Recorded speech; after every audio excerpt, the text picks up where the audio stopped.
Hey everyone, we're in for a real treat today. Welcome to the complete Creepypasta series called Somewhere Beneath Us, written by the talented Ink Wielder. Show your support for the author by checking out the link in the description.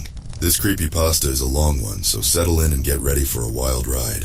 If you're a fan of long chilling tales, don't forget to like this video and subscribe to MM13 for more spine-tingling content.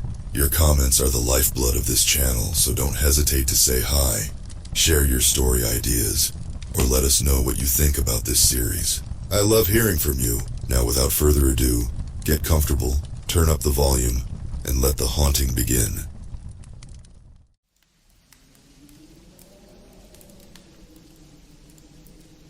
It wasn't long ago, and yet the memories feel almost like a terrible, blurry dream when I think about the house. Its mildewed carpets and rotting walls endlessly ensnaring us for years and years. When I lay in bed sometimes, I fear that when I open my eyes, I'll find myself back there, trapped as I once was. I suppose even though one can free themselves from a jail, the mind still likes to make prisons of its own, holding you captive in those memories that haunt you. Sometimes, though, as grim as those thoughts may be, sharing them makes the load a little lighter, and perhaps you all would be willing to listen to mine. I uncapped the red pen and added another X to our calendar, a small one as not to take up more space than needed. After all, the box already had 3 others inside just like it. Who knew how many more we would have to add? I put the cap back on the cheap ballpoint, clipped it to the top of the page, and then stared at the sheet for a while. I traced through the previous days with my eyes. Each red mark I saw made my heart sink more and more. It hit rock bottom when I reached the end of the X's and saw tomorrow's date. Happy birthday, Andy. The box read in small letters. My throat tightened and I closed my eyes. Hey, has anyone marked the calendar for today? Jan suddenly called as she exited the bathroom. Yep, just did, I replied, pulling myself back into awful reality. Thank you, Joel. I nodded with a half-hearted smile. How are you feeling today? I'm feeling all right. She's kicking a lot, though. Oh? She, huh? How'd you figure that one out? I had my first dream about her last night, Jan said with a warm smile, placing her hands on her stomach. According to the calendar, she was about 7 months along now. And you know what, Joel? What's that? In it, I was outside of this place. I dreamt we were back in our world at a park on a sunny day, and she was so beautiful. She looked just like her father. Maybe it was a sign. Maybe, I said warmly. I'm surprised you were able to sleep at all last night. Daniel chimed in from the dining room. That damn thing was being louder than usual. Sounded like it was banging that stupid instrument of theirs right up against the wall. The tone went solemn as Jan turned back to me. That reminds me, I think it's your and B's turn today. I sighed deeply. Yeah, I think you're right, unfortunately.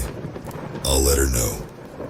Why don't you get everyone around for breakfast, and we'll get it done after. She smiled and nodded before heading off to the bedroom to gather the rest of us. I made my way through the house and into the sunroom, where B and Ethan sat on the floor, locked in their 2-day-long game of Monopoly. It had started as a full 8-player game, but we had gone bankrupt one by one over time, until only they remained. Ethan hunched over the board in careful examination, and I could tell the tensions were high. B still winning? I asked as I entered. Yes, he grunted in annoyance. He flipped over one of his properties and grabbed some money from the bank. But not for long. She's heading right by my side of the board. He looked at B with a smug face. It's game over, sister. Dude, just give up. Didn't you already stake a Kit Kat on this? Exactly why I can't lose. Don't bother, Joel. I already offered him a way out. He's not budging, B said with a smirk as she rolled the dice. Aha! Ethan yelled in triumph. That's the property you just mortgaged. Son of a bitch. Well, I hate to interrupt this riveting display of action, but we're doing breakfast here soon. I cut in. Yeah, I heard, B said. Small house, remember? Then you probably heard Jan remind me that, yeah, it's our turn to grab the basket. She turned to Ethan. I'll give you a green property if you take my turn today. Huh, no way. Don't worry, you're just on guard duty, I told her with a reassuring smile. At least you aren't the runner.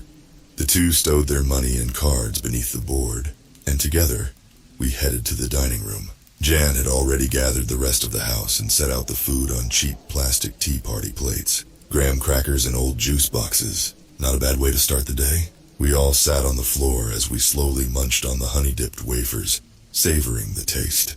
This was most likely the last of them. After this, it was back to stale saltines. Talk was small, but the 9 of us seemed to be in good spirits nonetheless. All except for Daniel. He'd been especially distant lately. I'm sure everyone noticed, and I didn't want to draw attention to it, so I just let him be. Decided I'd talk to him later. I waited until everyone was finished, and the conversations had died down before I stood and helped B up as well. The anxiety was already growing in my chest. All right, everyone, it's time. B and I are going to make the basket run. The room grew heavy, and everyone nodded. One by one, they all stood and filed into the bedroom. Jan gave me a sympathetic look as she passed me, and Benjamin placed an old weathered hand on B and I's shoulders. Be safe, you two. I nodded with a look of confidence, hoping it would set the group at ease.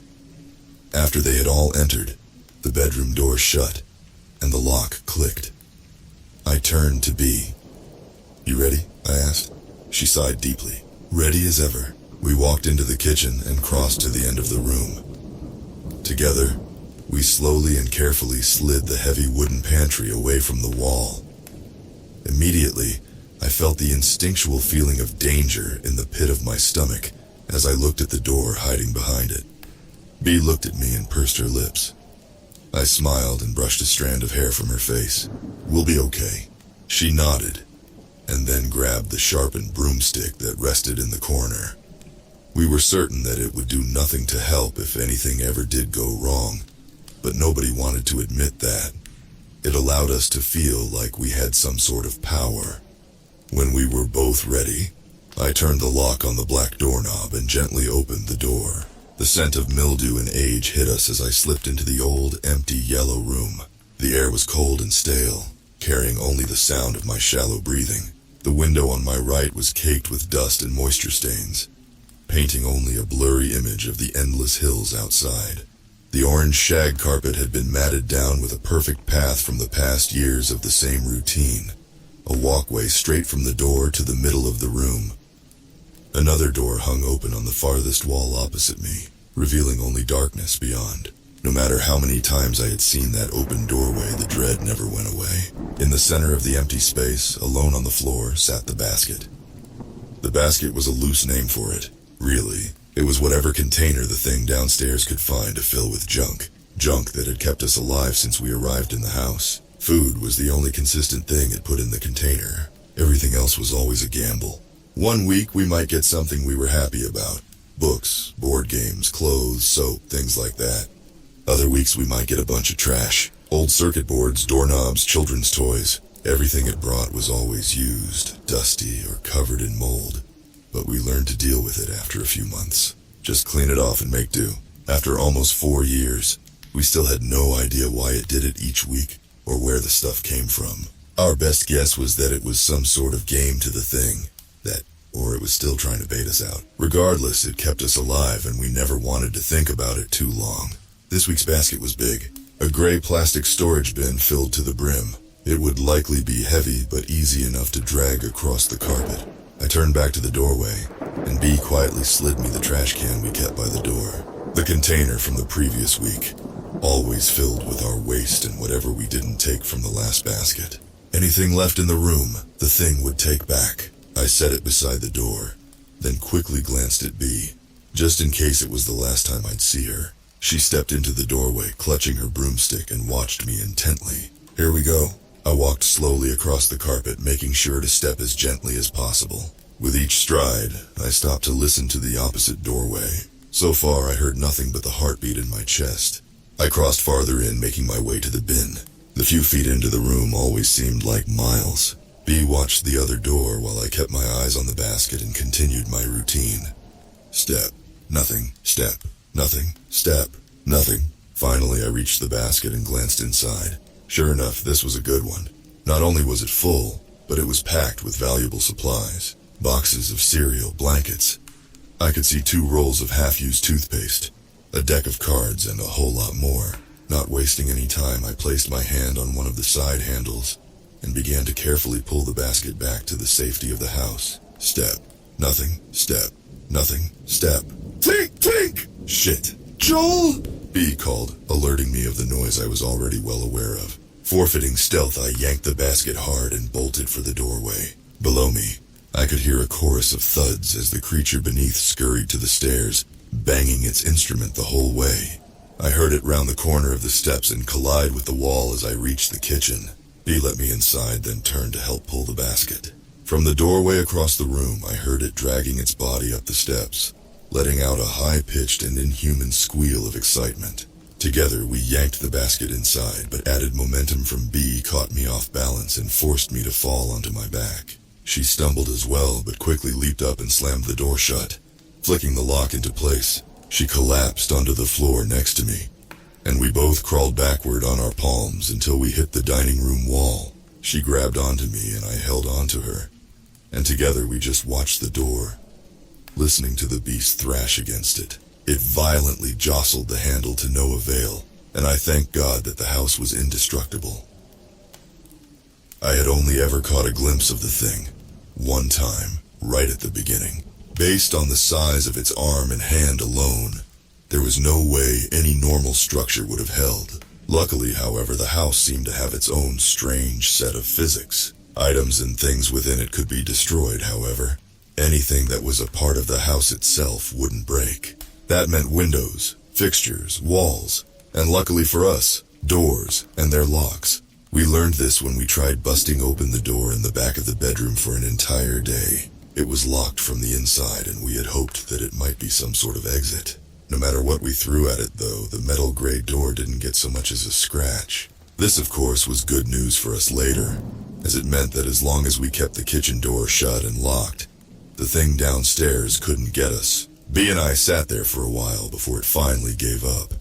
It let out a couple of disappointed screams before I heard its body tumbling back down the steps and into its half of the house. When it fell quiet again, B sighed and rested her head on my shoulder. I hate that thing so much. Hey, don't be so hard on it, I told her, panting. It buys us groceries, I said, pointing to the basket. She didn't find it funny. We stood and pulled the crate into the living room, then walked to the bedroom door and signaled. 3 knocks. Wait 2 seconds. Knock again. Jan opened the door, and everyone breathed a sigh of relief when they saw that both of us were still there. I'm glad you two are all right. That sounded rough. Hey, not too bad. Not as bad as some days. Good haul, though, I told her. Sometimes I wonder if you got pregnant just to get out of basket duty. Ah, you caught me. I'd take 9 months of this any day over running basket. The group gathered in the living room and began to sort through the bin, separating community items from personal items. Grace was already breaking out the rusty bingo cage for the raffle. Meanwhile, B, Ethan, and I returned to the kitchen to slide the pantry back into place. The door may have been indestructible, but like the broomstick, it helped us feel like we had power. I'm glad you guys are okay. I was worried when I heard B shout, Ethan said. Yeah, it was oddly close this time, I replied. Usually it doesn't wait that close to the stairs. Maybe it's getting smarter. Could be. Although after years of it still not catching on to the same routine, I'm not too worried about that possibility. Hey man, you never know. We've only been here a couple of years. Maybe it's getting older. Oh gosh, don't say that, B groaned. I don't want to think about that thing getting any worse. Once the pantry was back in place, we rejoined the group. Grace had the bingo cage ready with all of the balls inside. Each one had the numbers etched off and our names written on in magic marker.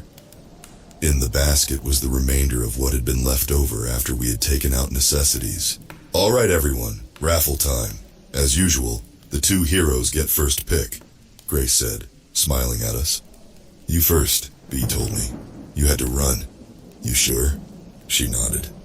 I walked over to the bin and sifted through what was left. A book of poetry, some pens, a roll of floral wallpaper, a keychain, some clothes. Bingo, a bag of old gummy candy.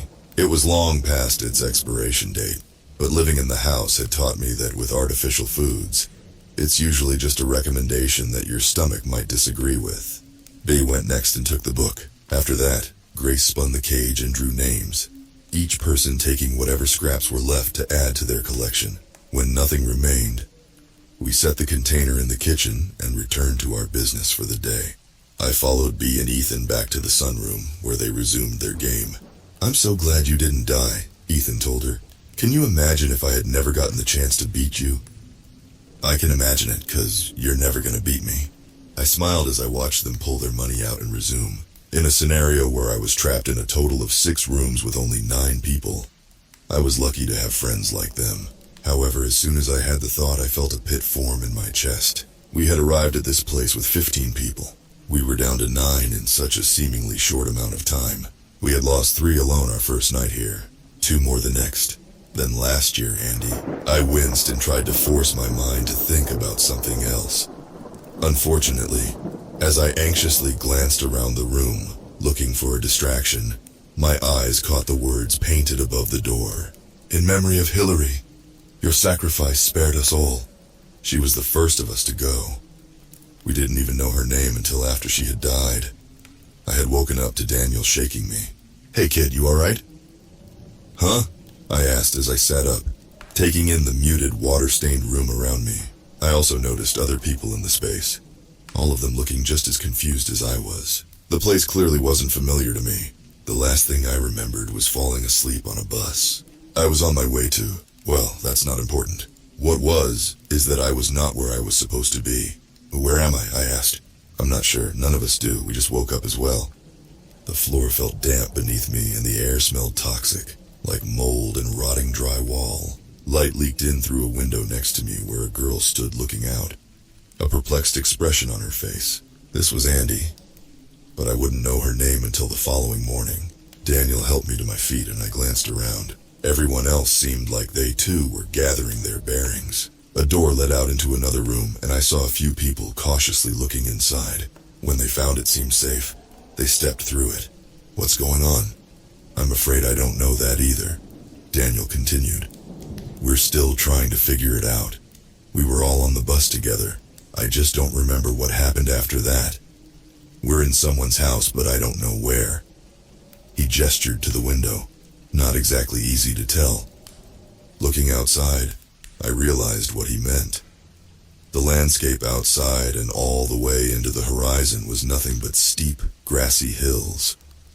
They were unnatural-looking, perfect round mounds, the way a child might draw them in a picture.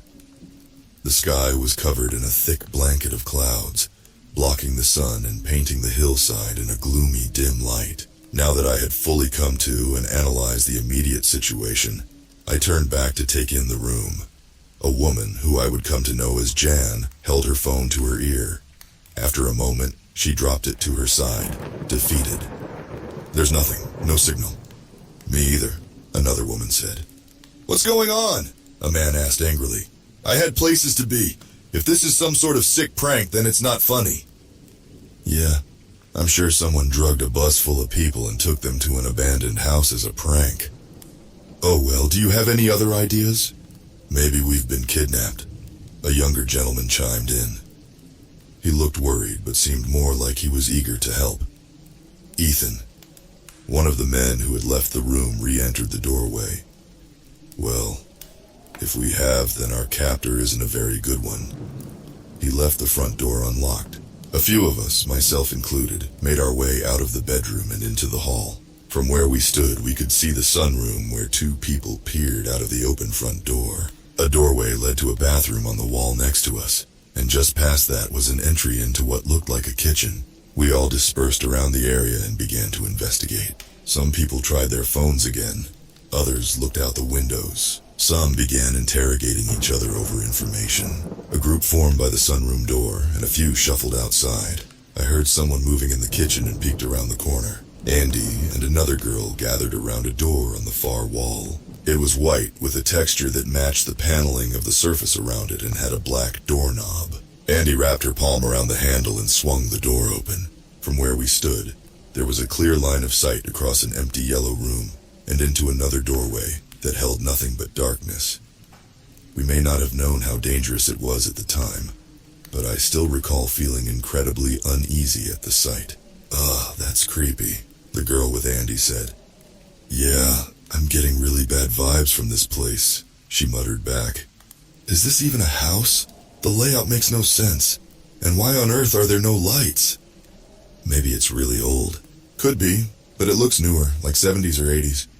"That's true. Although shag carpet is definitely out of style," Andy joked, pointing to the floor of the yellow room. The other girl chuckled softly. It must have been that small interaction that solidified their relationship so early, as Andy and Bee stuck close together from that point on. Suddenly, I heard the people by the sunroom door start to raise their voices in an argument. I watched as one of the three who had gone outside ran back in. "No way. That don't feel right," the man yelled, pointing out the door. "Well, what other choice do we have? We can't just wait around here forever," a woman's voice yelled back. "We haven't even checked the rest of this place. Maybe there's a landline we can use to call someone, or there might be someone here who knows what's happening." "What's going on over there?" I heard Andy ask behind me, startling me a bit. "Oh, I'm not sure. Sounds like they're arguing about something." Together we walked closer as Bee shut the kitchen door behind us. "You seriously don't feel that?" The man by the door continued to the woman outside. "I mean, yeah, it's unsettling, but this whole situation is. I just don't think sticking around here is the best idea." "Why not? Someone will notice one of us is missing eventually and come looking." "Yeah, and whoever brought us here is also probably in the house still. I'd rather take my chances looking for a road and flagging someone down over staying in that cracked den." "Fine, suit yourself. All I'm saying is it's a bad idea. I just feel it." Andy and I reached the sunroom and stood in the doorway. Daniel stood nearby and I tapped him on the shoulder. "What's going on?" "This guy here says that something's not right out there. He doesn't think we should be outside." The man heard Daniel and whipped his head to us.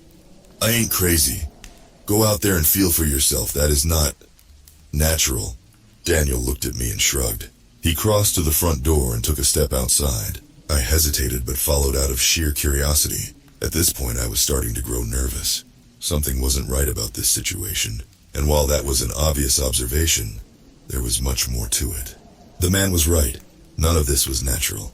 With all of the worldly possibilities for what was happening, none of them answered any of the questions that the house presented. It felt like we were somewhere that we shouldn't be. That was only reinforced when my foot crossed the doorway and stepped onto the cracked stone landing. Instantly I felt dread swell in my chest. The sensation of danger mixed with the feeling of fear. The whole scene before me was wrong. The landscape felt unnatural. The hills too perfect. The sky too solid of a color. The grass too vividly green. It felt like a cheap imitation of something we knew. The air was perfectly balanced in temperature, and yet I still felt cold. No wind blew, not even a slight breeze, and it was quiet. No birds, no rustling, nothing. This place was not for us. It felt like it was never meant to be seen. The worst part was the nagging sensation I felt in my stomach. Have you ever had those dreams where something is chasing you? It doesn't know where you are and you're trying to round the corner before it sees you. That was the feeling. The outside was the chaser, and the house was the corner. I desperately wanted that corner, no matter how unknown it was. I looked at Daniel, and he looked to me. We both felt it. "Oh wait," I started. "Something is wrong. We should get back inside," Daniel added. "Oh great," the other man who followed the woman out said. "Them too." The woman sighed. "Listen, I understand everyone is terrified and confused. I am too. But we need to figure something out, and we aren't going to do it by standing around here. You don't have to follow. Just stay here and be safe. Once I find help, I'll come back for you all." "Don't say that we didn't warn you," the first man called after her. The woman turned to the man still with her. "Are you coming?" He nodded, and together they began to make their way across the grassy field into the hills. As they walked, Daniel and I stepped back inside. Instantly, I felt relief wash over me. I breathed a deep breath and turned to the sunroom. At this point, everyone had gathered and looked out the long wall of windows at the two people traversing the hills. I found an open spot and began watching as well. "You all right?" Ethan asked next to me. He had witnessed the whole interaction. "I'm not quite sure. Something is seriously wrong." "Why is he stopping?" Jan suddenly muttered. I turned back to the window to see that the woman was still trudging up the hill, while the man following had halted before the slope. He was saying something to her, but we couldn't hear. She waved a dismissive hand and continued onward. "Maybe he changed his mind." "I told them," the first man muttered. "This is not a good idea."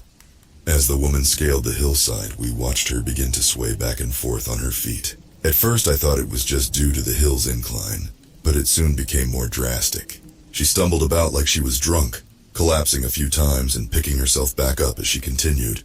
We could now hear the man screaming for her to stop and come back, but it didn't seem like she even heard him. She stood to her feet as she crested the hill, then stopped. She glanced off over the horizon for a minute. All was silent as we watched, waiting to see what happened next. The room gasped as we saw her fall straight back and tumble down the hill. The man ran over to her body as it tumbled to a halt and flipped her over. He shook her a few times, put his ear to her chest, then suddenly leaped back with an expression of pure terror on his face, mouth agape and eyes wide open.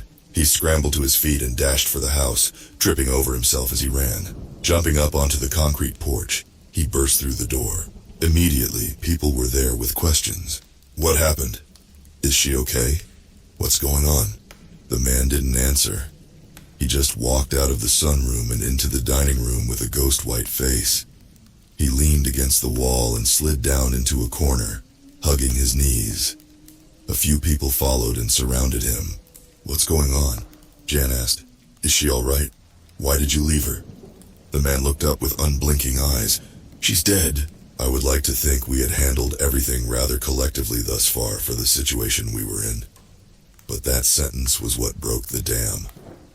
The room felt heavy. Whimpers and gasps echoed among us. The woman who was Grace began to hyperventilate. "What is happening? What is going on?" "She's dead?" "What do you mean dead? She was just fine a second ago." "What happened out there?" "I don't know." The man just muttered softly as he stared vacantly at the floor. "What do you mean you don't know? You were standing 20 feet away from her." "We have to go get her. She could still be all right." "No!" he suddenly shouted from the floor. "Nobody goes back out there. We can't just leave her. Maybe she needs CPR." "Did you not just see what happened? You're all crazy if you think that—" "That's enough!" Daniel yelled above the chorus of voices. "The last thing we need to do right now is panic. I think it's obvious by this point that this situation is not normal. Who here has ever seen something like this?" Nobody answered. That's what I thought. "So let's just take this nice and slow." He looked at the man on the floor. "I know something is wrong out there, but these people are right. Dead or not, we can't just leave her out there. Now her body landed at the bottom of the hill. You were safe the whole time you were standing there. I'll go get her body and bring it back in." The trembling man took a silent moment before responding. "You can get her body, but for everyone's sake, don't bring it inside. Something ain't right about it." "What do you mean?" "You'll see when you go out there." Daniel looked baffled but didn't push any further. It was clear the man was in shock. He turned to Ethan and me. "Do you boys mind coming to help me?" I really did mind. After what I had just felt and witnessed in the last 5 minutes, outside was the last place I wanted to be. But everyone was scared, and I didn't want to cause more fear. We both nodded. People continued to murmur quietly among themselves as we headed for the door again. I stepped outside and instantly felt the dreadful feeling overcome me once more. I turned to Ethan to see his expression as he too felt it for the first time. We went down the steps as everyone watched us from the window. Slowly we made our way across the field, and I began to realize why the man had stopped before the slope. The closer we got, the stronger the feeling in my chest was. I felt like a magnet trying to push itself against an opposing force. We moved cautiously, and I watched the crest of the hills the whole time. I didn't know what she had seen, and I probably never will, but I hoped whatever it was didn't come charging over the ridge after us. Her body lay in the grass, face up and unmoving. Gingerly, we approached and knelt down beside her. I nearly jumped back as I saw her face. It was not the face of someone dead. It was locked in an abnormally large smile, as if she was using every muscle in her cheeks to twist her lips upward. Her eyes were completely open and bulging out of her head, pink and bloodshot. Blood pooled around the edges and ran down her cheeks. We all stared down in horror. "What the hell?" Ethan muttered. Daniel hesitantly reached out a hand and touched 2 fingers to her neck. After a moment, he nodded. He was right. She is dead. He tried CPR for a few minutes, but he gave up when it proved fruitless. There was no saving her now.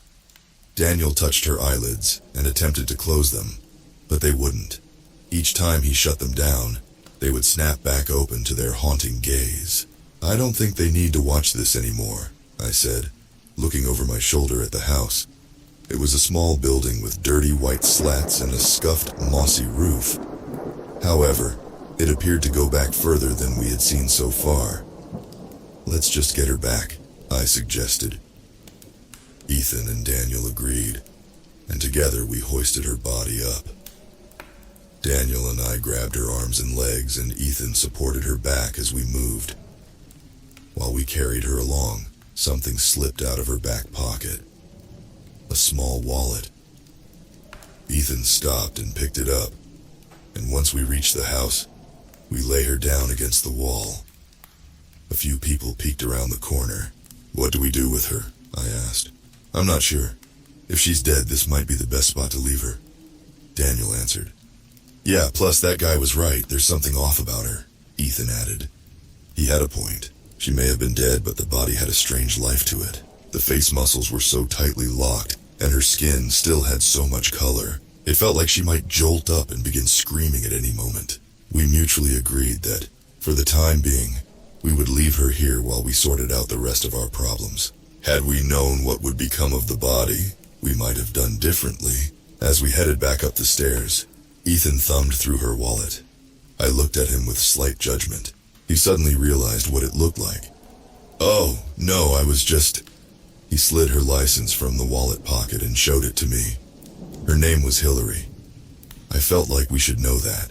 It hadn't seemed important at the time, but after we realized that we might be at the house for a while, we felt that she deserved some sort of remembrance. While she had been warned not to go, it was bound to happen eventually anyway. After the first night in the house, we would have undoubtedly run for the hills. Hillary sacrificed herself to show us that that wasn't an option. She ended up saving the rest of us from her fate. Your sacrifice spared us all. I like to hope that wherever Hillary is now, God rest her soul. She knows that she really did help us in the end. "You okay, Joel?" Ethan called from behind me. Deep in my thought, I had stood and was now staring out of the windows at the rolling grass plains. "Oh yeah, sorry. Spaced out there for a second." Bee stood from her spot at the board. "I've got to run to the bathroom really quick. Joel, can you keep an eye on him? I don't want him cheating." "Like a hawk, my lady," I told her. She headed out of the room and I turned to Ethan. "I won't tell her if you cheat if you split that Kit Kat with me." Ethan laughed as I took a seat beside him. We sat silently for a moment before he spoke. "Are you sure you're okay?" "Yeah, why?" His tone grew solemn. "Oh, nothing. It's Andy's birthday tomorrow." "Oh yeah, I saw the calendar when I marked it today." Yeah. I can't believe it's only been a year. It feels like so long ago." "I know. Time moves so damn slowly around here. It's certainly been a whole lot quieter without her." Silence fell over the room again before Ethan continued. "You know, I know I've said it before, but..." "Yeah? She could have found it, you never know." "Maybe. I like to think that she did. I like to hope she did." "Sorry." "No, it's okay. It's good to talk about it. Can't pretend it didn't happen." "I hope Bee's okay. I know she doesn't like to talk about her, but I can tell she misses her a lot." "I don't blame her. The two were like sisters. I just think it's hard for her to think about. Yeah, she's always been closed off. Did you know she still hasn't hardly told me anything about her life before the house? Hey, you haven't told us anything either. Ethan laughed. Dude, there is nothing to tell. My life was probably more boring before than it is now. Shoot, speaking of boring, I said, looking at my watch. I was surprised the thing was still ticking after all this time. I promised Ben a game of chess. Well, good luck with that, Ethan told me as B returned to the room. Yeah, and good luck to you. I think you need it more, I said, smirking at B. I made my way through the living room and called out to Benjamin as I passed. Hi, Ben. I'm breaking out the chessboard. He marked his place in the book he was reading, then looked up with a smile. Ah, it's about time. I was afraid you had forgotten. Or perhaps you were too afraid to lose. I chuckled at his taunt and entered the bedroom to grab the board. As I walked in, I saw Daniel alone, staring out the bedroom window. I hesitated, debating whether he wanted to be by himself, but figured now might be the only time alone I would get to talk with him. Hey Dan, how you holding up? Huh? Oh, hey Joel, I'm fine, you? Good. Hey, not to pry, but you've seemed kind of solemn lately. Is everything alright? Well, there's not much to be happy about around here. Yeah, I suppose. I just wanted to make sure that you're all good. We care about you is all. Wanted to make sure that I'm not gonna go all Larry on you guys, huh? I was abruptly taken aback by his statement. What? No, I was just... He laughed softly to himself. Sorry, kid. I was just messing with you. I'm fine. Just getting real sick of this place is all. I sighed a heavy breath. Yeah, me too. Then you're sure you're okay? Yeah, sheesh. You're starting to sound like Jan. I smiled. Her motherly instincts are rubbing off on me. I joined him at the window. Weird to think we'll have a baby around here soon. Can you imagine being born in this place? Daniel suddenly grew dark, and I could feel tension fill the room. No, I can't.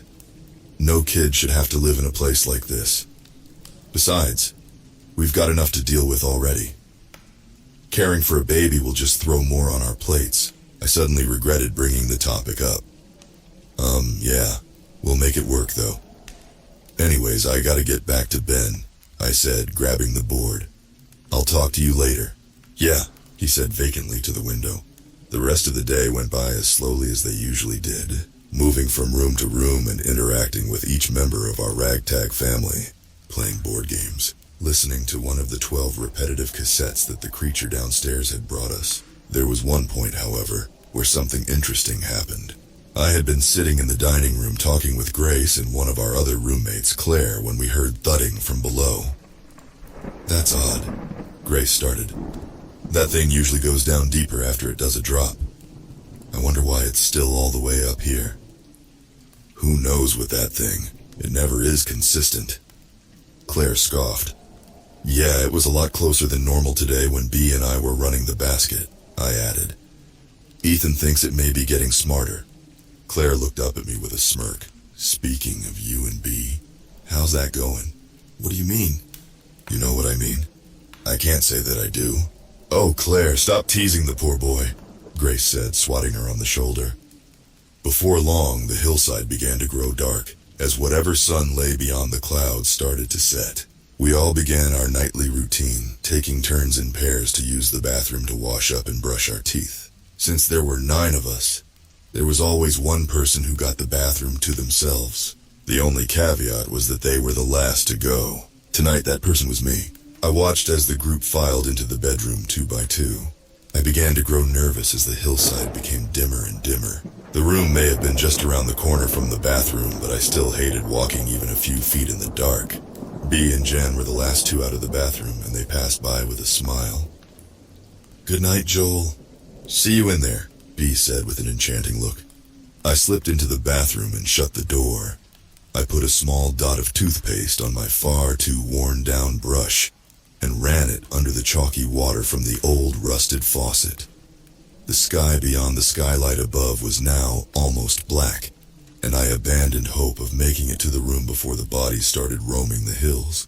I sat on the bathtub's edge and got lost in thought for longer than was probably necessary. My mind drifted to what Ethan had said earlier.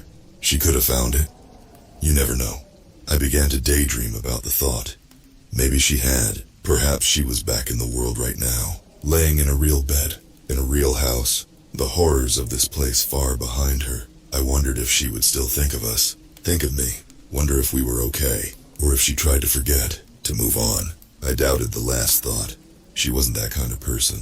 She was warm, kind, and thoughtful, always looking out for others and never herself. After all, that's why she had left in the first place. I spat my toothpaste in the sink and splashed some water onto my face. I left the bathroom light on, the only one in the house, in case anyone needed to go in the night, and stepped out into the hall, shutting the door behind me. My heart skipped a beat as I saw a figure standing in the sunroom looking out the window. I wondered if someone had somehow left the front door unlocked, but my fear dissuaded as they spoke. "Hey, brother." "Hey," I said plainly. "It's been a while." "It has. How have you been?" "Here." "Yeah, you have been." He chuckled. He made his way through the living room and stopped next to me, leaning against the wall. "That girl who smiled at you a bit ago was cute. What's her name again?" "B?" I said nothing. Man, I'm not judging. After all, it's been a year since that last girl ran off. A year exactly tomorrow, right? Yeah. I don't blame you for wanting to move on. I bet it gets lonely around here. I have all of them to keep me company. That's true. He spoke. He leaned close and whispered, "But I bet none of them can scratch that itch quite like she can." I shuddered. "Well, I won't keep you, brother. I'm sure you have someone to get to. Have a good night." He stepped around the corner into the kitchen and out of my sight. I stood alone in the darkness for a moment. I caught something moving out the sunroom window and looked up. A figure stood there. A real one this time. It saw me looking and eagerly waved at me, then beckoned me closer. I turned to the bedroom and stepped inside, locking the door behind me. I collapsed onto the pile of sheets that I called my bed and looked up at the ceiling. There were too many thoughts to sleep. I lay there for a while before I began to hear thudding beneath me, as well as the muffled notes of that stupid instrument. The thing was awake, although I suppose it always was. I could tell the room was nervous. It wasn't usually so active this soon after a drop. Softly next to me I heard B stir from her bed. She scooted slowly across the floor to me and nestled close. I hesitated, his words still echoing in my mind. Still, eventually I wrapped my arms around her and held her softly. She was warm, and her rhythmic breathing slowed my heartbeat down. One by one I felt my worries melt away. I could tell she was scared. I was too. We all were all of the time. Of the house, of the hills, and especially of the thing downstairs. Ever since our first night, that fear never wavered or went away. I envied the people who had been in the front of the house when we first encountered it. If only I could erase the scene from my mind. "What is this thing made of?" Larry yelled as he jumped on the doorknob. He held himself up with the trim of the doorframe as he repetitively pounded the knob with the heel of his shoe. No matter how he tried, the door at the back of the bedroom would not open. If it weren't for the situation, I'm sure I would have found the scene pretty funny. "Calm down before you hurt yourself," Grace warned. "This is ridiculous," Larry yelled, hopping down. "There's no way a door like that should have been able to take that much force. That knob should have snapped before I even started jumping. I don't think we're getting anywhere with this. It's obviously not going to open." "Well, what would you rather do? Because it's getting dark, and if we don't find a way out of this mess soon, we might just all end up like that body outside." "Hillary," Ethan corrected. The man ignored him. "There's another door in the kitchen," Andy suggested. "The house goes further back. Maybe it loops around to this door, or there are more answers that way." We all exchanged looks in a loose way of agreement. We headed for the kitchen door and swung it open. Once again, the sight of the yellow room greeted us, along with the dark maw of the doorway beyond. A group of us stepped into the space while the rest of the party hung back. We looked at the open entrance before us and stood silently for a moment. "Well," Andy nervously said. "This is it." "It's dark in there," Daniel pointed out. "Why are there no windows?" We looked at him, confused. It was an odd thing to worry about. There are windows in every room of this house. Even the bathroom has a skylight. Why not this one? "What's the matter?" Larry sneered. "You afraid of the dark?" "No. There's just something not right about it." Larry peeked his head through the dark doorway and looked around. He slid his hand around the corner, and I could hear him flick a light switch a few times.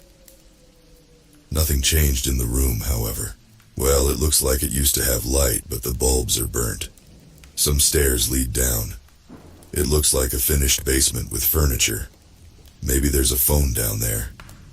Larry withdrew his cell phone from his pocket and clicked on his flashlight. "Anyone going to come? Or do I have to do this all alone?" A gentleman whose name I never got to learn stepped forward and turned his phone's light on as well. Daniel did the same. Ethan stepped forward to follow, but Daniel raised a hand up. "Hold on now, we shouldn't all go at once. If what happened earlier with the hills is anything to go by, we should only go a few at a time. You kids wait here and listen for a signal." Ethan stepped back next to us and nodded. Together, the three men cautiously stepped through the doorway and descended the stairs. As they did, B, Ethan, Andy, and I crossed through the door and looked over the railing. The room was big, with a balcony running the length of the wall where we stood. A set of stairs ran from the ledge down to the floor below, and the room seemed to run off further beneath us. The walls were white plaster with gray and black speckled carpet for the flooring, the kind you might find in an office. In the area below us, we could see a peeling white leather couch and a coffee table sitting right in the middle of the room, as well as a fake palm plant in the corner. The men reached the lounge below and looked off toward the space beneath the balcony. "There's a doorway down here," Daniel called up to us. "We're going to go in further. Just wait here," Larry added. We watched as the three of them marched forward, the light of their flashlight growing increasingly distant until the room was again in darkness. "What on earth is this place?" B muttered. "I'm beginning to wonder if we're even still on Earth," I replied. "Maybe we're dead. Like in some kind of purgatory. We were all on a bus. Maybe it crashed," Ethan chimed in, although I kinda hoped I was in the clear for heaven. "Well, if that's the case, I didn't know they would have fluorescent lights in the afterlife," Andy said, pointing to the burnt-out tube bulbs on the ceiling. "What did you guys find?" We heard Jan call from the other doorway behind us. "The house goes down deeper. They went further in to check it out," I yelled back. She nodded, and then we all began our wait. It was about 10 minutes before we heard voices below us and saw the light fill the room again. Larry, Daniel, and the other man stepped into the lounge and looked up at us. "This place is seriously not right," Daniel called up. "What do you mean?" "It just keeps going back, and there are so many rooms it's like a maze. Not a single light in any of them either.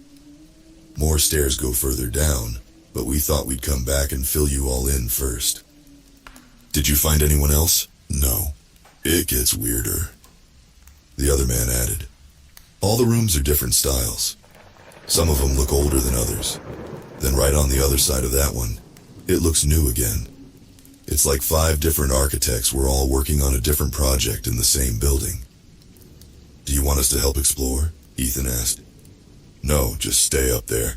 This place down here gives me the creeps. Don't want anyone getting hurt." "Come on," Larry snapped. "I want to hurry up and get out of here. Let's keep looking. There's gotta be some..." "Tink, tink!" Everyone went silent. We looked down at the men in confusion, but they just looked up at us with the same expression. "What was that?" Daniel asked. "Maybe something fell over," the man suggested. "Tink, tink, tonk!" "What is that?" Larry asked. "It sounds like one of those kids' toys. What are they called again?" "A xylophone?" "Tink, tink, tonk, tink!" "Yeah, that's it, a xylophone." Each man nervously exchanged looks, trying to decide what to do. Someone was playing a xylophone in a pitch-black basement, one they had just found nobody in. If whoever it was had wanted to be seen, they would have. They were now clearly making themselves known. Finally, The man whose name I never learned stepped forward. Hello? Tink, tink, tonk, tink. The playing abruptly stopped. Silence. Larry suddenly stepped forward. Listen here, if there's someone there, you better show yourself now. I'm getting really pissed off. He didn't get to finish his sentence. It was cut short by the most chilling, ear-shattering sound I have ever heard. A high-pitched squeal came from below, the kind you might hear a baby make when it laughs. It was as sharp as nails on a chalkboard and as loud as a car horn in my ear. By the time my brain had registered what it had just heard, the men below me were already at the base of the steps. Larry plowed his way through, charging up first with Daniel and the other man following close behind. I heard something thudding down whatever dark hallway lay beneath and making its way to the room. I stood there looking down in shock and watching the men sprint up the steps to safety when I felt an arm grab my shoulder. "Come on, let's go!" B yelled. That jarred me from the shock, and I quickly leapt back through the door to safety. We ran through the yellow room and slammed into the crowd that was waiting. "Hide! Something's coming!" Andy cried. Everyone had already heard the horrible squeals, but that really set them off. They ran for the bedroom screaming. A few dashed into the bathroom and shut the door, locking it behind themselves. I looked back to the yellow room to see the men just reach the doorway. My heart pounded for them as I watched their attempt to escape. Larry ran inside and spun around the door. "Hurry, damn it!" he screamed with a trembling voice. Daniel flew through the doorway with the other man in tow. I heard the thing screech again as its body soared up the steps. Larry attempted to slam the door, but something suddenly obstructed it. An arm foreign to any known creature slid through the crack. It was humanoid, but its skin was tumorous, with large growths and lumps across its surface, and bent in a way that didn't make sense. It was double the length and size of any human's arm, but still bony and thin. The fingers on the thing's hand were the same, elongated and skeletal, boasting grimy, yellowed fingernails. While the sight alone was horrific, one thing haunted me the most. Its skin. It was several different tones just on the arm alone. Black, white, tan, and pale, all hastily slapped on and wrapped around the thing's limb, stretched over every bump and tumor. My stomach churned at the sight. It shot through like a spear and latched onto the nameless man's torso, its fingers snaking around his body like an anaconda. The man let out a cry and Daniel turned back. He dashed for the door and threw himself up against it alongside Larry. They leaned hard, trying to prevent the being from yanking the man back into the darkness. All the while he pounded on the thing's hand, hoping to break free. It all proved useless. In one instant, the creature yanked its arm back through. The man's body got caught between the door and the doorway, but that didn't matter either. I heard his bones snap as it forced him through the small space, and I listened to his screams as he was dragged off below. There's a reason I never learned his name. Daniel and Larry ran over to our door and slammed it shut, clicking the lock into place. Larry keeled over and threw up onto the floor, and Daniel looked at us with abject horror. I turned to see that Andy and I were the only two who had stayed to witness what had just happened. None of us could say anything. We all just sat in the hallway by the kitchen for a long while, thinking. Finally, Larry broke down into sobs. What? What is this place?" We said nothing. Daniel stood and crossed back over to the kitchen. "What are you doing? Don't open that again." "What? Do you think I'm a lunatic?" He snapped back. He stopped in front of a wooden pantry tucked off to the side of the kitchen and began to drag it until it rested in front of the door. It snapped that guy in half," Andy said softly. "I don't know if that'll be enough to stop it. Probably not, but it's all we can really do.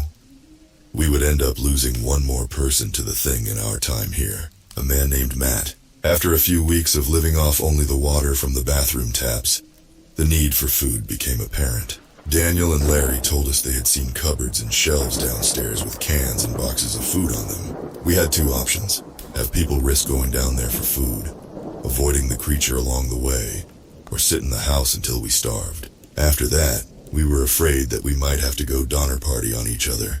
Larry refused to venture back down into the basement. While he had been an absolute jerk since our arrival, I understood why. Luckily, Daniel volunteered, and Matt agreed to go with him. "It's all hopeless anyway," he had said. "We die either way. However, When they opened the door to the yellow room, they were surprised to find a basket full of items waiting for them. Unfortunately, they took the time to sort through them then and there. According to Daniel, they had shut the door to the stairs before they had started looking. That's how we learned it could open doors. It heard them before long and came charging fully into the room. Matt had been closest to the door and was unfortunately grabbed by the thing and dragged into the basement. Daniel told us he didn't even scream, or look scared at all for that matter. He looked like he knew his fate was inevitable. However, Matt was another person who gave his life to teach us the rules of the house. The thing leaves us baskets. We take the baskets quickly. We don't wait around. We had his name painted on the kitchen wall like Hillary's. I had asked Daniel several times throughout the years what the thing looked like. He was the only one who had ever fully seen it. He would never tell me though. He would shake his head and softly say, "Just be glad you don't fully know what brings our food to us." "Are you okay?" B whispered softly in my ear. "Your heart is beating really fast." I hadn't realized how caught up in the memory I had gotten. I said nothing but began to gently run my fingers through her hair. She gave me a reaffirming squeeze and then relaxed into sleep. I lay there for a bit longer listening to the thing below. We had all gotten used to its racket over the years. Most of the time you could sleep through it. Sometimes I liked to listen to it, try to figure out what it was doing down there, why it was here, why it wanted us so bad. I listened closely in the darkness, listening to its footsteps and hearing its faint notes echo through the halls. Tink, tink, tonk! When I woke up that morning, I wasn't surprised to see everyone lying in bed still. They were still there for the same reason that I was. There was only a handful of things to do around the house, one of which was to check the calendar. It was the same routine we had every time we lost someone. Lay in bed and try to forget where we are. See how long we can go without acknowledging the pain. Luckily, Grace took the initiative. "Happy birthday, Andy," she muttered just loud enough for us to all hear. We all got ready, taking turns in the shower and brushing our teeth. Soap was reserved for once a week, so they mostly consisted of lukewarm water, cold if you were last. Not that it mattered too much, however. The smell of mildew overpowered everything anyways. Breakfast was quiet, as we were all already in a pretty glum mood. Dry, stale Cheerios. Then it was business as usual. Mope around the house. Try to keep yourself occupied, as I found a corner to sit and ponder in. I understood why Andy had gotten so fed up with this place. It was so repetitive, so hopeless. As I looked out the window of the sunroom, wondering what the bodies were off doing in the daytime, I heard Ethan and B enter. I had been so lost in thought I had hardly noticed the Monopoly board still lying on the floor. Though I really didn't feel like talking, I forced myself to. "Dang, still going, huh?" "Somehow he still keeps managing to hang on," B said in an exasperated tone. Ethan smiled but didn't say anything as he took a seat. I joined them on the floor. "How are you guys doing?" "Good," B instantly said without looking up from the board. Ethan and gave each other a knowing look. He sighed. "Good.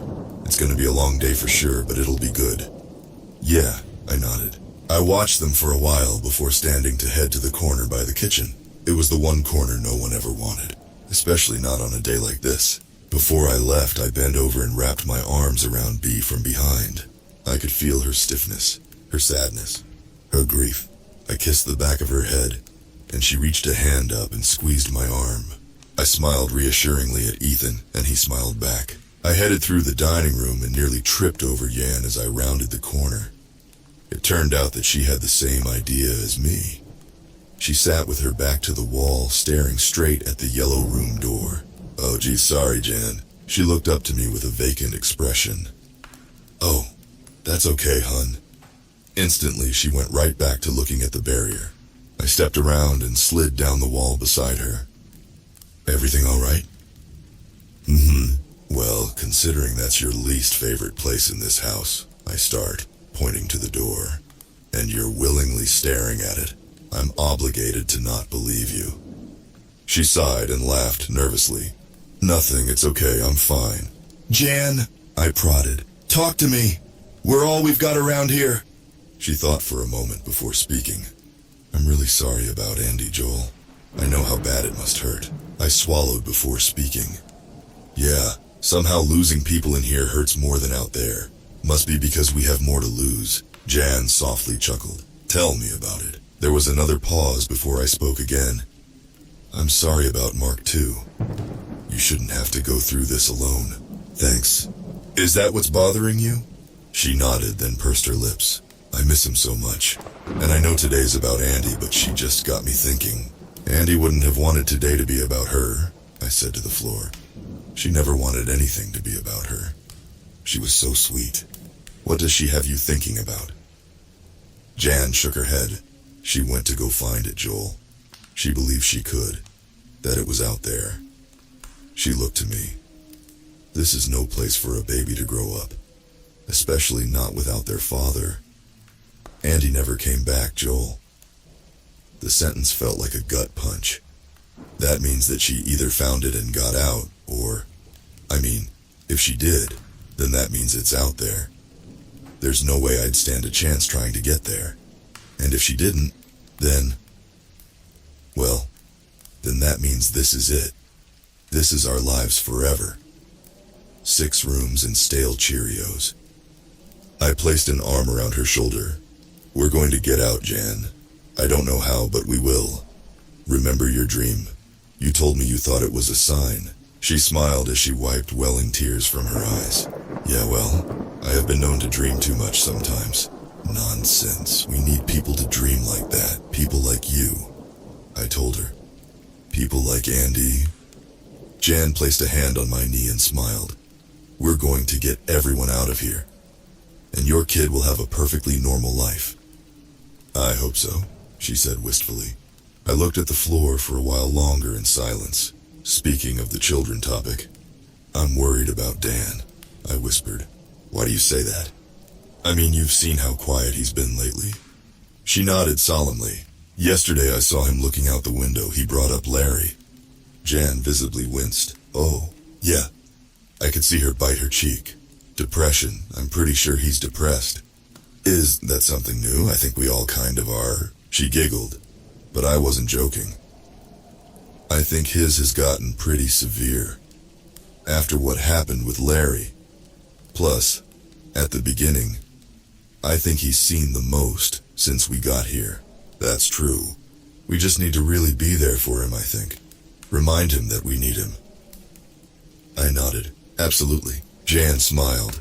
Thanks for talking with me, Joel. I needed that. Thank you too. I definitely... Tap, tap, tap, tap. My heart leaped into my throat, and Jan's baby probably leapt into hers. Did you hear that? She whispered. Did that just come from... Tap, tap, tap, tap. From the yellow room door, we heard a tiny rhythmic tapping. It was small, barely detectable, but it sounded like pounding in the quiet of the house. I scrambled to my feet and helped Jan up as well. Someone's knocking on the door. Do you think it's the creature? There's no way, it's too quiet. Maybe it's trying to trick us. Tap, tap, tap, tap. Something about the rhythm sounded familiar. I ran it back in my head until I realized it was the door knock we used after a run. It was so whoever was on the other side would know it was one of us. Jan, that's our code. Jan was silent for a moment before peeking her head around the corner into the dining room. Claire, gather everyone and get them into the bedroom right away. I could hear Claire leap up and begin looping through the house. Everyone appeared into the hall once again from the living room and looked at us with worried faces. Jan turned to me. Come on, let's go. She began moving back to the group, but I remained still. Joel, let's go. Someone is out there, Jan. No, there's not. Everyone is already right here. It has to be that thing. Tap, tap, tap. Tap louder this time, slightly faster. I looked at Jan, and she looked at me in desperation. Behind her, I could see everyone staring, terrified. They definitely heard it now, too. What is that? Ethan asked. Someone's knocking on the door. Who?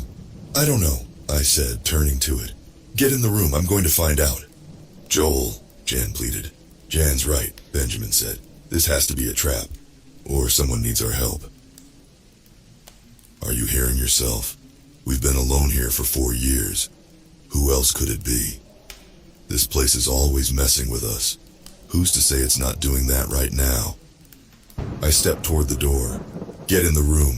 If it is a trap, then I don't want you all getting hurt. Daniel rushed forward and grabbed me. Cut it out! I'm not gonna let you get yourself killed! Get off me. I'm not letting whoever is out there get killed either. There's no one out there. Tap, tap, scree. The taps were suddenly interrupted by the squeals of the creature. Squeals that were right below us. Daniel and I looked at each other for a brief moment, acknowledging the same thing. If it was down there, then something else was at the door. Open the door! A voice pleaded from the other side, giving up on the soft taps. My heart stopped as the tone echoed in my ears. I immediately knew who it was. Get in the room! I screamed at the group before rushing forward. To my surprise, I found Dan right there beside me. I didn't argue, there was no time. We grabbed the wooden pantry, and with our combined adrenaline, practically threw it across the kitchen. I could hear the creature blow thundering toward the stairs while banging violently on its instrument. Only an inch away through the door, I could hear the screams and pleas for help. I clicked off the lock and thrust the door open. After that, time moved in slow motion. There she lay, bloody on the floor. She had several large cuts along her arms, and her skin was bruised to black in several places. Her hair was long and matted from being away so long, and her clothes were tatters and shreds. A trail of blood was streaked across the orange shag carpet, coming from the open dark door and ending where she lay. She looked up at me with her beautiful gray eyes. They were full of tears and hope as she saw my face. I immediately wanted to start sobbing as I took her in. Andy! I barely gasped out. That was all the time I had. The thing was at the stairs and we had 5 seconds at most. 5. Daniel screamed blurry words into my ears, snapping me back to reality. I heard the creature bound up the entire flight of steps in 2 Goliath strides, squealing the whole way. Andy reached up to me, and I bent down and grabbed her warm, shaking hand. 4. Its flesh-patched hands slapped around the edges of the doorframe. Immediately, images of the nameless man being dragged through the door flashed in my head. Adrenaline coursed through every channel of my body as I began to lift Andy. Daniel grabbed a hold of her other arm and helped. 3. Daniel was right to never tell me what the creature looked like. Even if he had, I don't think I ever could have imagined just how horrific it was. Its whole body was like its arms, elongated, skeletal, and covered in tumorous bumps. The vile quilt of skin was a suit it wore all over every inch of its figure, even its head. Its bald skull was composed of more small patches that led straight up to its face. Oh God, its face. It wasn't its own, at least not the skin on it. The eye sockets on its sadistic mask had been stretched open far too wide to fit its massive head. Within, 2 enormous white eyes bulged out, looking at us with pure excitement. It had no iris, only 2 large black pupils. The mouth was just as horrific, stretched too wide like the eyes, revealing a set of elongated, clenched, disturbingly human teeth. It pulled itself through the door and squealed with delight. It eagerly reached up just below its neck where a long rectangular bump protruded from someone's skin and began to tap on it. Ting, ting, tong, blink! The xylophone that it was always banging on. It was under its vile flesh. 2. We had Andy to her feet and were only a foot away from the door. She staggered on her lacerated legs and struggled forward. She could hardly move. I wondered for a split second how long she had pushed her body just to make it back to us before collapsing. I quickly stepped behind her, letting Daniel take most of her weight, and lifted her legs, shoving forward with my shoulder and sending them both through the door. 1. I heard its hands and legs behind me as it scurried across the floor. I whipped my head to see that I was too late. The thing towered over me, lifting a long arm to snatch me up. As it did, it gave me one last horrific sight to hold on to. It opened its clenched teeth and in place of its squeals, let out a high-pitched, chilling and excited. Joel? It could talk? 0. I braced myself. So many thoughts flooded into my frantic brain. How bad would this hurt? Would I scream? What was it going to do with me? How fast would I die? What part of its body would it wear my skin on? I supposed none of it mattered anymore. The last thought I had was of home, back in the country. countryside. Her and I sitting in the woods. Her smile. Her warmth. Suddenly I heard the thing scream. Not its usual gleeful screech. A pained and angry cry. I opened my eyes that had found themselves closed to see Ethan at my side, the sharpened broomstick in hand, jammed into the creature's neck. It grabbed at the rod with its claw, trying to pull it out, and yelled in a gargled sound. I turned to Ethan, who looked shocked that he had actually just done what he did. I'm sure my face was just as surprised, however. I pulled myself back to the moment. The creature from downstairs was already recovering. I grabbed Ethan by the shirt and yanked him through the door. Once we were through, I slammed it shut and fiddled with the lock. Finally, I got it and collapsed on the floor next to a frazzled Ethan. Behind us, it pounded on the door, whimpering and screaming the whole time. I shakily turned to my friend. Ethan, I would have been... Thank you. He gasped and was shaking like a madman. I'm sure his adrenaline was through the roof. Yeah, man. No problem, he said, looking dead ahead.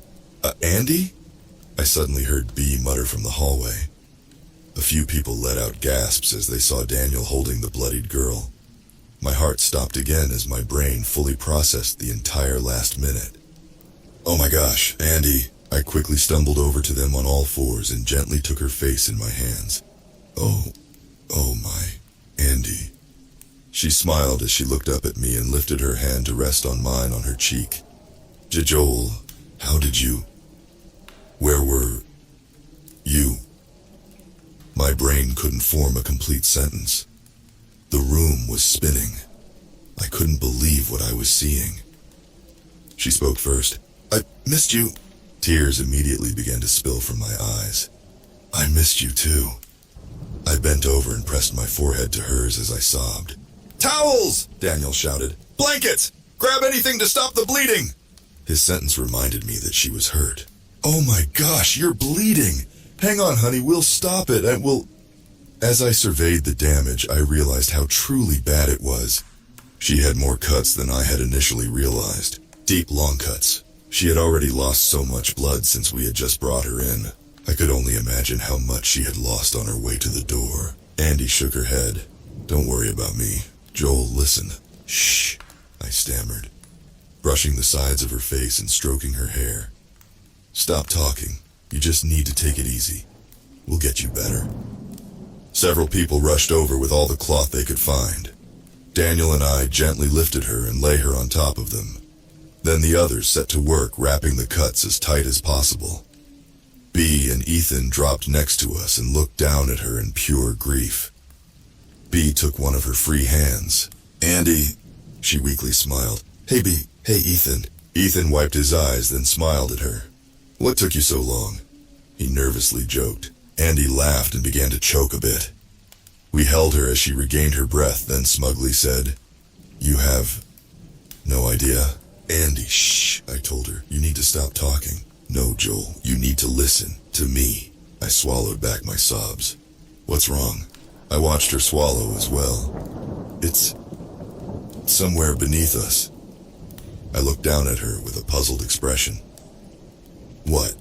That thing, I said, pointing to the door. We know, honey. It's always been down there. Now don't talk. No, Joel. She squeezed my hand tightly. I found it. Everybody stopped moving at once. Well, what do you mean you found it? I found it. I found the exit. It's so far below. Way down. But it's there. Everyone looked at each other. It was clear that nobody knew what to think. Jan looked amazed. Grace looked horrified. Ben looked lost in thought. Daniel had no expression at all. He simply kept tending to her cuts. I'm so sorry, Andy said, breaking the long pause. You don't have anything to be sorry about, Andy. I cooed as I continued to run my hand through her hair. I was there. I saw it. But the house, I couldn't get to it. I thought if I found it, I could lead you guys there. So, I just came back. But I got really hurt. She broke out into another fit of coughs. Blood spewed from her mouth. I looked at Daniel in desperation. He didn't make eye contact, but I knew he saw me looking. He gently shook his head. I began to break down. It's okay, Andy. You did so well. I was walking for so long, so deep. Her eyes began to close. Hey, no, Andy, stay awake, don't close your eyes. She held them open as she struggled to breathe. Joel? Yeah? She looked at me and pulled my hand to her lips. Don't feel guilty. I felt a warm breath release across my fingertips. Then nothing at all. Everyone was still. So was my heartbeat. The thing still pounded on the door behind us, but I didn't hear it. Everything was spinning. Everyone sat in silence, defeated. There was nothing we could do. The creature never brought us medical supplies. Not that it would have mattered. Andy was gone. The group and I gathered silently around her body for a long time, our soft sobs filling the otherwise quiet space. Bee lay her head onto the girl's stomach as she cried. Ethan just hugged his knees and stared, silent tears running down his face. I just wept into her shoulder as I slowly felt the warmth leave her. After a while, Daniel got up and walked to the kitchen. He grabbed an old, rusted shovel the thing had left for us and walked out the front door. Claire wiped her eyes and followed him out as well. Nobody else moved. After a few hours, Daniel came back in and stood in the corner, resting his hands on the handle of the shovel. After another hour, I felt Jan's grip on my shoulder. Guys, it's getting dark out. I'm so sorry, but we can't leave her. I lifted my head and wiped my eyes, then nodded. I leaned over and kissed her forehead for a long time, then slipped my hands under her the blood-soaked bed of blankets. I lifted her up and carried her outside. Ethan and Bee walking beside me. The horrible sensation of fear from the hills felt like nothing compared to the pain in my chest. Daniel stood by the hole he had dug next to Mark's grave. I lay Andy down next to it and stared at her for a while before folding the sides of the sheets over her beautiful face. Everyone else gathered around outside, except for Frank, who just stood in the doorway. He hadn't come out since the first day when he had gone for the hills with Hillary. Does anyone want to say something? Jan sniffled. Nobody stirred until Claire spoke first. You were such a sweet girl. You didn't deserve this. You can finally rest, sweetheart. Grace added, You're in a better place now. Goodbye, Andy. Was as far as Jan got before breaking into sobs again. Ben put an arm around her. It was quiet again for a while before Ethan took his turn. He stepped forward to say something, but nothing came out. Instead, he took a deep breath and looked up as tears fell from his eyes. He bent over, plucked some grass from the ground, and gently lay it on her chest. I'm sorry. I wish I had flowers. You deserved something nice. This is the best I can do. Bee broke out into sobs and couldn't say anything. She just looked down at Andy with an expression of pure grief and agony. Daniel chose to not say anything. He looked down at her body with an absent expression, but behind his eyes I could see sadness. Sadness and rage. Frank was a man of very few words. I knew he didn't have anything. That just left me. Amidst the sounds of crying, I thought, trying to compose myself enough to speak. I took a deep breath. I'm so sorry, Andy. I am so sorry that you got stuck in a place like this. I'm sorry that it's where you had to. I caught myself and changed directions. I can't imagine what you saw down there. All the terrible things. But I know that you knew the dangers you were facing when you left. You risked your life so that we could escape, but you were already my escape, Andy. I breathed hard, trying to not break down. I promise you that you will not have died for nothing. We will get out of here, honey. We will, I promise. At that, I stepped forward and looked at Daniel. He nodded, and together we lowered her body into the hole. We buried her as the light outside grew dim. One by one, people trickled back inside. But I stayed. So did Ethan and Bee. We stood around the fresh pile of dirt until we saw the bodies come skipping up over the hills. Then we went back inside. The next day, everyone lay in bed for a long, long time. Even after they got up, I stayed. Bee lay there next to me on the floor. Jan came in and asked us if we wanted something to eat. I told her I was okay. You should go eat something, I told Bee. She just shook her head as she lay silently. The next day went the same. I stayed in bed with B all day, just thinking long and hard about Andy, the memories I had with her, the times she had kept me sane. Then I began thinking about what she had said. It's somewhere beneath us, way, way down. As we lay there, B suddenly spoke softly next to me. I'm sorry. Sorry about what? About Andy. I took a deep breath. I'm sorry too. Are you going to be okay? Yeah, eventually. It just hurts, are you? Yeah, I think so. We lay quiet again for a while before I asked, would you ever hate me? B rolled over and looked at me with a perplexed expression. What? What do you mean? Like if I did something dumb, would you hate me? Her confusion changed to concern as she scooted closer to me. She reached out a hand and began to stroke my hair. You're worrying me, Joel. I looked back at her with a similar expression. You know I care about you. A lot, B. You and Ethan and everyone. She nodded, waiting for me to continue.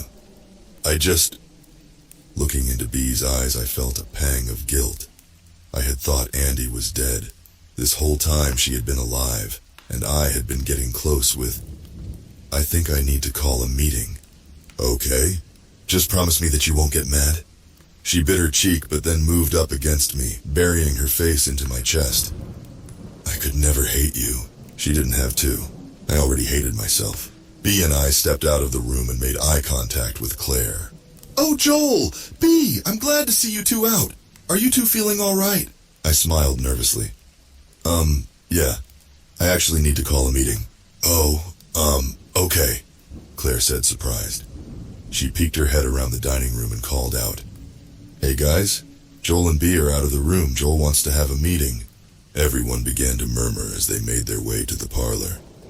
We sat in our usual meeting circle, and everyone eagerly looked at me. Joel, what's going on? Everything okay? Jan asked. Kind of. I just need to tell you all something. I've been doing a lot of thinking. I looked around the circle. The faces of the 8 closest people in my life stared back at me with concern. I knew how they were going to react already, but I didn't care. The last few days had me thinking, and everyone had to have known the topic would come up eventually.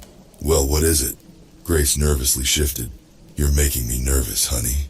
I readied myself. Here we go. Before Andy died, you all heard what she said? Everyone's eyes darted to the floor or the ceiling. Yeah, that. What about it? Grace asked nervously.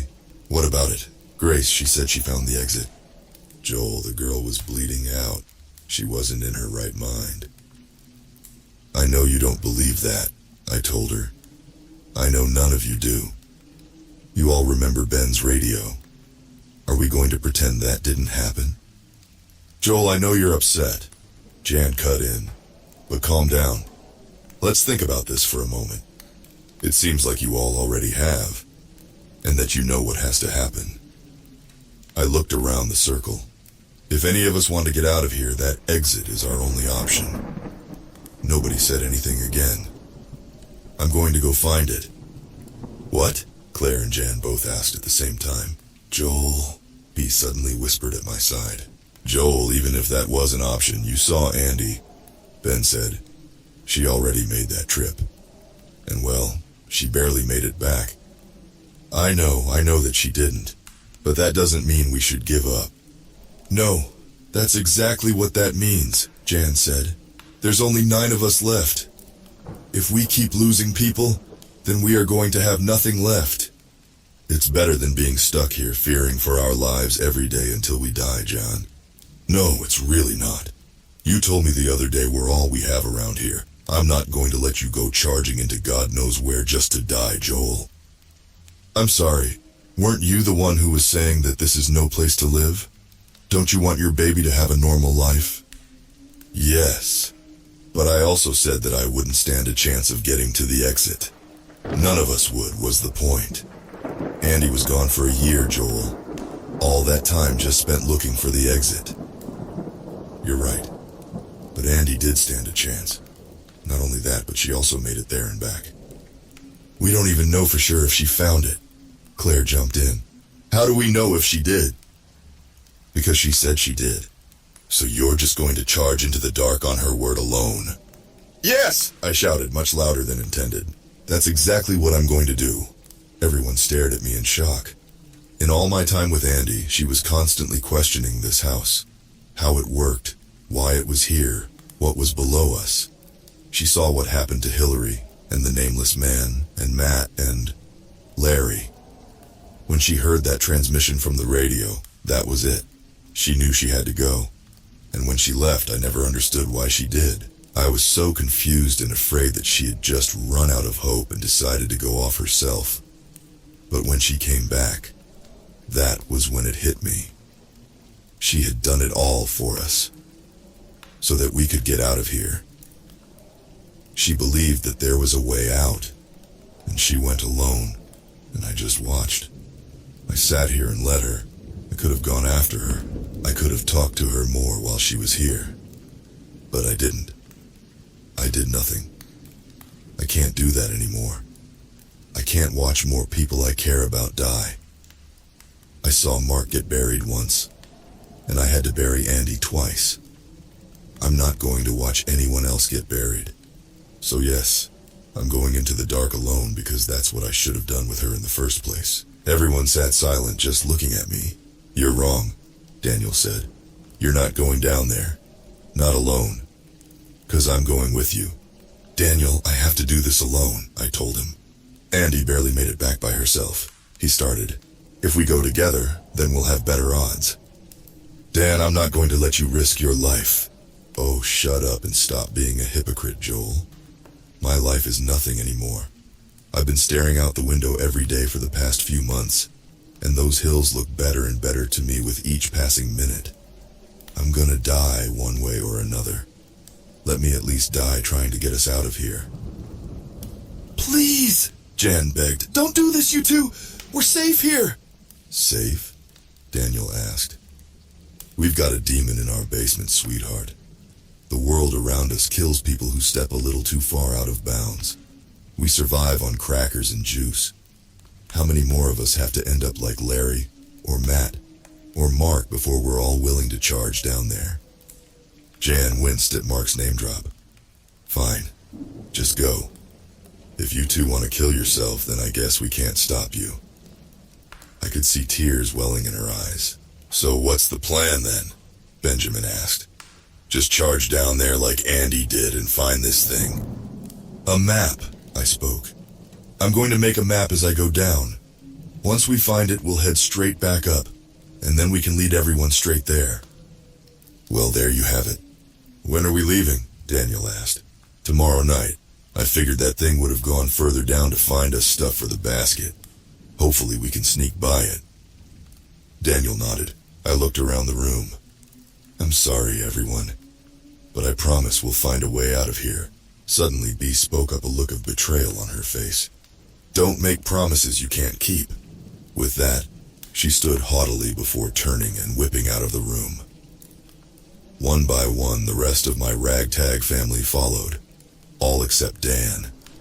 He remained, his eyes glued to the floor until everyone was gone. Then, when it was just him and I, our eyes met with the same knowing glance. We only had a little over 24 hours of guaranteed safety left. We'd better enjoy while we could. The next day, Daniel and I got ready.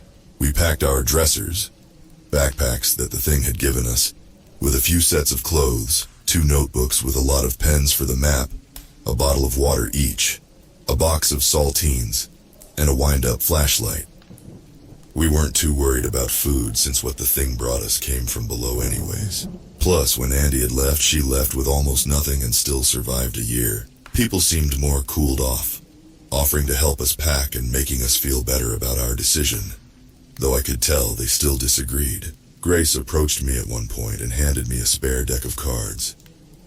I'm not sure if you'll ever get the chance, but I'll bet if you get to stop, it'll be as boring as it is up here. I smiled at her. Thanks, Grace, I'll miss you. I'll miss you too, honey. Benjamin gave us a few batteries that he had stockpiled from old toys and remotes the thing had brought us. Just in case you find a real flashlight down there, he told me. As I packed, Ethan sat with me, keeping me company. We laughed and reminisced about the last 4 years. Despite living in the house being boring, we always found something interesting to talk about. Bee sat in the opposite corner of the room pretending to read, but I could tell she was listening. I heard her chuckle alongside us occasionally. I was going to miss them. As the world grew dimmer and dimmer outside, the anxiety in my chest grew as well. I couldn't believe I was actually doing this. Images of the creature flashed in my brain. I was going to be down there with it. That thought alone was horrifying. Who knew what else lay beneath us? I had to remind myself that it wasn't for me. It was for the others. For Andy. Finally, nighttime hit and we all gathered in the bedroom. We said our goodbyes to one another. Grace, Claire, and Benjamin. Frank nodded to us from the corner. "You better be safe," Jan said with teary eyes, "and come back to us in one piece, all right?" "Of course," I said with a smile. Admittedly, I was holding back tears as well. "Be safe, man," Ethan said as he hugged me. "Be back in no time," I muttered. I released him to see Bee standing there waiting. She said nothing, just gently slid her arms around my waist and lay her head on my shoulder. I turned and kissed her head. "See you soon, Bee." With that, everyone shuffled into the bedroom, shut the door, and locked it. I said a quick prayer that this wasn't our last time seeing them. Daniel and I then made our way to the kitchen door. We both placed our hands on the pantry. "Are you sure you want to do this, kid? There's no going back." I nodded. "I have to, are you?" I was ready a long time ago. Together, we silently slid the pantry to the side and swung open the door. The scent of mildew and age hit us as we slipped into the old, empty yellow room.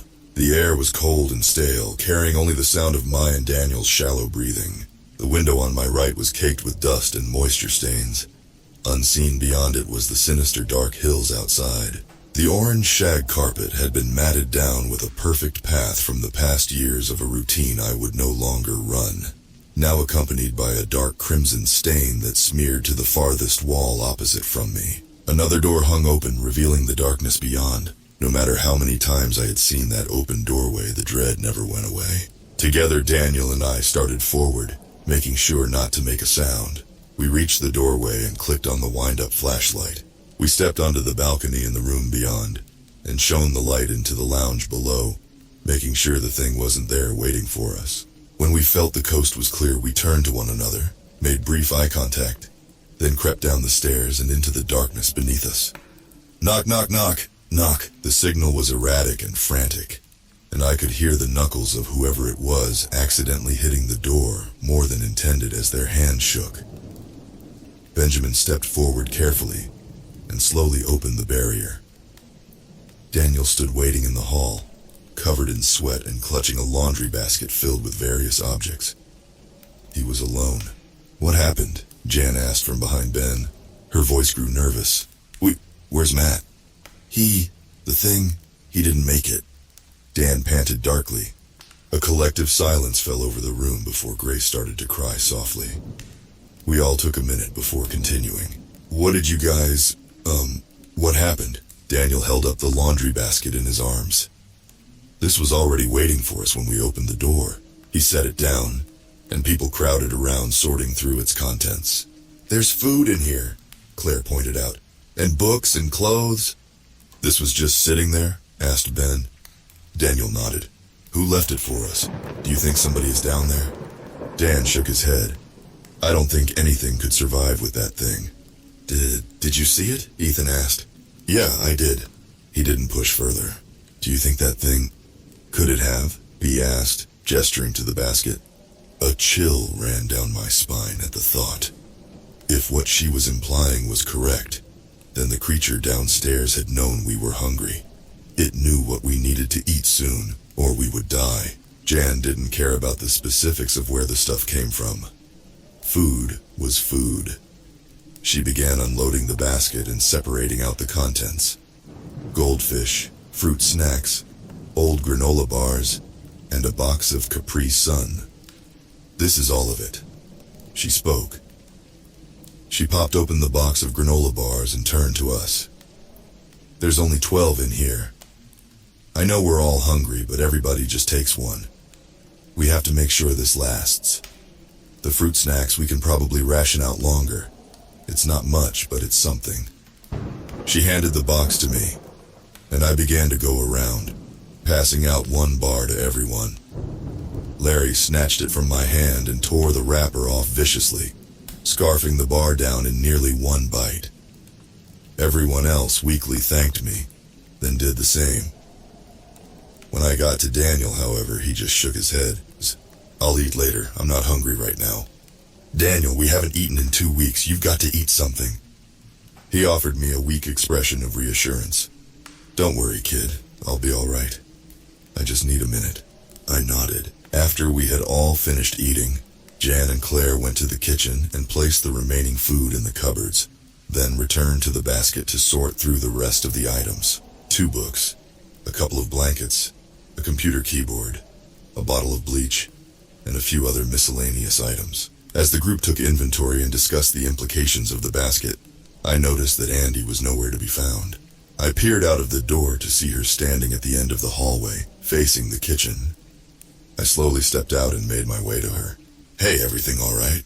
"Oh, hi, Joel. Yeah, I'm okay, just poor Matt." "Yeah, I know. Everyone seems like they're trying not to focus on it. They're just in shock. Give it time." "Yeah, I think you're right. I feel bad for Grace, though. They had gotten pretty close, I think." "I know. She's such a sweetheart, too. Mark looked like he was getting to know him as well. At least he's got Jan. The two seem to like each other a lot." "Yeah, I noticed," she said with a soft smile. "Isn't it funny? If we had bumped into each other outside of this place, we wouldn't have thought anything of it. Like ships passing in the night. But now that we're in this situation, I feel almost bad having lived like that. You're all such great people, and it's a shame we had to meet under the circumstances. It is pretty strange. I'm glad of all the people to get stranded with in this place. I got trapped with people who were so kind. This could have been a whole nother story with a different cast. I think Larry gives us a bit of a glimpse into that reality." Andy quietly joked. I laughed. "He's just scared. I'm not sure anyone on Earth has even been in a situation like this. Who knows how to deal with it? You seem to be handling yourself well." "You do too," she chuckled. "Maybe on the outside, but on the inside I'm freaking out." I laughed. "I was too. You could have fooled me. You're so confident and calm all of the time. It's honestly impressive." "Ha, just get to know me a bit more. You'll start to see the holes in that statement." "Well, depending on how long we're here for, I'm sure I'll have some time to." "Yeah, unfortunately, I think you're right." After a beat of silence, she looked at me. "I'm glad you're here, Joel." "Well, I'm not glad that you're here, but I'm thankful. You, Bea, and Ethan have really helped me process the last couple of weeks."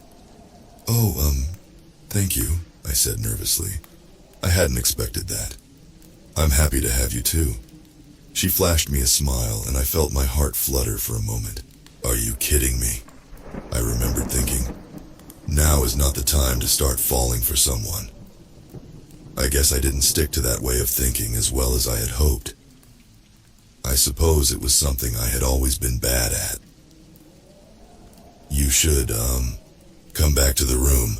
I think they found an old Monopoly board in that basket." "Ugh, finally, something to do around here," she joked as she joined my side. Together we headed back to join the others. The thing thrashed angrily against the door. Luckily, beneath the house was just as indestructible as above. I sat at an old, decaying table in the dark room, sketching out the path we had taken so far to get here. I had almost forgotten how nice having furniture was. So far from the yellow room, we had headed down the first flight of steps, surrounded by the suffocating darkness. I thought back to what the nameless man had said about the basement that first day. He had been right. This place was strange, even by the house's standards. The rooms looked like they had been cut straight out of another structure and placed down here with no rhyme or reason. Some looked like vacant offices, others looked like old 70s basements, and a few looked like old boiler rooms, complete with rusty pipes and busted furnaces. We had been creeping through for about 15 minutes when we reached the second set of stairs. They looked to be a fire escape from some sort of skyscraper. Daniel looked at me in the dark as we prepared to go down. I had never even seen the last few rooms we had just walked through, but for him, this was the furthest he had ever been. Luckily, the creature was nowhere to be found. At least not yet. Still, we were sure to tread lightly, especially from this point on. From here forward, it was all new territory. We took our first steps down into the darkness, moving carefully and making sure to only use the flashlight when we needed to. We did so by only clicking it on for a few seconds, gathering what information we needed, then clicking off and moving through the area in the dark. This was for two reasons. The first was because the flashlight was wind-up powered. Its battery wasn't the strongest, and if it ran out, we would have to rewind it. Winding the light was not a quiet task. The second was because, while we couldn't see in the dark of the house, we knew that whatever was down here could definitely see us. If we were shining light down every corridor, anything in the dark would undoubtedly see us before we heard it. We stepped slowly down the cold steps, clinging to the railing as to not fall. Landing after landing, we descended, stopping to listen occasionally for the creature. As I focused on the sound of our footsteps against the stone, the realization of the entire situation suddenly hit me like a ton of bricks. I was below the house. I was in the place where the monsters lived. My chest began to feel like it had whenever I stepped outside of the sunroom. The feeling that I was in a space I wasn't supposed to be. These halls weren't safe. The creature was around here somewhere. Who knew what else might call this part of the house home? I felt my feet try to glue themselves in place, but I urged them onward. I had already made my choice to come down here. There was no turning back now. Every time they tried to stop again, I forced myself to think of Andy, alone here in the dark. After that, I couldn't possibly stop. After about 20 minutes of descending, we noticed a light at the bottom of the stairs. Growing closer, we reached the doorway that awaited us and very carefully peeked inside. It appeared to be a hotel lobby. It was large and vacant, with old pop art rotting on its walls and damp, moldy patterned carpet beneath us. White fluorescent bulbs hummed with life, and yet the scene before us was completely dead. No sound, no movement. In front of us was a desk with papers scattered about, and behind it we could see a dark room that's door was ajar. Daniel and I looked at one another, both acknowledging the strangeness of the buzzing lights above us. Every room so far had been shrouded in darkness. Was someone here? We entered slowly into the room, checking down the long halls that branched off from it to make sure that nothing else was with us. As I scanned by the front desk once again, I noticed something by the dark doorway. Next to the opening, written in Sharpie on the wall, were the words, "Safe Room." I gently called to Daniel. He looked over and I nodded to the writing, then made a confused expression. He made his way over to me. Then together we moved closer to the desk. We didn't dare step behind it or get too close to the door. After all, we knew it could be some sort of trap. However, upon closer inspection, the handwriting looked neat, clean, intentional. When I imagined what the creature's script would look like, those were the last things that came to mind. I lifted the flashlight in my hand, extended my arm over the desk, and clicked it on. Light flooded the room ahead, and within was what looked like an office. More desks, papers, a rack of keycards, and a printer. Another door within led to what looked like a break room. Nothing living inside as far as we could see. I held up my hand to Daniel and stepped around the desk.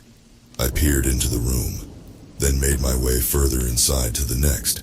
The break room was empty as well, save for some vending machines, chairs, and tables. As I headed back out of the space, I saw that the door locked from the inside, and it suddenly clicked. Safe room. As I stepped out of the doorway to signal Daniel, I felt my footstep on something that gave slight resistance before going slack. I looked down in an instant and traced the source. A phone cord that had been buried by discarded papers, running up to a phone on the desk. My heart sank as I watched the black plastic phone get yanked off of the surface and clatter the ground with a loud snap. The sound echoed through the halls, and Daniel and I looked at each other and waited. Silence. Nothing but the ringing in our ears and the sound of our heartbeats. Dan shot me a look of daggers, and I mouthed the word, "Sorry." Just then I caught something to my left. Movement down one of the corridors.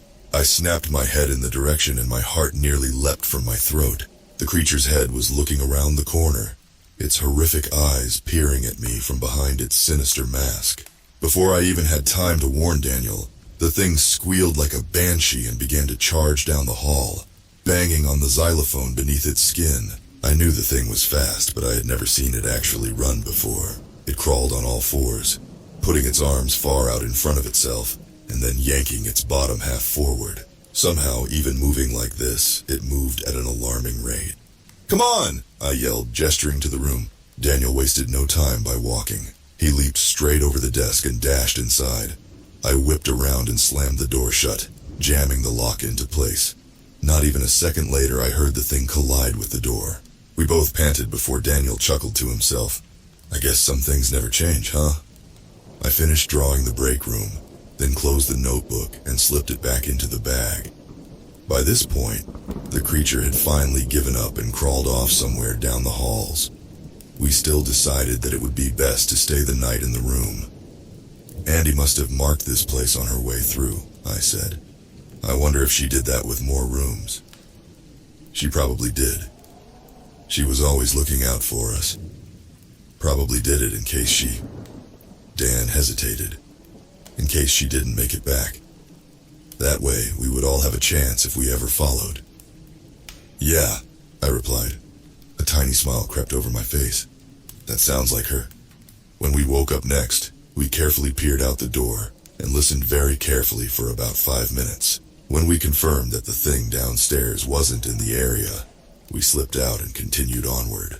Admittedly, it wasn't too hard to find our way. On the floor, Andy had left a trail of blood from wherever she had been injured, all of the way back up to the house. Daniel followed the crimson path and led, but I couldn't bear to look down at it. Every time I did, all I could imagine was her, injured and scared, staggering her way back up to the room. I couldn't even believe she had made it up the last 2 flights of stairs with how bad she had been bleeding. I kicked myself hard the further and further we got along the trail. I should have been with her, I thought. We continued this method until Dan stopped in his tracks right in front of a doorway. I stopped as well and looked at him. He turned to me and then pointed down to the blood trail. I hesitated but forced myself to look, and when I did, I was confused by what I saw. Right where the 2 rooms connected, cut off at the carpet seam, the blood stopped. There wasn't a trace beyond the doorway. It was as if someone had seen the stains and replaced the carpet. Dan looked at me and I looked at him, and then he shrugged and continued onward. We couldn't do much, and trying to understand it would just leave us standing there. From here on out, we were flying blind. We could discuss later. The second basement was much larger than the first. The rooms had kept their consistent pattern of randomness. However, a few were lit with fluorescent lights on this floor. We had been walking for about an hour before we found another staircase down, although we no longer had a guide, so we made some wrong turns along the way. I had to occasionally sketch the map while we walked, to not forget our path before I could record again. We prepared at the top of the steps, then made our way through the same way we had with the last. However, when we clicked the flashlight on at the bottom, we saw more writing beside the doorway, this time in green spray paint. Fear struck me as I read the phrase. Danger ahead. Daniel and I didn't move. I could tell that neither of us wanted to push forward. We had lived in the house for 4 years and thought we had learned all of the ins and outs of its rules. It was truly setting in now how little we actually knew. I looked at Daniel and held out my hand. He looked at it, looked to me, then shook it. It was a silent acknowledgement. We both accepted whatever lay ahead. Together we stepped through the door. The hallways we walked through were dark. They looked like they used to belong to an old school, with rusty lockers flanking either side of us and water dripping from the old ceiling panels. Doors to classrooms were open to our left and right, and more corridors and halls went off in several directions.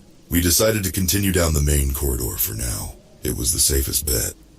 As we approached its end, it turned off to the right where a dim light was emanating. We thought it must have just been another lit room until we heard a slight noise echo down the bend, alongside the faint sound of music playing. It was an odd sound, and it took my brain a second to register it. It was wet and squishy, with seemingly no rhythm, and lasting only a few seconds at a time. Daniel and I were immediately set on alert. We knew any sound at all was not good. We crept to the edge of the corridor and peeked around the corner, using the side of the lockers for cover. It may not have been the wisest decision. Still, admittedly, I think it was morbid curiosity that got the better of us. We didn't know what else could be below the house, and we wanted to know what we were up against. The room at the end of the hall looked like a dance studio. It was large and open, and the wall that we could see was covered in cracked and dirty mirrors. Mirrors that reflected the horror within the room. We could see figures moving, about 3 of them. For a moment, they looked like people dancing in costumes, but as my eyes adjusted to the light, they began to take in more detail. The people were not wearing costumes. They were ballerinas, their hair tied up in tattered buns, wearing swan masks. Their arms had been twisted and mutated, jutting in several directions like a bird's wings. A sprawl of ratted feathers even sprouted and fanned outward from underneath the limbs. At the end of the wings, a single long, black, curved claw hooked outward, glinting in the ghostly blue light that the room provided. Their legs were long and slender and looked human. However, in place of feet, the limbs stretched into another black talon that spiked straight down into the ground, forcing the women to balance carefully. Their skin was pale, yet seemed to sparkle beneath the glow, and despite their mutilated features, their frames looked human and normal. As they moved, however, any illusion of humanity vanished. The swans jerked around violently, yet still moved about with the grace of a dancer. They thrashed horribly out of sync with the music that was filling the hall. The tune was faded and distorted, like a broken record. They spun and twirled around one another, stopping for their limbs to occasionally spasm before continuing. They were clearly dancing some sort of twisted ballet. Their movements were fluid on their knife-like feet, and I found myself strangely fascinated by them. That fascination was interrupted as one of the ballerinas twirled toward another, thrust out its arm, and revealed the source of the sound we had been hearing. Schlock! The black claw of the woman slid effortlessly into another ballerina's torso, piercing her silver leotard. The impaled swan winced at the attack but made no audible sound.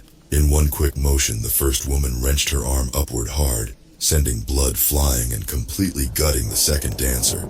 That was all Daniel and I needed to see. We ducked back around the corner and looked at each other. I stared at him with a, "Did you just see that?" face, and he glared it back with a, "Are you kidding, it's always something" expression. Despite both of our reactions, it now was clear that we would not be going down that hallway.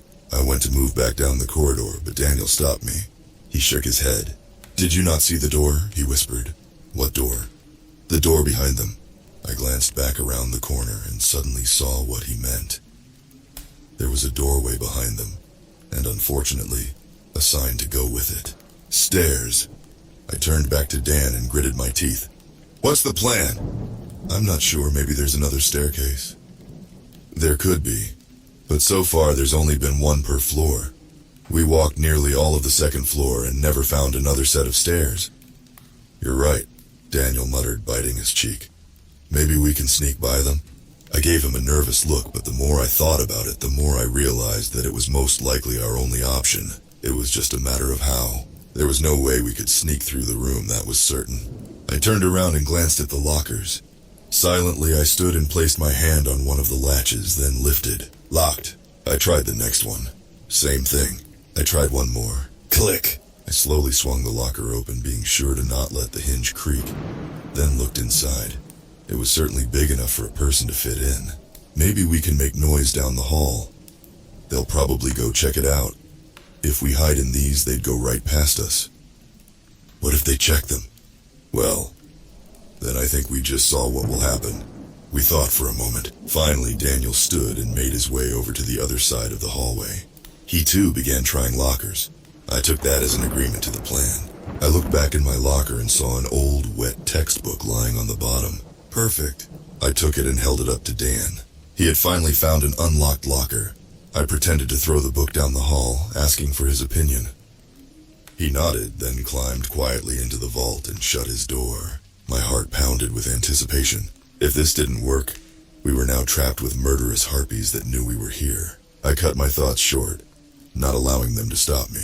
I raised the textbook above my head and then threw it down as hard as I could. A thunderous boom echoed down the halls, and I quickly kicked the book, sending it sailing down the corridor and into the dark.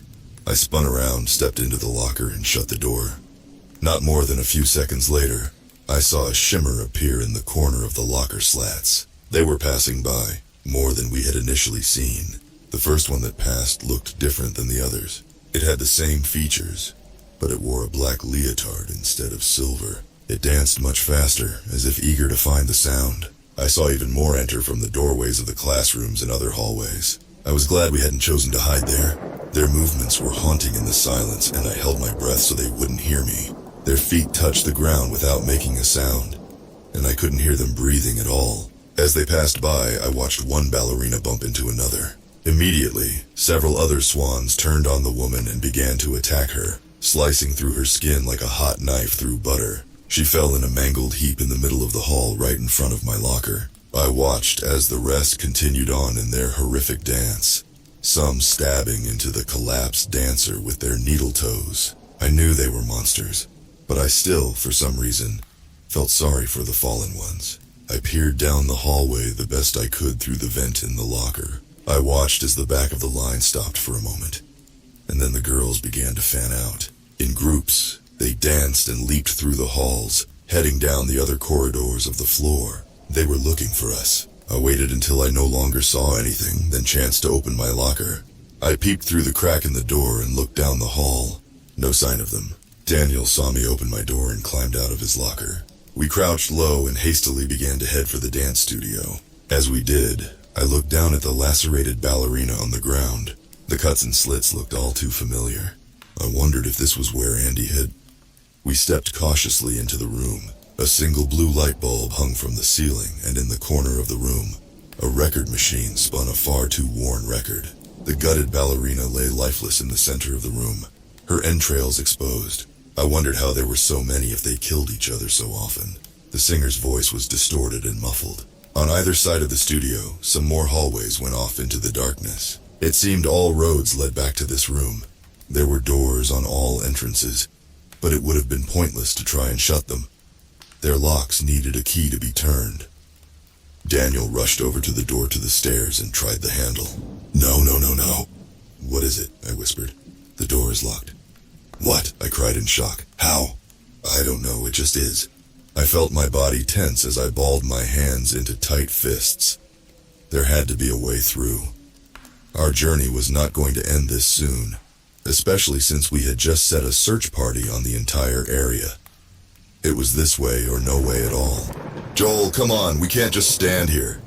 There has to be a way through. You know the rules of the house as much as I do. If a door is locked, it stays locked. I had nothing to say. I knew he was right. Let's just find a safe place and think this out. Yeah, I said defeatedly. Yeah, all right. Just then, I saw something moving in the reflection of the mirror behind Daniel.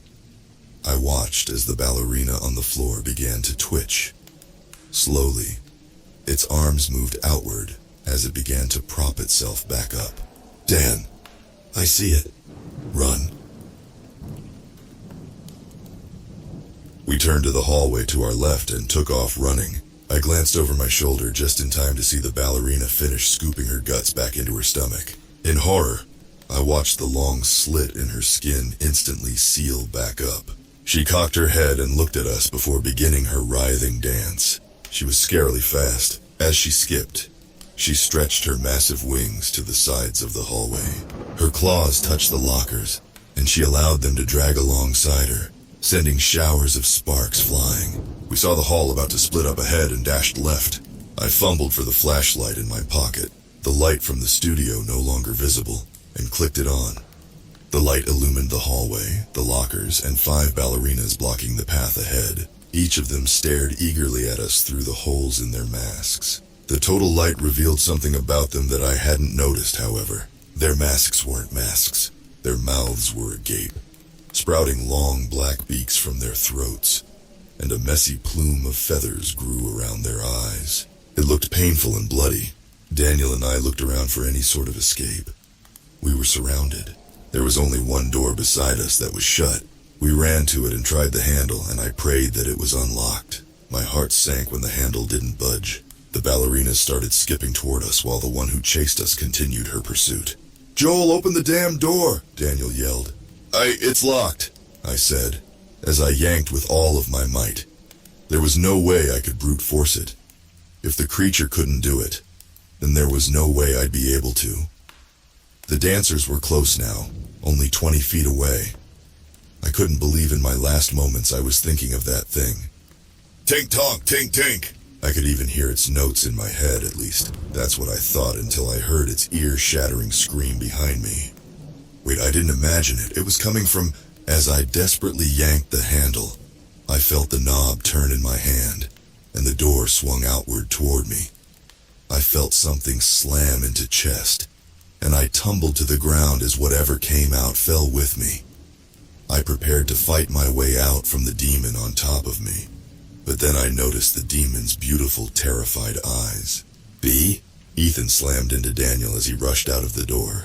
He wasted no time in grabbing the man and shoving him to the side of the doorway. Ethan stepped in front of him and stretched his arm out, preventing Daniel from moving. B and I took his cue and, holding each other, rolled to our side and sat up against the wall. The ballerinas were on top of us now, but it didn't matter. The skin-wearing creature came barreling through the doorway, right past us, and bowled a massive group of them over. The ones that remained turned their eyes to the beast. "Let's go!" Ethan yelled as he ran back through the door.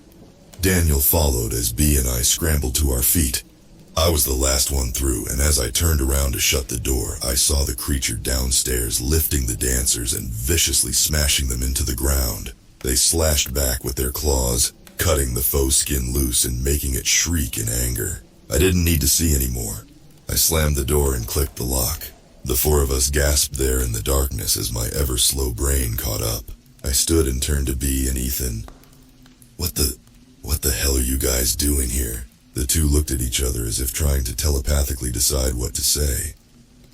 Ethan tried to take a shot at the question first, but all that came out was a nervous, "Hey man, funny running into you like this." I was not amused. "So much for staying if I asked you to, huh?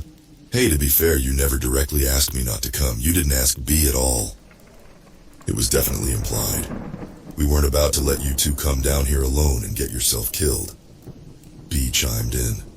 "That's exactly why the two of us came down here alone, so that no one else would get killed," I said, pointing to Daniel. "Damn it, kids, what were you two thinking? What if you hadn't run into us? You would have been lost down here alone," he scolded. "We left right after you two. We figured we would run into you pretty quick. I guess we just were going at different paces," Ethan admitted. "We're going back," I said. "I'm not going to let you guys risk your lives down here with me." "You don't get to make that choice," B snapped. "We didn't get to make that for you when you decided to come down here.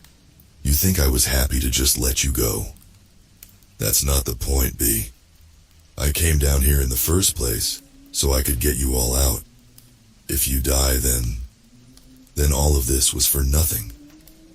There are still 5 people waiting up there for us to find the exit and come back. You're going to need all the help you can get to find it." "No, I'm not. The only reason Dan came was that he threatened to kill himself otherwise."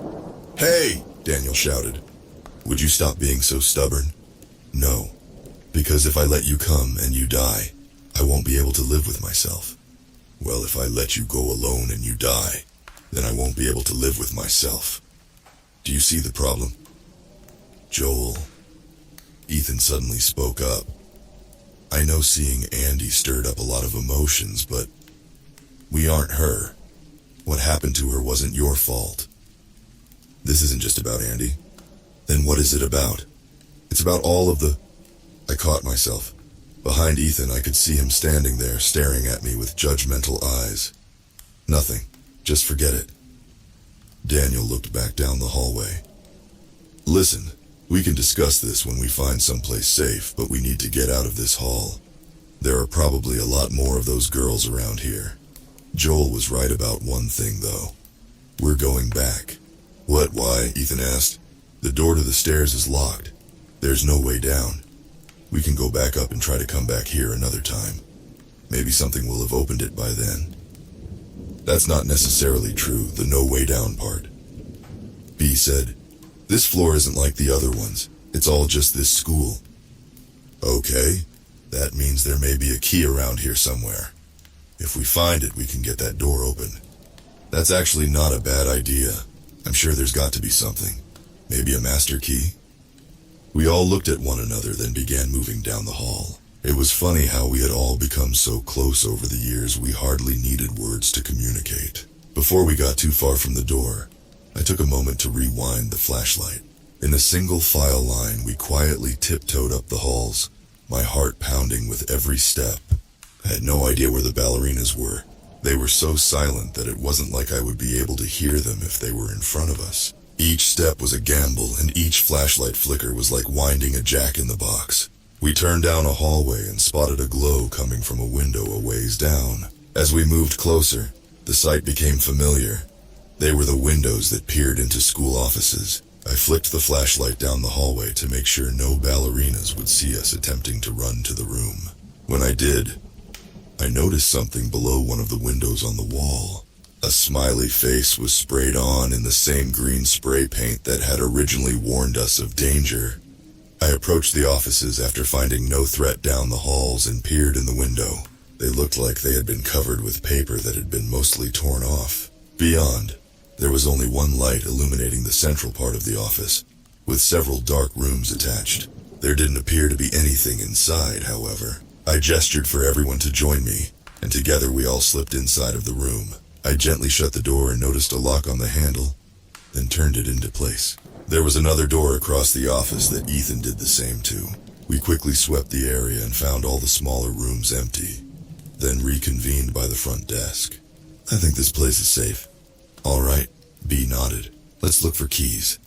We fanned out and began looking.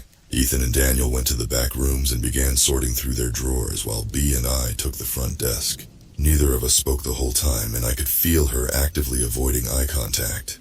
I didn't blame her. I knew that I was being hypocritical about the situation, but it didn't matter to me. All that did matter was that my friends remained safe. I didn't care what happened to me. Still, I felt guilty. I knew why she was upset.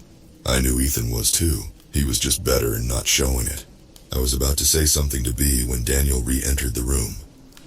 You all should see this. He spoke, setting a clipboard down on the desk. Ethan came back in, and together we all pored over the papers that were attached. Where did you find this? Ethan asked. It was just laying on the desk in there, Daniel answered, pointing to one of the offices. The papers were just old attendance sheets. However, they had been turned over and furiously written on, with notes covering entire pages.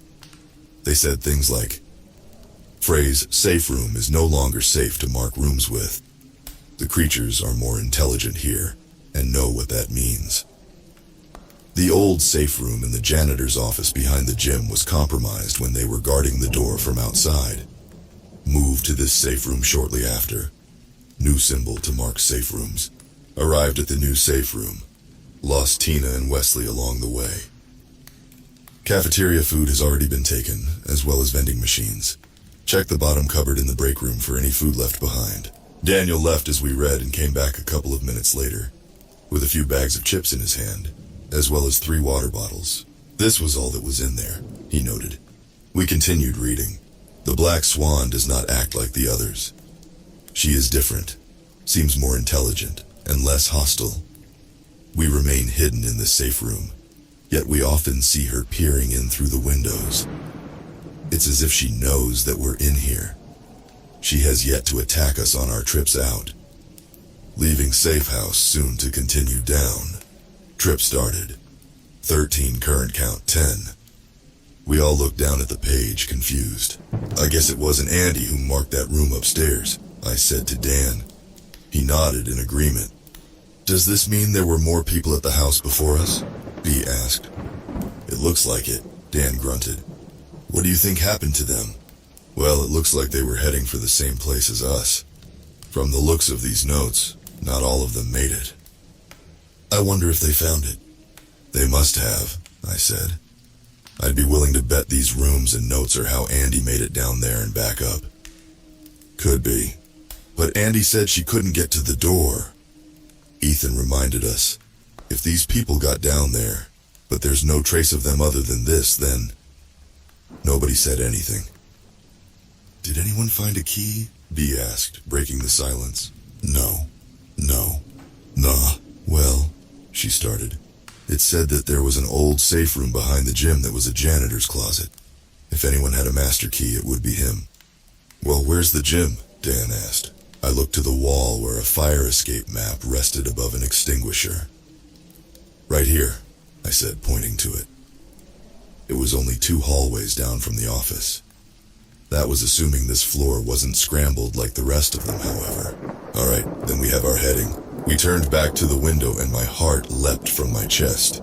Through the holes in the paper, I could see several swans standing, simply staring at us. I watched as one twirled behind the front door, and the handle began to jiggle. Luckily, we had taken the time to lock them. One of the ballerinas put her claw to the window and dragged it down. The glass didn't scratch or break, but it certainly made an ear-splitting screech. I noticed the dancer in the black leotard standing behind the rest, gazing at us. It was then that I realized why the windows had been covered. Damn it, Ethan muttered. What do we do? How are they still alive? I thought that thing killed them, B said. There are a lot of them, and unfortunately they don't stay dead, I replied. One ballerina's arm twitched and bumped another one. All at once they converged on her, showing Ethan and B the sight I had already gotten to see. Maybe they killed the creature, Dan said. B sighed. One can only hope. Wait a minute. If that thing is following us, do you think it's still feeding everyone upstairs? I asked. We shifted nervously before Ethan spoke. Well, Andy had to deal with it too, I'm sure. And it still fed us for a year. I'm sure they'll be fine. The statement offered a bit of comfort. However, if what Dan suggested was true, and the thing was dead, there would be nobody to take care of the people upstairs. Well, what are we going to do now? He continued as the swans stepped away from the window and began to use the hallway as their new dance floor. It doesn't seem like we're getting out of here as long as they know we're held up. It's just one thing after the next, Dan groaned. Are you kidding me? Ethan joked. My life hasn't been this interesting in nearly 4 years. We waited for a while, discussing ideas and hoping the dancers would eventually become occupied with something else, allowing us an escape. Unfortunately, we weren't so lucky. Minutes turned to hours. Hours turned to days. The whole time, the ballerinas just danced in front of the window as if mocking us. They knew we were trapped. In the meantime, they kept themselves entertained by continuously slashing one another to pieces and restitching themselves a few minutes later. I was thankful we hadn't relied only on finding food and had brought the extra box of saltines. We were sure to ration them, eating only a few each every other day for the 5 days we were there. The sink in the break room worked, supplying us with the same chalky water we were used to, and we took shifts guarding the main office in case anything somehow managed to break their way in. On the 4th day, tensions started to rise. We weren't sure if we were going to make it out. B still seemed like she was avoiding me. However, it no longer seemed like anger. It felt more like us not knowing what to say to one another. Ethan just told me to give it time and that she would come around. Frankly, I was afraid I was going to run out of it. On the 5th night, Daniel woke me up to take my watch. I stepped out of the break room and into the main office, where I sat down in a computer chair behind the desk. We had repapered the windows in an attempt to deter the dancers, but I could still slightly see their shadows dancing across the parchment. They weren't giving up. Hey, brother, he said from underneath the desk. I didn't bother to look down, but I could see his figure huddled in the shadow. Long week, huh? It's going to be if we're stuck in here any longer. Hey, I wouldn't worry about it too much. That girl of yours took a year to find the exit. I'm sure she spent a lot of that time just waiting. I said nothing. Hey, speaking of her, why haven't you told the others the real reason you're upset they came? Because they don't need to know. Why not? You already told them it wasn't about Andy. It is about Andy. Not all of it. If I remember correctly, a big part of it was the reason you were on that bus in the first place. What do you want from me?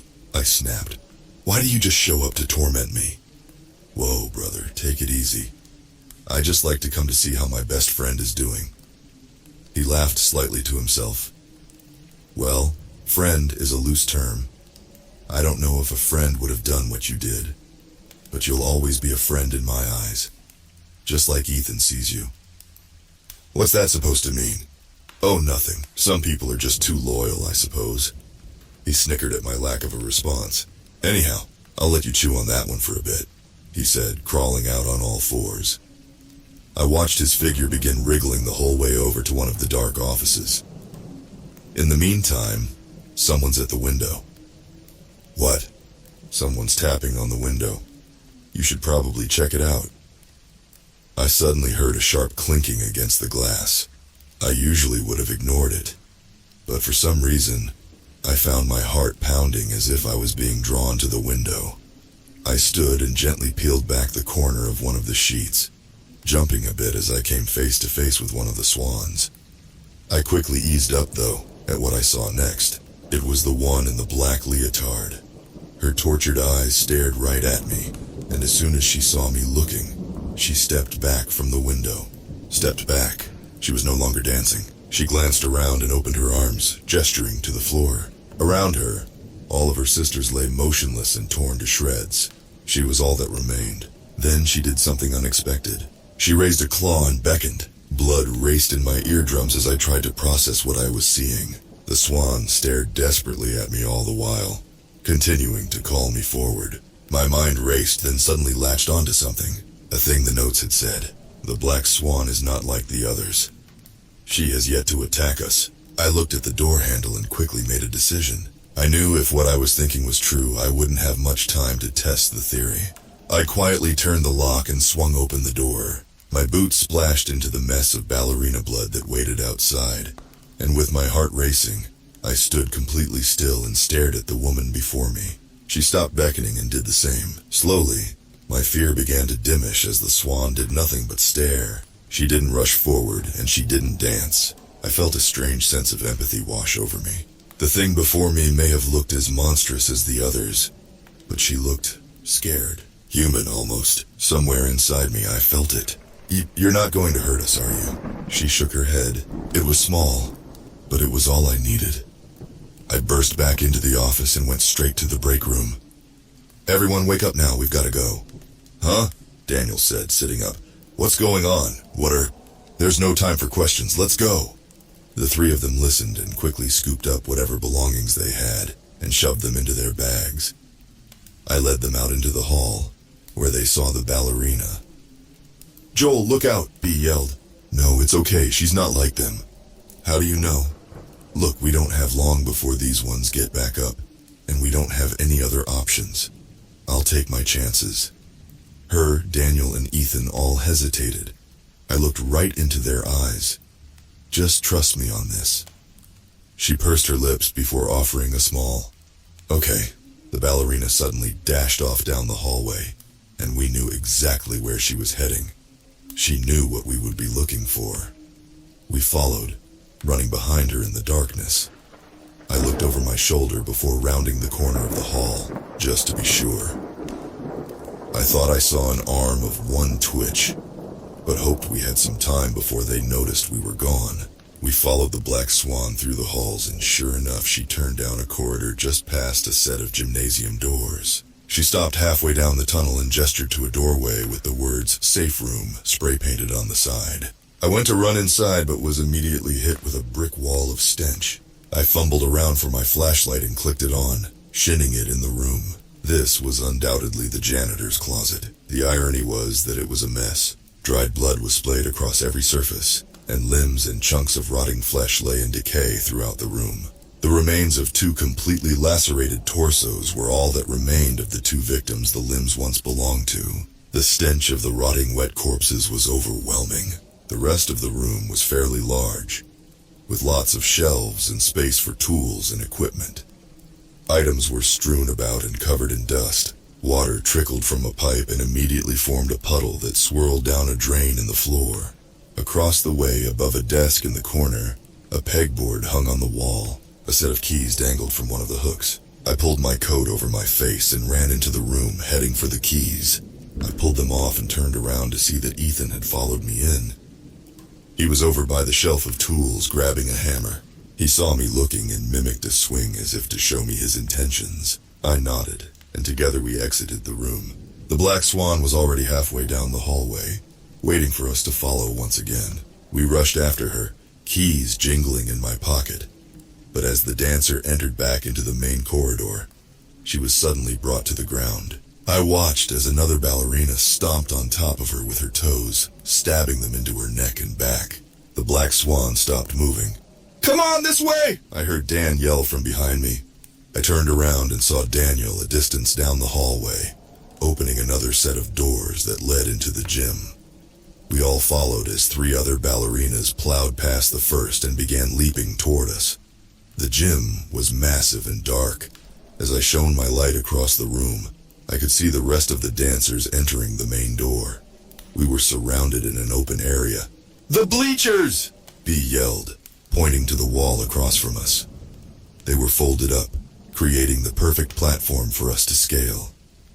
What we would do from there was a mystery, but it was better than the current alternative. We slammed into the bleachers and began to climb the recessed steps like a ladder. The ballerinas were already halfway across the court by the time B and Dan made it up. I made it up next and turned around, holding my hand out to Ethan. He took it, and I yanked him to safety just as a swan below swiped for his leg. I felt the air of the attack from all the way atop the bleachers. We stood above the gym floor, looking down at the harpies as they stared up at us. One of them began to scale the sides of the platform, but as soon as its head peeked over the landing, Daniel kicked it hard with the butt of his boot. Another tried the same, but this time, Ethan slammed the hammer he had just grabbed hard into the thing's head. The woman went limp and fell to the ground, where the other dancers quickly trampled her. Ethan looked sick at what he had just done, but I could see him attempt to shake it off. Watching the others carelessly kill their own gave me an idea, however. I sat down and tore off my boot. "Ethan, let me see that hammer!" Ethan passed the tool to me without question, and I began to tie my laces to the end of it. "What are you doing, kid?" Daniel yelled. "Pay attention." When my invention was done, I stepped to the edge of the bleachers. I prayed it was long enough. The swans began eagerly dancing ballets that involved swiping at me with their talons. I waited for a break in their movements, then leaned over the edge and swung the makeshift flail. It clubbed the ballerina below me, and she stumbled slightly, falling into another one. I really hoped that their instincts would overcome their desire for us. When the surrounding women looked at the one who had just faltered, I knew it had worked. They pounced onto her, tearing her apart as they had with the rest. As soon as I saw one returning to their dance, I would swing again, knocking over that one too. It was working. After 3 successful hits and dodging between talons, the majority of the ballerinas had turned on one another. The ones that didn't fall to my hand fell to the dancers they bumped into while massacring each other.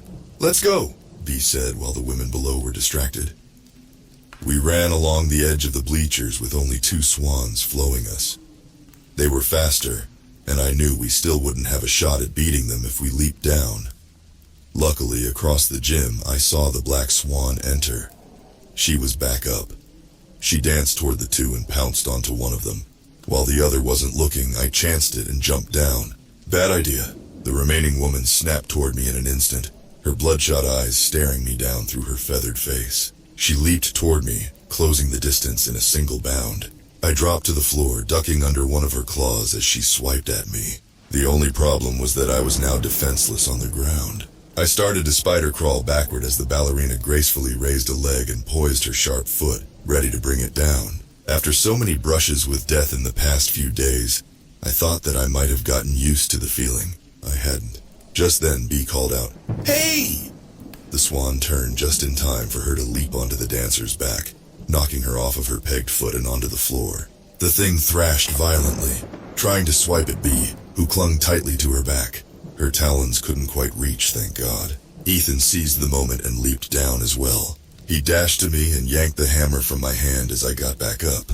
Once he had it, he twirled around and, with my boot still attached, jumped onto the harpy's chest, bashing it into her face.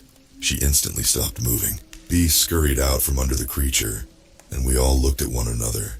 Gah! Ethan winced through his teeth as he held his arm. In all the frantic swiping, the swan had caught his forearm. A thick gash leaked crimson, and from the looks of it, I was thankful it had only hit his arm and not something vital. B luckily looked unscathed. The black swan finished off her victim, then turned to us. She pointed to the door, and we didn't need to be told twice. We ran for the halls, the few swans that remained realizing and following after. As we ran, I saw Ethan trying to stop his arm from leaking. "Hang on, man, we're almost there," I told him. We made a few turns, then ran down a hallway that led to a familiar place, the main corridor. We bolted past the lockers and into the dance studio. I quickly shut the double doors to the main entrance and pulled the keys from my pocket. There were so many. I began fumbling through them, trying desperately to find the right one. Through the windows on the doors, I could see the dancers rounding into the corridor. Key after key, I jammed them into the lock as they closed the gap. The thought crossed my mind that we weren't even sure this would work. "Joel!" Daniel cried as I slotted in another. I could see out of my peripheral that they were only 5 feet away now. Click! The locks turned sharply as I jumped back from the door, preparing for the worst. The dancers pelted the surface like thick balls of hail, and angrily clawed as the glass. I panted on the floor as I stared, my hands trembling. The dancers receded down the hallway, and I hopped to my feet, running to lock the 2 remaining doors. Not even a minute later, I saw them appear in those windows as well. We all just stared at one another in amazement, the black swan included. We couldn't believe we had made it. Without a word, I walked to the stairway door and clicked the key inside. It turned effortlessly. Ethan and Bea entered the dark chute, and Daniel began tending to Ethan's wound. I turned back to the ballerina. Thank you." She just stared at me. Her eyes weren't bloodshot like the rest of the dancers. They were gentle green eyes, full of pain and sadness. I could see them welling with tears. "You're not one of them, are you?" I asked. She gently shook her head. I wanted to know what that meant, but I knew she couldn't answer. "Come with us." She shook her head again. She went to step through the staircase door, and I watched as the floor around her other foot seemed to rise up around it, locking her in place. "Why does that?" I questioned, looking up at her. She simply stared at me with unknowing eyes. I looked to the other ballerinas outside. "They won't be able to hurt you as long as the doors are locked. You'll be safe in here." She nodded. "Here," I said, crossing to the main door. I removed the key and placed it into the lock, but didn't turn it. "If anyone else ever comes by, you should be able to turn it and unlock this, even with your talons." She looked at me and softly bowed in understanding. I could now see complete tears falling from her face. I couldn't help but see Andy, trapped and only wanting an escape. "I'm so sorry that you're stuck here." She shook her head no, then bent down to the dried blood on the floor. Slowly, she carved out a word. "Deserved." I didn't understand, but I nodded anyway. "We'll probably be back through here again soon. There's more of us. Maybe we can find a way to..." She held up a talon to me and very gently rested it on my head. I had one last thing I needed to say to her. There were others like us, specifically a girl. She had long black hair and light blue eyes. "Did she come through here?" The swan paused for a moment, thinking before nodding. My throat tightened. When she came back up to us, she was all cut up. Did they do that?" I asked, pointing to the ballerinas beyond the glass. The woman's eyes suddenly looked confused and concerned. She returned to the dried blood and wrote something again, longer this time. "Never came back." A deep feeling of dread formed in my stomach. Did she mean Andy? "Joel!" Daniel called out. "We should go," he said, holding up the bloody cloth he was holding to Ethan's arm.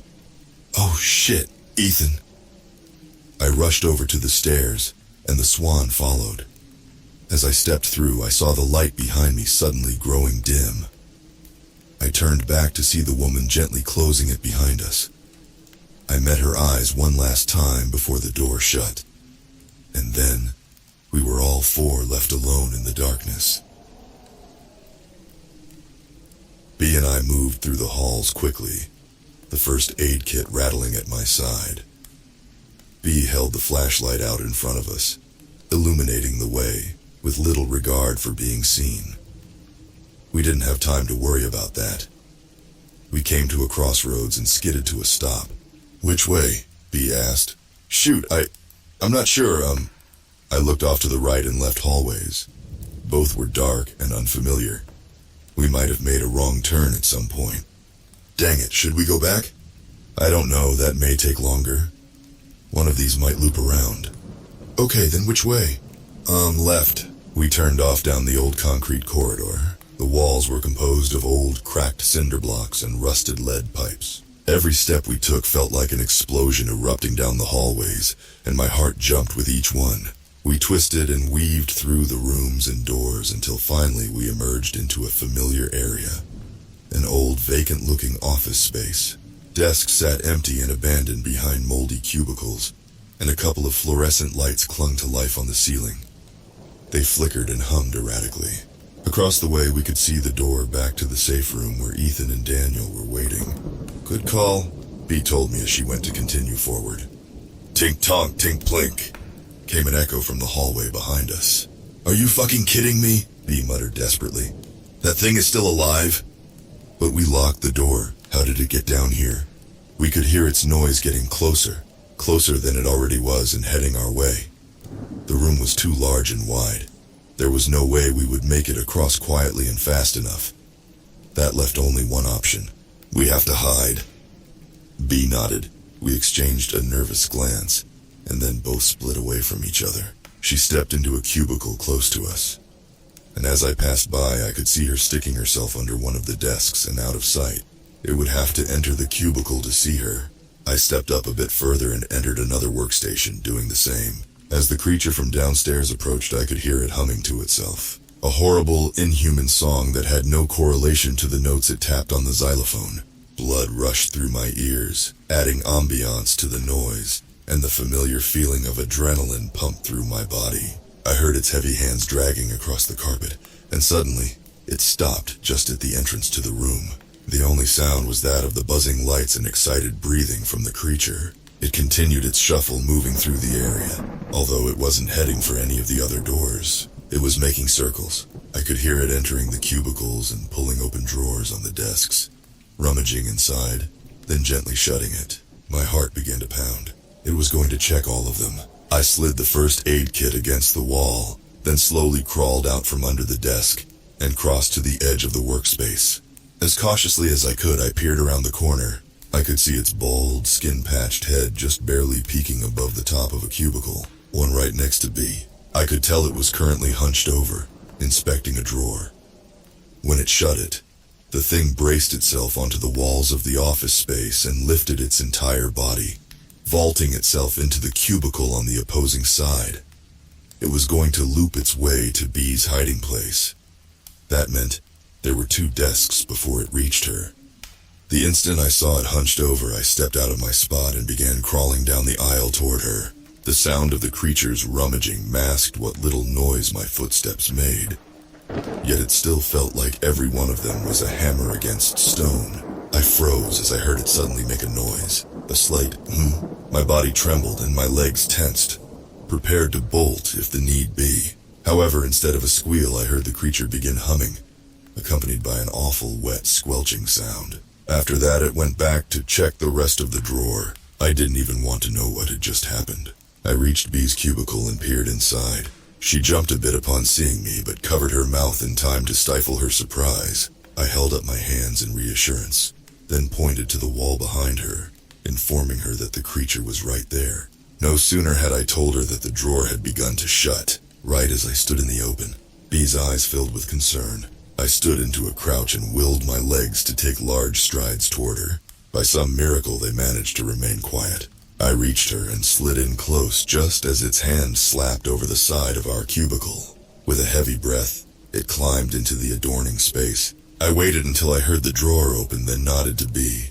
Together, we climbed out and curled our way outside of the office. She went to move further down, but I caught her, nodding back to one it had already checked. She didn't argue, and together we slipped a cubicle down and slid under the desk together. A moment later, we heard it climb into her space. We sat close to one another, her clinging to me as I clung to her.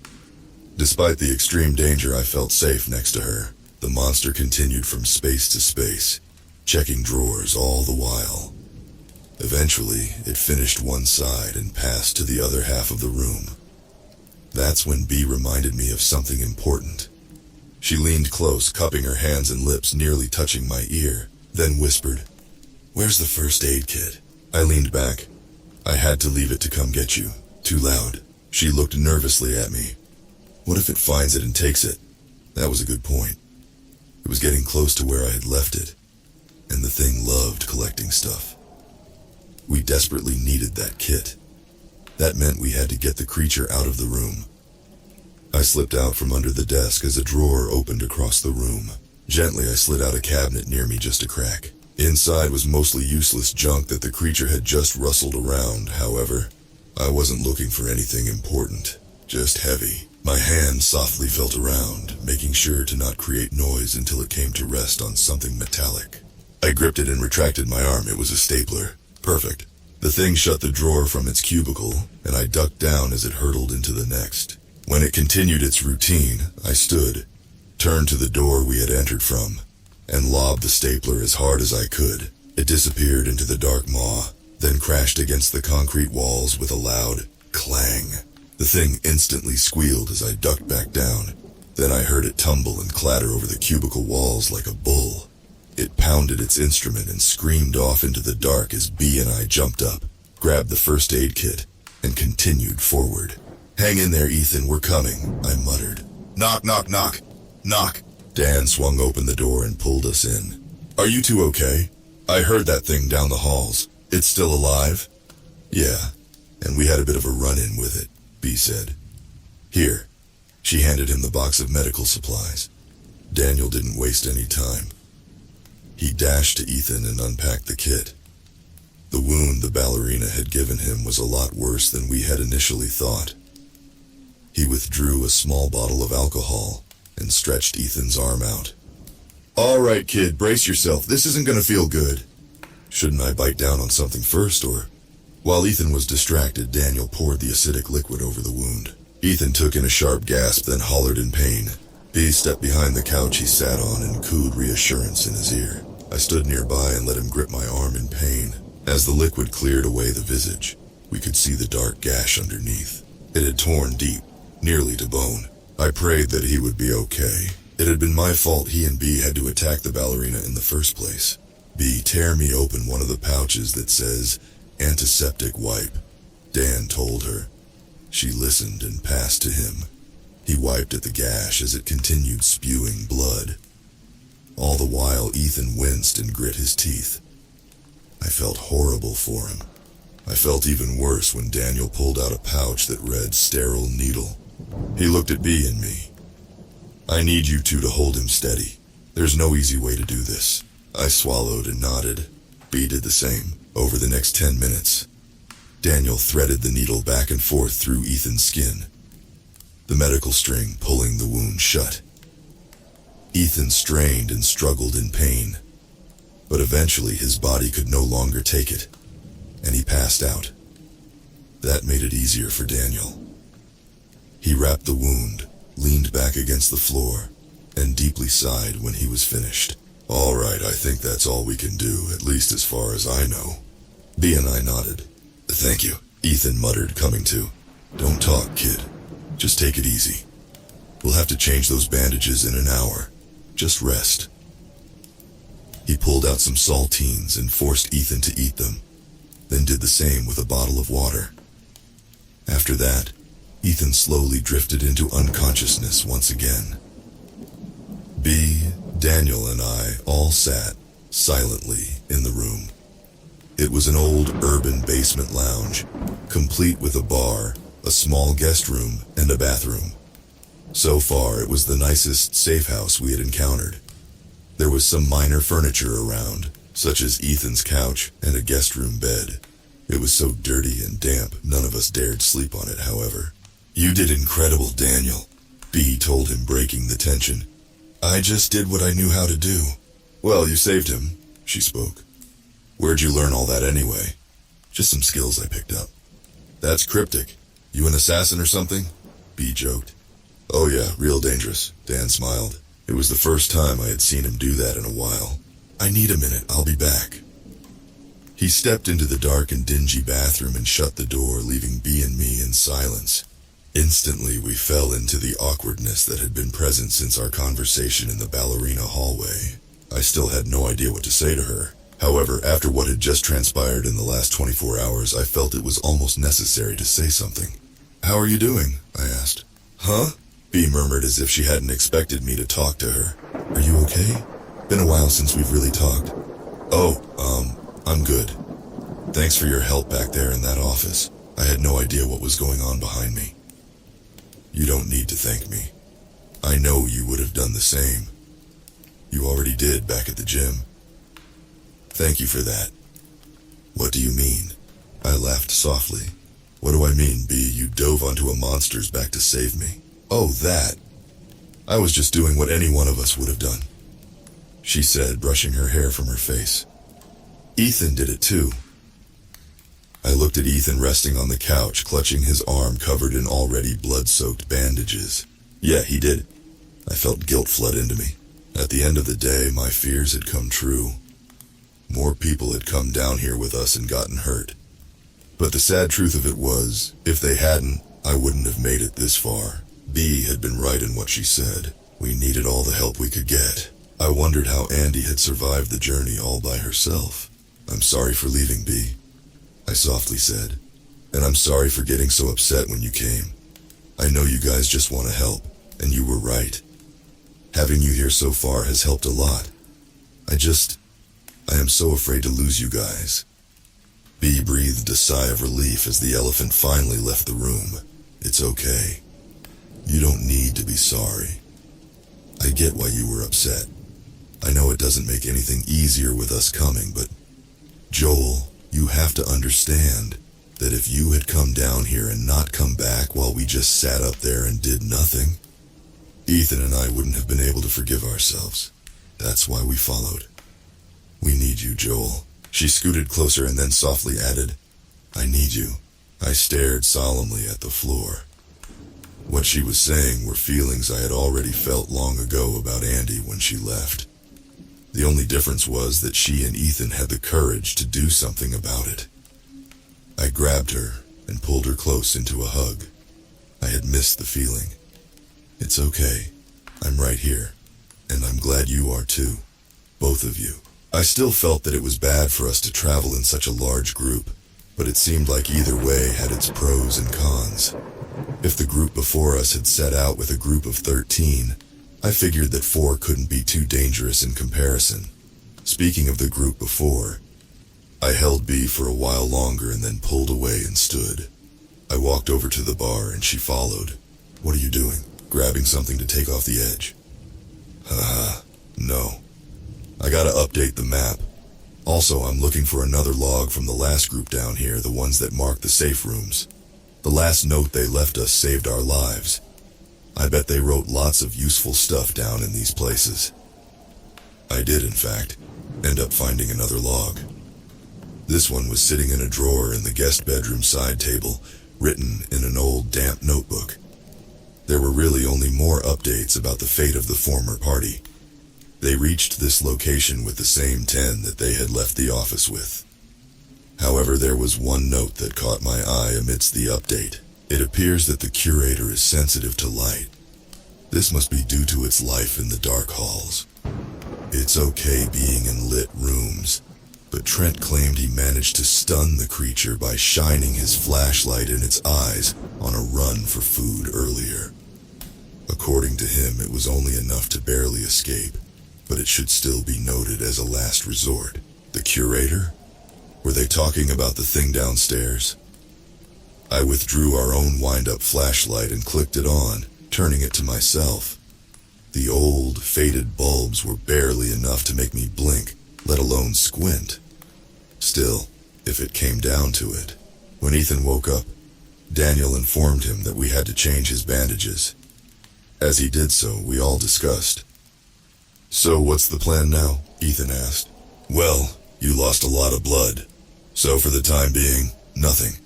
We're going to hold out here," Daniel replied, wrapping the cloth tightly. "What? No, I'm fine. Let's just keep going." Look, I appreciate your grit, Ethan. But if we keep moving with you hurt like this, it's not gonna be good. Our hearts are pumping fast and so is our blood, the latter of which you're in short supply of. If you pass out while we're out there, it's going to cause a lot of problems. Not to mention the chance of infection. Daniel, I'm fine. I don't want to be the reason we aren't moving. You're not, Ethan. B told him.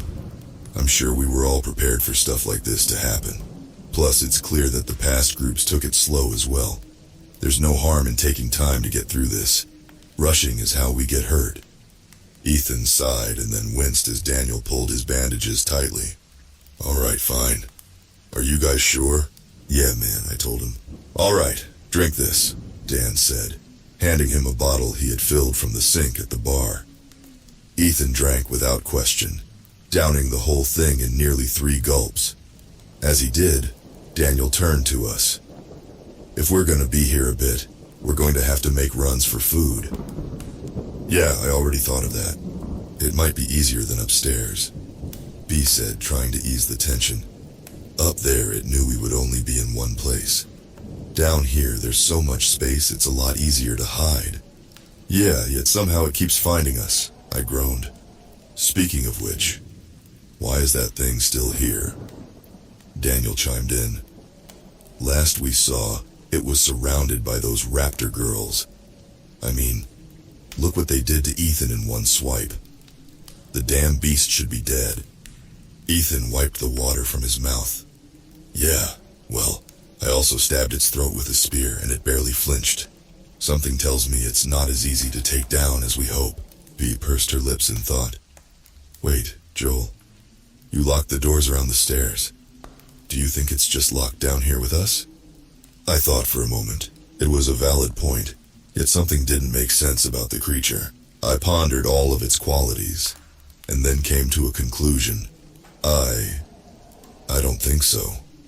Think about it. That thing brought us food every week for the past 4 years. To do that, it would have had to go down really far to find new rooms after it looted the top ones. It's taken us over a week to even get this far, and even excluding having to hide, that's about 2 days of total travel. What are you saying? Daniel questioned. I'm saying that I think the curator has ways of traveling through this place that we don't know about. The curator? Ethan asked. That's what the last group called the thing from downstairs. Dan snickered. That's a dumb name for it. The curator never showed up again for a week. Daniel and B went out on a food run during that time and came back unscathed. That was a relief. With them, they brought 6 cans of corn, which was honestly a great find. They also found a deck of Uno, which was an even better one. We had already played the cards Grace gave us to death and were ready for something new. It was difficult for Ethan to hold them right, as his injured arm couldn't close the hand attached. Instead, he told me which card to play and I played it for him. One night, B lay down beside me and rested her head on my chest. It was such a familiar comfort, though we were so far from home. I kicked myself for even calling it home, but it was true. The 6-room structure really had become a home in a sense. At least compared to down here, it had been nearly a year since we had arrived and a basket had just come in. Claire and Jan knocked on the bedroom door and we opened it. Their faces were beaming. We got a perfect one today. They were right. The thing downstairs had really found the good stuff. A whole unopened box of Twinkies, toothpaste, a lunchbox full of old cassettes, a couple of new games, and many other things.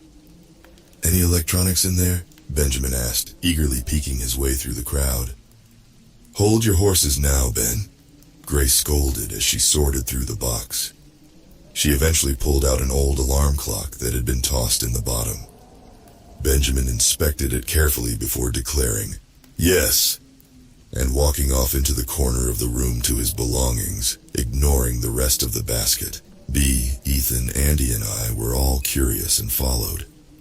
"What do you want that old thing for, Ben?" I asked him. He turned around with a big grin. "I've been collecting a whole lot of parts each run. Haven't you noticed?"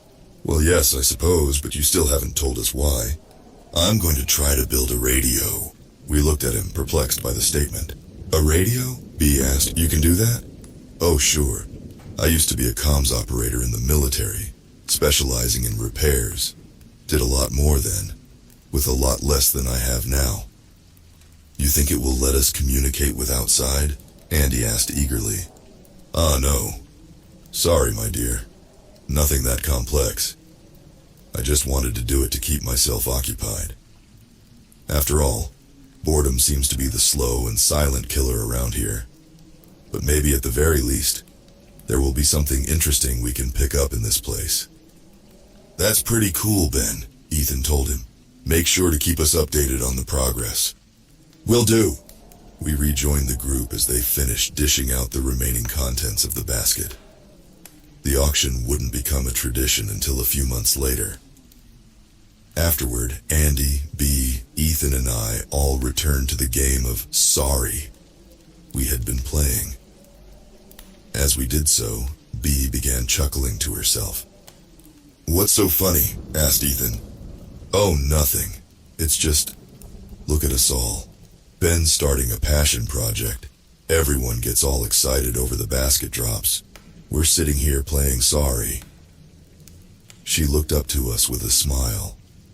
It's like we're all one big family living in a happy home. Ethan and I laughed at her joke. Andy did as well, but it was more somber and died a lot faster, I noticed. It's not funny. Larry suddenly snapped from the living room. He currently lay on the ground just staring at the ceiling. It's pathetic. We're all just trapped here like mice in a box, waiting for whoever set the trap to come back and throw us all away. Geez, man, Ethan said. We know it's pretty hopeless, but dwelling on it doesn't help. Maybe if we did, we would actually put our efforts toward doing something about it, rather than sitting around doing jack sh. That's enough, Larry. Daniel cut him off as he entered the room. He smiled at us and passed us each a Twinkie. Just enough for all of us. Thanks, Dan. Yeah, don't mention it. As Dan left, we all got up to put our new treasures in with our stash of belongings. All of us except Andy. She stood and went to the window instead. I stopped in the doorway as Ethan and B continued. B noticed that I wasn't following and turned back. You coming? I nodded to Andy and made a concerned face. Oh, I see, you want me to? Don't worry, I got it. I smiled. She gave me an unsteady nod as if she was unsure of something, then continued with Ethan. I approached Andy from behind and put a hand on her shoulder. Hey, don't let what Larry said get to you. There's nothing wrong with how we're handling this. We're doing all we can to survive, and that's what matters. Andy gave me a half-hearted smile that dropped as soon as she looked back to the window. Do you think we're ever going to get out of here? The question took me back. Of course, it was something I thought of every day. We all did. But this was the first time anyone dared to bring it up. We all agreed unspoken that we were going to get out someday. How was just what we had given up on. Andy, of course we will. There's no way this is it. This isn't the end for us. Okay, yeah, so what if Larry is right? What do you mean? Andy, what if we aren't doing enough? What if instead of waiting for something to happen, we're supposed to be looking? Looking for what? I don't know, never mind, forget it. Andy, talk to me. Looking for what? A way out? Yeah, a way out. I stared at her, waiting for her to continue, unsure of how to respond. We're all so afraid of this place that we barely scraped the surface and then gave up on trying. But what if there's more here? What if we need to be working harder? I looked at her with deep concern, then placed my hands on her shoulders and turned her to face me. Hey, I'm just as eager to get out of here as you are, I promise. But Andy, we can't lose anyone else. If we rush into the unknown, that'll end up happening now. The second we learn something that might point to a way out, I will be right there with you. But for the time being, I think we need to wait until we know what to do. Otherwise, we'll just be running blindly through the dark. Her eyes gazed into mine with pure emotion. Fear, anxiety, passion, confusion. Trust me, I told her. She looked at me. and for a moment I thought she was just more upset. Then she surprised me by wrapping her arms around me and pulling me in close. My heartbeat grew faster and louder, even louder than when I had to run for the basket. I held her back as she leaned into me. She felt warm and so safe, so familiar. Andy had never come back up, the ballerina had told me. What did that mean? Your heart always beats fast when I lay next to you, B muttered in the dark. Do I make you nervous? I can lay alone if you... No, stay, I whispered back as I gripped her tightly. Pressure built in my chest as I lingered between memory and reality, between Andy and B. My heart ultimately dropped as memory won out. The second we learn something that might point to a way out, I will be right there with you. By the time we left the room, we had been there nearly 2 weeks. Ethan's arm wasn't remotely close to fully healed. Still, it had changed from extreme pain to tolerable stinging, and he insisted that we move on. The rest of us didn't argue. We were all ready to push forward as well. Primarily since we had heard the curator crawling around our floor a few days prior.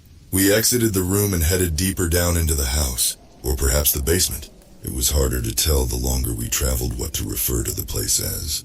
It was too strange and disorganized to be a compound, yet too in decay to be referred to as a bunker. We simply tried not to think about it. It wasn't necessary. We had been walking for a few days, and as we had, the floors seemed to get bigger and bigger. Each floor seemed to be more vast than the last, with larger rooms and deeper staircases. We made sure to scavenge along the way and stop in any safe rooms we found. However, the strange thing was that some of them hadn't been marked with a smiley face, like the group we had been retracing had designated. They were marked with other symbols, a check mark, a star, a circle, things like that. A lot weren't marked at all, even though we took direct paths through the basement where the last group would have walked. There were so many mismarked rooms, no logs either. The ones we did find didn't offer any new information anyways. Just a slowly declining count from 10 to 6.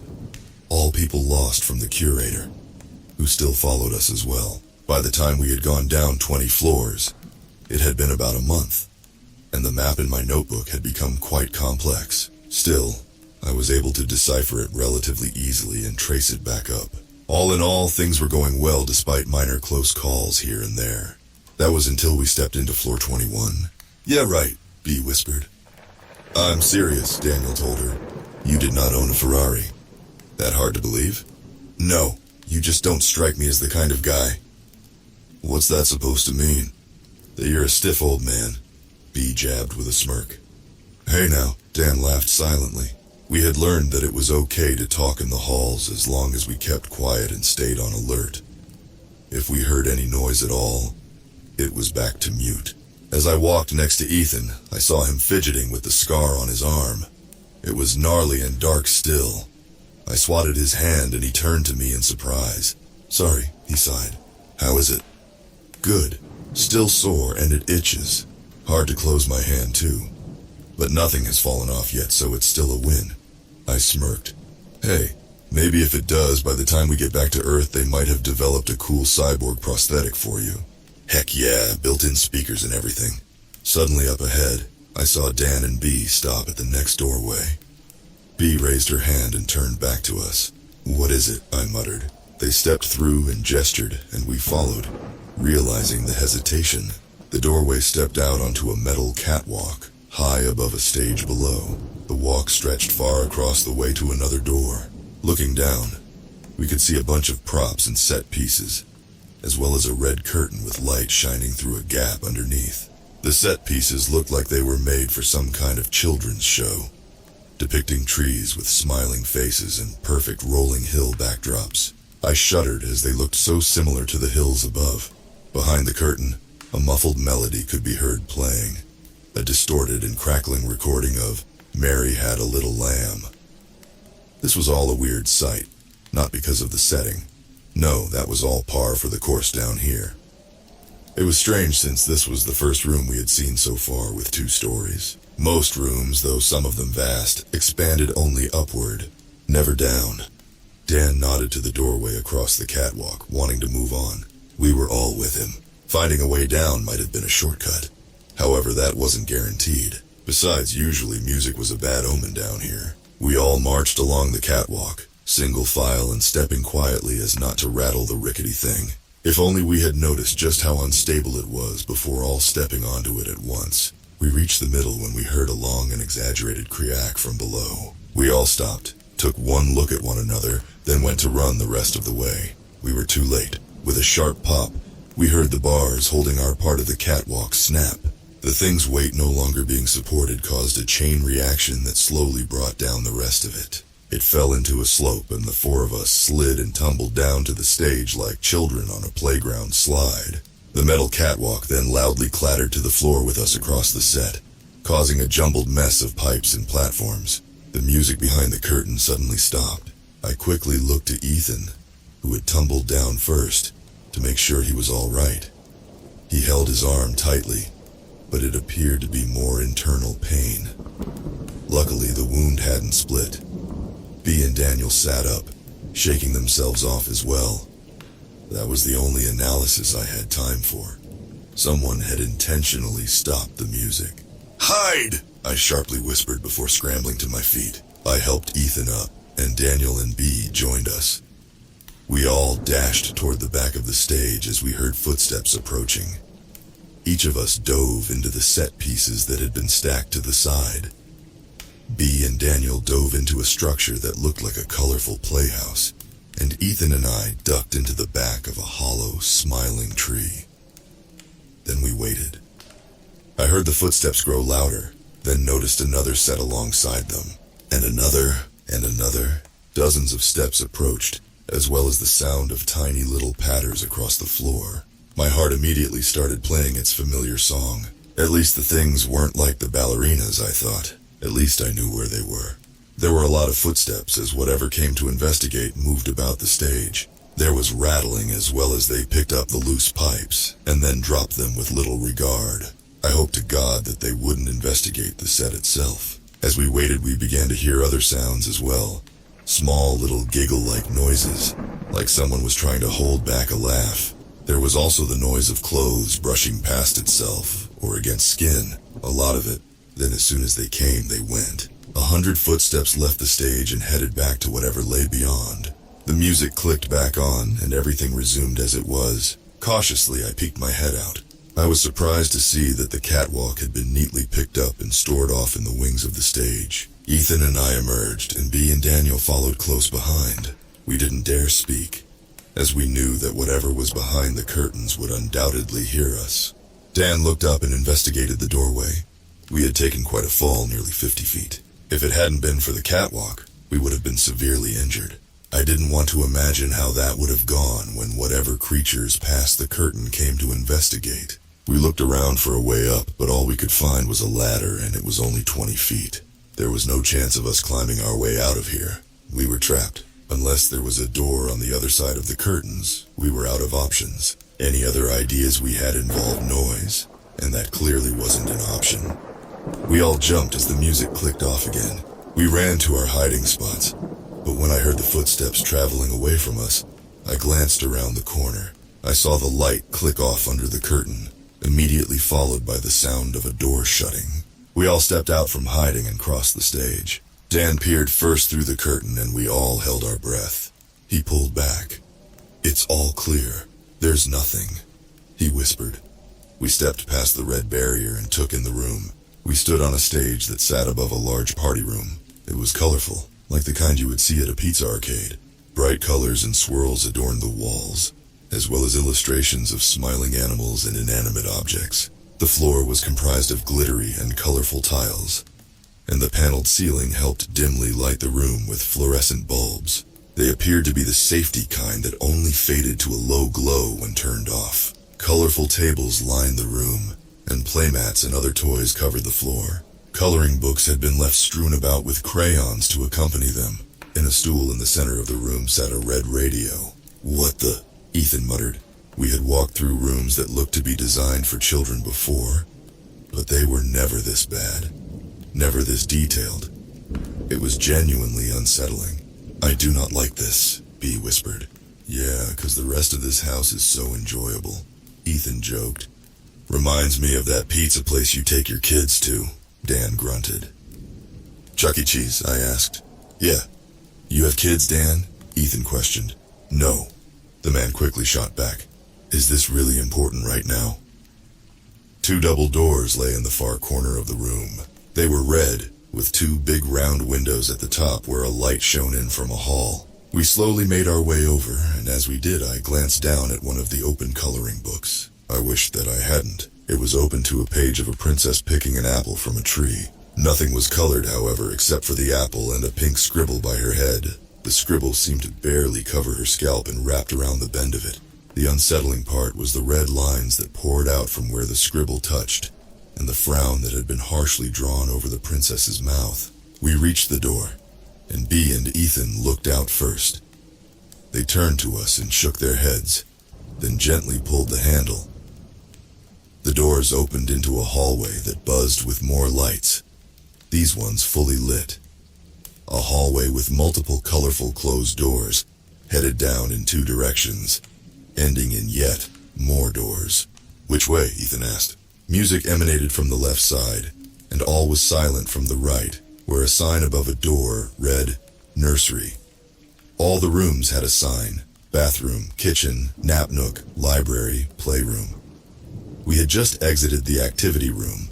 Unfortunately, none of the locations sounded like they held a way out. Maybe the playroom? B suggested. Seems like the only way that might have some sort of exit. We all agreed and slipped into the hall. We were all on edge as we inched our way over to the playroom. Somehow being caught in the light when we knew danger was about was more terrifying than the dark. At least then we felt somewhat hidden, not exposed in an open hall. I reached the door first and slowly stood, peeking in. The room was dark, but I could see a play place waiting on the other side. Its plastic tubing and slides running wildly about the room. An ocean of colorful plastic balls filled a large pit in the middle, and there were various swings and seesaws speckled around as well. However, except for a child's dream, the room appeared empty. I gave the door a light push and it swung open effortlessly. Stepping inside, I immediately felt a sense of relief upon seeing the ceiling. There was none. It opened up into a space where black metal tubing held lights that illuminated below. It was at the same level that the catwalk had been, and it appeared to run past the back wall and out of the area entirely. A way out. We could easily climb the play structure and scale the tubing from there. I heard something wet beneath my feet as I entered the door, squishing into the foam mat ground. I looked down to see thick, dark puddles of crimson below me. I checked the room again, and what hadn't been clear to me from the window now was, there was blood everywhere, dripping from the play structure, soaking the ball pit, and pooling on nearly every horizontal surface. My word, muttered B. We need to get out of here now, Daniel said. Let's go, up the play structure. Ethan, can you climb? I asked. Yeah, I think so. We all ran forward to where a slide spiraled to the floor. I placed my hands on top of the thing to pull myself up. I had just begun climbing when we all heard it, giggling from near the door. We froze and our heads spun around to look. There was nobody there, but it was clearly coming from that direction. I fumbled for the flashlight and turned it on, shining it toward the darkness that surrounded the doorway. The beam rested on something hanging on the wall. It was a clock with a big jolly face on it, its mouth wrinkled and stretched from its overextended smile. Its eyes were cartoony, Pac-Man-shaped pupils on white balls that darted rhythmically side to side. It took me a moment to realize it wasn't just made to look alive. It was actually moving. The laughter was real. Joel, hurry, B commanded nervously. I obeyed, attempting to scale the slide as fast as I could. The other three followed closely, but the slope was so slick with blood that it made the round surface hard to scale. Suddenly, the doors flew open, and what entered was not what I was expecting.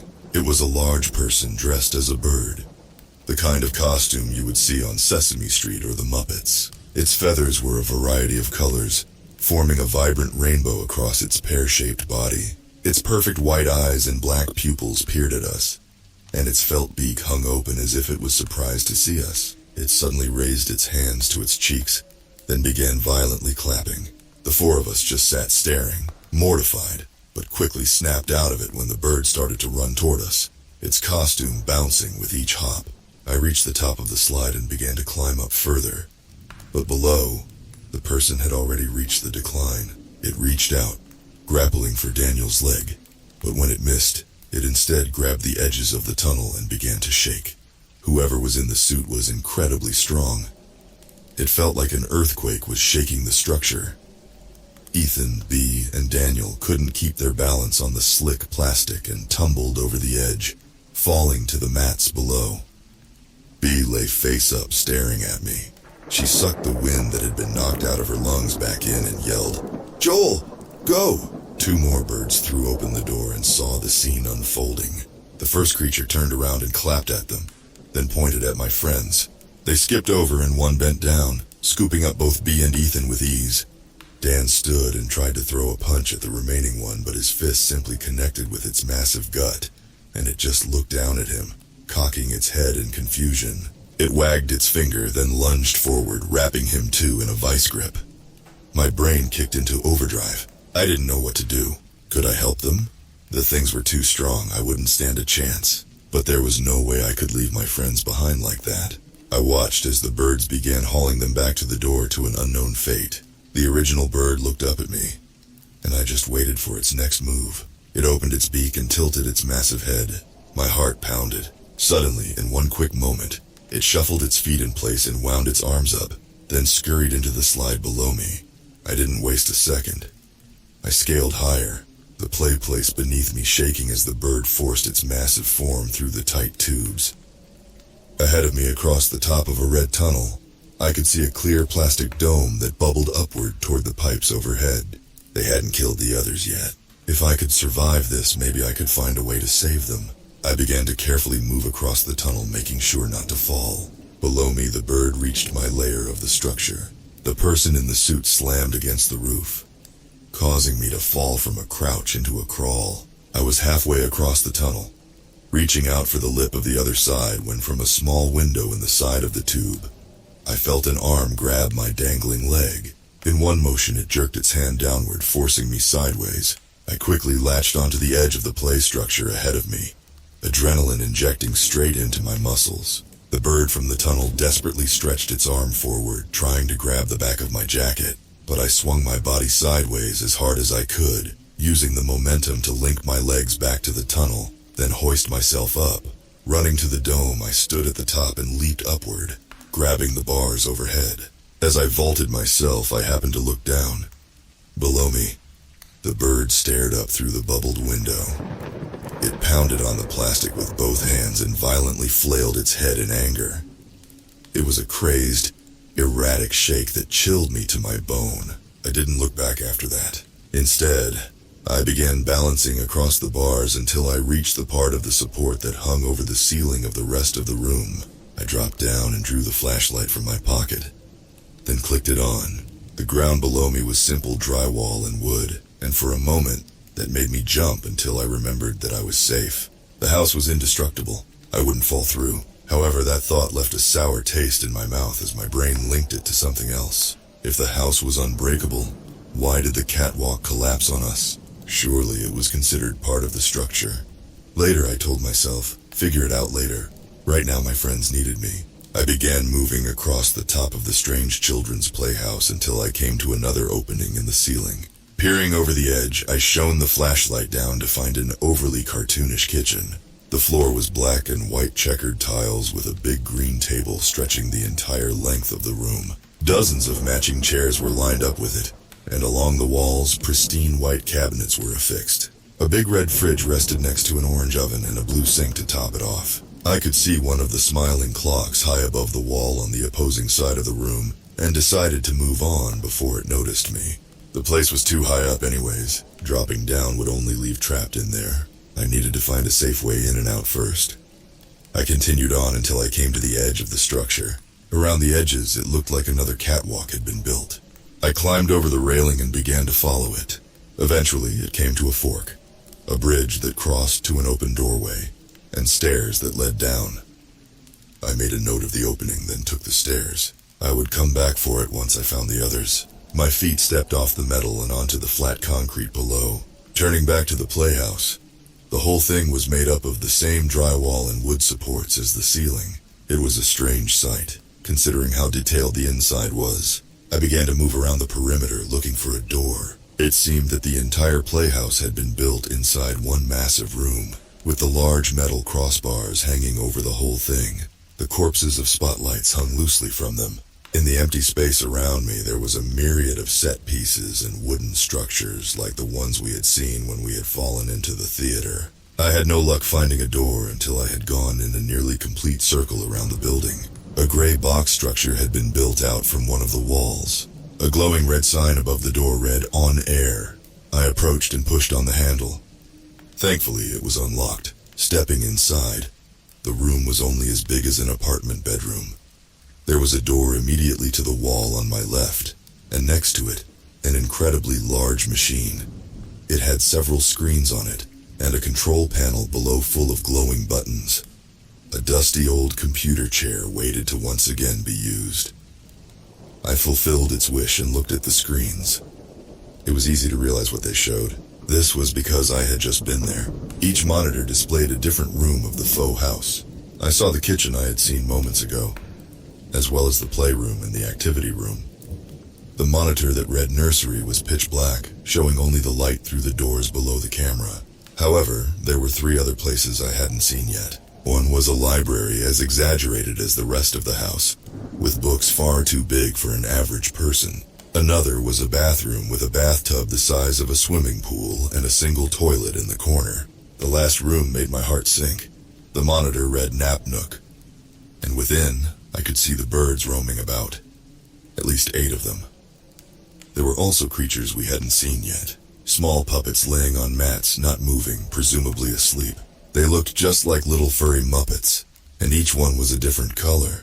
A few would occasionally lift their heads and peek off to the corner of the room, but one of the birds would step over to them, and they would quickly lay back down. I looked off to where they had been staring, and a wave of relief flushed the anxiety from my body. In the corner, behind a white picket fence, were Bee, Ethan, and Daniel.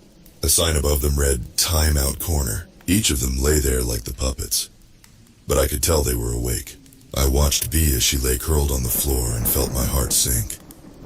I had to get them out before something terrible happened. I was lucky they were even still alive. I looked around the screen and saw a door at the back of the room, opposite them. Sneaking in wouldn't be an option right now. As my eyes scanned the screen, they suddenly caught a color that stuck out from the rest of the small puppets on the mats. The tone of skin. The person lay there, staring over at the cage intently. From the angle of the camera, I could see his face. His hair was long, and he looked skinny and sick, but I immediately knew who it was. I had to see his face every day for nearly 3 years. Larry. I couldn't believe it. I was almost sure he had died. Had he been down here the whole time, living with these things? I felt sick inside. Somehow him being dead would have been better. Seeing him now, though, that made it a lot harder, especially after what we did. It was clear from the way he looked at Daniel and the others that he remembered as well. How could he forget? "Uh-oh," he suddenly said behind me. "That looks like a problem, brother." I didn't respond, just stared. Hey, don't feel too bad about it. He brought this on himself, after all. He paced around the room and looked at a sign on the wall that I hadn't noticed.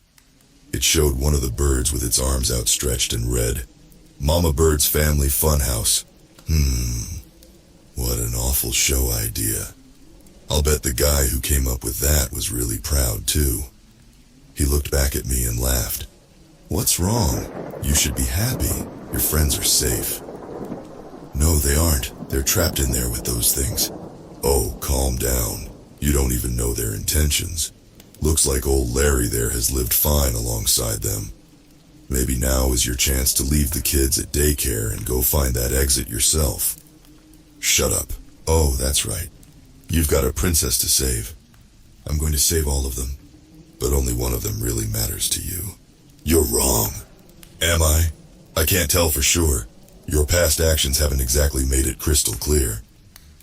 "What are you even talking about? I love Ethan. He's like a brother to me. Daniel, too." "You know exactly what I'm talking about. before this place.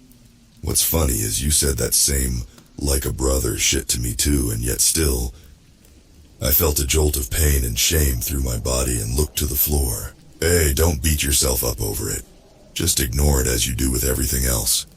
Convince yourself that you're the hero in all of this. I'm sorry. He laughed. Don't tell me that. You should have told him that. Maybe then you wouldn't have ended up here. What's that supposed to mean? Don't worry about it. You had a lot more baggage to worry about even before you did what you did. I'm sure you would have ended up on that bus all the same. What are you? Does it matter? Maybe I'm a ghost. Maybe I'm just a mental manifestation of guilt. I'd still haunt you either way. Yeah. Well, good luck with your Alcatraz mission, brother. I'm sure you'll need it. He swung open the door and stepped outside, letting the darkness engulf him. I just sat there for a while, staring at the screen and thinking. I watched my friends as they lay helplessly in their cage. I stared at Ethan, who clutched his arm tightly, the arm he had injured trying to save me. I looked at Daniel, who had followed me down here even though he didn't have to. While he would have either way, I knew it was because he wanted to keep me safe. I looked at Bea, who cared about me so much that she was willing to jump onto a monster's back to save me, to tell me to leave when she thought for sure they were going to die. Was she just another one that I pushed the thoughts deep down? No time to think about that right now, I told myself. My lifelong mantra, keep moving, I muttered. I stood from the chair and crossed toward the other door. Unlike the first one, it was polished wood. A sign had been hung that warned against entering during recordings. I placed my hand on the knob anyways. You gotta keep moving. The door swung into a dark room lit by fake candles on the wall. They were large and exaggerated, the kind you would see in a cartoon castle. It took me a moment before I realized I was standing in the library I had seen moments ago on the monitors. I looked to where the camera would be but saw nothing. It must be very well hidden, I thought. Across the room, I saw a set of double doors that led back into the main hall of the playhouse. I stepped forward to make my way over, then stopped. Being brash would get me nowhere. If I wandered around this place without a plan, I would get myself caught, and then there would be no rescuing the others. Instead, I turned and shut the door, holding it, and making sure that it didn't entirely close all of the way. There had to be some way to open it from inside. It was clear that this place was meant to mimic a studio, which meant there had to be some way for the actors to not only get in, but back out as well. Looking at the now shut door from my side, it just looked like part of the bookshelf. The books that rested on it were all made of felt and had no actual pages to them. They simply sat on the shelf for display alone. I skimmed the surface, looking for some sort of hidden knob or lever, but found nothing. I began pulling on the books as well, but they were all bolted in place, all except for one, a blue book with 2 gold squiggles for trim along its side. I gripped the top lip of the thing and pulled, and to my surprise it slid out about an inch from its spot before stopping. I held my breath, then pushed the shelf completely shut. If this wasn't actually the latch to open it, then there was a good chance I was stuck in here. I pulled the book once again and heard a slight click. The shelf swung back open into the recording room. Thank God, I muttered. Just then, I heard a familiar laugh coming from the door behind me. I whipped my head to see the clock on the wall with its eyes open, smiling. Not wasting a second, I spun around and slipped through the crack, then slammed the door shut. Stepping back behind the monitors, I watched from the screen as 2 birds entered the room. They bounced around the space, searching for their trespasser, checking every corner eagerly as if it were some sort of game to them. My heart pounded as one passed by the shelf. I kept one eye on the door and the other on the monitor, prepared to bolt if needed. To my relief, however, the birds skipped on by without a second thought. They didn't know about the secret passage. Before they left, they stopped just before the exit. One of the things reeled its head back and opened its beak wide. Its stomach started throbbing as it bobbed its neck up and down. From its mouth I stared to see a wooden stick appear. When it was out far enough, the bird wrapped its hands around it and yanked the slimy pole out. It raised the post over its head and whacked at the clock viciously. Through the wall I could scream horribly. The fact that it was so human sent a chill down my spine. After that, I watched in disgust as the bird painfully shoved the stick back into its gullet. Once they had gone, I sat staring at the screen, trying my best to formulate a plan. It was clear that entering the playhouse for more than a few minutes would result in me getting caught one way or another.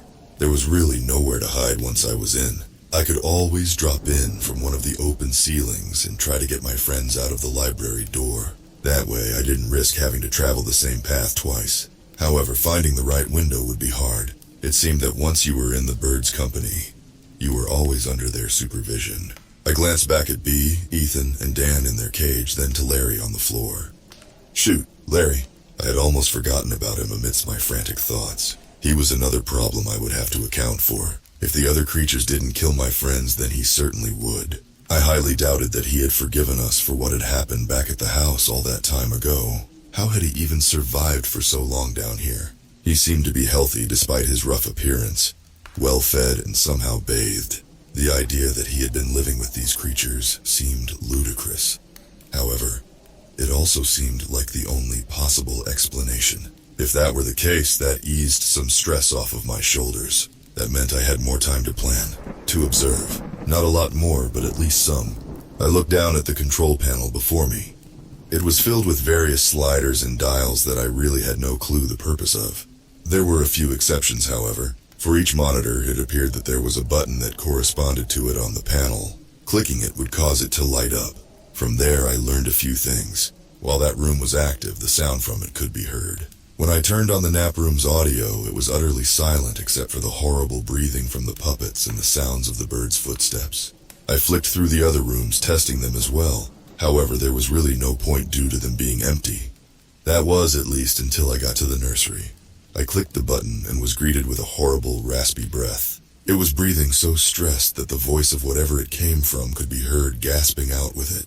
As the awful noise filled the booth, it was joined a few seconds later by the sound of a large shifting mass in the darkness.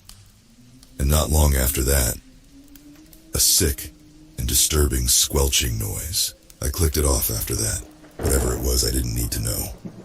The other thing I learned about the buttons on the panels was more critical. There was a set of joysticks on the board, and when I was tuned into a specific monitor, I could control the camera with it. One stick pivoted while the other panned the shot. But the strange thing was that the cameras seemed to defy physics. They weren't mounted at a specific point. They could be moved freely about the room. They would halt if I got too close to a wall, or if I tried to pass them through one of the creatures. But other than that, I could really take them anywhere. Immediately, I set to work, going from room to room and exploring every inch of it. If I was going to stage a jailbreak, it was vital that I know my way around. After toying with the camera for a couple of hours, I eventually ended in the nook, with the shot angled on my friends. I felt oddly creepy watching them as they had finally passed into sleep, but it was just comforting to know they were okay. "I'll get you out of there," I said softly. I panned the camera over to Bea's face and looked at her, a pang of strong emotion radiating in my chest. "I promise." After that, I leaned back in the chair and closed my eyes. If Larry had survived this long, I assumed that my companions would be safe as well. I would wait until they were up and observe how an entire day unfolded. Once I had an idea of what I was up against, I could devise a plan from there.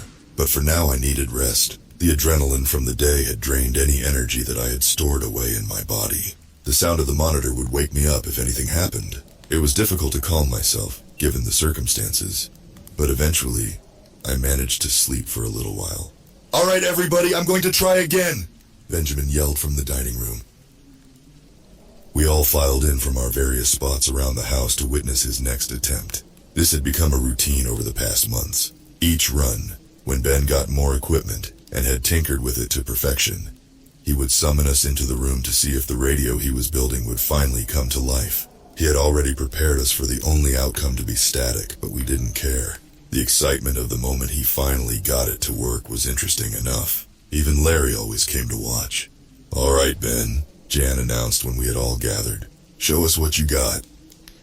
"With pleasure," the old man said with a grin on his face. The radio was a mangled mess of circuitry, old alarm clock pieces, and computer parts. It looked a rattle away from bursting into flames. He flicked the dial on the machine, and to our surprise, Static hissed from the speakers. "Ha ha!" Ben laughed in triumph as we all ogled and applauded. "Nice work, old man," Daniel said, placing a hand on his shoulder. "Benjamin McDermott, the house-famous inventor," Claire joked with delight. "Well, can you change the frequency?" Andy asked with a smile. "Maybe there's something on." Ben raised his hands to calm everyone and put his hand on the dial, turning it through the frequencies. "All right, we can try it, although, don't get your hopes up. It's pretty unlikely that, before he could even finish the sentence, the faint melody of music could be heard through the static. The tune was muffled and distant, and sounded like an old classical song. But the prospect of a frequency in a place like this was incredible. Ben looked at us with a shocked yet incredibly pleased face as another wave of cheers filled the room. "Well, keep going, maybe there's more," Jan urged. "All right." Ben continued turning through the dial until we heard another sound emanating from the radio. We hushed one another as we listened in, but it wasn't music this time. It was the sound of dozens of small clicking sounds. I would have just thought that it was the audio acting up and popping with the static, but after a moment Grace spoke. "What is that?" "I think," Mark started, "I think it's Morse code." "Yeah, you're right," Benjamin confirmed. "Do either of you know it?" "Yes, I do," Ben added. "Someone grabbed me some paper."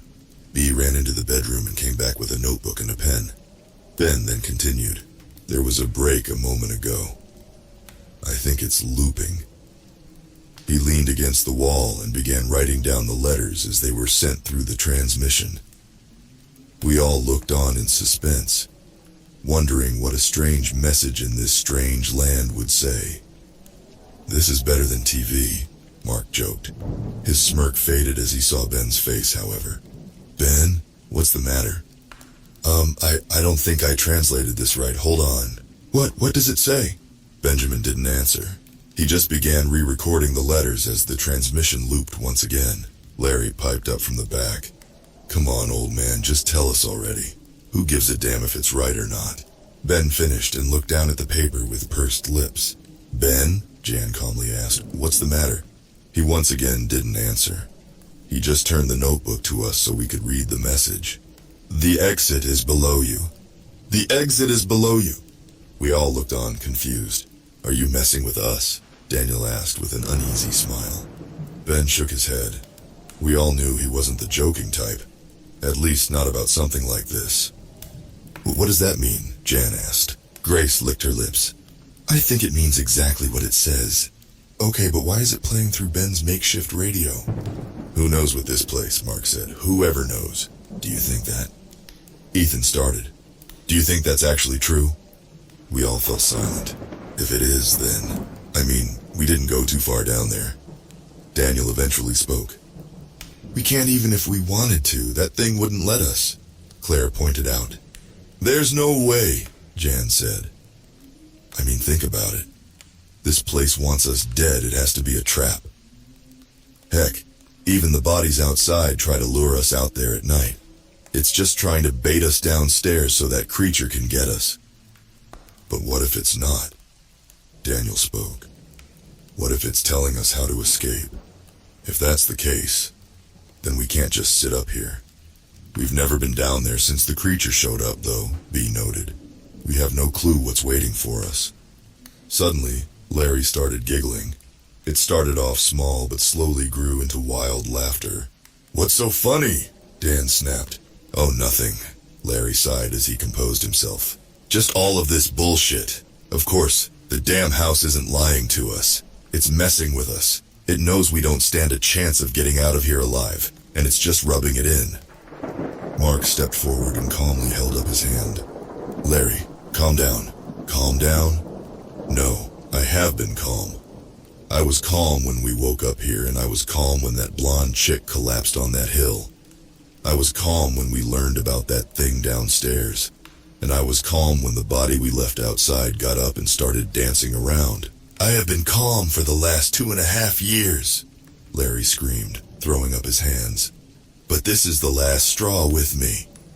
He slammed his way past Mark and over to the radio that sat on the floor. In one swift motion, He raised his foot and brought his heel down hard on the thing.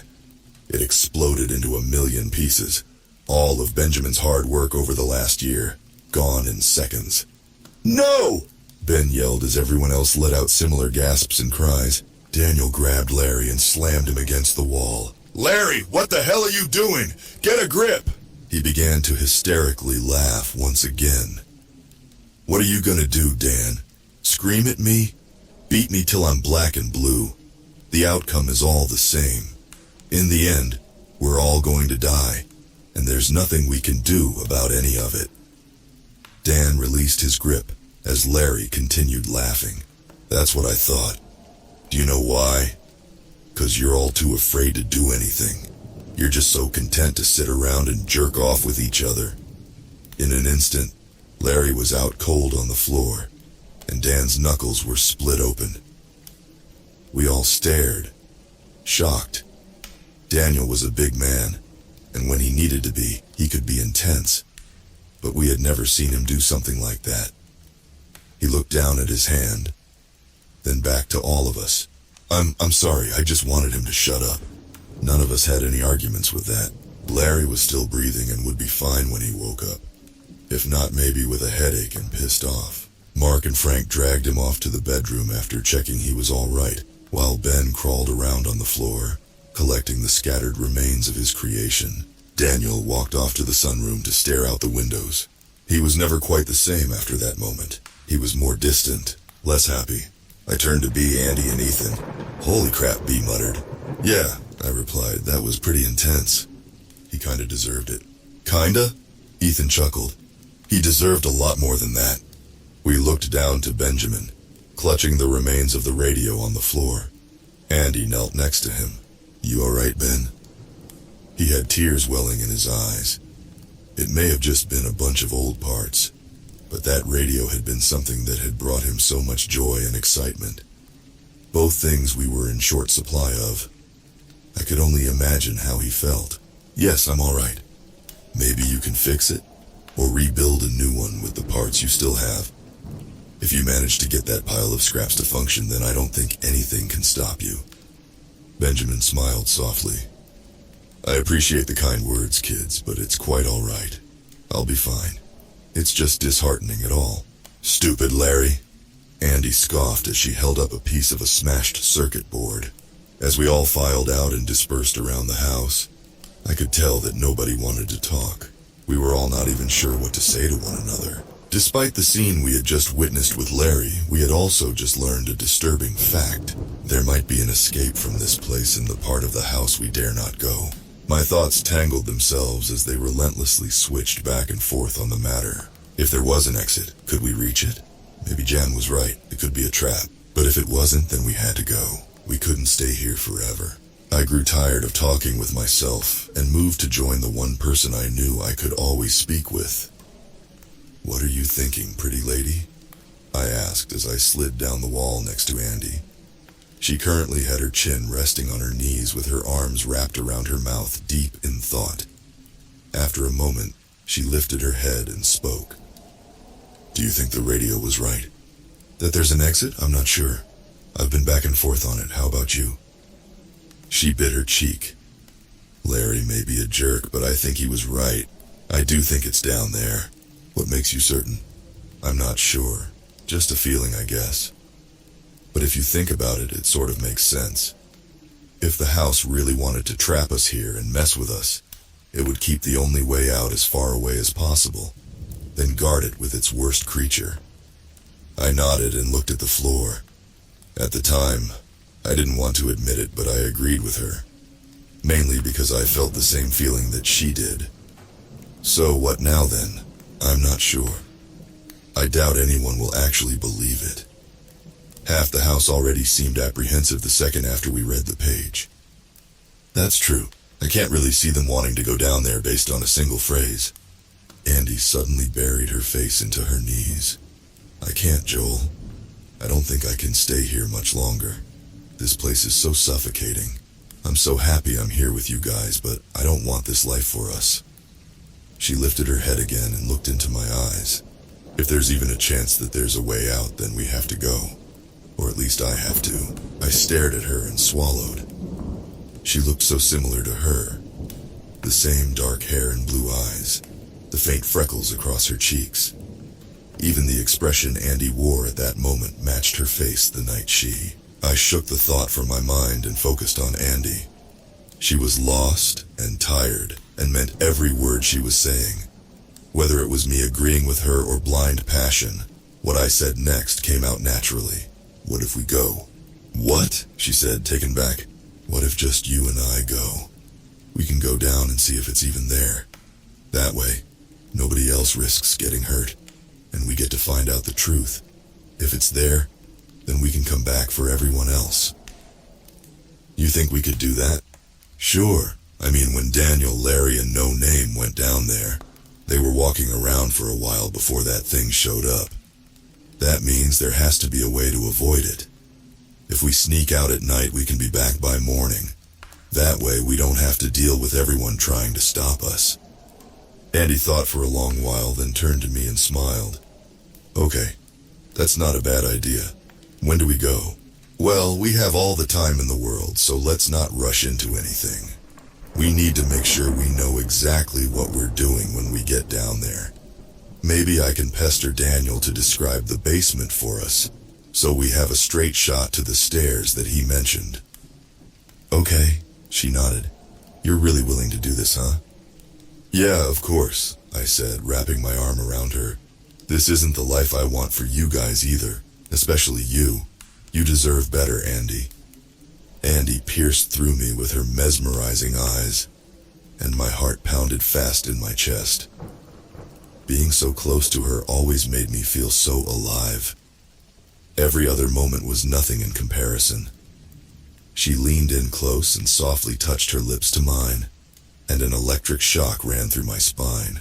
Whoa, I said, what was that for? She smirked. Because I really like you, Joel. I looked at her for a moment before leaning in and kissing her back. More certain this time. I really like you too. I often look back at that moment and kick myself. I had been so naive. I had no idea how deep the house really went, and I had no idea what else could be down there. When Andy had left and didn't come back within a few days, I had just assumed the worst. But the part that haunted me the most was that it had all been my fault. I had put the idea in her head to go, and I had waited around until it was too late. If I hadn't kissed her that day, maybe things would have turned out differently. Perhaps I wouldn't have felt so strongly about her. Perhaps I wouldn't have changed my mind about the whole idea. I was so afraid that I would lose her if we went down there. I tried to change her mind, but I couldn't. In the end, she couldn't take it anymore, and she knew she had to go alone. I had become one of the people who would have tried to stop her from leaving. I didn't blame her for having to go, but I certainly blamed myself for not following after her. The sound of overly cartoonish laughter jolted me awake. Instinctively, I looked at the screen to see the lights in the nap room had come on, and the clock on the wall was hysterically laughing. All of the puppets on the ground hopped up and began frantically shaking and dancing in place. I began to grow anxious as I watched one of the birds approach the cage. Within, Daniel hopped up and stepped between the creature and Ethan and Bee. He didn't look like he was about to fight it, but he certainly looked as if he was ready to protect at all costs. To my surprise, and probably his as well, the bird didn't move toward him. It simply gestured for them to exit the cage. Come on. I heard Daniel mumble to Bee and Ethan through the monitor's audio. I think we'll be okay. Cautiously, the three of them stepped out of the cell, eyeing the bird as they passed. It stared down at them, and though I was watching from behind a screen, I could feel the anxiety they felt from where I was sitting. They exited the cage into the sea of puppets that all peered at them as they danced and jumped around. The three of them looked on in pure fear. I prayed that they would be all right and that nothing terrible was about to happen. As I continued watching, I noticed Daniel staring off to the back of the room. There stood Larry, standing on his mat with a sinister smirk and staring right on back. From behind, the bird that had let Bee, Dan, and Ethan out gave them a nudge forward into the crowd. The puppets squealed and hollered in high-pitched voices, pointing at the newcomers. As they did, I noticed a set of tiny small teeth poking through their fabric mouths for the first time. Sharp, pointed teeth. At the head of the room by the door, a bird entered and clapped its hands. The room fell hush as if an announcement was about to be made, all except for one puppet near B that continued to squeal and hop. All of the other creatures and birds in the room locked eyes onto the thing, but it didn't stop its romping about. However, once the tension in the room became palpable even through the screen, it appeared to notice. It stopped and began to cower in place. A sense of dread began to build inside me as I prepared for whatever would come next. Nothing could have prepared me, however. All of the birds in the room exchanged a glass, held up 3 fingers, nodded, then pointed to the puppet. All at once, every other furry creature in the room pounced and rushed toward it. All except for my friends and Larry. They just watched on in horror as the puppets tore the other one to shreds. Purple fur ripped and teared through the air, but instead of cotton or stuffing, flesh and blood splattered beneath. The creature screamed in pain for a few moments before it was silenced with a gurgle and devoured alive. Larry watched from his mat, and his grin had now turned into a full smile. Dan looked to him and Larry raised his eyebrows with glee. My stomach churned. I needed to get them out as soon as possible. When the puppets dispersed, all that remained was a mess of blood and fur. One of the birds walked over, lay down in the spot, and began to roll around, using itself as a makeshift mop. It then hopped up and ruffled its feathers, and the whole scene resumed like it had moments before. The bird by the door clapped its hands and all the puppets looked over. The bird beckoned for them to follow, and like a herd of cattle, they all obeyed, Larry included. B, Ethan, and Daniel took the hint. From that point on, time became hazy. I didn't move from the screen and watched every second of my friend's imprisonment, looking for any sort of window for rescue. I had assumed that since Larry had seemingly been here so long, there had to have been some sort of routine to how the playhouse functioned. If I could figure that routine out, I could find the best time to slip in and get my friends. I thought I could learn it all in one day, but 3 days later, I still sat in that dusty old computer chair, staring at the flickering screen. The routine was always the same each day. That part wasn't the problem.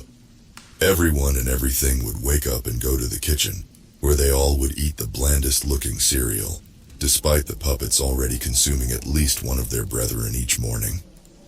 After that, they would go to the activity room for a few hours, then get a bathroom break. That consisted of a mile-long line for the single toilet. As far as I could tell, the puppets never actually did anything when it was their turn.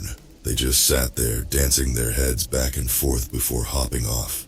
I only ever saw the tub get used if any of the puppets had gotten covered in blood. From the bathroom, it was on to the playroom where I watched the horrifying little gremlins sprint around the play structure like rabid animals. As the birds watched from the edges of the room, they would call out different puppets that seemingly broke some sort of rule. I noticed when this happened, they would hold up a number on their fingers. Once that number reached 3, that puppet became a meal for its friends. 3 strikes and you're out. Got it. I figured that since Larry seemed far more intelligent than the puppets, this was how he managed to survive for so long. He knew how not to break the rules. Unfortunately, my friends didn't know said rules yet. That became a detriment very quickly, but I'm getting ahead of myself. After the playhouse, they would go to the library for a story. This would have been the perfect time to rescue my friends. But a bird always took a spot right in front of the secret bookshelf. I would be caught the second I opened it. After that, it was back to the activity room. Then the playhouse one last time before a dinner of standard-looking sandwiches from the seemingly endless fridge, and then bed. As I said, the routine wasn't the problem. By the 3rd day, I learned that it didn't really change, and the exceptions were minor if it did.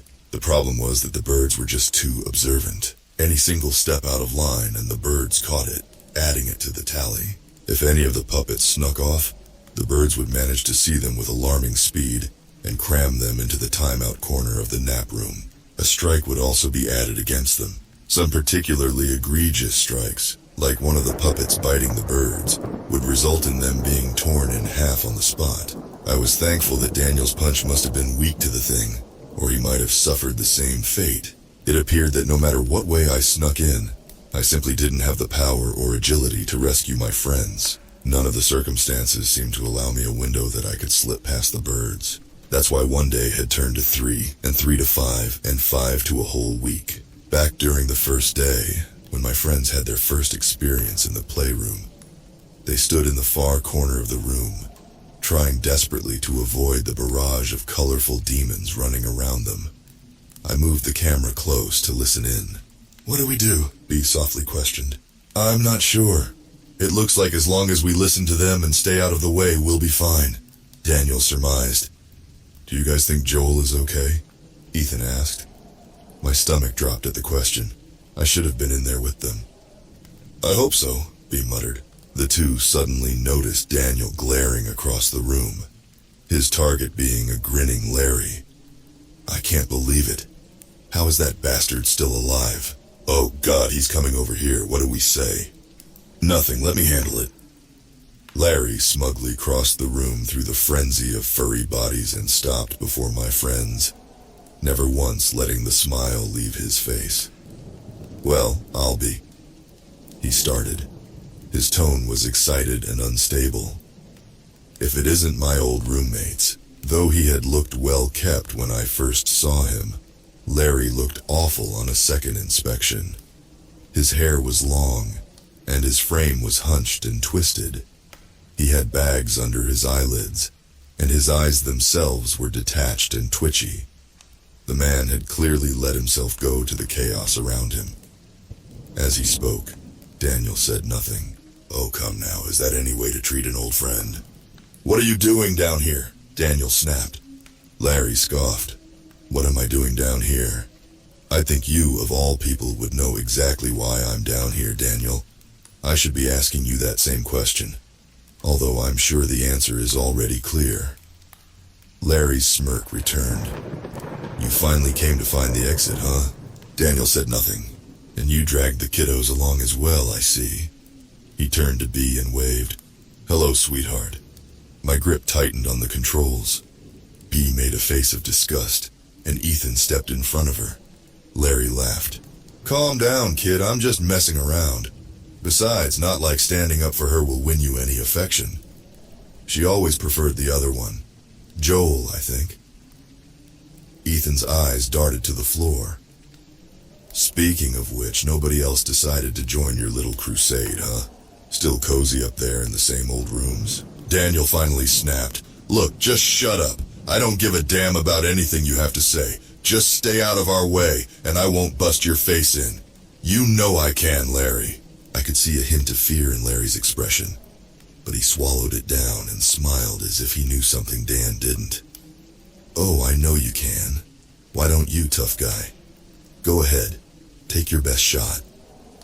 I saw Daniel clench his fist and tighten his jaw. I could tell he was seriously contemplating it. "Dan, don't," I softly muttered to myself. Luckily, my unheard wish came true. Daniel took a deep breath and relaxed his muscles. Instead, he just glared at the man with a look that could kill.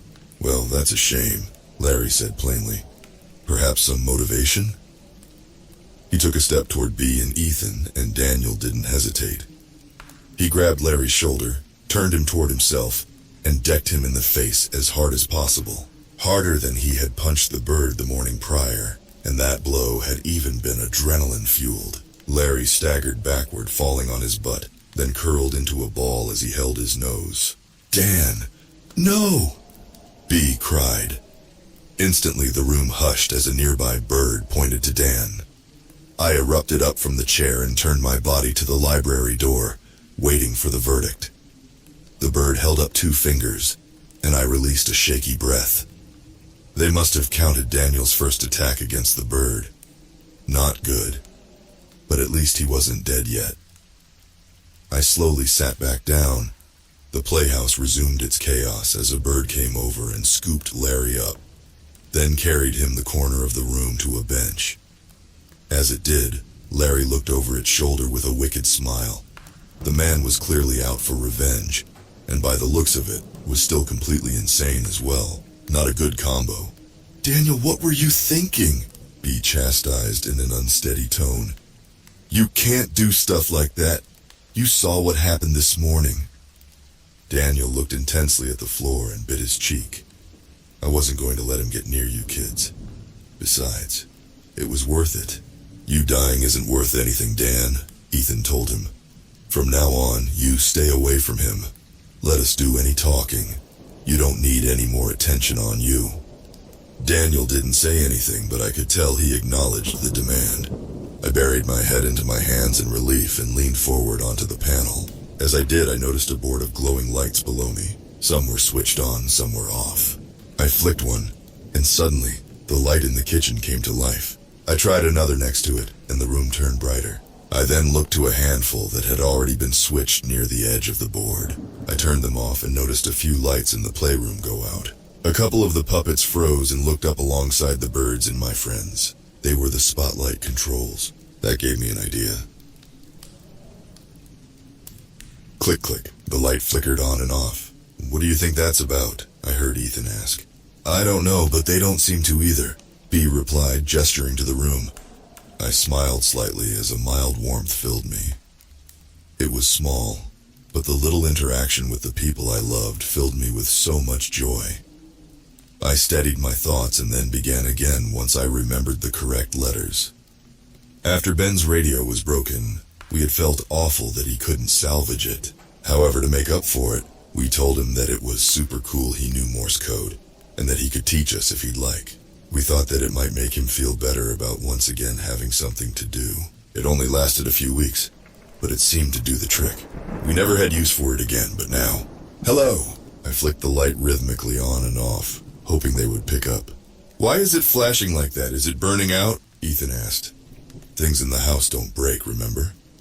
They're usually already broken when we find them," Daniel pointed out. "Hello?" "Wait," B said. "That's Morse code." "Hello." "It's saying hello," she noted. "Yeah, you're right." "Yes." An expression of surprise showed on B's face. "Did you just hear us?" "Yes." B and Ethan exchanged glances before turning back to the light. The birds and puppets still looked as confused as ever. "Joel." "Joel?" Ethan exclaimed. "Joel, are you okay? How are you? Where are you?" "Safe." The two breathed a sigh of relief. "Rook." B smiled at the abbreviation. "Yeah, we're fine. You can see and hear us?" "Yes." "How?" Never mind, that's not important." "Is that really Joel? Where is he?" Daniel asked. He had never learned code with us. "We don't know, he just said safe." "Joel, listen, you need to get out of here. We'll find a way out on our own. Don't risk your life for us." "No."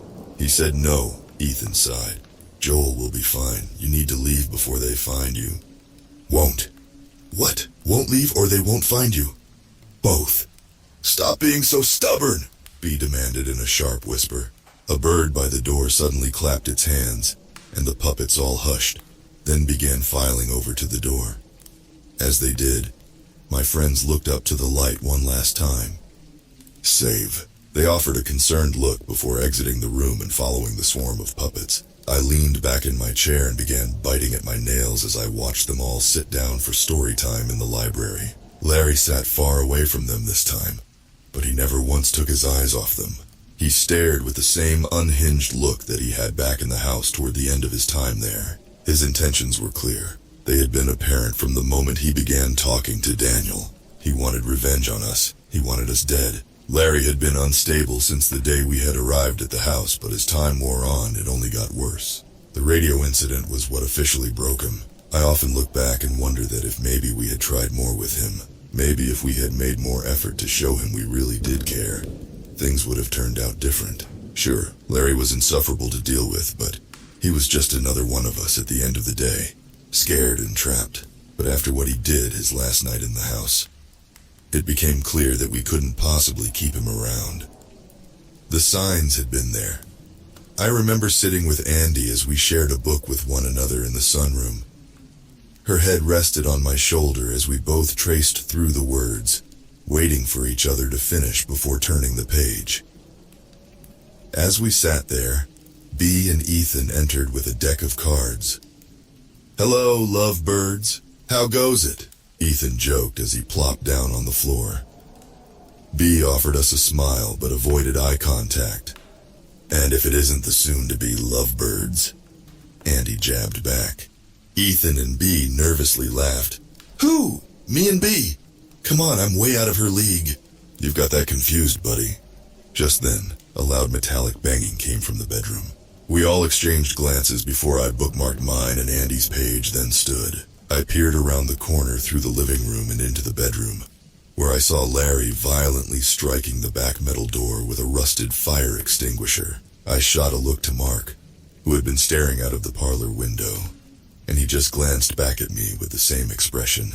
Together we joined up and made our way into the room while our friends watched from behind. "Larry! Larry!" Mark called above the banging. Larry took a few more strikes at the door before turning to look at us. He had an expression of complete calm on his face. What are you up to?"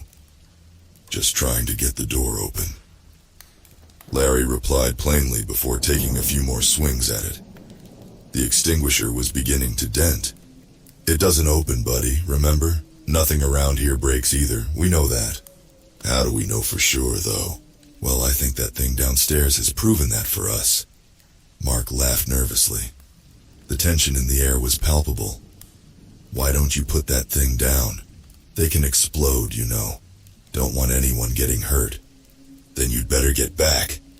More strikes against the door. Below us we could hear the thing thudding around. It always got restless when we made too much noise. "Would you cut that out?" Grace called from the doorway. "You're giving us all headaches. Plus, that creature is getting agitated." Larry ignored the request and kept swinging. "All right, Larry, that's enough," Mark said, stepping forward and grabbing his shoulder. The man spun around and raised the metal cylinder over his head, ready to strike at a new target. Mark instantly jumped back. "Whoa, Larry, what the hell?" "Back off, Mark. All of you. I'm sick of you all pretending that everything is fine. Like this is all normal. It's not normal. It's not fine. We're all gonna die anyway. Might as well find out what's behind this door before we go. Who knows, maybe it's a damn way out." With each word, Larry clubbed the handle with the butt of the extinguisher. On the last hit, the bottom hissed loudly and blasted outward, spewing metal and cream-colored chemicals all over the nearby beds, mine included. Everyone screamed and jumped in surprise at the sound, and the creature below began thundering up the steps in the adjacent room. We heard it screaming and pounding its xylophone against the wall. At that, everyone moved into the bedroom and shut the door, locking it behind. Larry lifted the now empty extinguisher and looked at it defeatedly. "Well, damn." Mark lunged forward and yanked it from his hand. "What the hell is your problem? I get that you're upset about everything, but we all are. That doesn't give you the right to scare the shit out of everyone and act like a complete prick. Give it back. I'm not done with this door yet." Larry grabbed onto one end of the exploded canister, and the two began to wrestle it back and forth. I stepped forward to help Mark, and that was when Daniel stepped in as well, putting himself between the two men once we won our game of tug-of-war. "Oh, fantastic. Here comes Mr. Hero right on cue. Simmer down, Larry." "No, you know what? I'm getting really sick of you, Dan. You act like a leader, but what have you achieved for us so far, huh? A cozy little home in the middle of hell? Yeah, real nice, pal. I'm personally a huge fan of the demon next door. Real nice guy." "Larry, I'm not here to fight." "Of course you are. That's always your answer. Especially with me. Bet I'll end up with a black eye at the end of this all." "Would you stop?" Jan chimed in. "You're scaring us, Larry. Just calm down." "Oh, don't act like you care. None of you care about me. Don't you think I've heard the things you all say behind my back? Larry makes this place unlivable. Larry is the worst. I wish it would have been him at the beginning. It's a small house, remember? I felt guilt in my chest. The things he claimed we said were exaggerated, but sadly they weren't far off." "Yes, Larry, fine. You get on our nerves sometimes. But that doesn't mean we don't care about you. We've all talked about each other like that sometimes. That's what living with 12 people in 6 rooms does. You get frustrated sometimes," Claire yelled. "Screw that. You've all always hated me, and that's a fact." "Well, maybe if you don't treat everyone like rubbish, we would like you a whole lot more," Benjamin snapped. "Everyone, stop it," Daniel said. "We've gone this long without taking each other's heads off. Let's not start now." "That's funny coming from you, Dan. The only one who's physically harmed anyone in this room. Larry jeered. Listen, I am sorry for that. But you are acting like a complete lunatic right now, Larry. I am? Look at yourselves. You're all acting like this is our home. Jan sets the dining room for crackers every meal like a suburban house mom. Ben builds a damn radio like a grandpa working on his model airplanes. Joel and his little posse just sit around playing games all day like a bunch of children. You're all the crazy ones. I'm the only one with enough sense to want to leave, who isn't content to just sit around and wait to die. But you know what? If you all want to do that, maybe we should just hurry things along, Before we could stop him, Larry plowed past us and threw open the bedroom door. He began moving down the hallway, and we instantly knew where he was heading. Bea and Ethan ran after him as Larry bolted to the kitchen. He grabbed the pantry and had just begun to slide it aside when the two caught up to him. They grabbed his arms and yanked him back, but he pulled one hand free and took a swing, striking Ethan across the cheek. "Come on! We're in here, you stupid thing!" Larry yelled to the door as Bea struggled to restrain him. The creature behind the barrier squealed with delight in its awful voice, sending shivers down my spine. At this point, Frank, Grace, and I were on him as well. Ethan recovered from the blow that had been dealt, and with all of us combined, he didn't stand a chance. We pinned him to the floor, and Larry began hysterically laughing into the carpet. As he did, we all just stared at him in utter shock.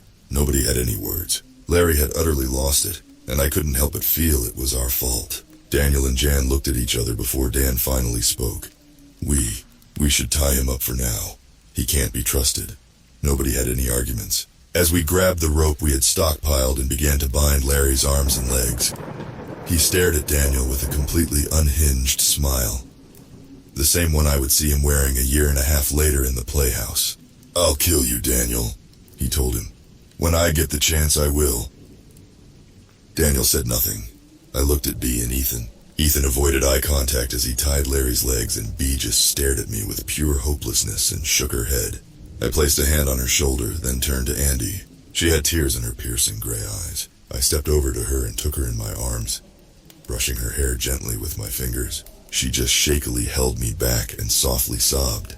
I knew it wasn't because of Larry. Sure, the scene was upsetting, but Andy was tough and undisturbed by such things. She was crying because she was still trapped. We all were. Larry had just shown what was bound to happen if we remained trapped for too long. It was on my 6th day of surveying my friends that I noticed it. I watched them eating their usual breakfast of bland Cheerios when something moved in the top corner of the monitor. I panned the camera up, and my heart shot into my throat. In the metal rafters of the kitchen, climbing between the spotlights, was the curator. It stared eagerly down at my friends, and my hands began to tremble. I stood and turned toward the door that led outside of the studio, ready to call for it and distract it. But then froze when I saw Larry look up and smile. That's when I noticed it wasn't moving or trying to attack. It was simply watching them. The strange part was that it made no sound, something it didn't often do when in the presence of prey. Larry waited until Bea made eye contact with him, and then he grinned and pointed up at the ceiling. Bea hesitated, not wanting to trust the man, but must have thought it harmless to check. An unfortunate mistake. Bea had always found the creature horrifying, more than anyone else at the house. She fell backward out of her chair and screamed, scurrying back on all fours upon realizing its presence. The scene caused the rest of the puppets to burst into a mob of chaos, which in turn caused the birds to add a strike against Bea. Luckily, this was only her first one in all her time so far.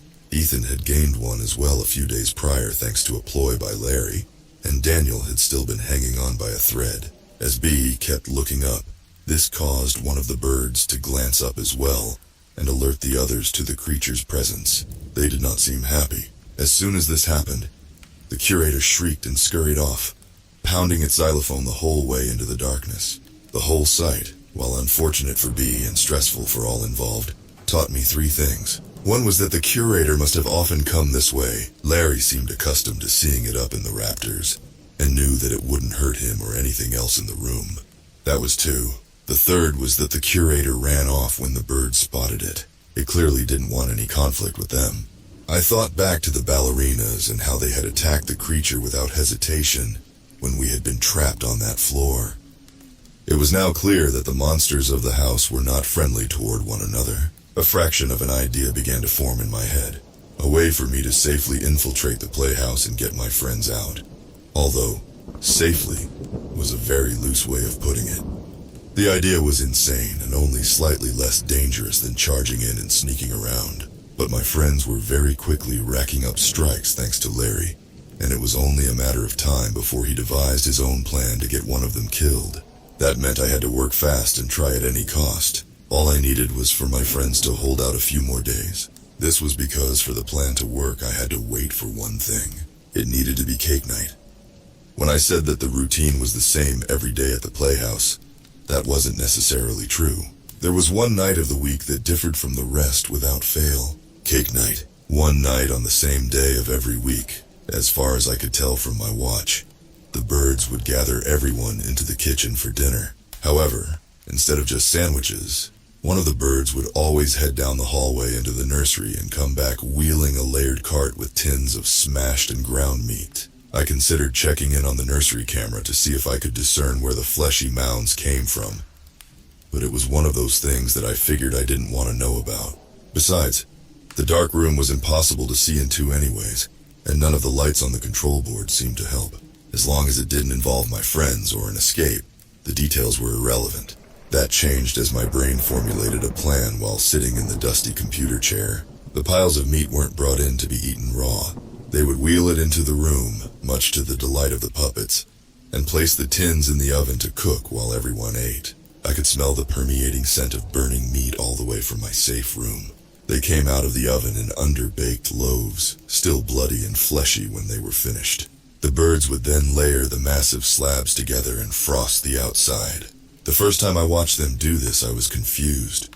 But what they were doing was clear when they stepped away. They were making some sort of vile cake of flesh. They would set it on the table as all of the puppets horrifically cheered and screeched noises of excitement. They would then cut a slice for everyone at the table, but as my friends watched Larry handle the situation, they saw that it was okay to pass their portion off to one of the puppets. The birds even seemed to applaud this display, as if they were parents praising their kids for sharing. The puppets seemed to love it too, as they lapped their bloodied, furry lips. At the time, all of this had seemed unimportant.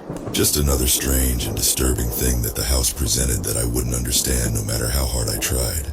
But when I decided I needed to vault down through the roof of the kitchen, I knew I would need something to cushion the 50-foot fall.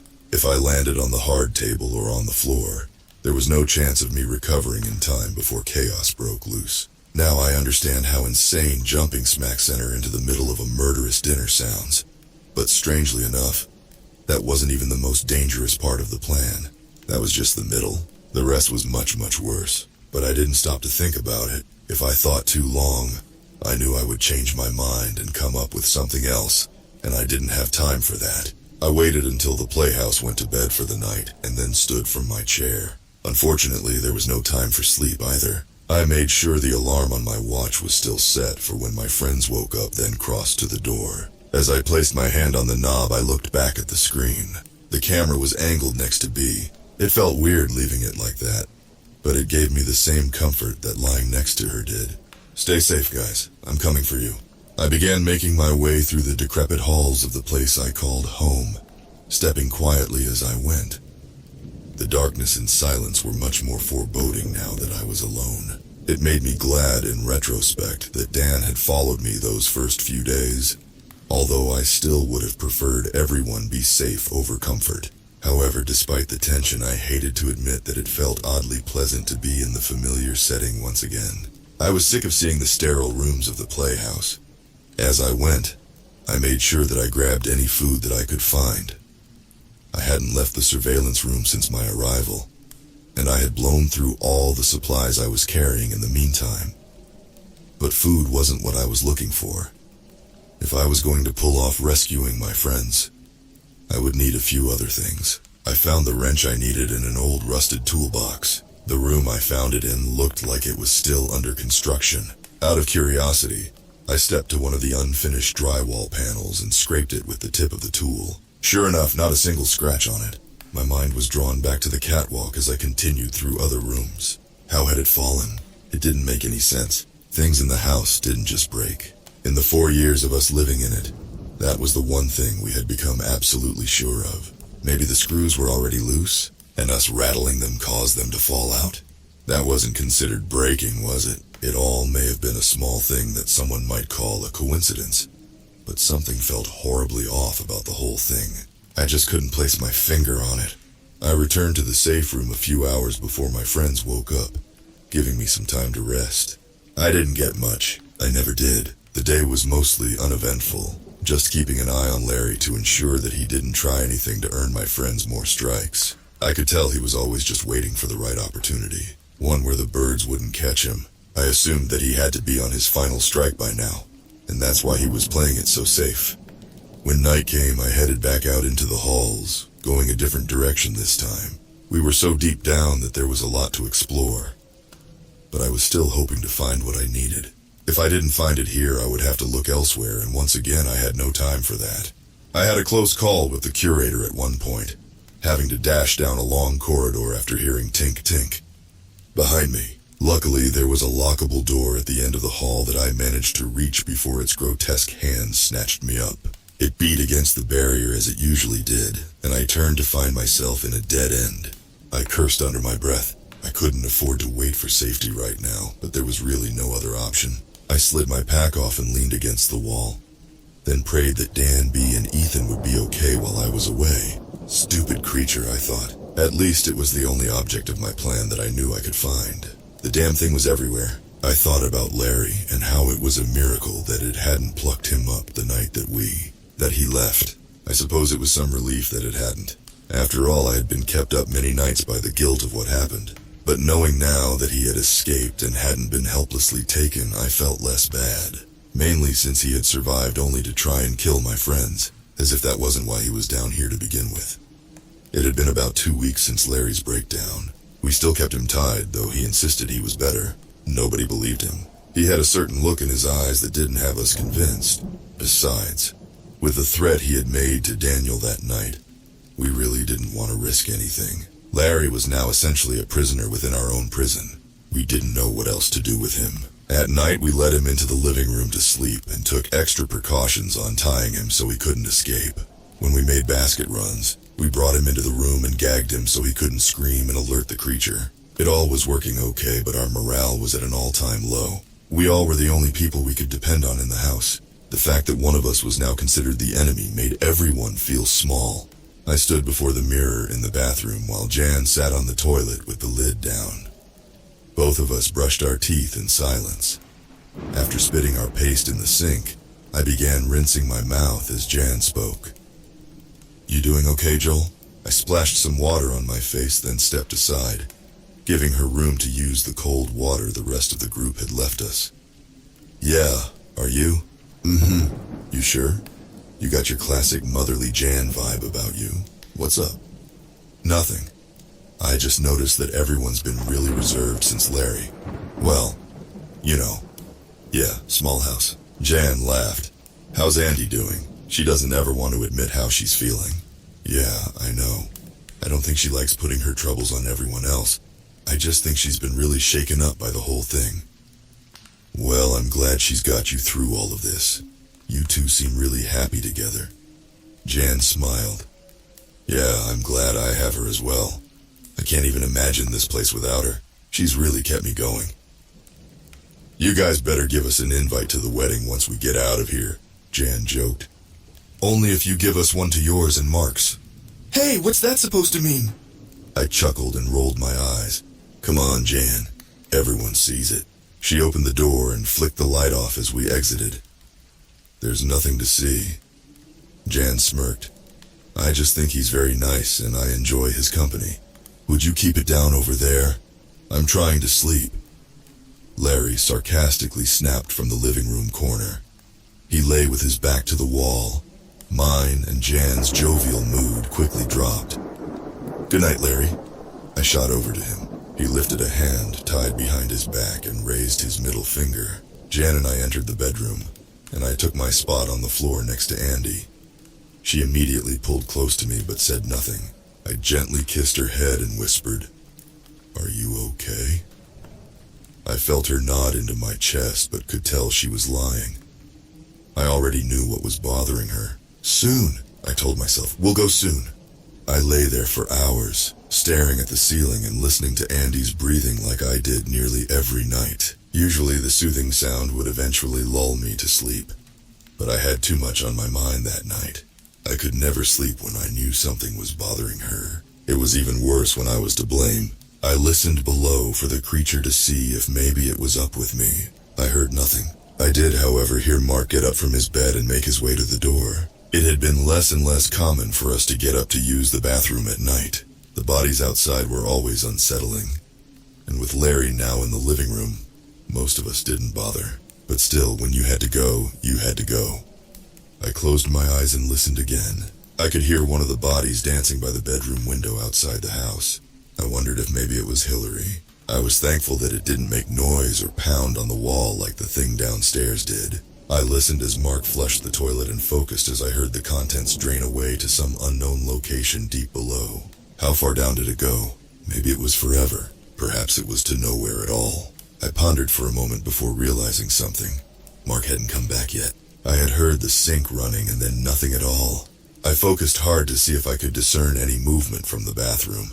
Maybe he was just taking a moment to himself. Instead, I heard a noise from the hallway, a single soft thud. For a moment, I debated not getting up. Andy was fast asleep with her head on my chest, and the sound of thuds in the night was pretty typical around here. However, something urged me to get up and check due to the circumstances. I slipped out from under Andy, and she gently stirred and rolled over to her pile of sheets. I stepped carefully over Daniel and Ethan, then placed my hand on the knob of the door. It was then that I heard the sounds of gagging. My heart set to its adrenaline-filled rhythm, and I flung the door open.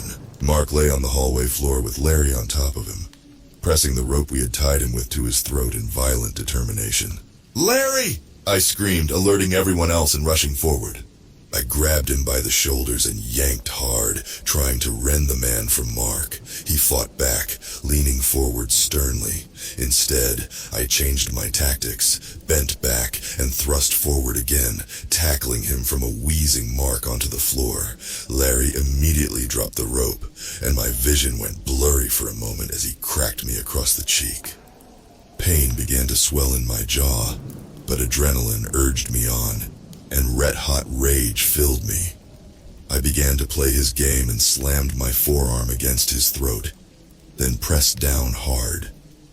At that moment, I understood the anger that Daniel felt each time Larry had crossed him. "What's going on?" Ethan cried, emerging in the doorway. "Holy crap," he yelled, rushing over to me and helping me pin Larry down. "Help Mark!" I commanded over my shoulder to whoever was listening. A group of people obeyed, and B ran to my side to assist Ethan. I just kept my arm against the man's throat and held the pressure as he choked and gagged. Joel, that's enough," B muttered from beside me. I snapped out of it and eased up, allowing Larry to gasp in some air. "Get that bastard tied up again!" Daniel yelled at us as Ben checked Mark's pulse. I can't tell if his heart is beating and he's not breathing." Jan instantly broke into sobs as she dropped next to Mark's body and began shaking him. Daniel muttered a few curses under his breath and kneeled down.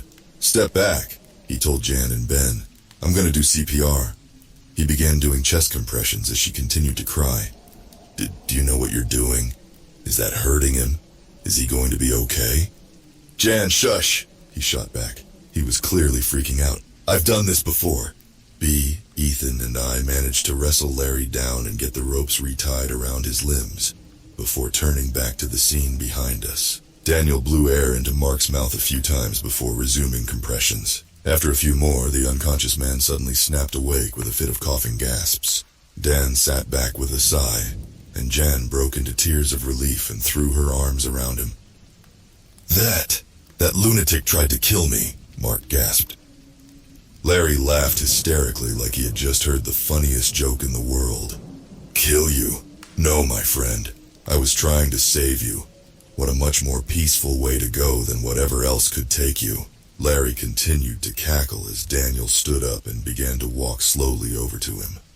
Andy caught his arm and tried to stop him, but he yanked it loose. I tried to step in front of him. "Daniel, stop." Get out of my way. This isn't worth... Get out of my way. I looked past him to the group, who looked back at me with nervous expressions. It was clear that none of them truly cared what happened at this point, but they didn't want me getting caught up in it. Moments ago, with my hand against his throat, I would have been right there with Dan. But now that the adrenaline was gone and we already had Larry subdued, it seemed inhumane to kick the crap out of him, even though he deserved much, much worse. Reluctantly, I stepped aside. Daniel walked close and towered over Larry. Larry just looked up with a smirk. You know, Daniel, I only attacked him because I thought he was you. You both kind of looked the same in the dark. Daniel knelt low and picked the man up off of the ground. We all looked on, waiting in anticipation for whatever he was about to do. To our surprise, Dan just dragged Larry back over to the corner of the room, and then sat down a few feet away from him. Everyone back to bed. We need to have a meeting in the morning. I'm going to stay here and watch him for the night. Nobody said anything. We all just looked on in confusion. Are you going to, you know? Grace asked. No, I'm not going to do anything, just watch him. We'll talk about it in the morning. Grace nodded and then waited another moment before saying, all right, everybody, let's all go. When we were all back into the room, we made sure that Mark was all right before laying back down into our beds. However, I don't know if any of us even slept a wink after that. We were all too anxious. We knew exactly what Daniel was talking about when he said we needed to have a meeting, and none of us wanted to confront the idea.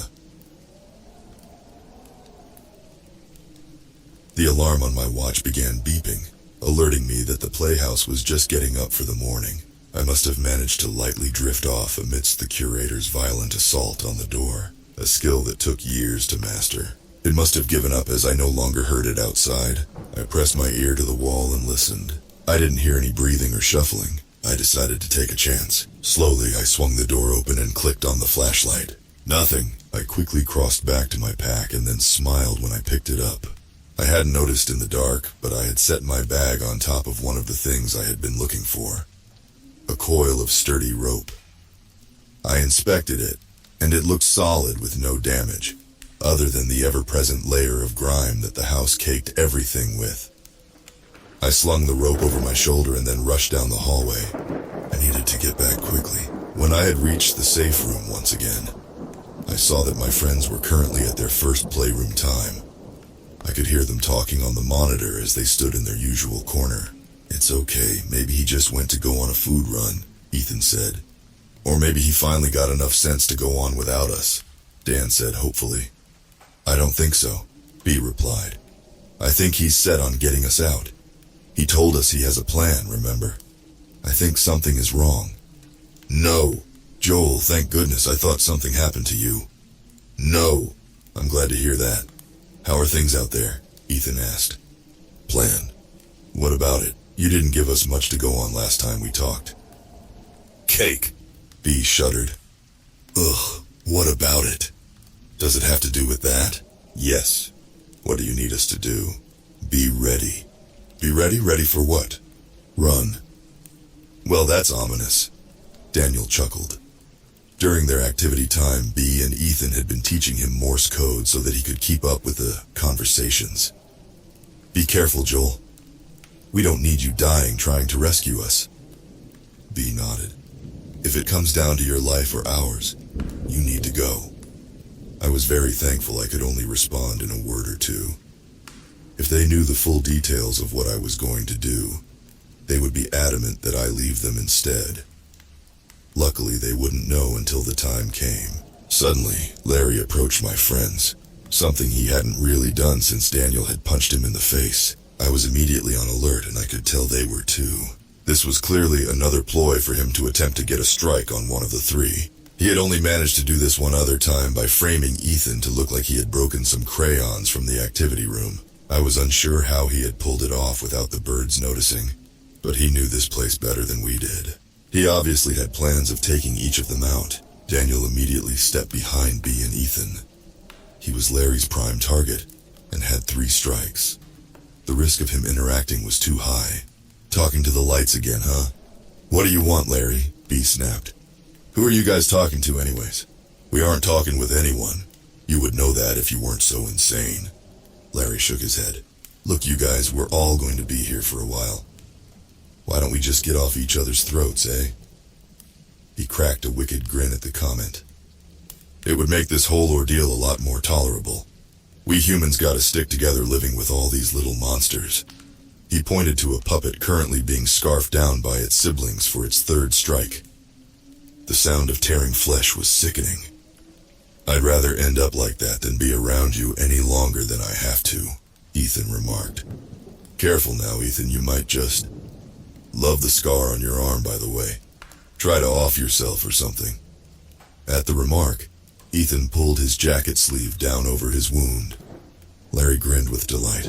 I noticed he was acting differently. His usual intense stare was gone and replaced with a nervous, shifting glance. I traced his eyes and noticed he was looking at the clock every few moments. I leaned forward and my heart raced as the sense of danger weighed heavy in my gut. How many strikes are you on, Larry? B asked.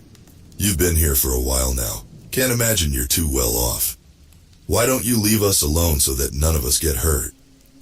I could sense unease in his expression, but his insanity quickly gave him the confidence he needed to push back.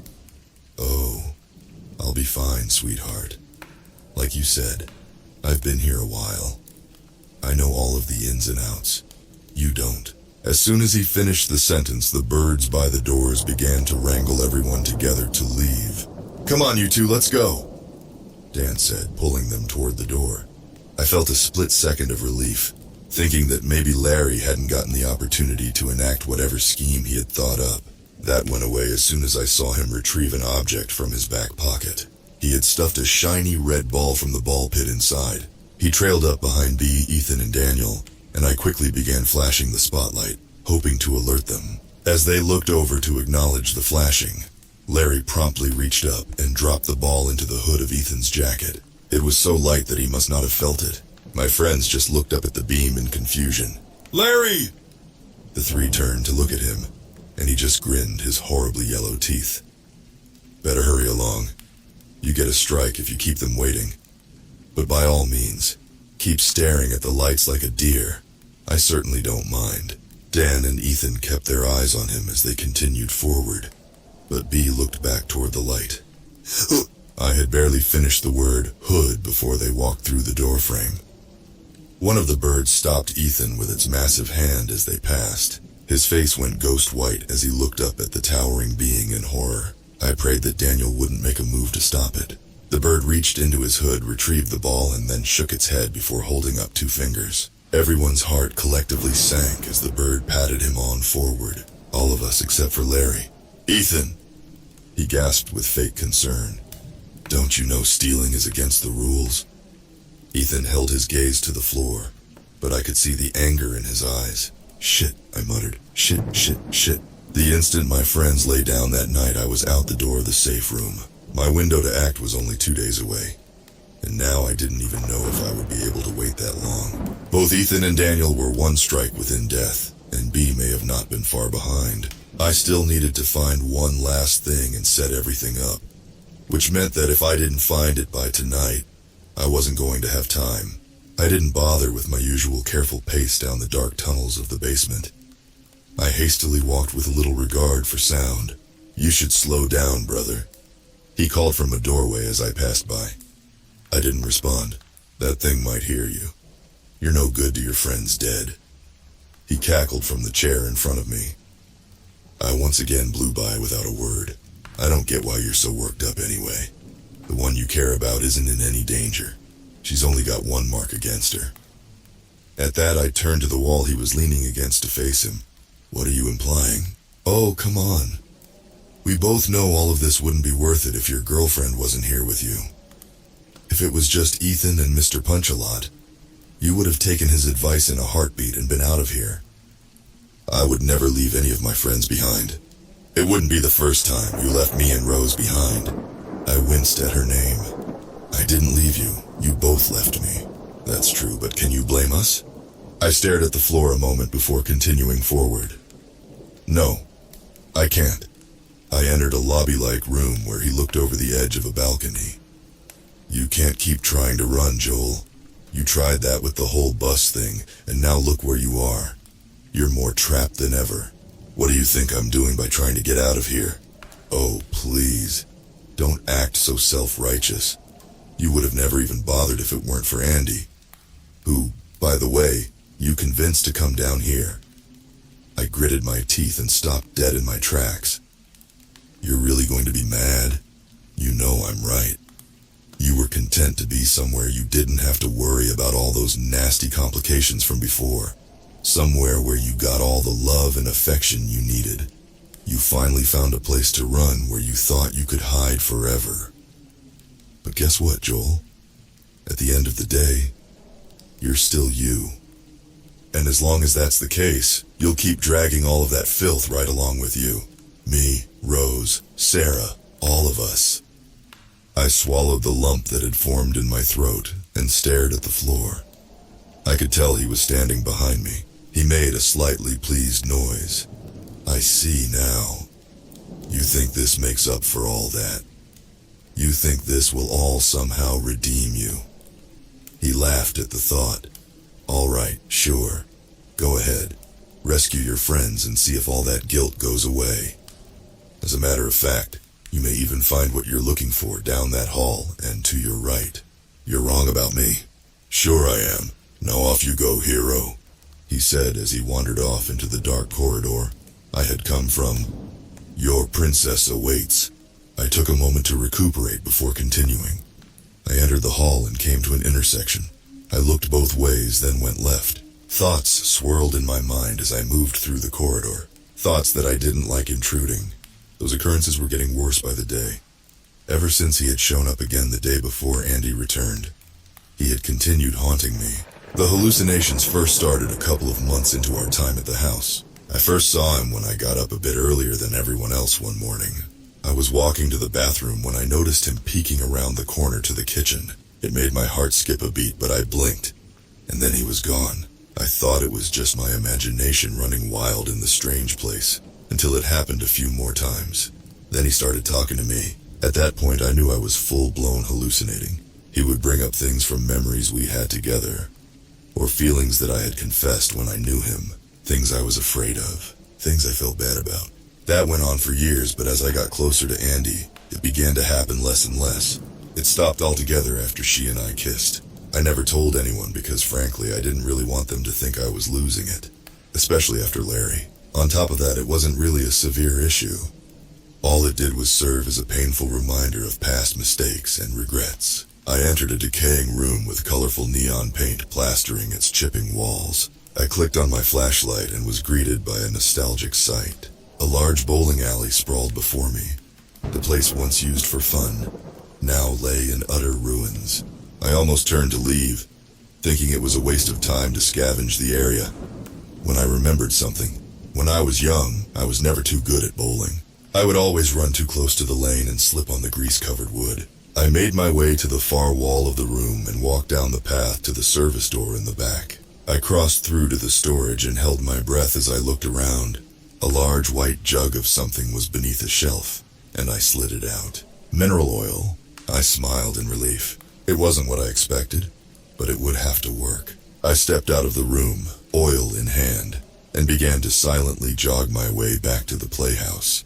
I couldn't believe how lucky I had gotten. The odds of finding something like this were astronomically low. I had known it would be the most problematic ingredient to find due to the strange condition of its requirement.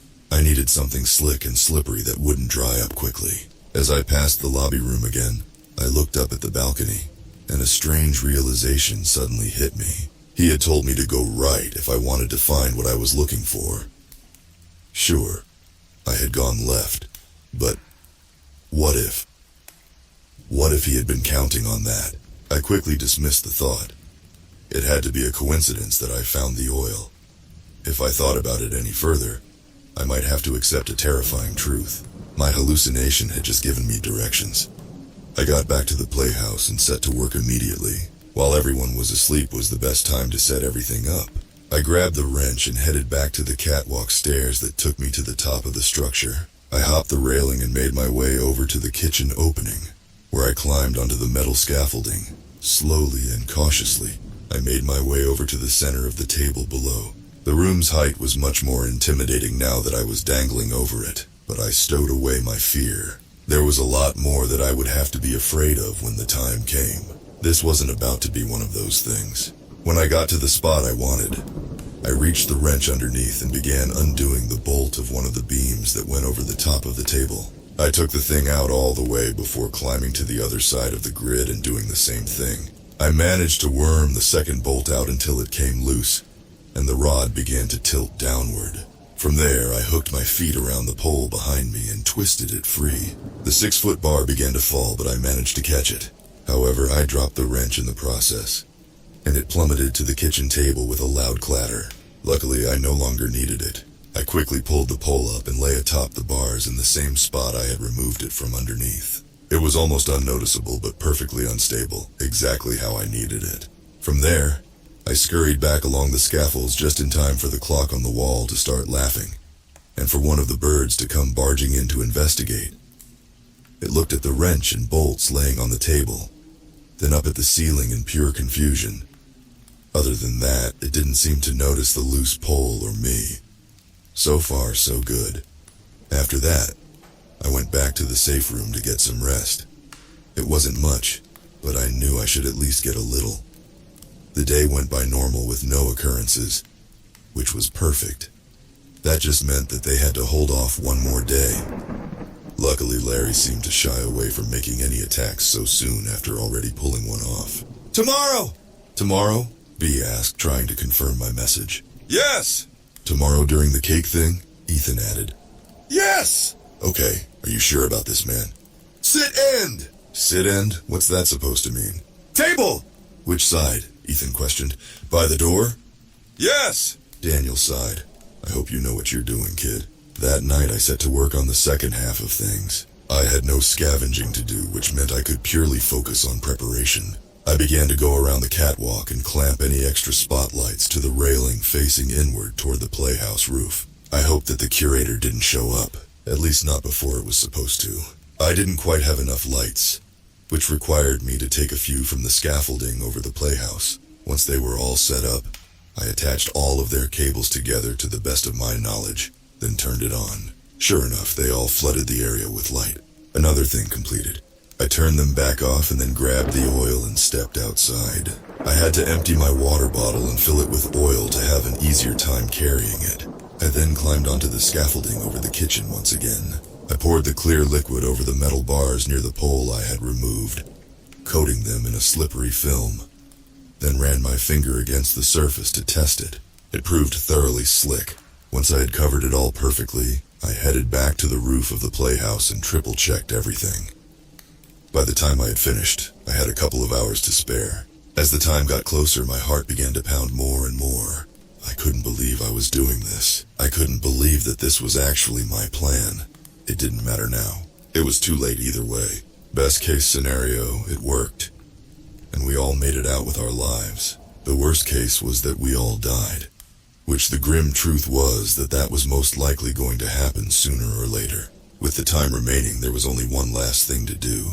I tied my rope into the best lasso I could, then practiced using it on the computer chair. By the time the day started, I had gotten pretty good with the thing, but not good enough. I was only going to have one shot, and I couldn't afford to blow it. Even while I surveyed my friends, I continued practicing, only taking a break to fill them in on any details they might still need. All the while, I could see Larry glaring at them in the background. I suddenly realized that in all of my planning, I hadn't really factored him in at all. I didn't think he would interfere with anything. There would already be so much chaos, I don't know if there was anything he could have added. But I hadn't thought about what to do with him, and I knew why. It was because I already knew what I had to do. And somehow, despite everything Larry had done, I still felt terrible about it. A familiar feeling swelled in my throat. A feeling that I had gotten a year prior when I had to make the exact same decision. What are we going to do with him? Daniel asked us. We all sat in a circle in the living room with the bedroom door open so we could keep an eye on Larry. He was currently tied to the knob of the back bedroom door and staring at us with a blank expression.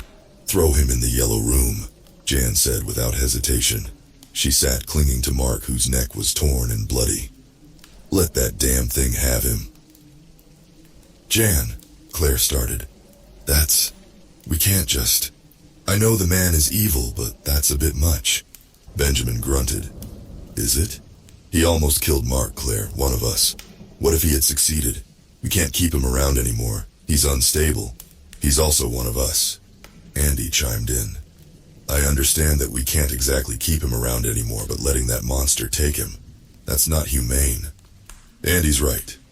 You all know I hate the guy more than anyone here, but I don't think it's right to let him go out that way. Daniel added. Yeah, you do hate him. So why are you all of a sudden so calm about this, Daniel? Jan asked with venom in her voice. Because I'm done being angry about it. Hell, it's probably what drove him this far in the first place.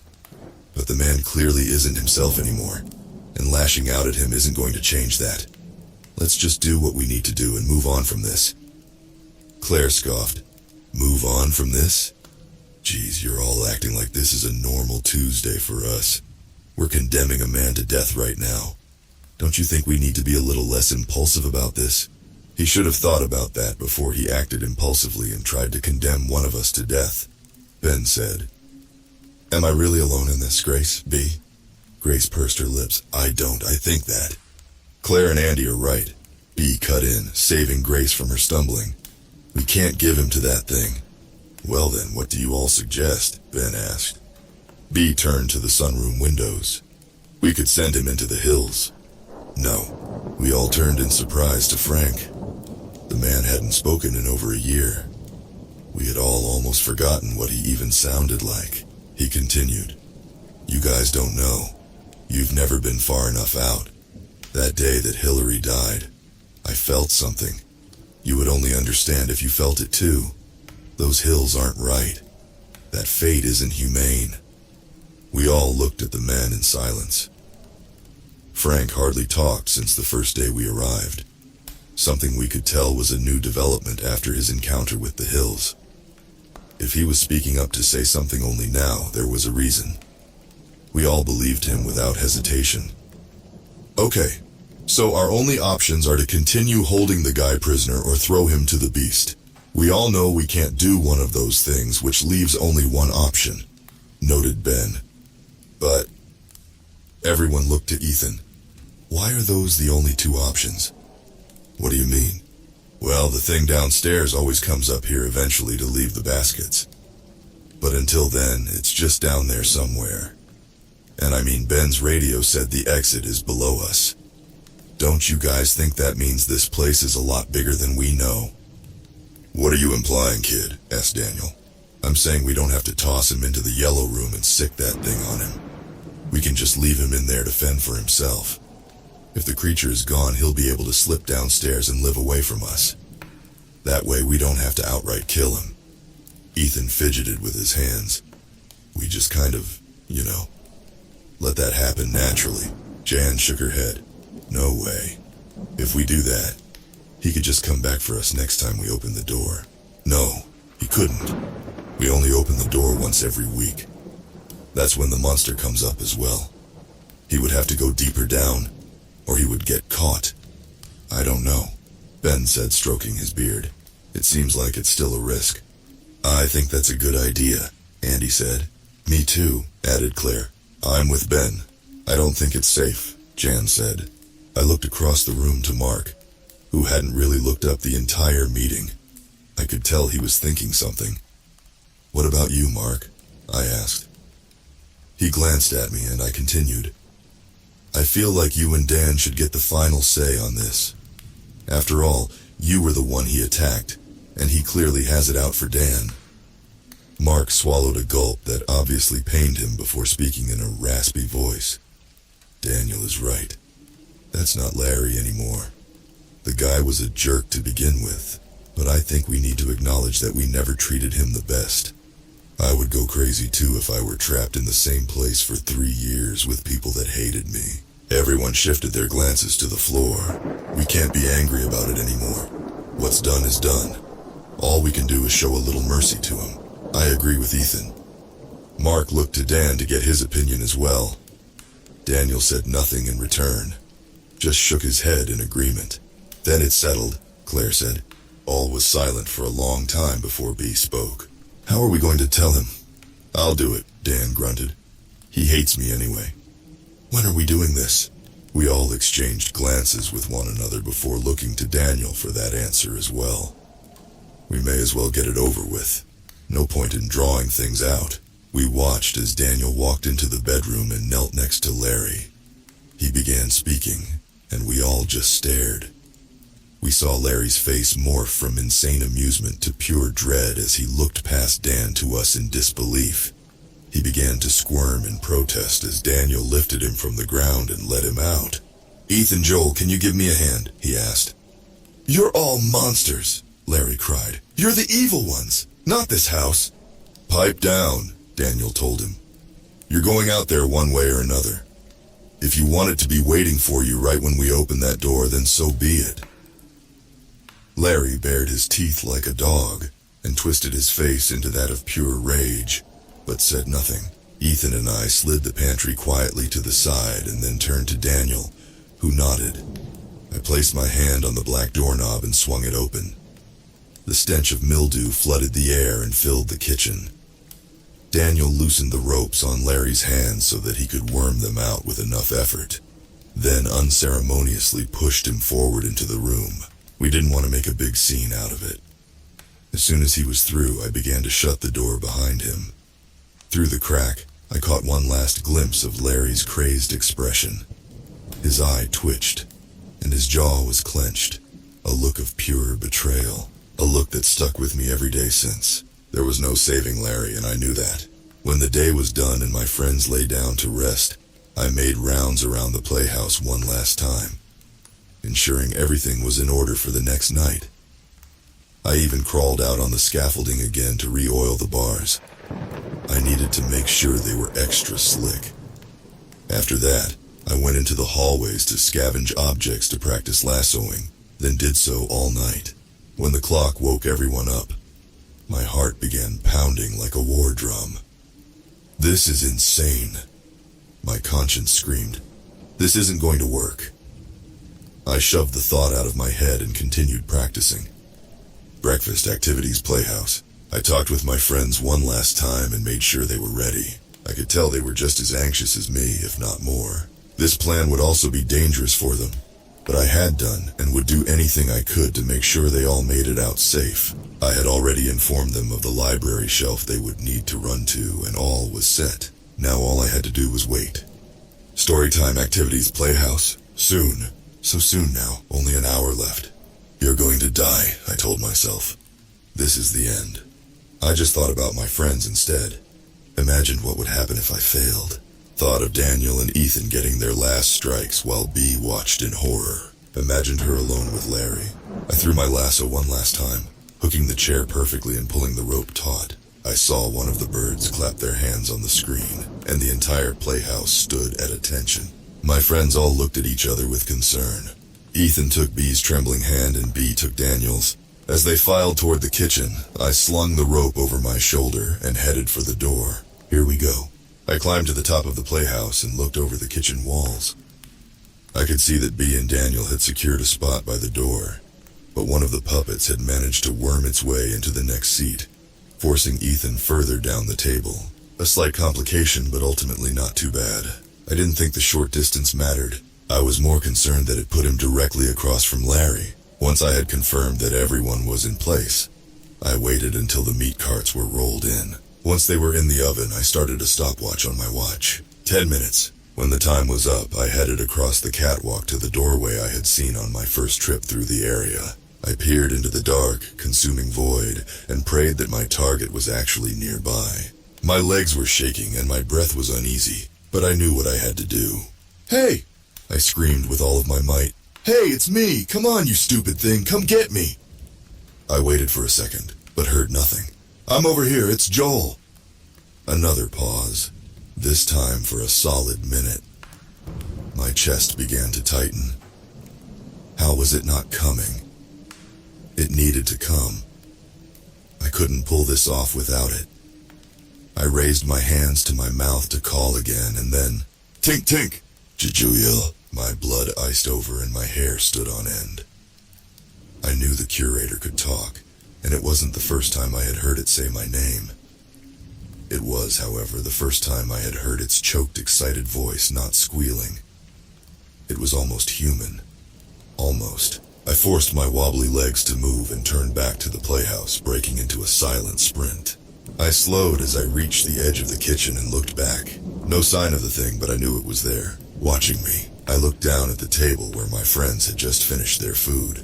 The birds were just finalizing the frosting on their twisted red velvet cake near the oven. Silently, I grabbed hold of the scaffolding and began to crawl my way across, avoiding the oiled bars. From the darkness, I doubted anyone would notice me.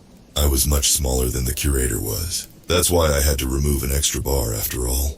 I climbed to my spot above the table, took the rope from my shoulder, then looked back toward the darkness. Still no sign of the thing from downstairs. The birds walked the cake over to the table and placed it directly below me. The soft flesh bed gave me some confidence that I might not break my legs. One of the birds began cutting the top layer and placing it onto the colored plastic plates, while other birds passed them out to each individual. My friends got theirs and immediately slid their dishes to the puppet next to them. However, Larry did something unexpected. "Oh no, it looks like you gave your only piece away." He lifted his plate and held it out to Ethan. "Here you go. You can have mine."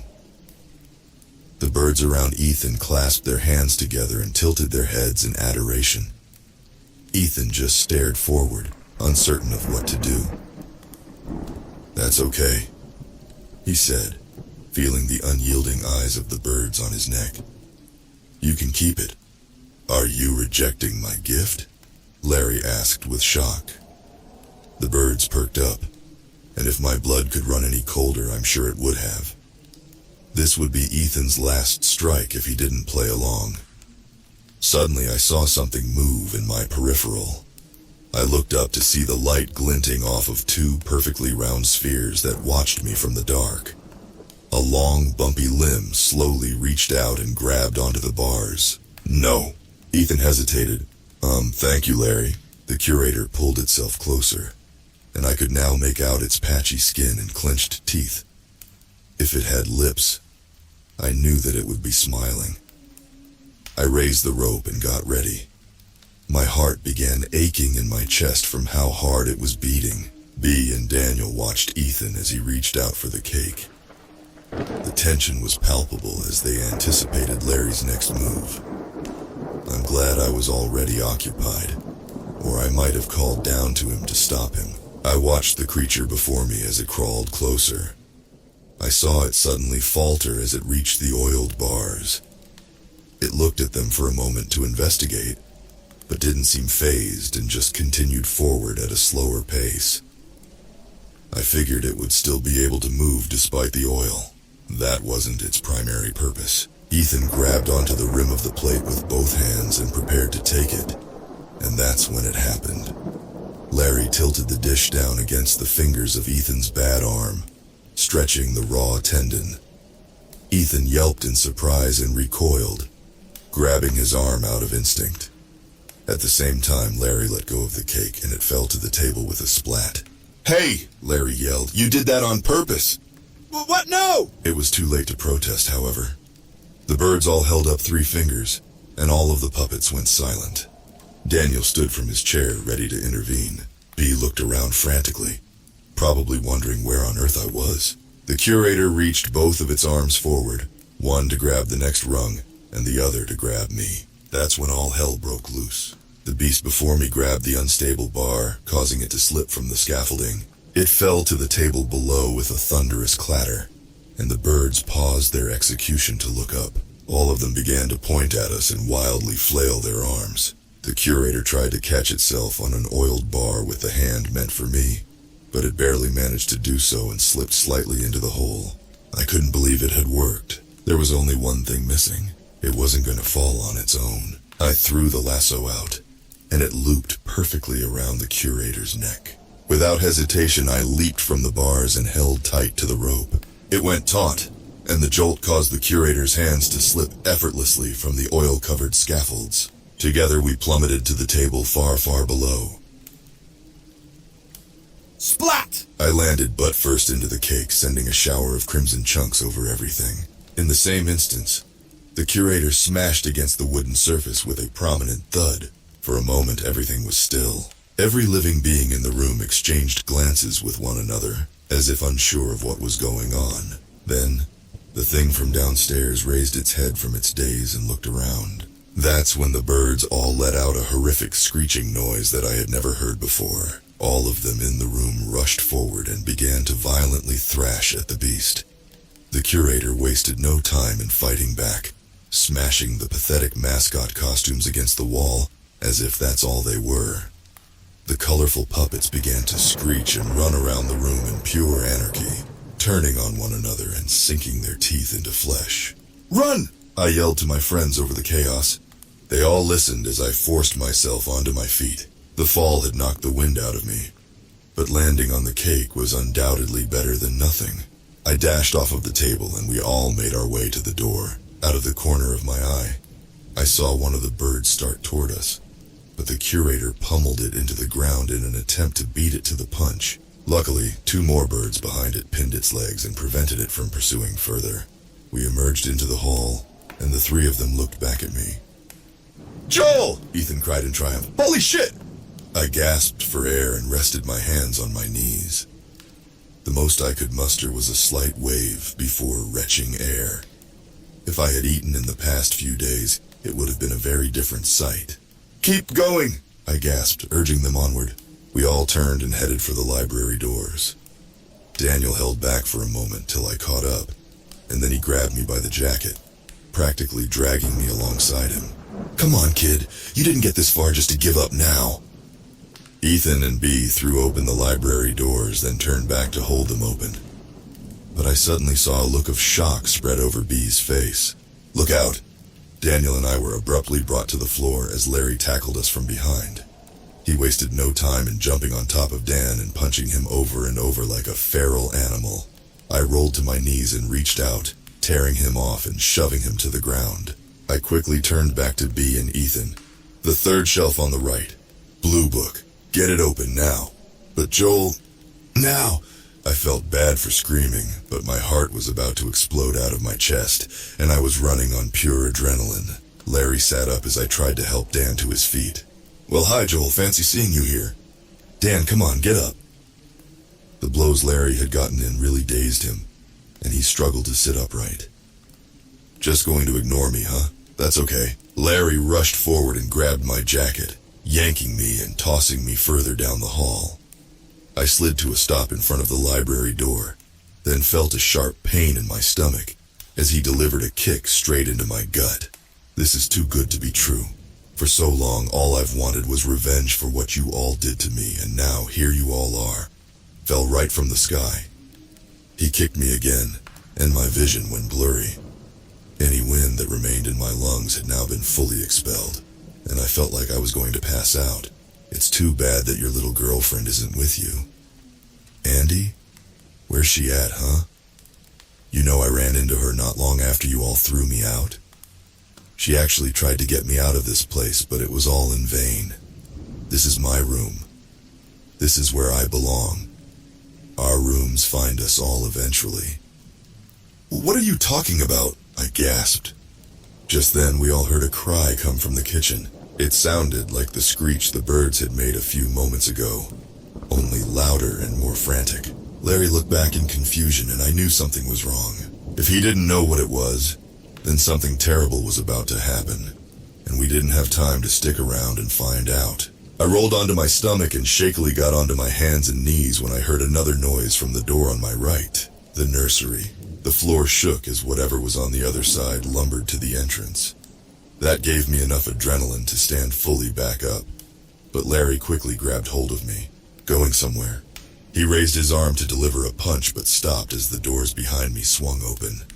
I glanced over my shoulder, and I finally saw what the source of the nursery's breathing was. It was another bird, although the size of this one would put the others to shame. It was nearly twice as large, and its body was fat and swollen. Its feathers were patchy, and underneath, its fleshy pink skin was visible and covered in a thick, creamy slime. It smelled awful. Its head retained its mascot appearance, However, its eyes weren't fake plastic like the others.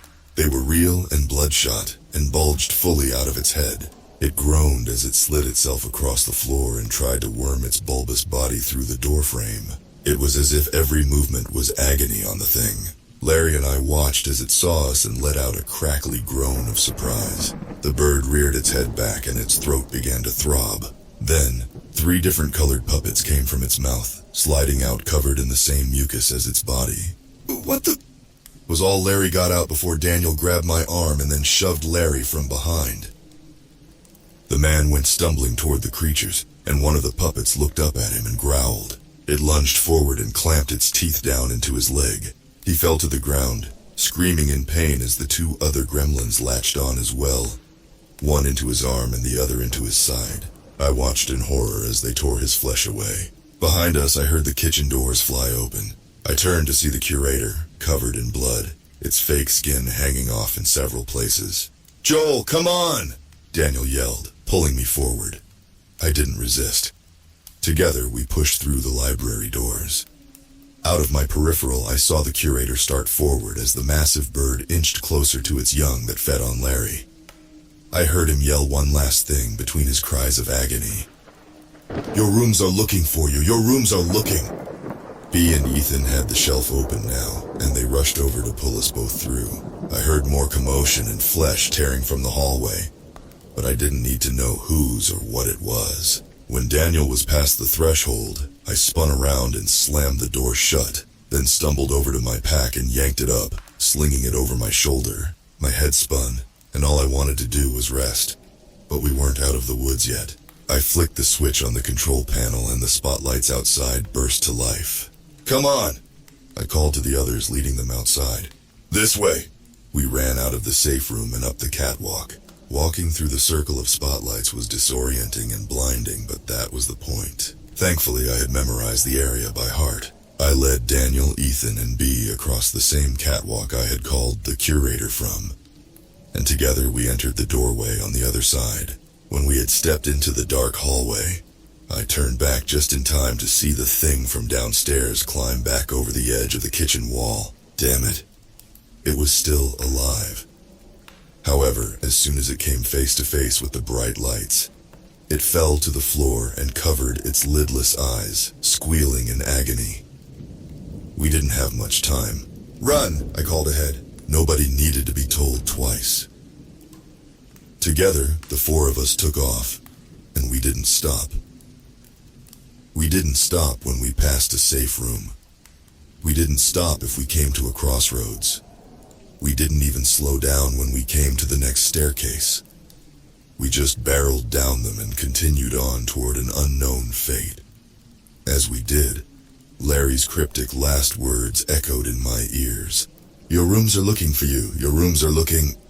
When our lungs burned and our legs couldn't carry us anymore, the 4 of us stopped. We entered a mold and mildew-ridden living room before spotting a smiley face on a nearby door, something we hadn't seen in a long time. The previous group had made it this far after all. We ducked into the room and sealed ourselves inside, panting like dogs from how far we had just run. After a moment, however, Bea used her remaining energy to stumble forward and pull me into a hug, her body trembling from a million emotions at once. After a moment, Ethan joined the embrace as well. Daniel didn't, though. He just continued gasping for air before growling out, "Are you kidding, Joel? That was your plan?" I pulled away from Ethan and Bea and stared at him. Looking back on it at that moment, it really was a stupid idea. But despite that, only one response came to mind. Well, it worked, didn't it?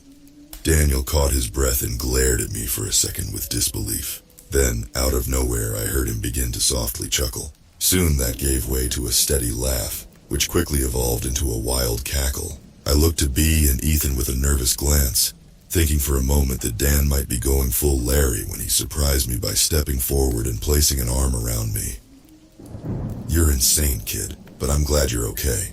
After settling down, we all picked a random spot around the room to crash. It wasn't very big, which allowed us to talk to one another still. I filled them in on what I had been doing behind the scenes while they told me about all of their detailed experiences. How the food tasted, how the place smelled, how excited they were for the next time we found a shower. Things that I wouldn't have known from just the camera. "I'm so glad you guys are okay," I told them when we had finished exchanging tales. "You too," Ethan shot back. "There were a few times you didn't make it to the spotlight that we were worried." "I was fine. Just running late was all. I wasn't going to die before I could get you out of there." "Well, thanks for sticking around, kid. We all owe you one," Daniel said. "I don't think so. I think each of you has saved my life at least one time, if not more. I kind of owed it to you."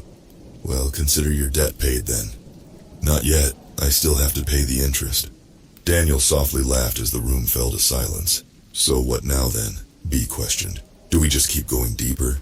"I guess so," Ethan replied. "We need to be a lot more careful from here on forward, though," Daniel told us. "We've only been down here for a couple of months, and already we've had a lot of close calls. I can't believe I'm saying this, but I think the things down here are a bigger threat than that lumpy monstrosity." Ethan snickered. "I honestly think it helped us more than it's hindered us since we got down here. I'll remember that for the next time you go scavenging and have to hide," B told him. "Oh shoot, Joel, do you even remember the route we just ran through?" My heart sank as I remembered our primary goal. Oh no. I really don't. It couldn't have been that bad, right? We only made a few turns. Maybe I can go back a little bit and retrace my steps. No, it's not worth it. We can get it on the way back up. Like you said, it couldn't have been too far. Probably just a missed haul or two.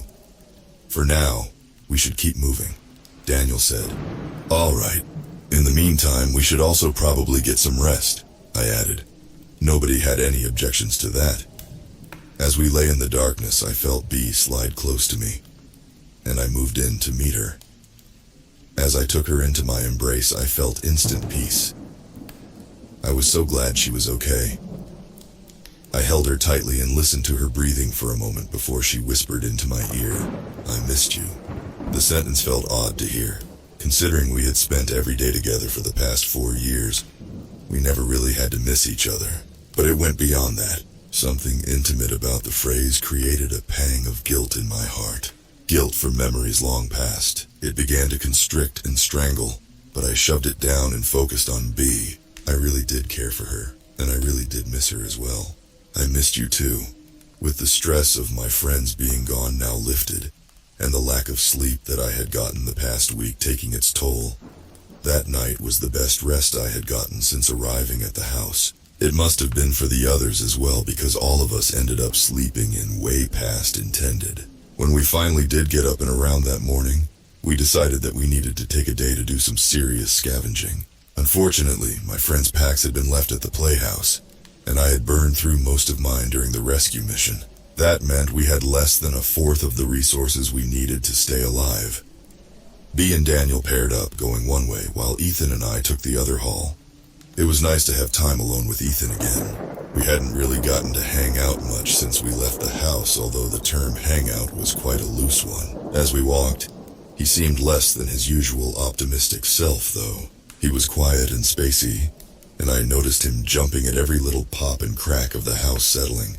When we stopped in a room that looked like an old food pantry, I confronted him. "Everything all right, man?" "Huh? You just seem quiet today." "Oh yeah, I'm fine." "You sure? 'Cause yesterday you almost died and you seemed more vibrant then than you do now." Ethan chuckled. "Yeah, man, I'm okay.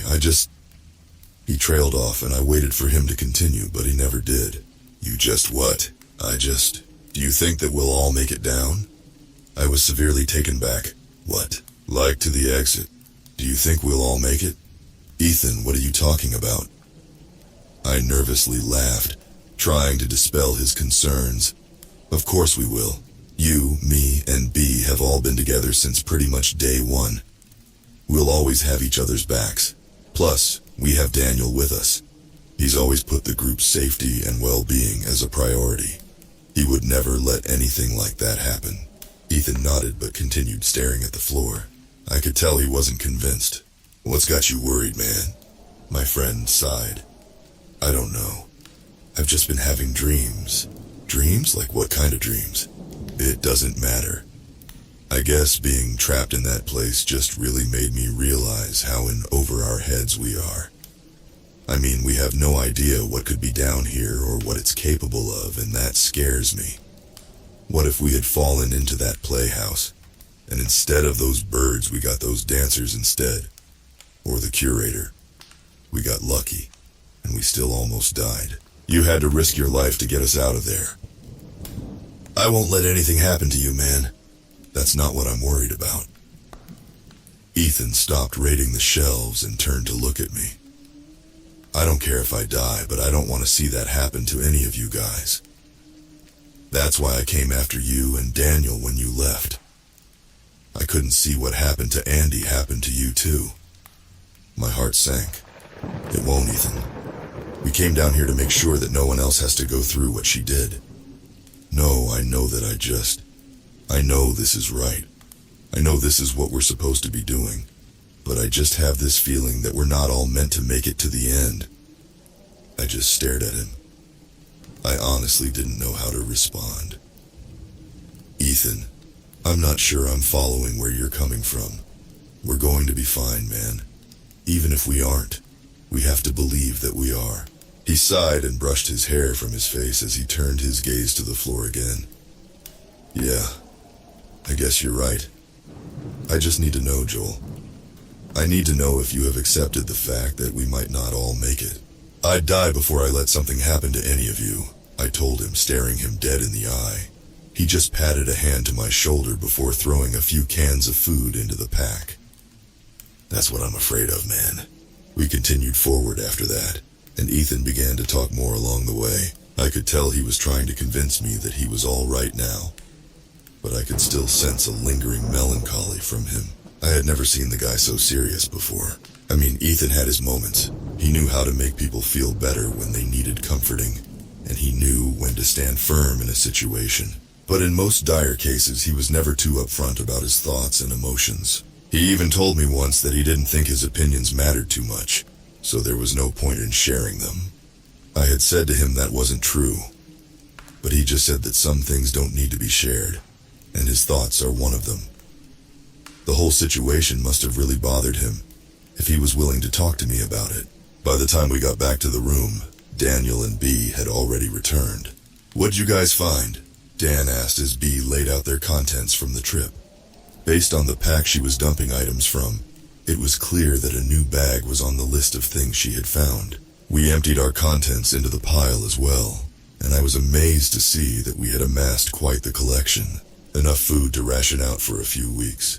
2 bottles filled with the house's chalky white water, some articles of clothing, an actual, real flashlight. "Wow, good haul," Ethan noted. Daniel grinned with pure joy. "It gets even better. Show them, B." B reached behind her back and retrieved one more item. Ethan and I could hardly believe our eyes. "Oh my gosh, is that a gun?" It was a sizable thing with a stained antler grip.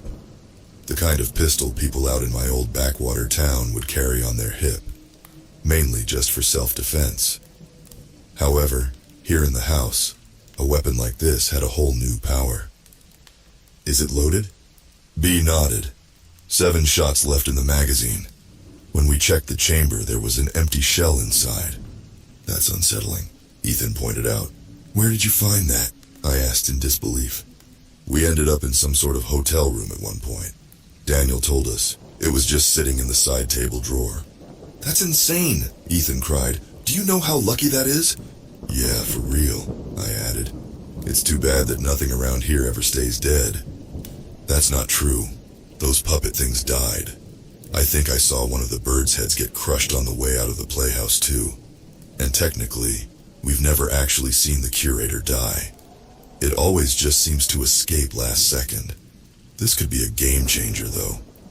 B ran her thumb over the grip and stared down at the shiny object in her hand. "Yeah. And besides, I think hitting anything in the right spot with a .45, immortal or not, would be enough to slow it down." I looked at her quizzically. "45, huh? I assume you'll be holding onto it for now, B?" "What, why?" she said, suddenly perking up as if I had said something that jarred her from a trance. "Well, I definitely don't know anything about guns." I looked to Daniel and Ethan, who both shook their heads as well. It seems like you're the most familiar out of all of us. You did set right to work inspecting the thing when we found it, Daniel added. Oh, I don't know about that. I mean, I know a bit, but I've never really shot one before. If something goes wrong and we have to use it, I don't want to be the reason someone gets hurt. You won't be, I reassured her. You're the most qualified out of all of us. I'd feel the safest with you having it. I agree. Yeah, plus, if one of us does get hurt, you don't have to feel bad. Good Samaritan law and all that, Ethan said, giving her a pat on the shoulder. Bea rolled her eyes at the joke and smiled softly as she lay the gun on top of her new bag. All right, I'll take it for now, but we'll pass it off between us depending on the situation, okay? Okay. Sounds fair. Well, Daniel said, clapping his hands, I think this scavenge deserves a celebration. Wouldn't you all agree? Daniel scooted to the side to reveal a 4-pack of old Coke bottles. What? No way! Geez, you guys found all of the good stuff. We all 4 sat in a circle sipping on the long-expired liquid and laughing. We all agreed that there would be no wasting time tomorrow and that we would set out first thing. But we figured we deserved a break for the rest of that evening.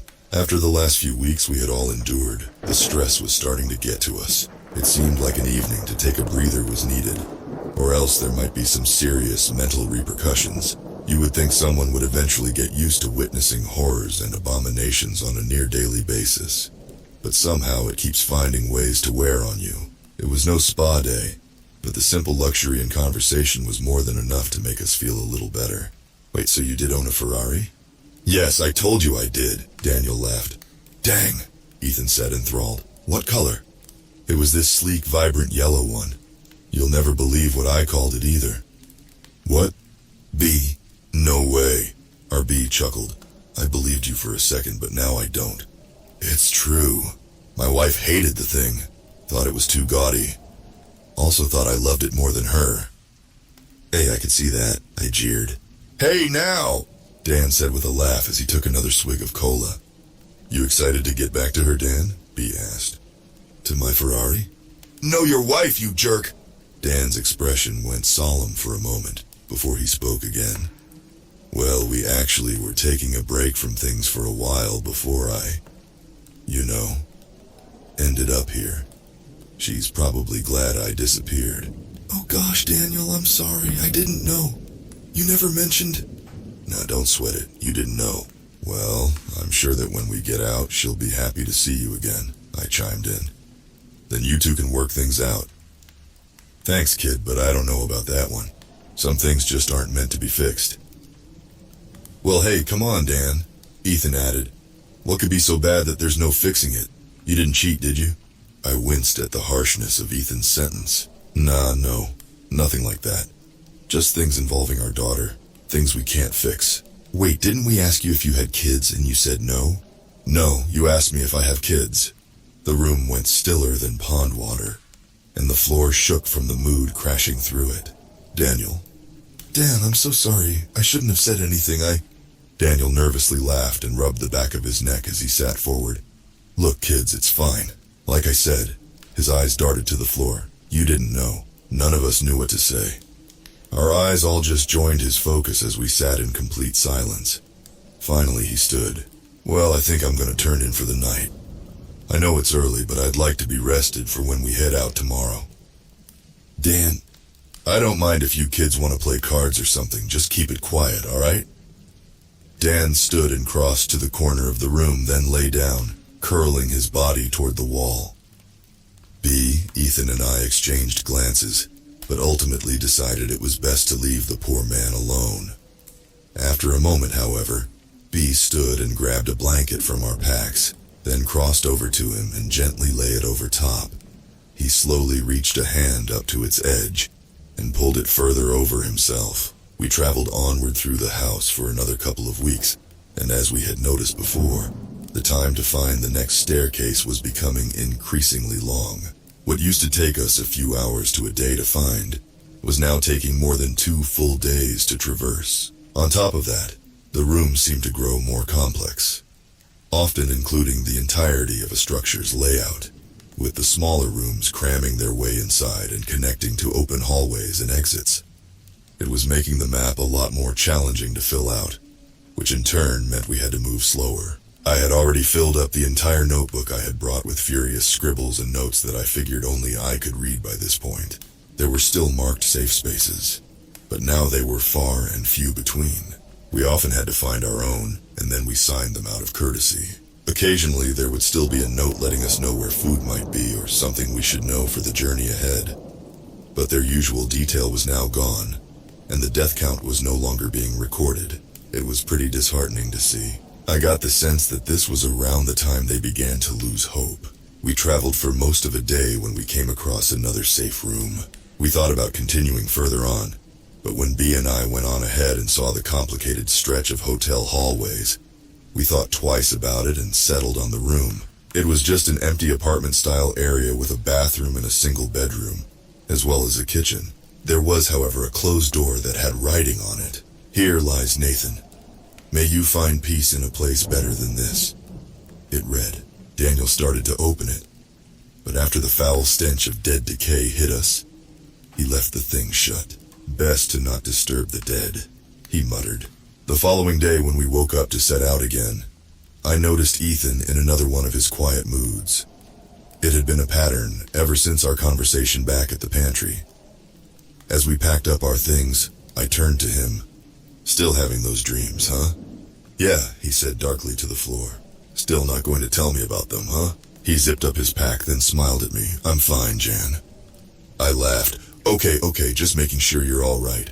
We exited back into the corridors and B sighed. "All right, let's take on another labyrinth of hotel halls." She was right to be annoyed. It was quickly becoming our least favorite setting. We all rounded the corner and began to move on, when B and I stopped dead in our tracks. "What are you guys doing? Let's go." Dan beckoned. "Wait, that's not..." "What?" "That's not the way." "What do you mean?" "B's right, this isn't the same hallway." "What do you mean this isn't the same hallway? There's only one hallway in this direction." "Yeah, I thought you guys said there was a hotel up ahead," Ethan noted.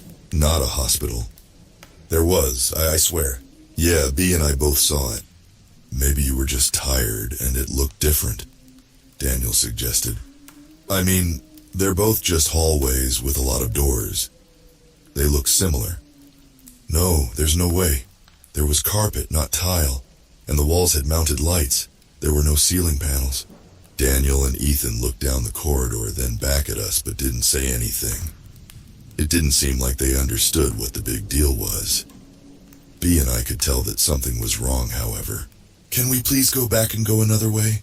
I don't like this," she pleaded. "I agree, something's not right," Daniel sighed. "You two are really that torn up about this, huh?" We nodded. "All right, there was another hall not far back. Let's take that one." We hauled it back through a couple of rooms, and then took another hallway, much to the confusion of Daniel and Ethan.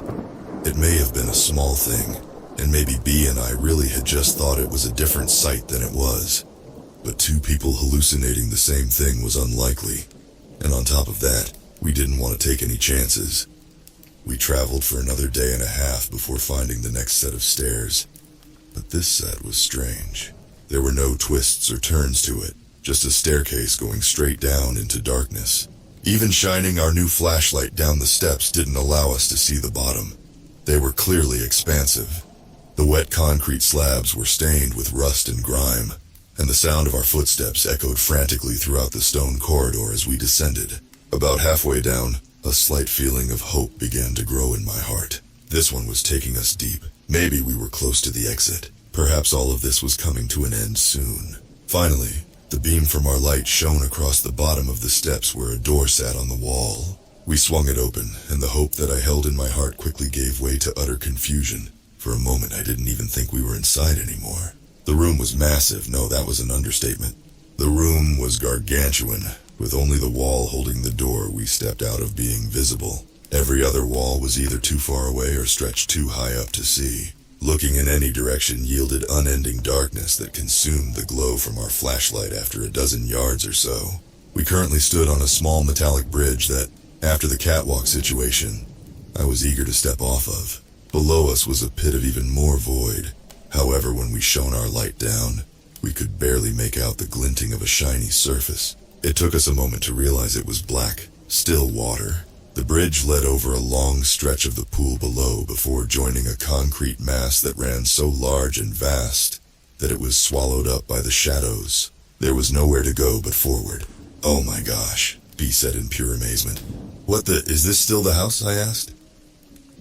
"I think so," Dan replied. Ethan stood back, keeping the door held open. It was a habit we had developed in case of his next sentence. "Guys, there's no handle on this one. Once we go in, there's no way back out. Do we have anything to prop it open with?" "Let me see." He slung his bag from his shoulder and began sifting through. Eventually, he held up an old book he had brought along with him. This one was boring anyway. He opened it up and then wedged the pages beneath the crack of the door. "So do we just keep going?" B asked. Daniel shrugged. "I suppose so. There's not much else we can do if the stairs brought us here. Everyone, just stay on alert. This is new. We don't know what might be down here," I told them. Slowly, we crossed the rickety metal bridge. My heart pounded with every step as I got flashbacks to the playhouse. Thankfully, we made it across without anything giving out on us. When we had reached the landmass on the other side of the moat, we were suddenly more confused. The catwalk stepped off directly onto the middle of an asphalt road. Yellow painted lines and everything. To its edges, perfect sidewalks were built, and beyond those, grass. I stepped to the lawn and bent over, unable to believe what I was seeing. However, once I ran my fingers through it, I realized how such green blades could grow in the dark. "It's fake turf," I called back to my friends. "Okay, this is seriously weird," B said. Just then, my watch began beeping, alerting us that it was nighttime above. Then something strange happened. Ahead, lining the road one by one, orange fluorescent streetlights began to flick on. They illuminated not only the road, but something else that lay beyond. Houses. A suburban neighborhood of cookie-cutter homes painted various shades of green, orange, blue, and yellow. "Yay," Ethan nervously joked. "We're home." We all huddled together in the middle of the street and began to make our way further along. None of the houses appeared to have any lights on, and other than the sound of pipes groaning from somewhere far away, there was no noise at all. The dread began to mount in our guts. This was a very new experience, and one that felt unsafe at that. I noticed Ethan seemed especially afflicted, as his head pivoted much more rapidly than the rest of ours. I suddenly remembered what he had asked me back during the scavenging run, and a lump formed in my throat. The next time we caught each other's glance, he coughed and stood up more confidently in an attempt to hide his concern. I wasn't buying it, however. Not only was he a terrible liar, but it was an act that I had seen too many times before. One that I wouldn't ignore again. "Are you okay?" "Yeah, I'm fine." "Andy, you're standing outside on the porch. We never come out here unless it's to bury something." Even standing on the safe concrete of the house, I could sense the uneasy pressure in my chest that the hills brought. "I just wanted to be alone, Joel. It's the only place in the house I can count on to be empty."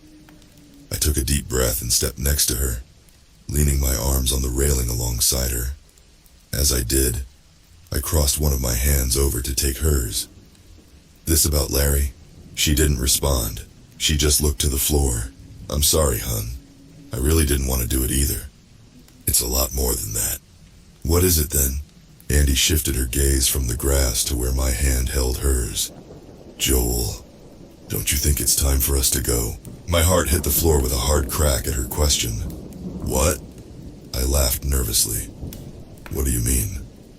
I knew exactly what she meant, and she even called my bluff. "You know what I mean, Joel." I sighed. "Yeah, the exit. You told me we could go." "I know, Andy, You just what? Joel, you said you didn't want this life for us. Didn't you mean that?" "Yes, I did. Of course I did. But I don't want to lose you, Andy. If we go down there, we have no idea what might be waiting." She looked off to the hills and shook her head. "I don't understand. I thought this was your idea. You're the one who suggested we go." I know I did, Andy. But I think that I was being rash. I was so caught up in the moment that I said it without thinking. I think that's a lie, Joel. I think you know it's down there and that the only way to get to it is if we go. So what really changed? Her voice was chilling to me. She wasn't mad. She wasn't upset. She was just genuinely trying to understand. I just told you, Andy. I don't want to lose you. That fact has never changed. But why does it matter now, Joel? We teeter on the edge of death every day. Every basket run, every expired piece of food we eat. Hell, even just standing out here on this porch, we might die. So why is this any different? Because those are all things we know. If something goes wrong, we know how to fix it. But if we go down there and mess up one time, that's all it takes for one of us to lose the other. I know that, Joel. You don't think I don't care about losing you too? But I came to terms with that possibility when we decided to go because that's the risk we have to take if we're going to be free. But we don't have to take those risks, Andy. Especially not before we fully know what they are. There could always be another way out of here. You're only saying that because of... She caught herself before she finished the sentence. What? Nothing. No, Andy, I want to know. She took a deep breath, then softly continued. I'm not Rose, Joel. My legs grew weak, and my throat began to tighten. I know you're scared that that'll be me, and I know that you think it was your fault. It was my fault. No, she said, placing a hand against my cheek. It wasn't. And if we go and I die, that is not your fault either. Andy, stop! You need to let go of what happened, Joel. Every day I see you hurting. Every time I catch you looking at me, it's the same longing in your eyes. It's not about that. It's not, then what is it? Water began to blur my vision as memories flooded in. Andy, please. What is it, Joel? What is bothering you so much?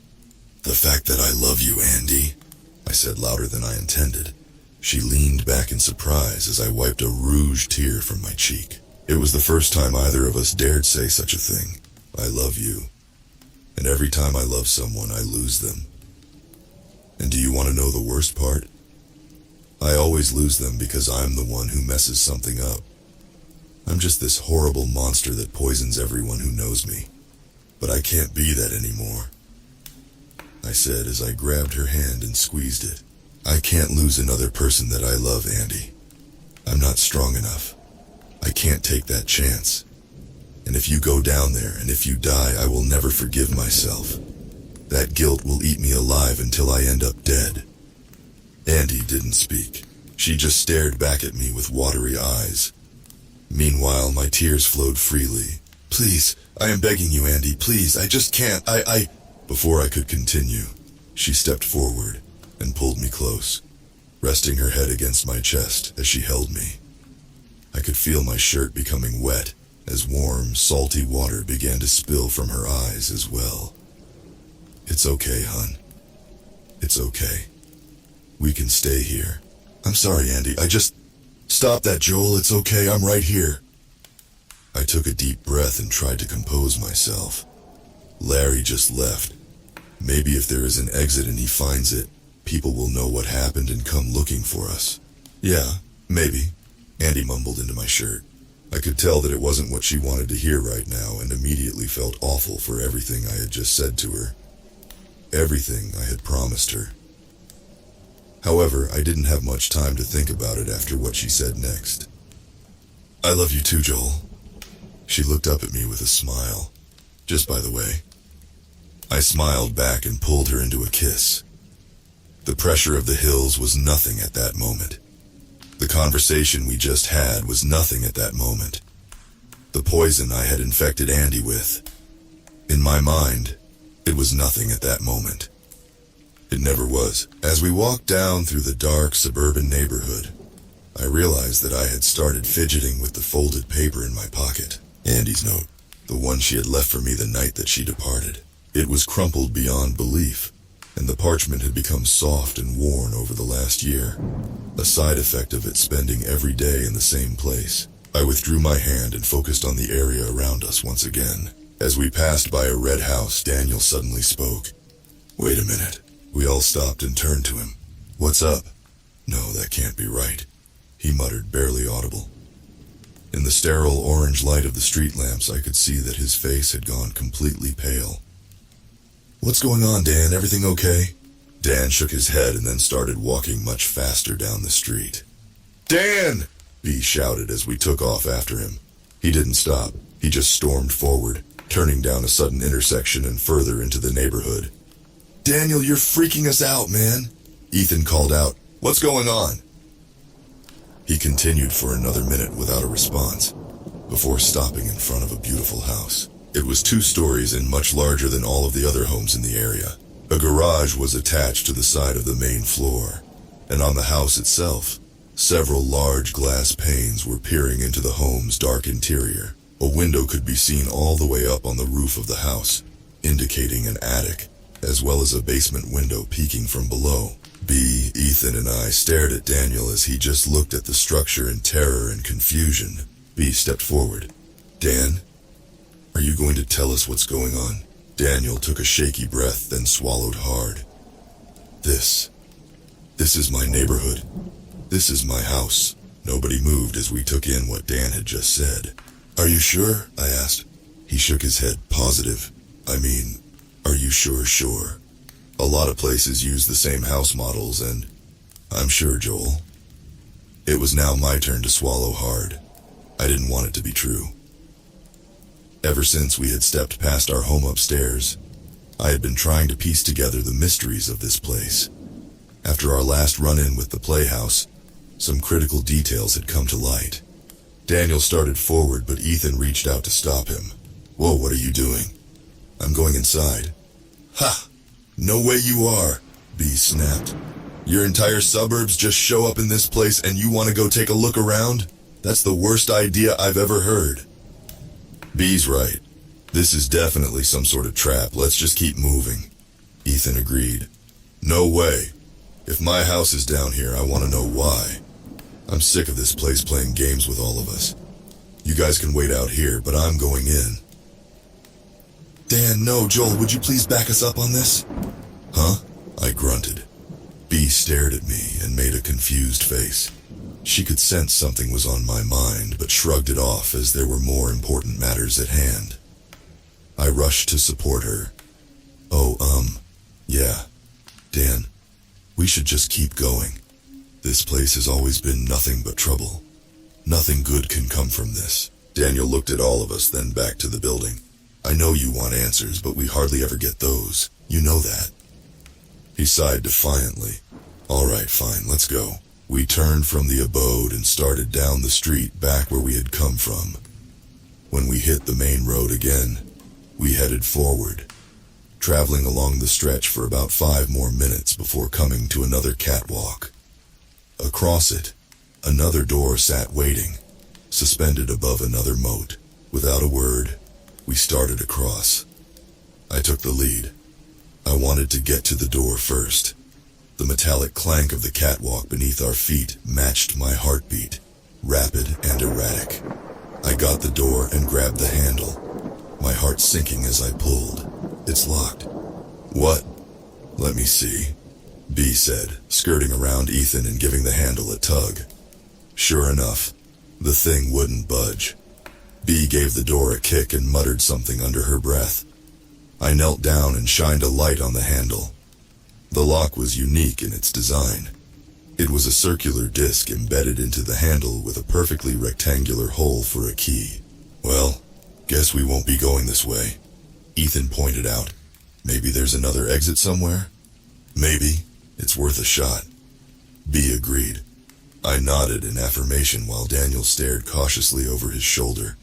We began to walk the moat's perimeter, looking for another bridge that might lead to an escape. There was none to the left side of the colossal room, but as we looped our way back to the catwalk we had initially crossed, Ethan took off running. No. Ethan, what's wrong?" I realized the answer as soon as the question left my lips. The door we had left open was now shut. The book Ethan had wedged under it was nowhere to be found. Ethan reached the barrier and began to claw his fingers along the cracks, hoping to tear it open. After a good minute of trying, He defeatedly traveled back to us. It's no good, we're trapped in here. B, bitter cheek. That's not true. We still haven't checked the other side. Daniel snickered. Something tells me that even if there is a way out over there, this place isn't ready for us to leave. I began to panic inside at Daniel's remark. Hey now, that's not true. The door out of that school was locked, remember? This is the same deal. Just gotta find a key is all. In this place? Ethan asked. That could take weeks. No, it won't. Daniel started. If there's going to be a key anywhere, we know exactly where it will be. Daniel, no. Stop trying to put it off, B. The house wants us to go there, and you know it. I clenched my fists. Dan was right. I didn't want him to be, but he was. Tink plonk tink tink, echoing from the ceiling high above us, deep within the dark. We could hear the creaking and rattling of pipes as the curator moved to find us. B pulled the gun, and we all ran to a nearby house and tried the door. Locked. We hopped the porch railing and ran to the house next door only to find the same thing. We started forward again, ready to repeat the process when Dan stuck his arm out. Look, we can run door to door all we want, but that thing is going to be down on the ground soon, and it's faster than us. There's only one house in this neighborhood I can get us into. B grit her teeth but finally caved. She knew we were out of options. All right, let's go. We sprinted through the streets with Dan at the helm, flying past the red house again and down the intersection. The sound of xylophone notes rang out somewhere behind us, this time on the same level. We didn't bother to turn back. We plowed up Dan's driveway into the front door, trying the handle. To our surprise, it too was locked. The panic set in. Damn it, Dan, what now? B yelled. The garage. We turned back and ran over to the door. Dan flipped open a box on the side of the wall and began punching in a code. I prayed that there was actually power to the houses, and not just the street.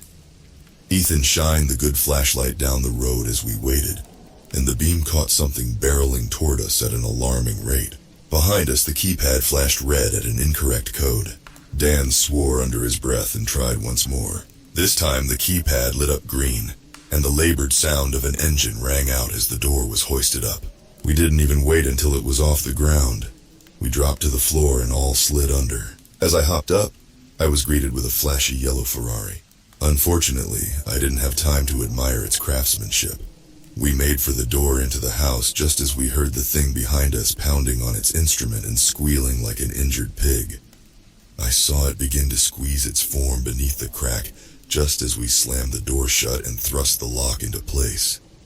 From the other side, we could hear it jostling the handle and throwing a tantrum that we had once again evaded it.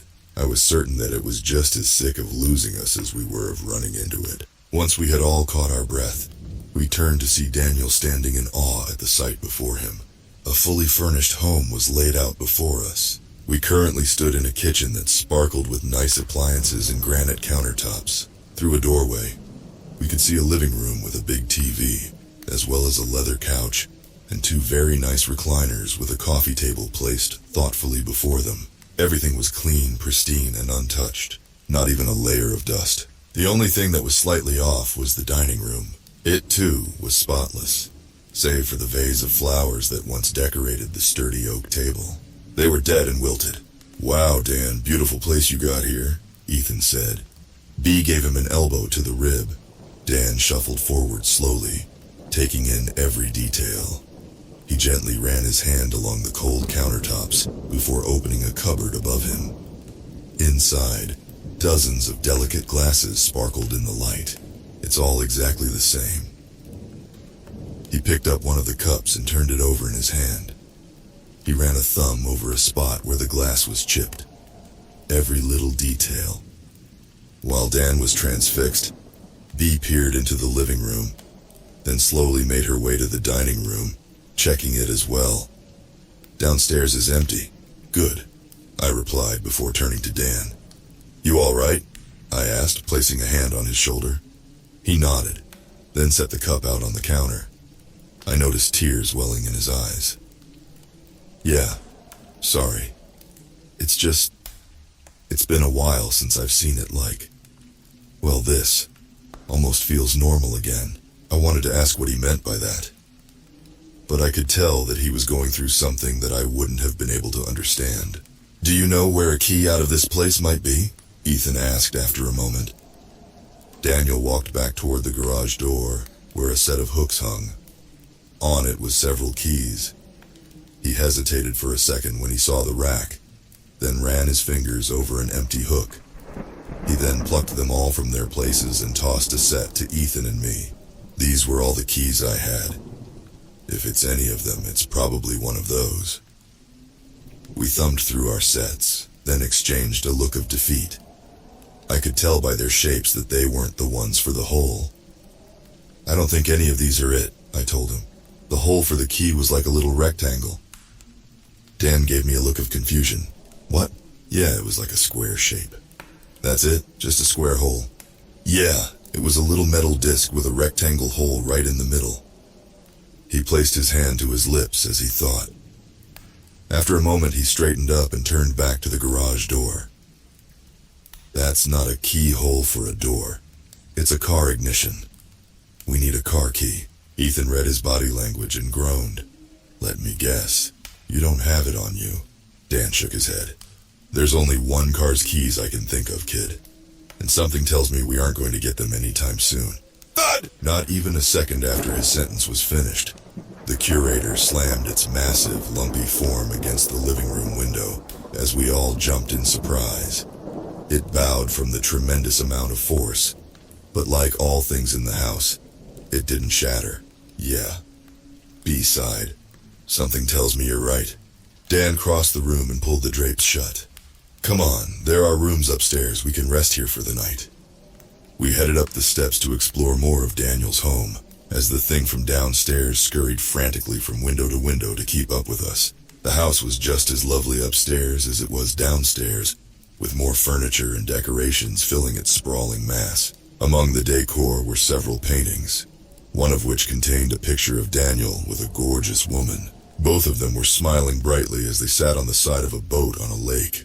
I had never seen Dan look so happy. As we reached a hallway, several doors lined the walls. Down there is the master bedroom, over there is a guest room, and that one there was my office. We all three noticed two more doors, both closed, a third straight ahead, and a fourth door adorned with stickers of bees and butterflies on it. We didn't dare ask what it was. We already knew. You three can decide how you want to spread out. I'll sleep downstairs on the couch. I don't want to be up here. B and I looked at each other, not only because of his last remark, but his first. B and I almost always slept next to one another, but it was never really acknowledged, especially not by the others. I could feel Ethan staring at us both as he waited for a decision. Luckily, B spoke first. What room do you guys want? I'll take the office, I spoke. Still prefer the floor, I think. Guest room for me. I don't want to be too comfortable, Ethan joked. You take the master. Probably the best room. All right. B smiled before throwing one last glance my way. I returned it before quickly darting my eyes to the floor. Ethan saved us from the tension by speaking up suddenly. There a bathroom up here?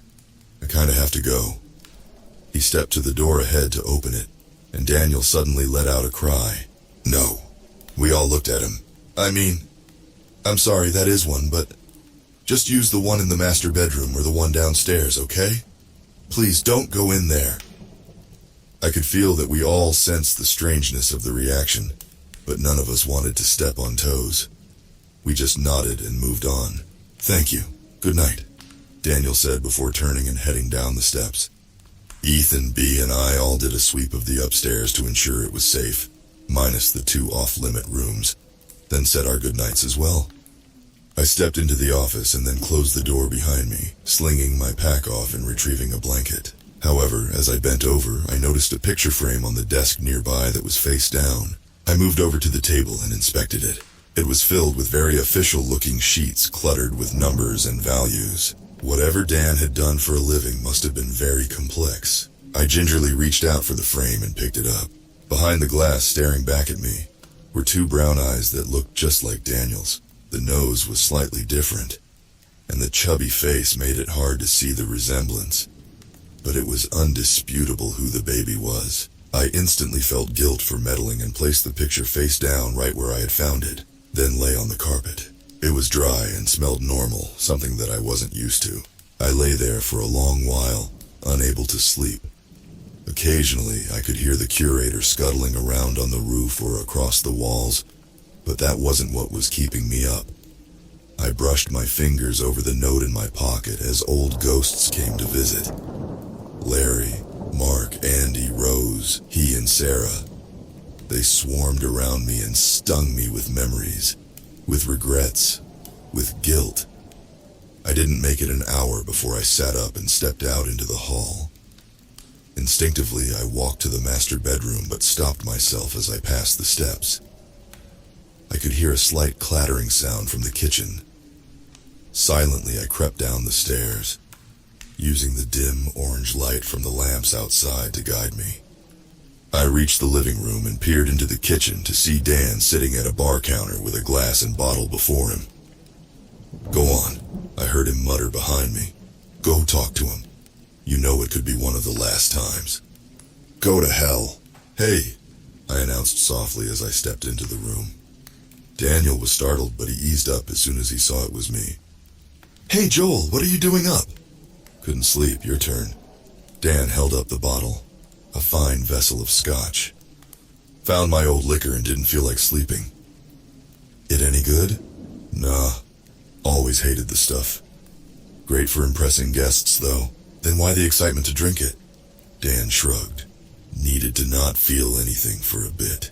Without asking, I grabbed a cup from the cupboard and took a seat next to him, and without speaking, he poured me a glass. I downed the golden ichor in one take, letting the burning sensation set fire to my chest. Dan filled me back up after knocking his back as well. "What are you drinking to forget?" "Too much, Dan. Drinking to forget way too much. You're too young for too much." "I wish that were true." "It is. You're only what, 23, 24? That's not enough time to make that many mistakes. When you guys get out of here, you've still got a whole life ahead. No need to call it so soon." "When we get out of here," I corrected. Dan chuckled, then downed another gulp. "Come on, Joel, don't do that." "Do what? I was just correcting you is all." "No, you're trying to convince me. There's no need for it." I felt my jaw tighten as my throat began its familiar choke of grief. "I don't know what you're talking about." We both heard Larry Joel. "He was crazy." "Oh, come on, kid. The signs are all there. He may have been insane, but he was always right when it came to this house. We don't know if he was right about this." "I think you do know. Otherwise, you wouldn't be trying so hard to deny it. You remember the ballerina from upstairs. You saw that blood stain from Andy, how it abruptly stopped. Hell, you and B even said that hallway changed the other day. The pieces are all there, Joel. Partner that with what Larry said." I felt my eyes begin to water. I shot my glass over to him without making eye contact, and he poured another drink without hesitation. "There has to be a way out once you're in. Maybe this isn't even it." "Joel, stop, it's fine." "It's not fine. We aren't going to leave you, Daniel." Daniel gave me a sympathetic look. "You're gonna have to, kid. You heard Larry. He said when he tried to leave it was in vain. And that dancer that helped us? She couldn't even step outside the door." I shook my head in defeat as tears finally broke through my eyelids. I couldn't hold them back anymore. "If this is your room, then..." "I can't leave, Joel. You kids are going to have to go without me." The note in my pocket was burning a hole in my side. The voices in my head were overwhelming, and the liquor wasn't enough to drown them out. I didn't want to accept it. I couldn't accept it. I couldn't lose another person I loved. There was no way it was all real. There was no way that a house could be this big, that there could be so many stories and halls so deep into the earth. There was no physical way that a structure could shift and twist its rooms, and there was certainly no way that those rooms could keep a human trapped inside by some otherworldly force. I felt like a fly caught in the middle of a web. I had flown myself and everyone I loved into it, And now we were stuck, just waiting until the spider came to pick us off one by one. Ethan was right. We weren't all going to make it. I stood up from the stool and started back toward the living room. Joel. I spun around and looked Daniel dead in the eye. I am not going to let this place have you, Dan. We'll find a way out. For all of us. Without another word, I stormed up the steps. I needed to stop the voices. I needed to not be conscious. I needed warmth. I needed B. I wiped the tears from my eyes and then softly knocked on her door. My heart sank when there was no answer. I tried one more time to the same effect. I had decided to forget it and head back to my room when I saw her standing in the office doorway. She nervously fidgeted with her hands. I'm sorry, I just couldn't sleep, and I thought, before she could finish her sentence. I had her wrapped tightly in my arms. She hesitated a moment from surprise before embracing me back. Is everything okay? I just nodded and kissed the top of her head. I just really missed you. I could feel the warmth of her breath and the beating of her heart as I held her close. The former was slow and deep, and the latter was rapid and anxious. I really missed you too. A heavy cough from Mark woke me from my sleep. The poor guy's neck still hadn't healed from Larry's assault. I glanced toward the window on the wall across from me to see that the sky was a deep periwinkle color. Early morning. There was still a good few hours of rest to be had before everyone awoke for the day. A slight chill brushed over my skin, and I tugged lightly on the blankets, hoping to steal back what had been taken by Andy.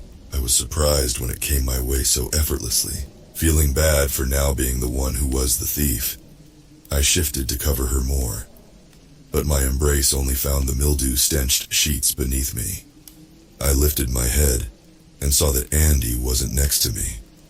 Sighing, I lay back against my pillow and nestled myself into the sprawl of coverage I now had, waiting for her to return from the bathroom. She always had to go in the morning, and it always woke me up, but I didn't mind. It gave me an excuse to snuggle back up to her once she lay down again. Listening to the room's ambiance, I felt a sense of relief. Gentle breathing from all of the bodies around me, albeit a more labored breathing from Mark, and a sense of peace, something I hadn't felt in a long while. We had gotten so used to the stress from the thing downstairs that other worries began to rise to the surface. One of those things was Larry, and while I felt awful for admitting it, it was a massive weight off everyone's backs to have him gone.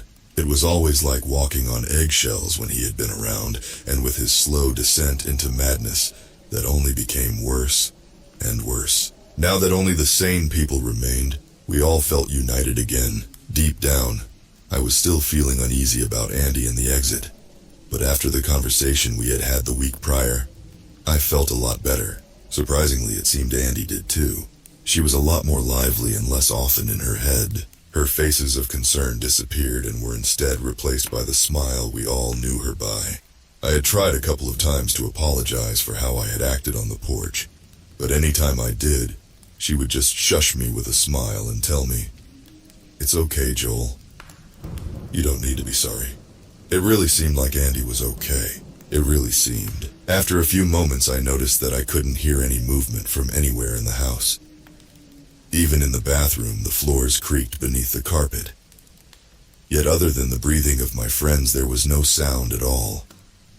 I couldn't even hear the creature below us moving around. I sat up as anxiety let itself in. Something was wrong. Just like the night Mark was attacked, something didn't feel right. I stood slowly, trying not to disturb the others, and crossed to the door. The hallway was cold, and I hugged myself as I peered through the house. "Andy?" I called out in a loud whisper. No reply. Light spilled through the crack of the bathroom door, and as I stepped forward to open it, my heart sank to find it empty. I swallowed and turned toward the living room. "Andy?" The room was empty, and through the doorway beyond, I could see the bodies twirling outside the sunroom windows. They stopped upon seeing me and began to beckon, showing off their ever-present smiles. Hillary was among them. She opened her mouth and breathed fog onto the window, then traced a heart. At least she would have if she had breath to fog it with.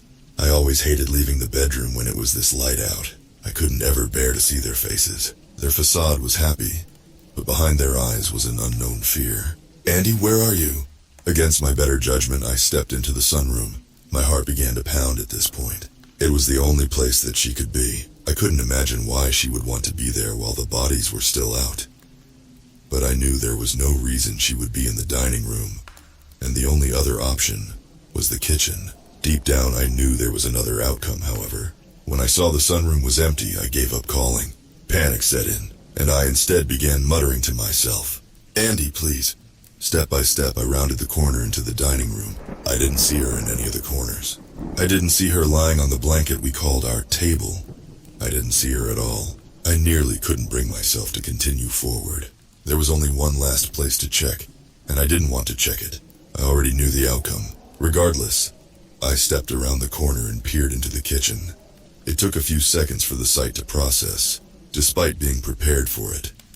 Things were foggy and hazy like a dream. My legs shook and eventually gave out on me as I collapsed to the floor with blurry eyes. The pantry that blocked the yellow room door had been slid aside just enough to be opened. Opened just enough for Andy to fit through. "Joel," Bea whispered softly. "Joel, wake up." I opened my eyes and sat up slightly to see her on alert. She was looking out the window and listening for something. After a moment, I heard it. The tapping of water droplets against the window and roof, as well as the occasional screech of the creature that waited for us outside. "Is that rain?" I asked. She nodded slowly. "Is everyone okay? Why is the curator freaking out?" "I'm not sure. I just woke up a second before you did." There was a loud creaking noise, and then the rain started. "I don't think that thing likes the water." A moment after she said that, we listened as it pounded hard against the walls of the house, begging to get in. I stood and helped Bea up, then crossed to the door and threw it open.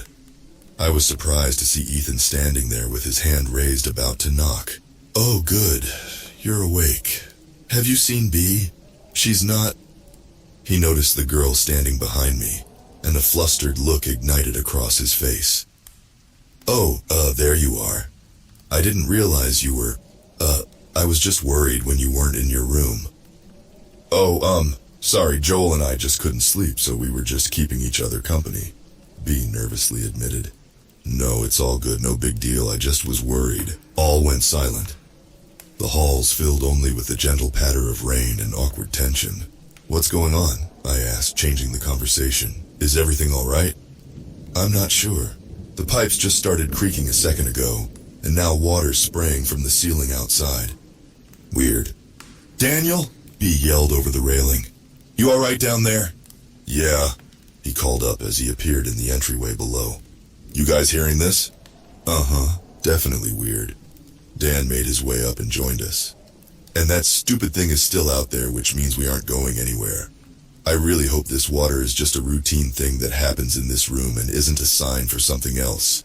"Man, why'd you have to say that? Now you know something bad is going to happen." Ethan sighed. "Come on," he said, patting him on the shoulder. "There's some food downstairs." "Man, this place even has food in it?" "Sort of. Everything like bread and fruit rotted in the pantry a while ago, but there's a lot of cans and boxes of stuff. Just don't open the fridge. I don't want to know what's in there." "You," Bea said with a laugh as she started down the steps. Ethan followed, and I did as well. But I looked back just in time to see Daniel looking at the bathroom door he had asked us to keep shut. I could see his hand was clenched into a fist. I cleared my throat, and he turned to me. "Sorry," he said before starting down. That day went by agonizingly long. The curator didn't stop screaming the entire time as the water rained down onto it. Sometimes we would catch a glimpse of it through the curtain in the window, violently scrubbing away at its patchy, lumpy skin as if trying to brush the water off. At one point when Ethan checked, he said that he saw a piece of its skin come loose, and from beneath it, a pair of binoculars came tumbling out. We heard it scream wildly in anger before it snatched them back up and shoved them under a different fold of skin. We stopped checking after that. The four of us just sat in the living room and played games for most of the day to pass the time. Luckily, Daniel had a stash of actual board games, and we all rejoiced at the prospect of playing something other than cards for a change. Some of us were a little happier than others, however. The whole time we interacted, it was mainly B and Ethan carrying the conversation. Daniel and I weren't really in a talking mood. His reason was obvious. This was his room, and he had already put it together that the chances of him leaving it were incredibly low. I could tell he was also distraught for us. Every now and then, someone would make a joke or a remark that he enjoyed, and I would see him hold eye contact for a moment with a longing gaze as if he knew it might be the last time ever hearing such a thing. I was upset for all the same reasons. I wasn't going to lose Daniel. I refused to. I spent more time thinking of ways that we might be able to get him out than I did strategizing in the game of Stratego we had been playing. I racked my brain for all of the rules I had learned of the house. Any detail I could think of might help break out of the prison Dan found himself in. I came up blank every time. In the end, I always knew too little, and every plan always hinged on too many what-ifs. On the other side of things, the guilt was killing me in more ways than one. I was the only one who currently knew Daniel's fate, and I could tell that he would rather me keep it that way. I did so, but hiding such a bombshell from Ethan and B felt like a boulder in my gut. We had always told each other everything ever since we got here. How we were feeling, what we were afraid of, what our thoughts on everything were. But I knew that right now, telling them was more stress than Dan needed and would only cause panic. I kept kicking myself over and over again. Why did I let him come down here with me? Why didn't I just go alone? Sneak out like Andy did? That thought left a bitter taste in my mouth. Why didn't you just go with Andy in the first place? Everybody, wake up! Grace wiped the sleep from her eyes. Joel, what's wrong, dear? Why are you... Andy's gone, she left! I yelled through the sobs catching in my throat. I was hysterical. I didn't know what to do. How far had she gone? How long ago had she left? Of all the nights to get good sleep, it had to be the one where she decided to sneak off. My brain had already gone to the worst places. She was dead, or at the very least, going to be. There was no way she could survive on her own down there with that thing. I had to go after her. I needed to find her. Maybe she was still okay, and I could catch up to her. Daniel sat up. Whoa, Joel, calm down. What's going on? Andy's gone. I woke up and she wasn't here. So I went out to find her in the pantry. I couldn't even force the sentence out. Instead, I turned to my belongings and dropped to my knees, emptying anything I didn't need and cramming back in the things that I would. As I did, Frank, Claire, and Ethan immediately stood and ran out the bedroom door to check for themselves. Are you sure? Jan questioned. Are you sure she's not just outside? Yes, the bodies are out there. There are only 6 rooms in this damn house. It's not like she's playing hide and seek. Daniel suddenly noticed what I was busy with and spoke up. What are you doing, Joel? I didn't answer. I just kept stuffing the bag. Joel, what? What are you doing? I'm going after her. The room filled with gasps and murmurs of panic. Like hell you are! She's down there, Dan. I can't just let her get herself killed. Why would she even do something like that, Ben lamented. What was she thinking? The question felt like a bullet tearing its way through my heart. I knew why. I knew what she was thinking. She was thinking about it because of me, because she thinks the exit is down there. I finished packing and slung the bag over my shoulder. Without hesitation, I rushed back out the door and into the hall. Everyone hopped up and followed behind as I turned and slammed into Ethan, who was on his way back. He's right, Claire confirmed in a shaky voice. She's not here. I didn't stop to indulge. I blew past the 3 and made my way to the kitchen. I grabbed the knob and threw the door open. The yellow room greeted me with its hug of stale air. I was about to step through when a hand grabbed my shoulder and yanked my back inside. Dan slammed the door and then released his grip. Are you crazy? Joel, don't! Jan begged. I could see everyone else wore faces of concern and were starting to well up as they began to take on the same grief that I had felt moments ago. I need to go after her. Joel, you need to calm down. And then what? I snapped. I calmed down and then she's still out there. It doesn't change anything. She's going to die if someone doesn't go help her. You're going to die if you charge down there without thinking. I don't care. Well, I do, Dan yelled louder than intended. It was enough to make me wince. I could see his face ease into a look of shame as his eyes darted to the floor. I took a moment to look back at everyone else. At this point, most everyone was sobbing. Ethan and Bea held each other. Jan cried into a disbelieved Mark, and Benjamin just leaned against the wall and slowly slid down to the floor with watery eyes. They were all already hurting. I was only adding fuel to the fire by the way I was acting. This isn't what they needed right now. I turned back to Dan, who sheepishly continued. We all do. He put a hand on my shoulder. Look at me. I know you're upset. I think we all are. We just need to take a second, okay? We'll figure this out. We never heard that thing last night, right? That means she made it out okay. Andy's a smart girl. She's going to be okay for now. But if you run down there while we don't have a plan, you might not be. I didn't say anything. More tears just fell from my eyes as I looked at the floor.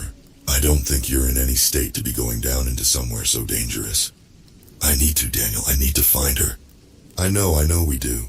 But when you're acting this impulsive, you can't. I'll go. What? Jan said, perking up. I'm going to go. I'm the only one here who's been down there. I remember most of the layout. If that thing is down there, I think I can sneak around it. Daniel, Ben muttered. We don't have time to argue. If we want to find her, this is the only way. I want to go with you. Joel, no, I just told you why that's not a good idea. I went to argue. But when I locked eyes with Dan, I couldn't bring myself to say anything. His eyes were watery and full of sorrow. He was grieving just as much as I was. She's gone, Dan, I mumbled. Sobs began to break through my voice again. She's gone.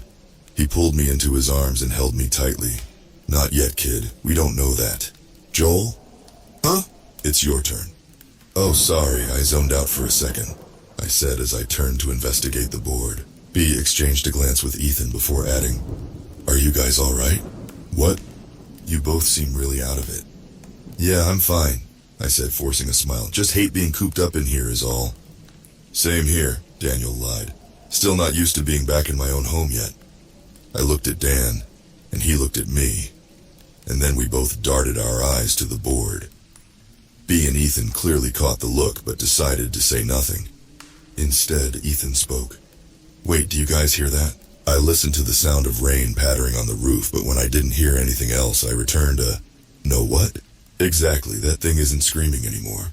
We all listened again for a moment, and when we realized that Ethan was right, we slowly stood. Bea crossed to the window and pulled the curtains back just enough to look out, then softly said, Uh-oh. What is it?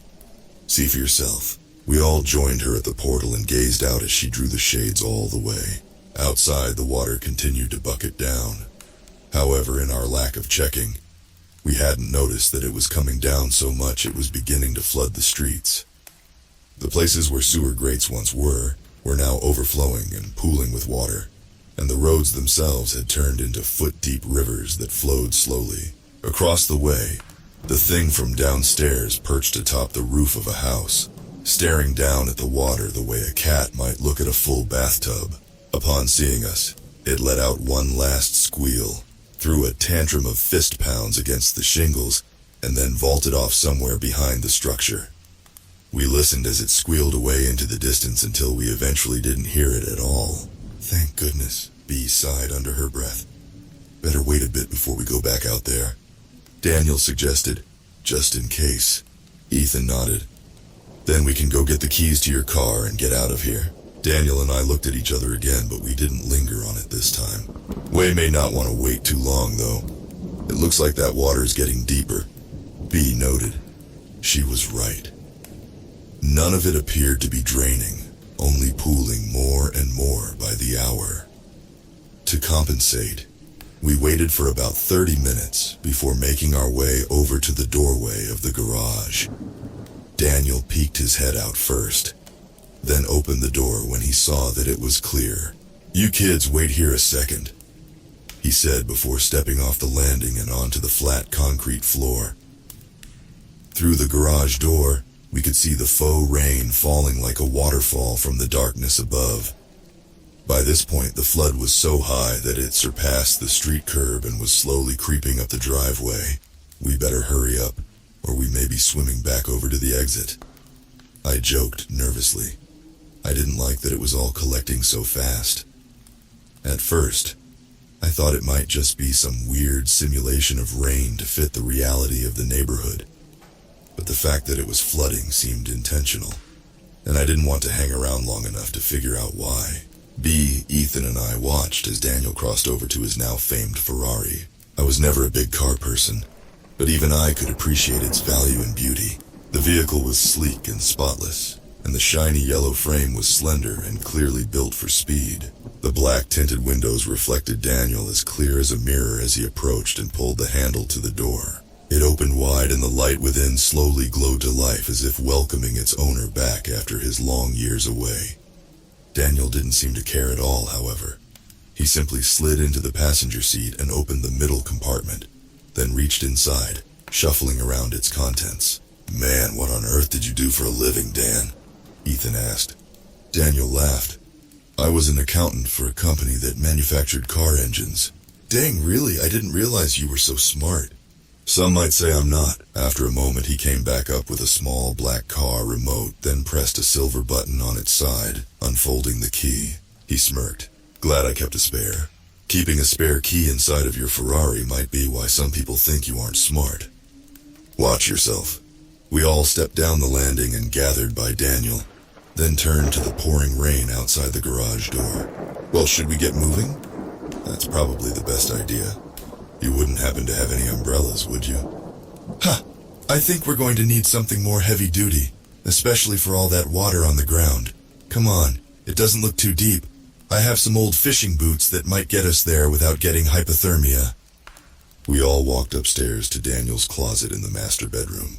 He began to pass out jackets that he had and fitted us each with a pair of boots, some of them in better shape than others. I slipped into a new coat and then reached down into my pocket. I retrieved the faded, crumpled note and went to slide it into a pouch on my bag where it would be safe if it got wet. As I did, I traced its edge, considering a look. I knew the words by heart, but even still, it never felt like I read them enough. After we were all changed, we reassembled in the living room, and with a simple nod to one another and a twirl of the key around Daniel's finger, we stepped out into the streets again. The water came down in thick droplets that would have simply felt like rain were it not for how messy it fell. The flood was cold, and I was glad Daniel suggested that we try to stay as dry as possible. It would probably take weeks for our clothes to dry once we got out of the water, and with how frigid it was, our health would have probably been severely at risk. We all sloshed through the water in a diamond formation, although we said very little as we traveled back to the door. Besides, with the plummeting flow from above harshly meeting the liquid below, it was hard to hear anything other than the sound of our boots wading through the murk. It was now 3/4 of the way up our calves, and we made sure to walk slowly as to not let any slosh over inside the boot. I caught Dan looking down at the water with a blank expression at one point. He wasn't even watching where he was going. It looked like he was on autopilot. After a moment, however, I saw him take a deep breath through his mouth and then return his gaze forward. It was an action that I knew well. He was swallowing some sort of emotion deep down in an attempt to drown it. I couldn't tell whether it was because of what he and I knew or something else. "You can feel it, can't you?" he said, barely emerging his face above the water's surface. I didn't respond. I was done indulging my own insane imagination. This is all going too well. Nothing has been this easy so far. You know that. I know that. My boots sloshed onward through the black, murky water. The key isn't going to work. And then you're going to be stuck here. Stuck here with old man Daniel. Or maybe there's something else in here with you all, just waiting for the right moment to strike. Maybe that moment is now, while you're defenselessly coasting through the water. Or maybe it's both. I resisted the urge to quip back. Just ignore him. He's not saying anything that matters anyways. "So you're not talking to me now, huh? Boy, really doing anything you can to avoid your problems, brother?" Not a word in return. He smiled and stared straight up from the water with soulless eyes. Kinda reminds me of how you were before you left home, ignoring my existence so you didn't have to confront the mess you made. I clenched my fists and tried to focus straight ahead. If I kept ignoring it, it would stop, right? But you and I both know that's not how it works, Joel. Ignoring things, running from them, it doesn't change what you did. Please stop, I muttered. That's what's got you so worried, isn't it? After all these years, I think you're starting to figure this place out. What the rooms are. My heart began to pound fast. Why was my mind doing this to me? Why would it do something that just caused it more pain? But then again, part of you always knew, didn't you? Ever since you got here, you did. That conversation with Mark before he bit it was enough to sell you, but coming down here just confirmed it. Stop, I demanded. What do you think your room is going to look like? If Daniel's looks like this, then you've probably got a good one in store. Shut up. What skeletons do you think he's hiding anyways? A place like this? Dead daughter? Maybe you should ask him. It might help shed some light on a way out of here. Well, for you three at least.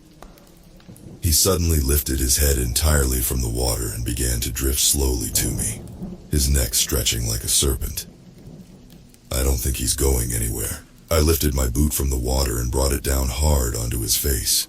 Wake splashed violently outward, soaking me from behind and filling my boot to the brim with icy cold liquid. I recoiled suddenly in shock and stumbled backward, nearly tumbling entirely into the sea beneath me. Joel, what the heck? Bee scolded with rage as she turned around. When she saw me looking down at the water with a ghost-white face and a look of fear, however, her tone turned more sympathetic. Joel, what's wrong? I looked at the water for any sign of movement, anything that might be hiding below the surface. When I concluded that there was nothing, I wiped my face and turned to Bee. I'm really sorry. I almost tripped and had to catch myself. Her expression went back to annoyance, and she returned her gaze forward. Well, stay focused, kid. We're almost there. Daniel called from the front. I looked to the water one last time to where he had been, then scanned the surrounding area. There was absolutely nothing. It was nothing. It had to be nothing, right? Hallucinations could be that real. I tried to tell myself that because it hadn't been the cold water that shocked me at that moment. It was the fact that I had felt the heel of my boot connect with something other than the ground. After a while longer of slogging through the dark abyss, we finally reached the door. We had all but given up trying to keep the insides of our boots dry and instead just focused on moving faster. This was because the water seemed to be rising a lot quicker now, reaching the rim of our shoes by the time we hit the catwalk's edge. There was no longer a moat below us. It had risen up to spill over onto the landmass. We would have hardly known where the bridge was if it weren't for the railings that still stuck out above the water. Daniel reached the door first, then turned back and waited for the rest of us. He looked specifically at me with intense dread, and I returned the same look as we both prepared for the worst. What are you waiting for? Ethan asked. Let's leave before we have to drink our way out. All right. Dan shot back, a slight longing in his voice.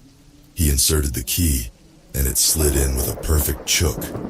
I saw him take a deep breath, turn it, and then try the handle. Our collective hearts sank as we heard the metal bar resist. Dan looked back at me with a knowing glance. Did it not work? Bee asked. No, the key fits in, but the door won't unlock. Maybe it's the wrong key, Ethan suggested after a pause of thought. Some keys fit into locks, but don't actually turn them. It has to be this one kid. It turns and everything. Let me see. Daniel stepped back and let Ethan try, but it yielded the same results. Dan looked up and closed his eyes before speaking again. Look, there's something that I need to. Let's all try, I blurted out before he could continue. There's a ton of water piled up. Maybe the pressure is keeping it shut. He gave an expression of sympathy and nodded. Sure, let's try that. I could tell he just was going along with it to make me feel better. He knew I wouldn't be content until we tried everything. We all managed to squeeze up close to the door and fit our hands on the handle, then all at once began tugging hard. Despite our best efforts, we didn't even manage a groan out of the thing. "Damn it!" B yelled, delivering a kick to the metallic surface and sending a wave of water splashing in our faces. Ethan wiped the tsunami from his mug. "Whoa, cool it, we'll figure this out." Daniel turned to me. "Joel, this isn't going to—" "No!" I interrupted again. "Ethan tried it too, so it can't be that." "It can't be what?" B chimed in.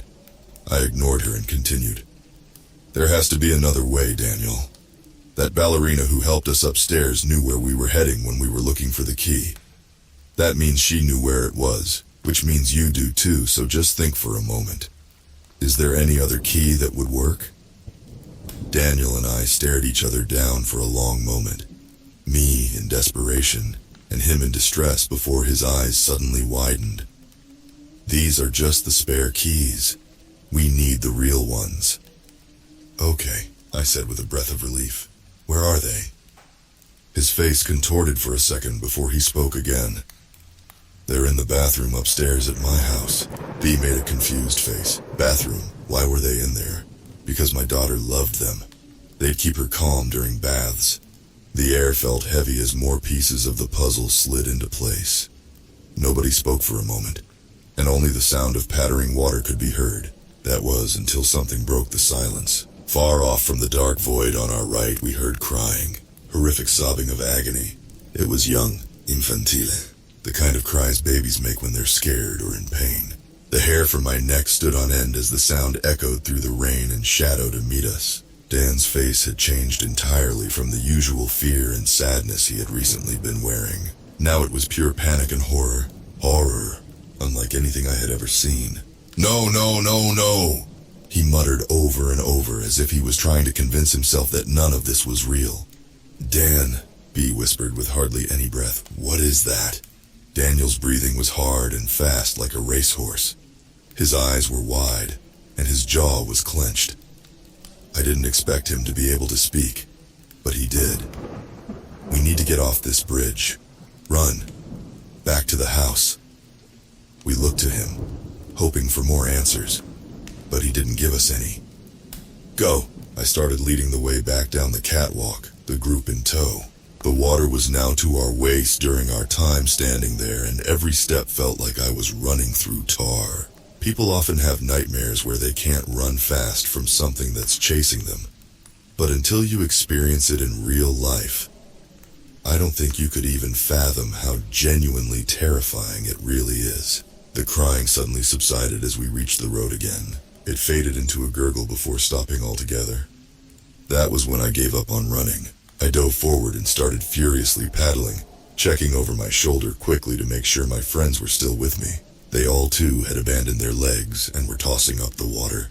We swam fast through the dark, and I was thankful that the flashlight I had found was waterproof, or else we wouldn't have known where we were going. With every stroke through the murk, I prayed that whatever was in it with us wouldn't be in front of me. We reached the intersection of Daniel's Road and began to swim down it just in time for the streetlights to come on. My prayer was unanswered. Stretching high above the water, the orange bulbs clicked on one by one, illuminating the scene before us. Thick white ropes floated lazily among the flood, drifting up to the surface only to be buried by the falling rain. Moments later, their texture was slick and slimy, and they tangled and crossed back and forth down the middle of the street like a boiling pot of spaghetti. 5 feet away from me was what looked like a plastic bag drifting lazily in my direction. I thought that maybe it was until the light ahead of me shined a spotlight down on top of it. It was a tiny figure, a baby, a fetus, but it certainly wasn't. Its skin was too distorted, too warped. It was bloated and far too big. Its eyes were nothing but soulless black beads that bore right through me from beneath the dark swell. The cords that invaded the streets plugged themselves into various spots around its body, and as it moved toward me, it dragged them along with it. Further down the road, I could see more of them, all curled into balls as they drifted closer. I watched as the one nearest to me opened its mouth beneath the water and began to emanate a muffled sob that bubbled and gasped to the surface. Not wasting any time, I launched myself back, stretching my arms out and netting my friends. I could hear B start to protest, but as soon as everyone took the sight in for themselves, they followed suit. We all turned to paddle back the way we came, but it was too late. We could already see more jellyfish-like tubes approaching. "Shit, what do we do?" Ethan yelled. I looked around quickly. Daniel was in sheer panic, panting hard with wide eyes. Bee struggled to open her jacket and retrieve the gun that I hoped still worked, and Ethan moved closer to huddle up to everyone. Off to our left, I suddenly noticed a clearing in the tentacles, a spot where they hadn't reached yet. Beyond, a raised porch led back up to safety, and a fence connected to its side. If we could reach it, we could walk the edge of the wall back to Dan's house. From there, I had no idea. "Over there, Red House!" I screamed over the sea of sobbing and rainfall. I took off, leading the way through the wake as everyone followed. Looking both ways, I saw the fetus things were quickly closing in. They glided through the water with a jerky, thrashing motion of their bodies, and their cords did the same, stretching outward with a mind of their own. I hit the porch first, climbing halfway onto the steps, then turning back to help the others. Bee took my hand and hauled herself out, then withdrew the gun. The pale, slimy ropes were now only 10 feet away and began to spread further apart, casting a vile net of flesh. Daniel was next, but he didn't need any assistance. He launched himself forward on sheer adrenaline alone and hoisted himself up from the floor, looking back at the pursuers in utter horror. As Ethan swam, he yelped when a rope drifted close to his side, and he quickly flipped into a backstroke to avoid it. His butt hit the stairs and I bent over to grab his jacket, but I wasn't the only thing that had a grip on him. A tentacle barely caught his leg, and the muscle within tightened. "Ethan!" I yelled as his legs were abruptly yanked back into the water. I took a step down off the porch and pulled back with all of my might, but there was no give at all. Another tendril drifted close and wrapped around him once more, further up the leg this time. It pulled him in further, and Ethan looked back at me with an expression of pure fear. "Joel, you have to let go." "No, it's gonna take you in too." I ignored and continued tugging. It was no use. My feet slipped, and I fell down onto my tailbone, my boots sinking below the water once again. Behind, I felt Daniel grab onto me and begin assisting. But even with the two of us, Ethan was only getting pulled further in. The fetus that had him raised its head above the water and made its muffled cries known over the sound of the chaos. "Let me go!" Ethan screamed. "No, I won't let you." Bang! The water by the fetus's head exploded, sending a shower of liquid launching high. The noise was so jarring that my hand slipped a bit, causing my grip to slide from Ethan's shoulder. Immediately I scrambled for his hood, catching it with the tips of my fingers. More fleshy tumors were upon us now, and they too were reaching out for Ethan. I began to panic, demanding that my body pull harder, but I was only rewarded by slipping further into the pool. Ethan was up to his neck now, and I let out a loud scream in defiance. I was not going to lose him. I couldn't lose one of the only friends I had left. I was going to die before I let him go. Bang! Flesh and dark crimson burst into the water surrounding us, and the tentacles that held Ethan loosened their grip. Wasting no time, he yanked them off, and in the same instant, Daniel and I pulled him onto the porch. I looked over my shoulder to see Bee lower the pistol with shaking hands, partially from shivering, partly from fear. "Nice shot," I offered between breaths. She nodded and gave me a very pitiful smile. We looked back to the water to see that the creature Bee had just shot was floating lifelessly, as rain relentlessly beat against its corpse. The others brushed by the unmoving chunk of flesh without a second thought, and made their way to the edge of the porch. The four of us scrambled against the wall of the house and held our breath as we waited to see what happened next. But relief found us when we watched them bounce harmlessly against the wall, unable to pull their limp bodies from the water. I breathed a sigh of relief and then turned to everyone. "You all okay, Ethan?" "Yeah. It didn't hurt me at all, just tried to pull me in." And I swallowed a bit of water. "But other than that, all good." I nodded. "Dan?" Dan tore his eyes away from the corpses and looked at me. I couldn't tell if the water streaming down his face was from the rain or from tears. He wiped it all away and replied, Yeah, I'm all right. Good." I gave Bea a quick check-in look that she affirmed before continuing. This fence over here, we should be able to balance on it back to the house. We can also take the backyards as well. It doesn't look like they can climb. Nobody had any qualms with that idea. Together we hoisted onto the slick fence and began to inch our way across it. Behind us, the babies in the water all wailed and gurgled below the surface. Once we reached the wall of the house next door, we hopped off of our perch and splashed into the lake that had formed in the backyard. From there, we swam and climbed through several yards until we were once again standing before Daniel's home. How are we going to get in? They're going to be in front of the garage? The back door, Daniel replied. I left it unlocked before we left. Figured you never know when we may need to get back in. Guess that was the right call. We shambled through the water and felt around for the steps to the deck. The flood was up to mid-chest, and only the railings protruded from the water now. Peering in the back door, we saw that a foot of water had taken over the first floor of the house, and as Dan slid open the glass, more flowed in. We sloshed inside, but suddenly stopped when we heard the sound of rushing water coming from the entryway. It wasn't a whole lot, but it was a loud enough trickle to warrant alertness. Daniel brushed past us all and took the lead. Careful, Dan, B called after him. We each slowly rounded the corner to see that a steady waterfall was gently cascading down the steps. We may not have been able to see the source, but all of us knew exactly where it was coming from. Daniel placed his hands on the railing but didn't bother to move up at all. He just stood there with his eyes locked on the bathroom door, breathing almost inaudibly. Ethan B. and I didn't say anything. We waited until he was ready. Without a word, he slowly took the first step up, then another, carefully repeating the process until he stood at the top of the stairs. We followed slowly behind, making sure to not slip on the slick steps, but halted again when Daniel placed his hand on the doorknob. We could hear a stream of water pouring into a full tub from the other side. The three of us shifted glances to one another, waiting for the next move when Daniel suddenly placed his forehead against the door. We were confused until we heard a soft sob come from him. Instantly, B crossed the rest of the way and stood next to him, then slowly wrapped him in a hug. Ethan and I followed suit. You know, I was so excited to be a dad, Daniel began. When my wife told me, I was ecstatic. We immediately started talking about names, whether it would be a boy or a girl, whose eyes they would have. The day after we knew, I tore down the guest room and started making renovations.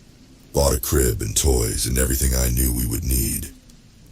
He glanced over his shoulder to the door covered in butterflies and bees. I wanted to do everything right, you know. My dad, he wasn't ever around. I wanted to be different. I wanted to love her more than anything in the world. In all of my spare time, I researched things.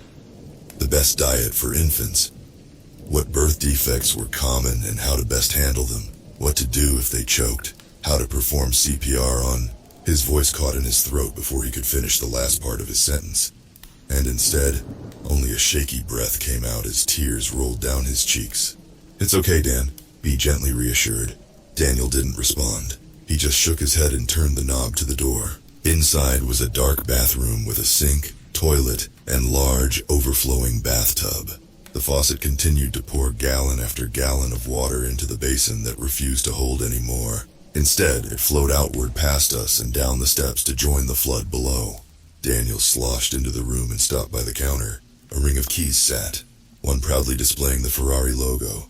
He picked them up and stared longingly at them.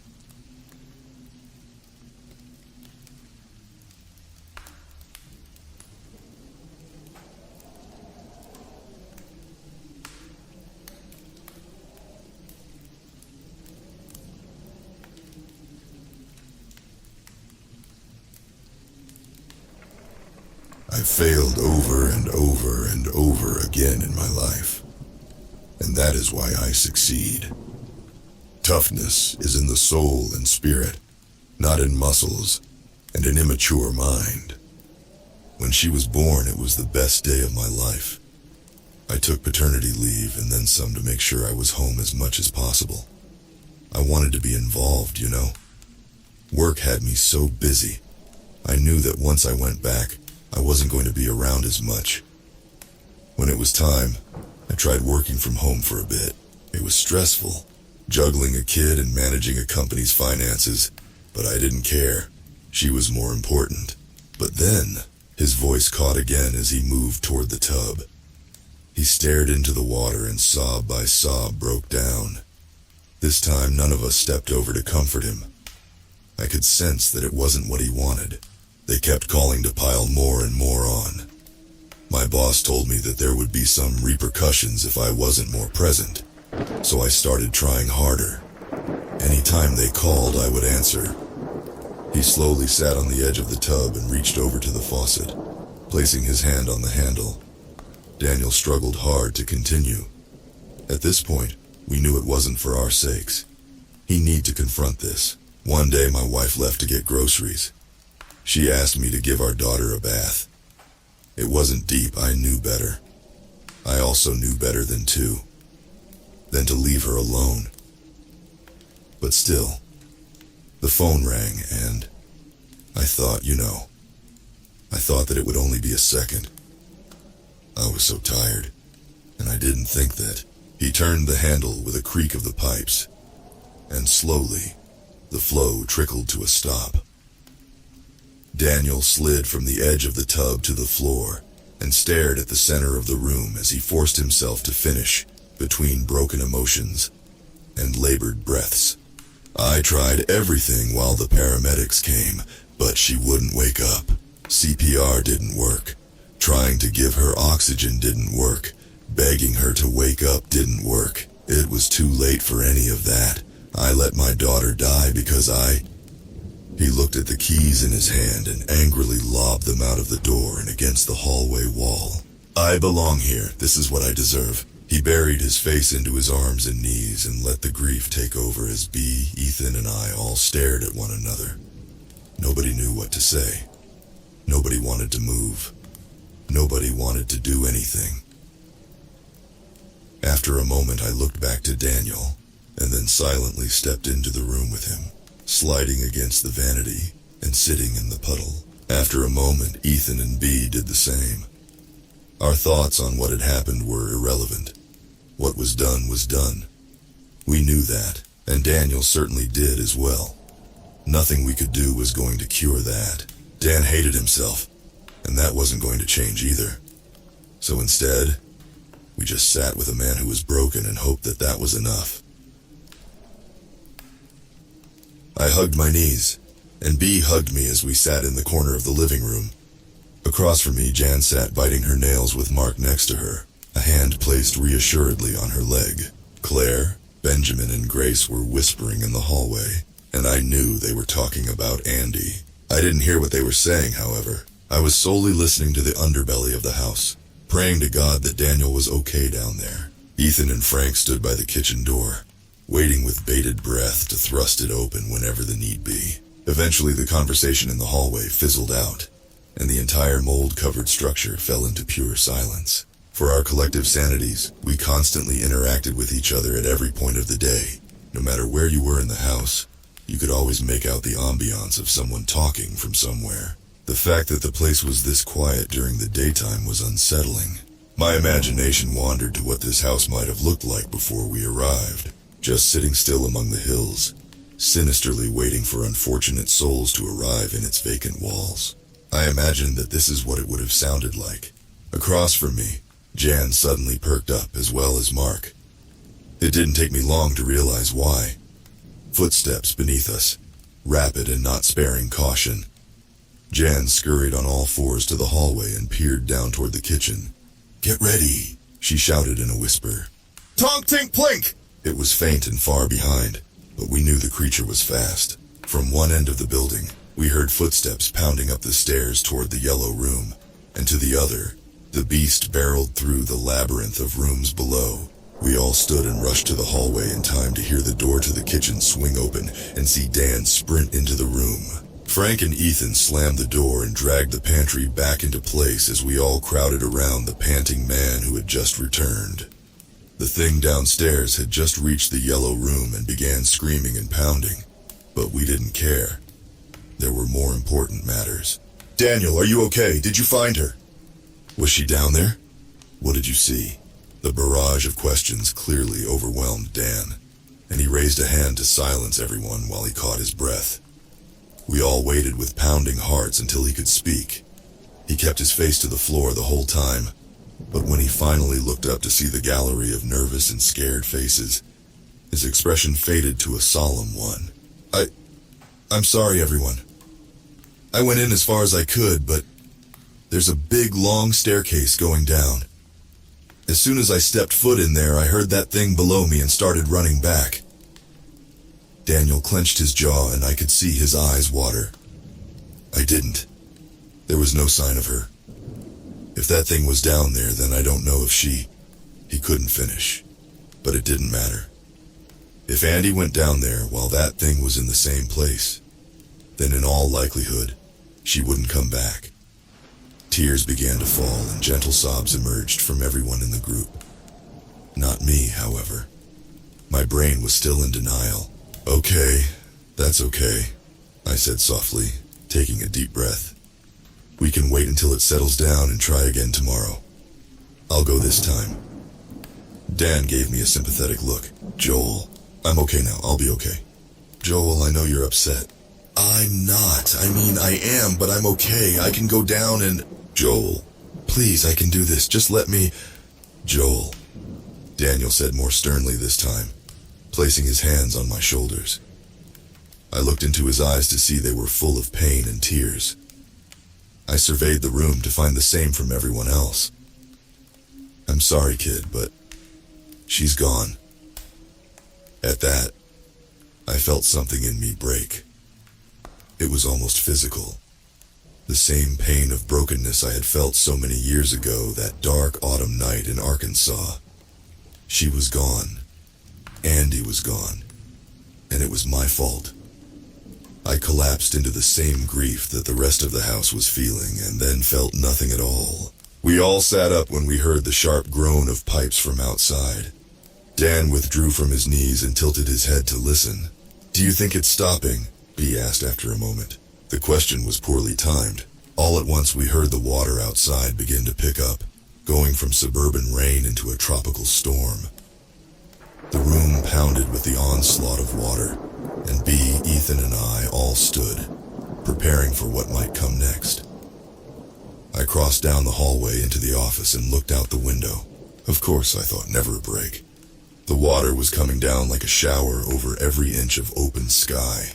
Anxiety nestled into my gut as I watched it further fill the flood below. If we didn't move fast, we would drown before those things outside could get to us. The only problem now that we had the keys was getting back to the door. All roads had become a sea of nightmare jellyfish. And with the rain now coming down as hard as it was, I was just in time to see the tops of the fences get consumed. We really didn't have a whole lot of options. On my way back to the bathroom, I looked down into the entryway. I jumped at the sight. Shoot! What? Did someone leave the door open? No. Ethan told me I was the last one in and I shut it. B hopped up and peered down to see the same thing I did. The first floor was half flooded and even worse.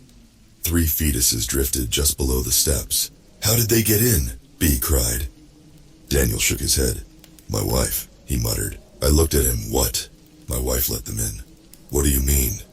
Daniel looked vacantly at the floor. Never mind. B gave me a concerned glance and I stepped into the bathroom and knelt in front of him. Daniel, I thought for a second before speaking again. I needed to find the right words. I have no idea how it must feel going through what you did. I wish I could tell you the exact thing you need to hear right now, but I don't know what that is. I don't think there is anything. But the one thing I do know is how it feels to lose somebody you love, especially when it was your fault. What happened to Andy wasn't your fault, kid. She's not who I'm talking about, I replied. At that, he looked up. I am so unbelievably sorry about your daughter, Daniel. I know that it feels like you can't go on and that you failed, but you've never failed us, and we really need you right now. I stuck out my hand to him. Please.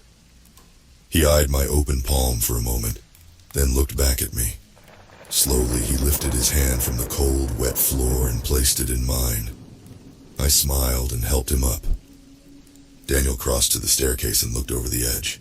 Damn, he grumbled before turning and pacing the hallway. What do we do? B asked. I'm working on it. He spoke. He looked up and ran his hands through his hair as he paced. Suddenly something caught his eye. An attic hatch. That's it. What? We aren't going to be able to swim back to that door, especially with those things chasing us. We're going to have to sail. Well, then I hope you have a boat up there, Ethan quipped. Air mattresses. Air mattresses? Yeah, blow-up beds. My wife had them for whenever her family came to stay and there weren't enough mattresses. We can inflate those and paddle them back over there. Don't you need electricity to blow them up? You do. But I think I have outlet up there. The streetlights outside are still on, so I think the power will still be running. B sighed and looked around. Well, it's the best plan we have so far, and I don't think we have time to think of anything else. She glanced over her shoulder to see the water steadily rising up the steps. Daniel nodded and bent over, scooping up the keys he had thrown. He jammed them into his pocket, then reached behind a stand in the hallway and grabbed the hook to pull the attic down. The ladder collapsed down the hallway as dust came puffing out of the entrance. One by one we climbed up while the drowned souls wailed from below, slowly ascending their way toward us. The attic was dark, with only 3 windows letting in what meager light from outside made it through the rain. I pulled out the flashlight and clicked it on while Daniel pulled on a cord, lighting up a single bulb in the middle of the room. I'll look for the mattresses. In the meantime, you 3 look for anything that we can use as oars. We don't want to be paddling with our limbs in that water. Got it. Sure thing. Okay. We all set to work in separate areas of the attic, digging through boxes and looking for anything we could. Dan pulled out the 2 air mattresses and began to unpack them, ensuring there weren't any holes or signs that it might not make the journey. I found an old plastic rake for oars, and Ethan found a dusty broom. A roll of duct tape had been sitting on top of one of the boxes, so we began taping the bristles and claws of both, making sure they had enough surface area to paddle through the wake. Outside, the water was rising incredibly fast. I looked down through the attic entrance and saw that it had reached the 2nd story and was already a foot of the way up from the ground. Below me, the things that called the water home turned their curled bodies to look at me. Their black eyes leaked a dark substance into the water. I pulled away and continued searching. B found an old tennis racket for a paddle and she passed to Ethan to duct tape. 3 out of 4. Daniel gave us a heads up and then opened a window, throwing one of 2 mattresses outside before plugging it into an extension cord and inflating it on the roof. Beyond, the neighborhood had become an ocean, with only the houses that had 2 stories standing tall above the storm. I looked off to the direction that the exit was in and hoped that we would find it in all of the chaos. Just as Dan got the 2nd mattress outside and began to inflate it, Ethan withdrew a shovel tucked far back in the corner of the room. Hey, we don't even have to duct tape this one, he joked. Nobody was in the mood. Our 2nd vessel finished with a few feet of water to spare. The fetuses were now so close below us that we could hear their chorus of muffled screams. We all moved to the window where the mattresses rested outside, and I noticed that Daniel looked especially distraught. Don't worry, I told him. This will all be over soon. He smiled with no confidence behind his eyes but nodded anyway. All right, he started. Here goes nothing. He used a pair of hedge clippers he had found and snipped both cords of the mattresses so that they wouldn't be tailing us, then slowly pushed one of them off into the water below. It fell gracelessly on top of 2 of the drowned, but they resurfaced to the side after a moment. We all watched and waited to see if they would be able to drag the thing under, but after a minute of it still being afloat, we breathed a collective sigh of relief. B, you and Ethan take one. Joel and I will take the other, okay? The 2 nodded, and then climbed out of the window, oars in hand, taking caution not to slip off the shingles in the onslaught of the downpour. Daniel and I followed suit and gingerly climbed onto the mattress that had already been set in the water. Part of a fleshy mass drifted through the murk no more than a foot away in any direction. You kids ready? Daniel called over the storm. Not really, Ethan yelled. But when have we ever been? Daniel nodded. Keep your paddles away from the tentacles. If they get dragged in, you'll have to use your hands, and I don't think I need to explain why that's a bad thing. Behind us, we could hear water burbling into the attic. The whole house would be submerged in a few minutes. It was time to move. Together at once, we all pushed off the roof of the house and into the storm. We sat on our knees as we gently weaved our makeshift instruments through the water. My heart pounded every time it entered the pool for fear that at any moment the oar would be yanked into the murky abyss. Below the water, we could see the orange glow from the streetlights that somehow were still glowing brightly. Dozens of the blobs were below too, swimming along with our rafts as we went. We followed the path that the lights presented while I held the flashlight in my mouth, keeping a beam out in front of us in case any rooftops still posed a threat. The things in the water were fast, but luckily our paddling was faster, and eventually we no longer had to worry about our tools getting dragged under by anything. After that, we beelined it and didn't stop, rowing straight down the road toward the catwalk. Soon the wall came into view through the rain, and with it, a pipe that had been directly above the door. We stopped paddling and pulled the oars onto the raft. Dan looked over to Bea and Ethan. "All right, no time to waste," he said in a shockingly optimistic tone. "I'll see you kids on the other side, all right?" They nodded and slowly crawled to the edge. I went to do the same, but Dan suddenly grabbed my arm. I turned back. "What's the matter?" Dan smiled. "Here." He slapped a root awaking into my hand. "The car keys." I suddenly remembered something I had forgotten amidst the chaos. This was Daniel's room. He wasn't planning on leaving. "I love you kids. You and everyone up there. Get them home, okay?" Before I could say anything, Daniel stood and launched himself into the water. Seeing him do so, Bea and Ethan did the same. "Dan!" I yelled before diving in after. The water was dark, and only the beam from my light guided us. I wanted to get Daniel out safely, but I also had to get Bea and Ethan there. I shined the light on the door and saw that all three of them were heading toward it. As we descended, I could feel the pressure mounting in my ears and pushing against my chest. The icy water chilled me to the bone, and my heart pounded not only from activity but out of fear. I couldn't let Daniel stay here. I had to get him out. We reached the door, and Ethan and Bea hooked their legs to the catwalk. I passed the light to Ethan, and he held it while I slipped the key into the hole. "Please," I pleaded, "please work." "Chook!" The muffled sound of a mechanism turning echoed out from the door, and I instantly pulled the handle. It turned, but no matter how hard I yanked, it wasn't moving. The water weighed too much against it. I braced my feet on the wall and tried again. No use. "Come on!" I screamed internally. "Open, damn it!" Ethan saw my struggling and placed a hand on it as well. Then Bea. Together we all tugged at once. That's when I felt it. A slight shift. I swung my legs over to the side of the rail and pulled with all of my might. A small suction filled the area. Then it got more intense, and more until more.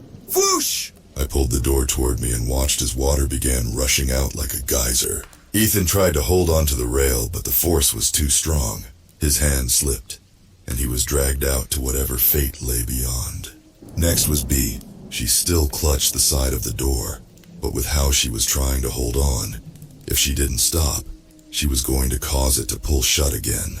Still holding the handle and the rail with my legs, I reached up and pried her fingers loose. I knew she was only holding on to make sure we were safe. We were going to be okay. I looked to Daniel last, who was still clinging to the rail. At this point, I could feel my lungs begin to burn, and I knew time was running out. I nodded to the opening, but he shook his head. I stared at him for a moment, and that's when he realized that I wasn't going to go until he did. At that, he let go and let the current take him. Thud. The suction suddenly stopped. I peered around the door to see something strange. A thin sheet of glass was blocking the door. I let go of the handle and reached out to touch it. It was cold and slick. Not glass, ice. Daniel looked at me and then shook his head with an expression of grief. This was it. This was the barrier. He had been right. It wasn't going to let him leave. I wasn't going to take that for an answer, however. I beat hard against the sheet, trying to break it. Doing so only took more oxygen that I was running low on, but I didn't care. I wasn't letting it end like this. On the other side, I could see a staircase that led down, and as I continued to bang and pound, I saw B and Ethan running back up. The current must have sucked them down quite a bit. When they took in the scene, they rushed up to the ice and joined me in my goal, calling out for Dan and me in the process. They had no idea that I wasn't the one who was trapped. Just then, I felt a hand on my shoulder. I turned to see Daniel looking at me. He pointed toward the road where the streetlights still burned their soft orange embers. In the glow, a massive group of the drowned were approaching. We were out of time. Daniel gave my shoulder a squeeze and then kicked off the wall toward them. I audibly screamed out through the water, releasing a burst of bubbles into the abyss. I reached out and grabbed Daniel's leg, but he quickly set to trying to shake me loose. Warm tears mixed into the cold water around me as I clung tightly to what I had. The man just looked back with a pleading look. A pleading look I had seen before. I knew what it was saying. I sat by myself in the hallway, staring at the kitchen door. It was dark out, and I could hear the bodies dancing around outside, but I didn't care. I didn't want to go back to a bed that I would sleep alone in. Daniel peeked his head out of the room and saw me. Without a word, he came over and slouched next to me. "How are you doing?" I didn't respond, just shook my head. He dropped his gaze to the floor. "I'm really sorry, Joel, I really am." I still stayed quiet. Not because I was upset or didn't want to talk. I just didn't know what to say. Everything felt pointless now that she was gone. "Do you want me to sit here with you?" I shook my head again. "That's all right. You should go to bed, Dan." I could tell he wanted to say something more, but he chose not to. Instead, he said, "I won't make you come to bed if you promise me you won't run out that door after her tonight." A grieving smile came across my lips. I wanted to. I really did. But everyone was already hurting just as much as I was. Andy was family, after all. I wasn't going to go anywhere and hurt anyone else. However, the fact that Daniel knew I wanted to was endearing. "Don't worry, I won't." "Good." He nodded. He then pursed his lips for a moment before pulling something from his pocket. "Hey, this was under your pillow. I didn't mean to go through your stuff. We just were looking for anything that might help us find her." He pressed a small, folded piece of paper into my hand, and I stared down at it for a few moments before looking back up at him. Tears began to well in my eyes. I already knew what it was. Andy and I talked about doing it for Ethan and B when we were still planning to leave together. "Good night, Joel." "Good night, Dan," I told him with a smile. He stood and slowly crept back to the room, and I waited until the door was shut to carefully unfold the paper. Tears were falling before I had even read a single word.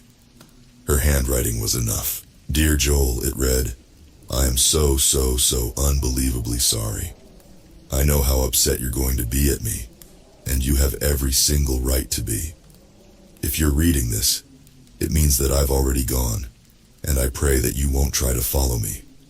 I was thinking an awful lot about what you said, about losing each other, and about thinking it's your fault. And you were right, Joel. The more I thought about coming down here with you and losing you, the more I didn't want to go. But Joel, you know that I have to. You know that I can't stay here forever. As much as I love you, I want to be able to love you in a place that's normal. A place where we can be fully happy, and this place is not it. You kept me alive these past few years, so now I hope that you'll let me save you. I'm going to find the exit, Joel, and I promise that once I do, I will bring you all back, and we can get out of here together. We can be together, Joel. I knew that you wouldn't allow me to go alone if you had known, and that's why I had to sneak out. I wish it didn't have to be this way, but I know that you love me too much to let me go. It's the same reason that I know you'll blame yourself for this, but please, I am begging you, do not, Joel. I love you so much, and I can't be another reason you beat yourself up. There are too many ghosts in your life that you think you've created, and you are never going to be better if you don't grow beyond them. Sometimes we lose people, or people have to go away, But that doesn't mean that you have to let them haunt you. Feel that pain, hold the memories, and then let go, Joel. Otherwise, it will tear you up from the inside. I love you so much, and I'll be back before you know it. Andy. Daniel looked at me, and I looked at him. I was suddenly aware of how tightly my fist was clenched around his leg, how much my lungs burned, how bad my eyes stung. His eyes pleaded with me, a pleading look I had seen before. I knew what it was saying because Andy had said the same thing to me many times before, and I had never listened. Let go! I slowly released my grip and felt Daniel's legs slip through my fingers. He looked at me for a second longer before he began swimming back away from me. Behind me I heard Ethan and Bee screaming after him, but it was no use. He had made up his mind. There was no other way. I felt a slight tug from back as a small hole formed in the ice. It got stronger and stronger the further Daniel swam away from me. The infants moved closer, but he didn't panic. Instead, he just stopped swimming and stretched his arms out, letting them take him. The last thing I saw before the ice broke and water swept Bee, Ethan, and I further down into the house was Daniel looking back at me, eyes closed and accepting.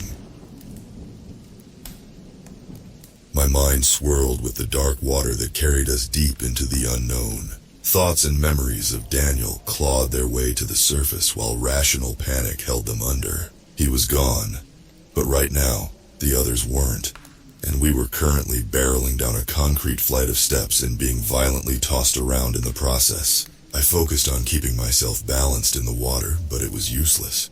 The currents dragged me down against the steps like a wet rag against a washboard, then slammed me into the walls at every turn. I struggled between surfacing to find Ethan and Bee ahead of me, but my eyes stung from the dirty, frothy murk, and my thoughts were about as steady as the crashing rapids. Dan was gone. After what felt like an eternity of being thrashed about, I felt myself go into a freefall before breaking the surface of a pool. The rushing water was muffled by the unmoving lake. I stayed still for a moment, not only because of the aching in my body, but because I didn't know what else to do. Surface or remain under, the outcome was all the same. We were in over our heads, and it was my fault. At least if I drowned down here, I wouldn't be around to see any more of my friends die. Swim up, I snapped at myself. Daniel just died for you. You're not going to throw that away. I obeyed and broke the surface, taking in a deep breath of air. I had forgotten how good the feeling was. Around me, a subway station lit with flickering lights was rapidly filling with water. The whole area was already halfway submerged, and ahead I could see Bee and Ethan supporting each other as they crawled out of the water onto a set of steps. Strained and tired, I began to paddle my way over as well. When I reached the stairs, Ethan turned and gave me two looks. One was of relief that I was okay. The other was a realization of what he had seen behind the thin sheet of ice. Slowly, he folded into himself and leaned against the wall before sliding to the floor and burying his face in his knees. I felt like doing the same. I attempted to speak, but no matter how hard I tried to conjure up words of reassurance, none would come out. Bee circumvented this problem with denial. Are you guys okay? She said. Where's Dan? He was right behind you, right? She asked the questions before we even had the chance to answer the first one. Hopping up, she sloshed her way back down into the water, hardly noticing that it was up to her waist. She fixed her eyes on the maintenance door above the tracks that water was currently gushing from, and said nothing else. I forced myself to stand and stepped into the pool with her. Bee, we have to wait for Dan, she said plainly. Bee, Dan's not... The rest of the sentence hooked into my throat like nettle being torn from a thicket. He's not coming. What do you mean? He was right behind you. Her voice shook as the flood crawled its way up her waist. He'll be here any second. I didn't follow up with anything. Just slowly waited next to her and gently grabbed her arm. He's going to... She didn't get to finish before her voice broke along with her tears. She held back choked sobs and turned to me, pounding hard against my chest. Why did you let go? Why did you let him go, Joel? It was a question I wondered myself. In the moment it all seemed so clear, but now I didn't know what to think. Bee laid into me a few more times before stumbling from the water and collapsing into my arms. Her grief was muffled by the wet cloth of my jacket. Ethan continued to not move, only keep his head down and hide from the world. I stood there, numb and lost for a few minutes before the feeling of my stomach being submerged jolted me back to the reality of the situation. I didn't want to keep going. I wished that we had never left in the first place. But there was no way back now, and we had come this far. We needed to find the exit, and Dan believed that we could. Get them home safe, okay? Without a word, I gently guided B to the steps. As we sloshed out of the water, Ethan lifted his head. His eyes were tear-stained and vacant. I held a hand out to him and helped him up. Come on, I mumbled. We have to keep moving. 6,248. That's how many dots were on the ceiling. At least to the best of my count. It was hard to make out the details in the dim light of dusk. On top of that, every now and then, Mark would burst into a fit of coughs, and my concern from the pained sound of them would overwhelm my desire to count dots. After that, I would have to start over. Not that it bothered me, though. I had to keep myself occupied somehow. You never realize how long nights really are until you don't sleep through them. Then they feel like an eternity. I thought that I might be able to sleep without Andy by my side over time, but it was proving to be the opposite. As the weeks passed, I found myself lying awake longer and longer. It was like my brain was rejecting the idea that I could ever get used to not having her there. Like it was punishing me for what I had done. It wasn't the first time I had felt this. It was the same back in Arkansas after everything that happened with Rose. Back then I had tried the old trick of counting sheep. It never helped. Now I counted dots. It never helped either, but at least it passed the time. I began again 1, 2, 3, 4. After a while I made a game out of it. I never used any tricks to calculate dots per tile times the number of panels in the room, and I never counted by 3s or 5s. I decided I had to count one by one until I got my answer. I figured if I ever got the same number multiple times, I would know that it was finally right. Then I would be done. 188, 189, 190, 191. Of course, I always hoped that the numbers never matched. If I got the answer, there would be no reason to count anymore. What would I do all night? And day? I hardly left the bedroom anymore, even when everyone got up. I still came out to eat, of course. Jan made sure of that. Ethan or B would come in and visit me every now and then, and Daniel would check in too. They usually didn't stick around for long. I wasn't much for conversation, and I think they knew I wanted to be alone. Mark was often the only one in the room with me. The wound on his throat had gotten much worse, and the skin around it was bruised and yellow. He wasn't exactly in any shape to get up and interact with people, so he mostly lay in bed while Jan and Benjamin took turns caring for him. However, there wasn't much we could do to help physically without medicine and antibiotics. Just comfort him and hope the festering gash would slowly heal on its own. I think we all knew it was more severe than that, however. 2304, 2305, 2306. It was nice having Mark with me, even though we didn't exchange words with each other at all. There's something special about just being with someone. No conversation, no communication of any sort. Just simply feeling their presence. I think even if he could talk to me without pain, he would have refrained. He understood that feeling as well as Andy did. I think that's why whenever he'd cough, he'd try to muffle it. Mark didn't want to disturb the moment. I often told him he didn't have to. I knew it was causing him a lot of pain. He insisted, however, said that he knew I was sick of hearing it. I wasn't, though. Like I said, it threw off my count, and I was always grateful. Who knows how many times he had stopped me from getting it right. 5,096, 5,797, 5,798. I did my best to keep up a happy face despite the obviousness of my mental state. Anytime someone came to talk to me, I would engage them and be attentive. Deep down, though, I was just hoping they'd leave so I could keep counting dots. Ethan came to check on me often, but was never direct about it. He knew there was no point in asking how I was doing because everyone already knew the answer. Instead, he would just sit with me and tell me about what had been happening that day. We all played poker earlier. Frank won the most, obviously. No one can ever read the guy. Haha, yeah, and Jan may be getting sick. She told B that she threw up this morning, so keep your distance there. I know she likes to hug. Is she okay? Yeah, she's fine otherwise. Doesn't look like she's running a fever at all. B thinks it may have been something she ate. Could be. It wouldn't be the first time. Speaking of B, you should talk to her soon. Ethan began to fidget with his hands and looked at the floor as he continued. She says she misses seeing you. I see her every day. Yeah, but when's the last time you two talked? Not too long ago. She was in here the other day, but it didn't seem like she wanted to talk. That's because she doesn't know what to say to you. She knows you're hurting. I'm fine, Ethan. Are you? 6001, 6002, 6003. Joel.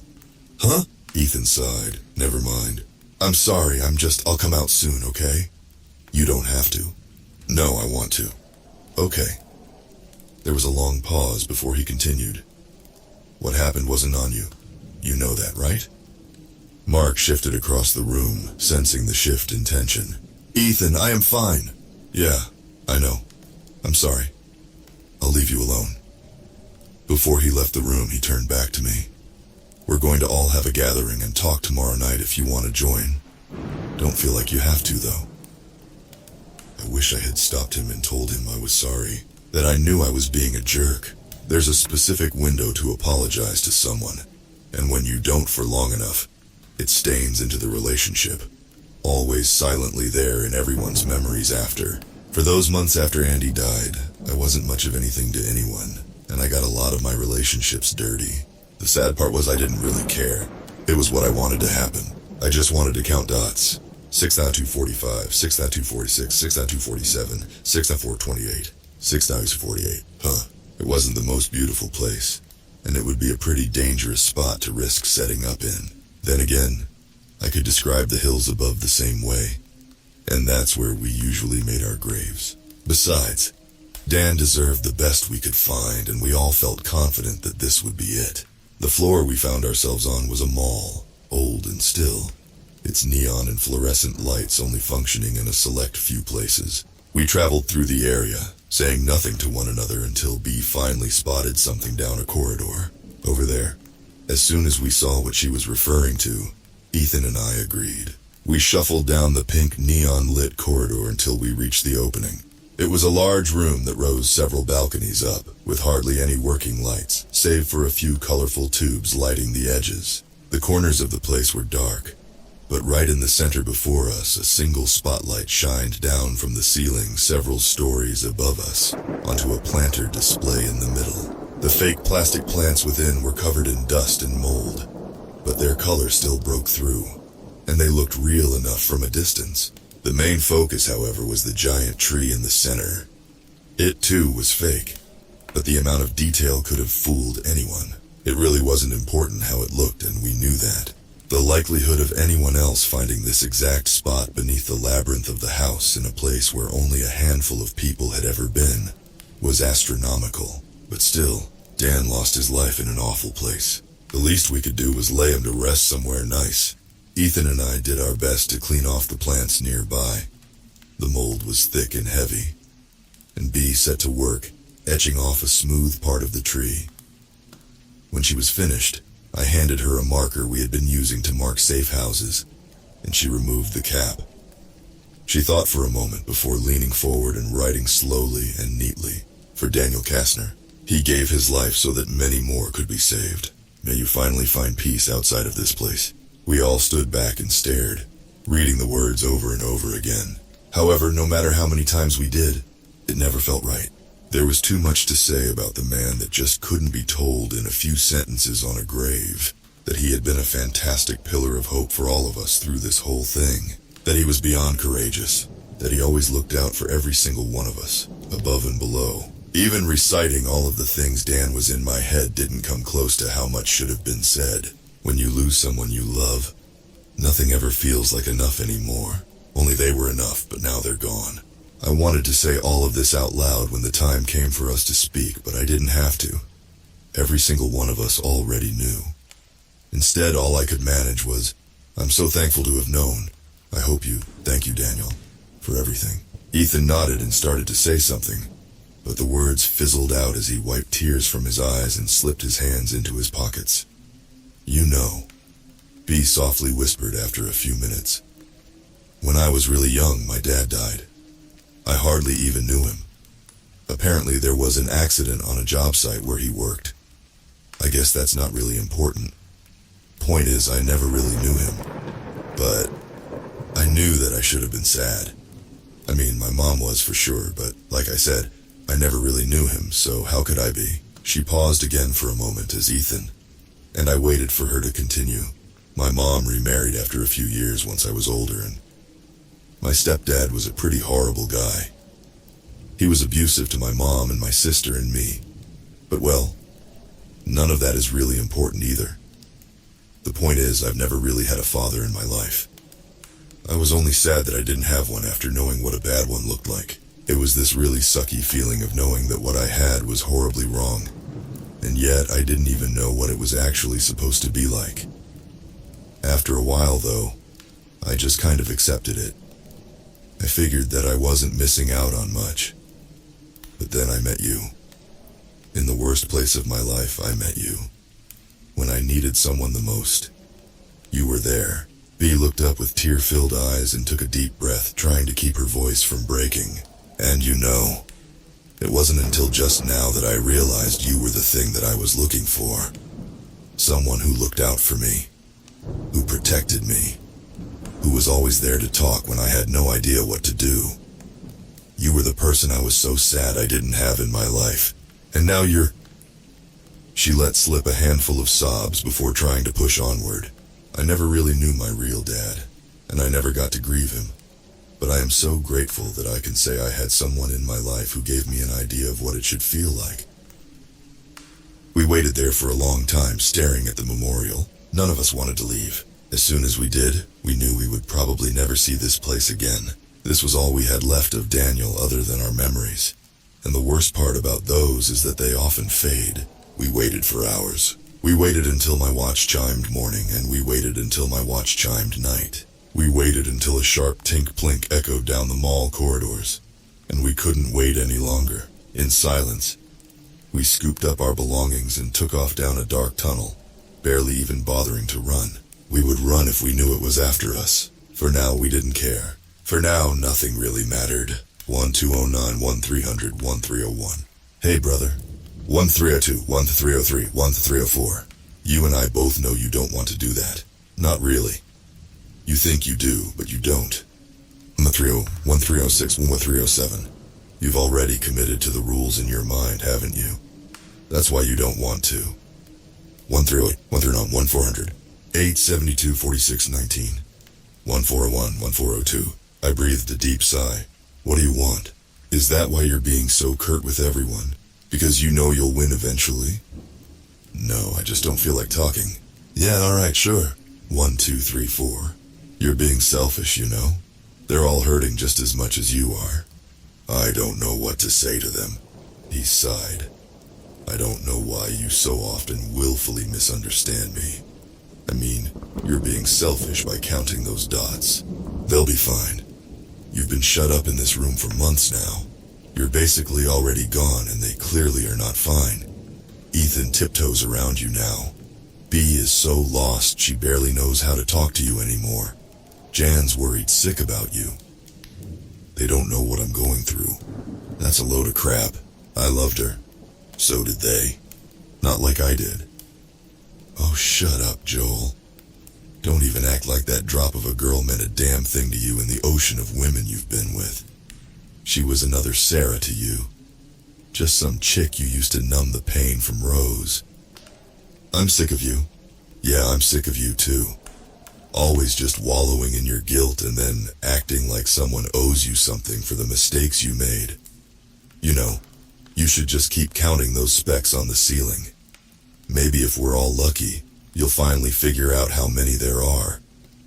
I reached behind me to my stuff, snatched up one of my shoes, then threw it in his direction as hard as possible. However, by the time I had turned back, he was already gone, and the boot slammed harshly into the wall with a loud thud. A second later, a concerned Jan peered into the room. Joel, is everything okay? We heard a loud bang in here. I turned to the door, and upon seeing Jan's dismay, my rage quickly dissipated. Oh, yeah, I'm fine. I just saw a spider on the wall, I said, pointing to the boot. I thought you always put them outside, she asked. I knew she was clearly asking because my routine had changed, which worried her. Oh yeah, I guess I just figured they'll find a way back in anyways. I lied. Besides, that was Andy who always got me to do that. Jan could hear the solemn tone my voice took on and stepped into the room, taking a seat next to me. She smiled as she stared at the floor. Too scared to do it herself, but sweet enough to not kill them. I looked up at the dots on the ceiling, and yet she turned out to be the brave one. 1, 2, 3, 4. Jan frowned and nervously picked fuzz from the blanket she sat on. You should come join us. We're all having fun talking. Even Mark came out. That's all right, I'm not feeling the best. Maybe I will later. Joel, you haven't come out in a long time. Everyone is worried about you. You mean you are? Yes, Joel. I am part of everyone. I care about you. I just don't want to see you end up... End up what, like Larry? She shifted in place. No. Things are already miserable enough in here. You don't need to make things worse for yourself. I just need time to think, Jan, please. The woman looked longingly at the floor. Okay. She stood up and crossed back to leave. With her hand on the knob, she turned back. Hey, Joel. Yeah?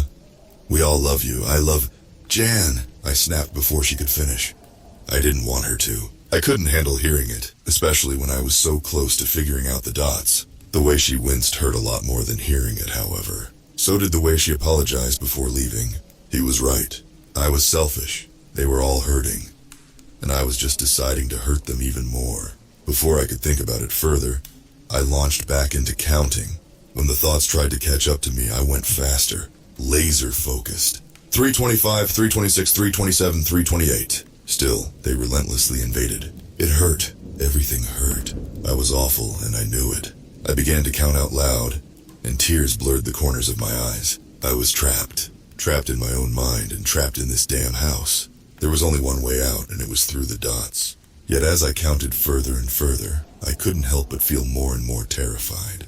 The number climbed, and there was no one to stop me. I prayed that Mark would cough from the corner, but he wasn't there. I hoped that maybe he would come back and harass me some more. Mess me up again, scream at me, do anything, but he never did. I couldn't stop on my own, however. That was against the rules.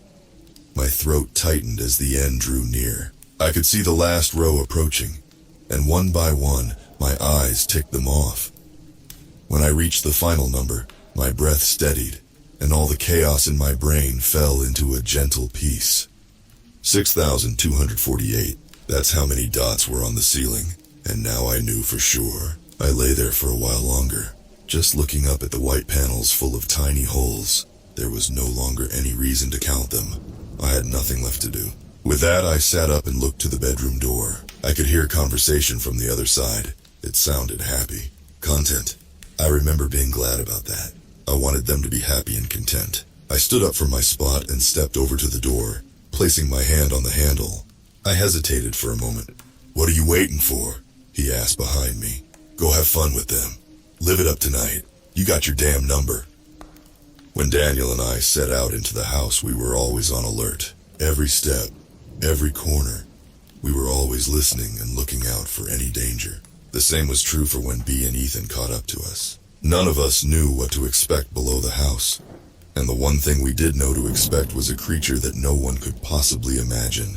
We didn't care to find out what else could be down here. After a few months, however, we had gotten somewhat used to navigating the halls, rooms, and sprawling structures. We knew when to be quiet and when to move slow, when to rest and when to hide. In between, however, we got comfortable talking to one another. It really did help to pass the time. An odd wonder came with exploring the intricate structure and seeing all of the strange places that ended up here. Yet traveling through it for so long in silence would be enough to drive anyone insane, even with taking breaks and stopping. Without Daniel, though, no one felt like talking. We shuffled through the encroaching roads of the unknown structure like wandering husks, chasing the flame of an exit with no idea how to get there. We were alive and still on our journey, yet it felt like we had already lost. Daniel didn't need to die. Andy didn't need to die. Mark didn't need to die. Larry didn't need to go insane. From the second we got here, it had just been one hit after the next. If you wanted to be really pessimistic, one could even say that Hillary dying was our defeat. Even if we found the exit, even if we escaped the house and got out of this place, we weren't going to be leaving with everyone who came in. And that in itself was a loss. The game was over before it even started. The ship had already set sail, and the only other option was to try and row across the ocean with whoever else got left behind. These were the thoughts that haunted you as you traveled through the musky, mold-ridden maze. It was that, or constantly think about what horror you may face next. I always opted for the former, less stressful that way. I thought of Andy a lot, as I often did. This whole time we had thought there were only a couple rooms below us, and that she had died when all the while she was venturing through an impossible space entirely on her own. I wondered how many of the same rooms we had come across, how many times she had narrowly avoided danger. I thought about all of the moments she pushed herself onward even though she had no clue what lay beyond the next door. At least we had reasonably solid proof that there was an exit. She was going on nothing at the time, just a broken promise in a radio broadcast. I wondered if she had ever thought of me. When we stopped to rest at one point, I reached into my pocket and pulled out the old note she had left me. It was so wrinkled and waterlogged that I barely even recognized it. After debating for a long time, I opened it, needing to know if the words were really the way I remembered them.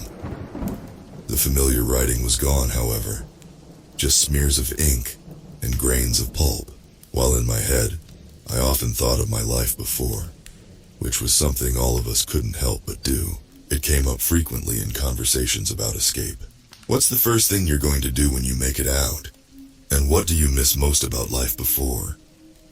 It's an overused statement, but the old saying, "You never know what you've got till it's gone," really is true.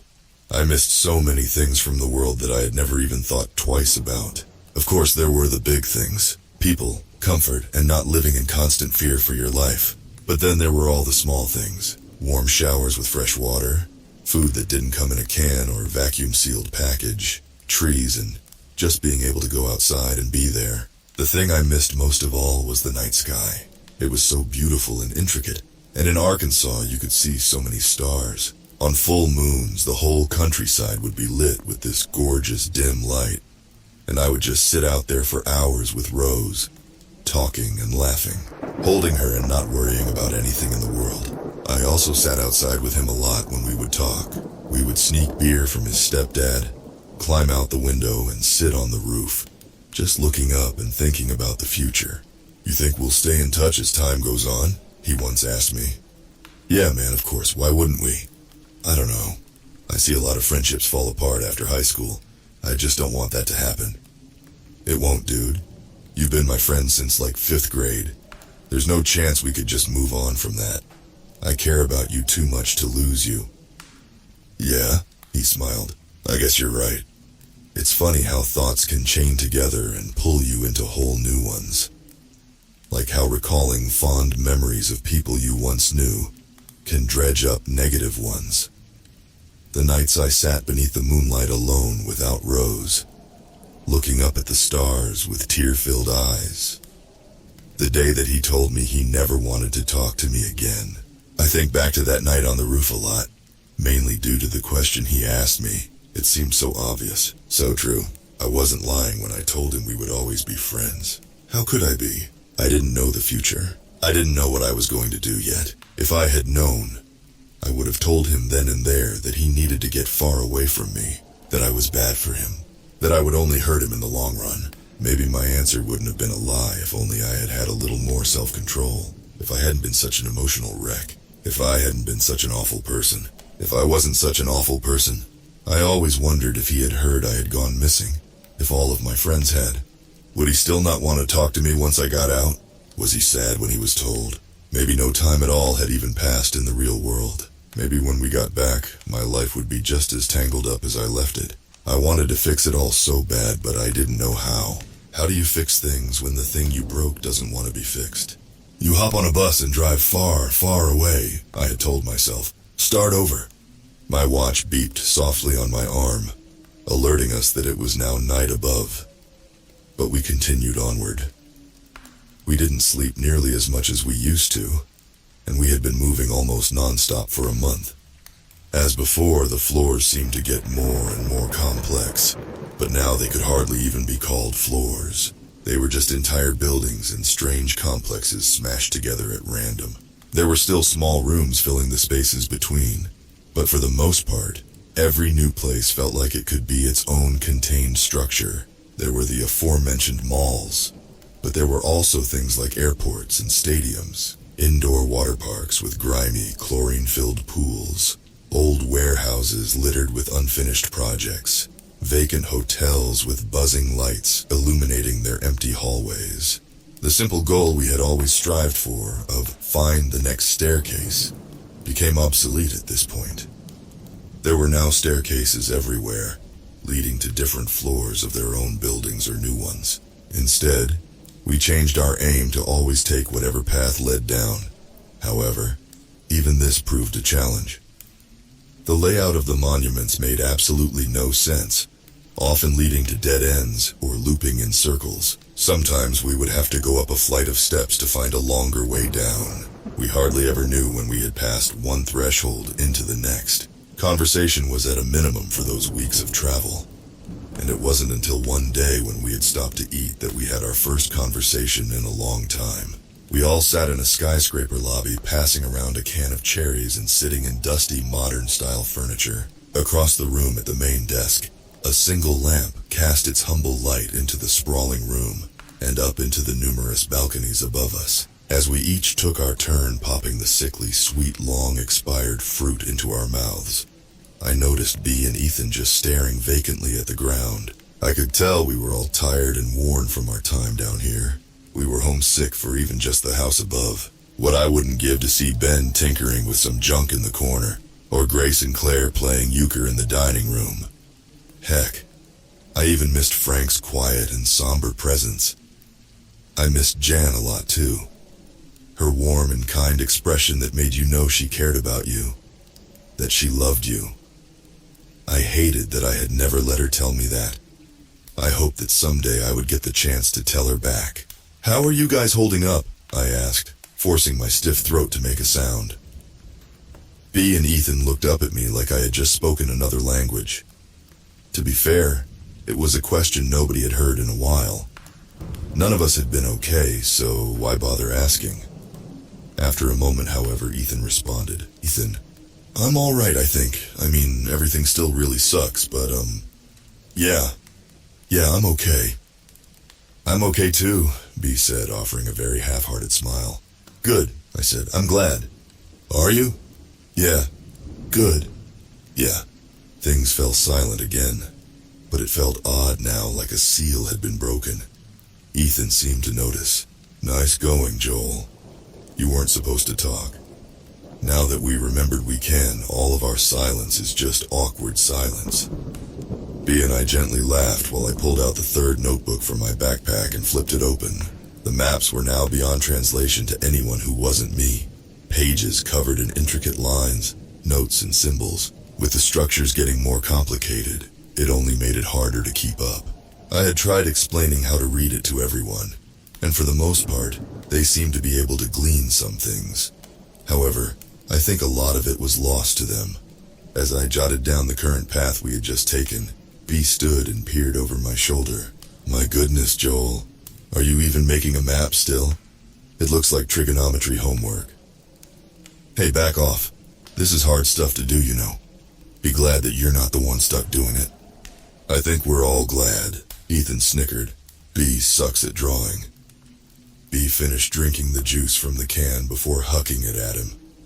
Ethan laughed, and then stood, making his way to the bathroom across the lobby. "Signal if something's wrong. I gotta use the bathroom. Thank goodness we got trapped in a place that has plumbing, right?" Bea sat down on the seat next to me, and then watched me jot a few more notes down before placing the map back into my bag. I leaned back against the couch, and she breathed a deep sigh before resting her head against me. "How much further do you think we have?" "It's hard to say." I told her. "We've been going for about 6 months now." Andy was down here for a year, but she also made the trip back up. Plus, we don't know what kind of challenges she faced. If we've had this many adventures down here, I can't imagine what she must have gone through. B shifted uncomfortably and pushed up closer to me. Yeah, what's wrong? Nothing, I'm fine. B, what's wrong? Nothing, I want to go home, Joel. I could tell that wasn't really what she wanted to say, but we were all still emotionally tender, and I didn't want to push anything. Instead, I changed the subject. How come you never told me you had a sister? I don't think I remember ever telling you that. Well, technically you didn't, but you mentioned it during Dan's memorial. Oh yeah, I forgot about that, she said distantly. I do, a half-sister. You excited to see her? I felt her shake her head. I mean, I am. I loved her, but I don't think she'll be too happy to see me. Not wanting to rehash the conversation with Daniel about his wife, I pulled back a bit. Oh, I'm sorry I brought it up, B. No, it's okay. It's good to think about. I think we've been in here so long that I kinda put thinking about my actual life on hold in case I never got back to it. Ain't that the truth? I muttered. I really screwed her over big time when we were younger. How bad is big time? B began digging at the back of her hand with her nails. Well, when she needed me most, I kind of left her. Then she got really hurt because of it, and I wasn't there to stop it. So now she blames me, which she's right to. It was on me. I watched her dig harder into her skin, and slowly reached my hand up and covered hers. It was trembling and warm, and she instantly parted her fingers, allowing me to lace in mine. I never got to apologize to her, tell her that I was sorry for not being the big sister I should have. You'll get the chance, B. When we get out of here, you'll get the chance. She chuckled darkly at my remark. If we get out of here, and besides, she'll probably be more mad at me. All of my family probably thinks I just ran off again. She went silent for a second, and her hand went still. I squeezed it and turned my head to the top of hers, and softly kissed it. I'm sorry, B. How come you never talked to me about any of this?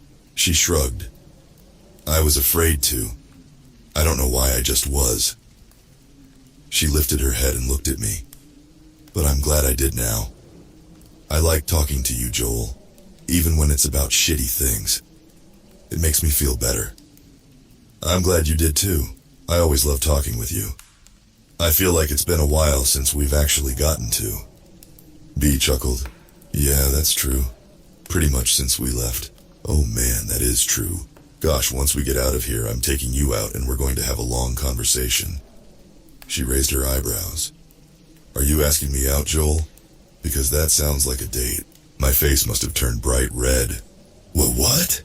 No, I just meant like... B laughed and shoved my shoulder. I'm kidding. Calm down. I smiled and laughed with her, but her expression grew sad once again as the joy died down. Hey, can I ask your opinion on one last thing? About my sister? Yeah, of course. What is it? Well, it's kind of weird. I just wanted to know if you thought so too. What? Well, B? Never mind. Oh, come on, just tell me. No, you'll think I'm crazy. B, please, now I'm just worried. What's wrong? She took a deep breath and stared at the floor. Well, it's been going on since around when we first got here. I don't know if it's just guilt or if I'm going insane or what, but, well, I still see her. My sister, I mean. Like, I see her all the time, but she's obviously not really there. But I can see her clear as day, and she always says awful things to me, and... Is that weird? Joel? Joel, are you okay? My face had gone from bright red to ghost white in seconds. I stared at B with an expression of pure shock as my body began to feel incredibly light. The cherries in my stomach wanted to come back up, but I held them down with a deep swallow. I suddenly felt unsafe, as if there were eyes somewhere in the darkness watching us. You think I'm crazy, don't you? I promise I'm not. No, B, I said quietly. I don't think you're crazy.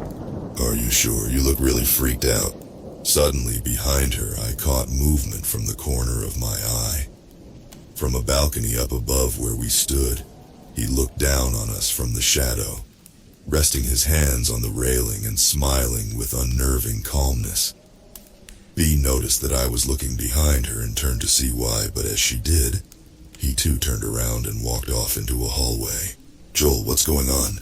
"Wait here," I commanded before brushing past her in a sprint toward the stairs. "Huh? Joel, wait!" Bea called out.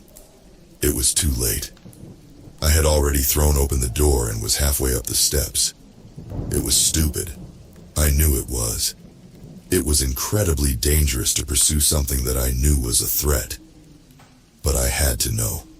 I needed to find out what the thing that had been haunting me the last 4 years was, because it certainly wasn't in my head anymore. So why was it pretending to be? As I emerged onto the terrace, I heard Bea below call out for Ethan as she ran toward the bathroom. I didn't slow down though. I turned and booked it down the hallway. I could see him waiting at the end, but he turned again down another corridor once I got too close. "What's going on?" I heard Ethan ask Bea in a frantic tone. However, their voices quickly faded as I delved deeper into the unforgiving dark tunnel. I followed him down several twists and turns until finally, he halted in a doorway that blended into another room. Once I was a few feet away, I stopped, and we simply stared each other down. He grinned inhumanly, as if he didn't truly comprehend the emotion he displayed, but was only doing so for appearance. "Hey brother, it's been a while." I didn't say anything. I just stared, analyzing his every movement. He had none. He was utterly still. No breathing, no blinking, not even a sway in his body. He was motionless like a statue. "Something wrong? You look like you've seen a ghost." What are you?" He cocked his head to the side as if he didn't understand the question, or as if it was a dumb one. He didn't even return an answer. Instead, he echoed words that had haunted me for a long time. "Just stop, I don't really care to hear what you have to say." I winced, and a pit formed in my stomach. I didn't want to hear this again. I had heard it enough in my head when my mind replayed the scene over and over. My hair stood on end, though when against my will, the scene continued. He opened his mouth, and in my own voice I heard, "Please, man, I'm not trying to defend myself. I just need you to know how sorry I am." He continued the conversation in his own tongue once more. "If you're so sorry, then why? Why did you do it? Even after you had the chance to stop, why?" I don't know, I remembered that response well, if it could even be called that. It was pathetic. I couldn't even give a reason. "Look, it doesn't matter, I can't, Joel. I don't know if I can talk to you anymore." It hurt all over again to hear that sentence twice. "You don't mean that. I can make this up to you, I swear. Stop, please. My mental capacity is at its limit. I just need time to think. Please don't try to contact me anymore. If I want to talk, I'll come to you, okay?" He turned in the doorway and went to leave. But before he did, he looked back and uttered the last sentence I had ever heard him say. "I still care about you so much, Joel. That's what makes this hurt so much more." I stood frozen as he disappeared into the darkness. I felt so weak. My legs shook, and I had to support myself against the wall. My lungs cried out for breath, but nothing came. My head churned violently with vertigo, and I looked down at the floor. Things were about to get much worse, however. The ground below me was a familiar carpet, a style I had seen long, long ago. There was nothing truly of note about it, just old brown, moldy carpet. The only reason I remembered it was because of the bloodstain, a familiar trail that had been Daniel and I's guide our first night into the basement. Andy's blood, the other half that had been cut off in the doorway so long ago at the top of the house. And now it continued all the way down here. My dizzy mind stumbled to pick up shattered thoughts and piece them together. The blood trail, the hotel hallway that turned into a hospital, and Larry's last words, "Your rooms are looking for you." I let myself tumble to the ground as I felt the seam where the carpet met tile in the doorway. How had I been so blind? How had I not pieced it together before? This place was never conventional, and all the red flags were right in my face. All of the distance we had walked, all of the time I had spent mapping, The whole mission we had set out to accomplish was pointless, because this place couldn't be charted. The rooms were moving. Shock held me for a moment before a new emotion began to bubble up within me, one I hadn't let take hold in a very long time. Rage. Tears pooled in my eyes as I ripped my backpack from my shoulder, tore the zipper open, and lobbed my collection of maps onto the floor. One by one, I pulled them open and furiously ripped at the pages within, letting the useless scraps form into a heap around me. He had led me here on purpose. He knew I had figured out his charade and wanted one last dig at me. Beat me down and then crush my soul. My heart tore with every page of hard work. Not only was all our progress in vain, but now so was Daniel's sacrifice. He gave his life believing that we could finish that map and get everyone home. Not only was that dream a lie, but now my friends and I were stranded miles below the surface in a dark, abandoned tangle with no idea where to go. For all I knew, we could have been running in circles as the rooms shifted eternally around us. Behind me, I heard footsteps approaching, but I continued to hack away at the notebooks. When Bea and Ethan finally rounded the corner, I heard them call out, "Joel, what the heck, man? Don't ever run off like that!" Bea suddenly realized what I was doing and let out a gasp, rushing forward and grabbing my arm in an attempt to stop me. "Joel, what are you doing? Stop it!" I tried to brush her off, but the harder she restrained, the more my anger simmered down into pure despair. My tears turned into sobs as I gripped my teeth. Ethan stepped forward. "Joel, what's happening? Are you okay?" I wiped my face and then shook my head, smacking a pile of scraps into the air. "It doesn't matter." Bea and Ethan looked to one another. "What? What doesn't matter?" "This. Any of it. Our whole trip down here was pointless. All the dead ends. All the months walking and running and hiding. All these damn pages." "Joel, what are you talking about?" Bea asked softly. "The rooms, this place. It's all shifting. This one was one of the first places Daniel and I passed by. This blood trail was Andy's. Back at the top, remember?" Ethan looked confused. "Bea and I never passed a blood trail." I squeezed my eyes shut in pain. They left not long after us and the trail had already gone. That meant the rooms changed fast. Bea slumped back onto the floor and placed a hand to her head. "Are you sure? Maybe it was just a coincidence. There could always be more blood trials. I mean, look at this place." I shook my head. "Before Larry died, he told Daniel and me that our rooms were looking for us. Not long after, we ended up in Daniel's room. And there was that hallway, Bea. Remember? The one that changed." She shook her head in disbelief but offered nothing else. I could see on her face that all the same revelations I had had moments ago were coming to her. I began to fall back into despair alongside her, but Ethan quickly caught us.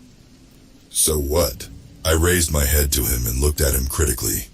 "Ethan, the map means nothing now. The whole point of coming down here was to know how to lead everyone else back once we found the exit. We can still do that, though, without the map. I mean, think about it. If we hadn't learned about this now, we would have figured it out eventually. Maybe even once we had gone back and gotten everyone. In that case, we would have had no other option than to just keep doing what we're doing now." "What are you saying?" I asked. "I'm saying that all of this isn't for nothing. We just do what Andy did. We keep going and make sure there really is an exit. Then, once we know, we go all the way back, grab everyone else and make the trip again." "But the point of the map was to get back as quick as possible," Bea said into her knees. "The longer we travel, the more we risk more people dying." Ethan nodded. "I know, but at this point, I think we're running out of options." He crouched down, lowering to where we were. "We knew this wasn't going to be easy, guys. I know I did. Staying up in those 6 rooms would have been so much easier. And yet we still charged down here into the dark. This is about more than our lives at this point. This place has taken so much from us. From people before us, too. Even if just one of us makes it out, then we win. We beat whatever sick force brought us here. Maybe we can even figure out a way to tell people about it and not sound crazy. Find some way to save anyone else who may end up like us." Bea and I looked at him and he smiled with pure confidence. He meant what he was saying with all of his heart. Come on, there can't be much left. We can do this, I know we can. He held out a hand to me, and after a second, I took it. Once he had helped B up, I spoke. Dude, that was really cheesy. Did you see that in a movie or something? I mean, that part about winning sounded straight from a sports film. He laughed. Hey, it worked, didn't it? Those scriptwriters really know how to bring the emotion. All right, B said. So what now? We just keep pushing on? If you guys are ready. Yeah, I'm good now. Let's go. Hey, on the plus side, Joel, at least you don't have to worry about drawing the map anymore. Too soon, B. Too soon. The three of us walked forward with newfound vigor, following the crimson stain on the carpet. While I had made fun of him for it before, Ethan was right about what he had said. We still had a job to finish, regardless of the new circumstances. We had decided that following the trail from Andy would most likely be the fastest way forward. Even though we knew the house was shifting, it was pretty clear by what she had said before she passed that Andy was hurt near the exit.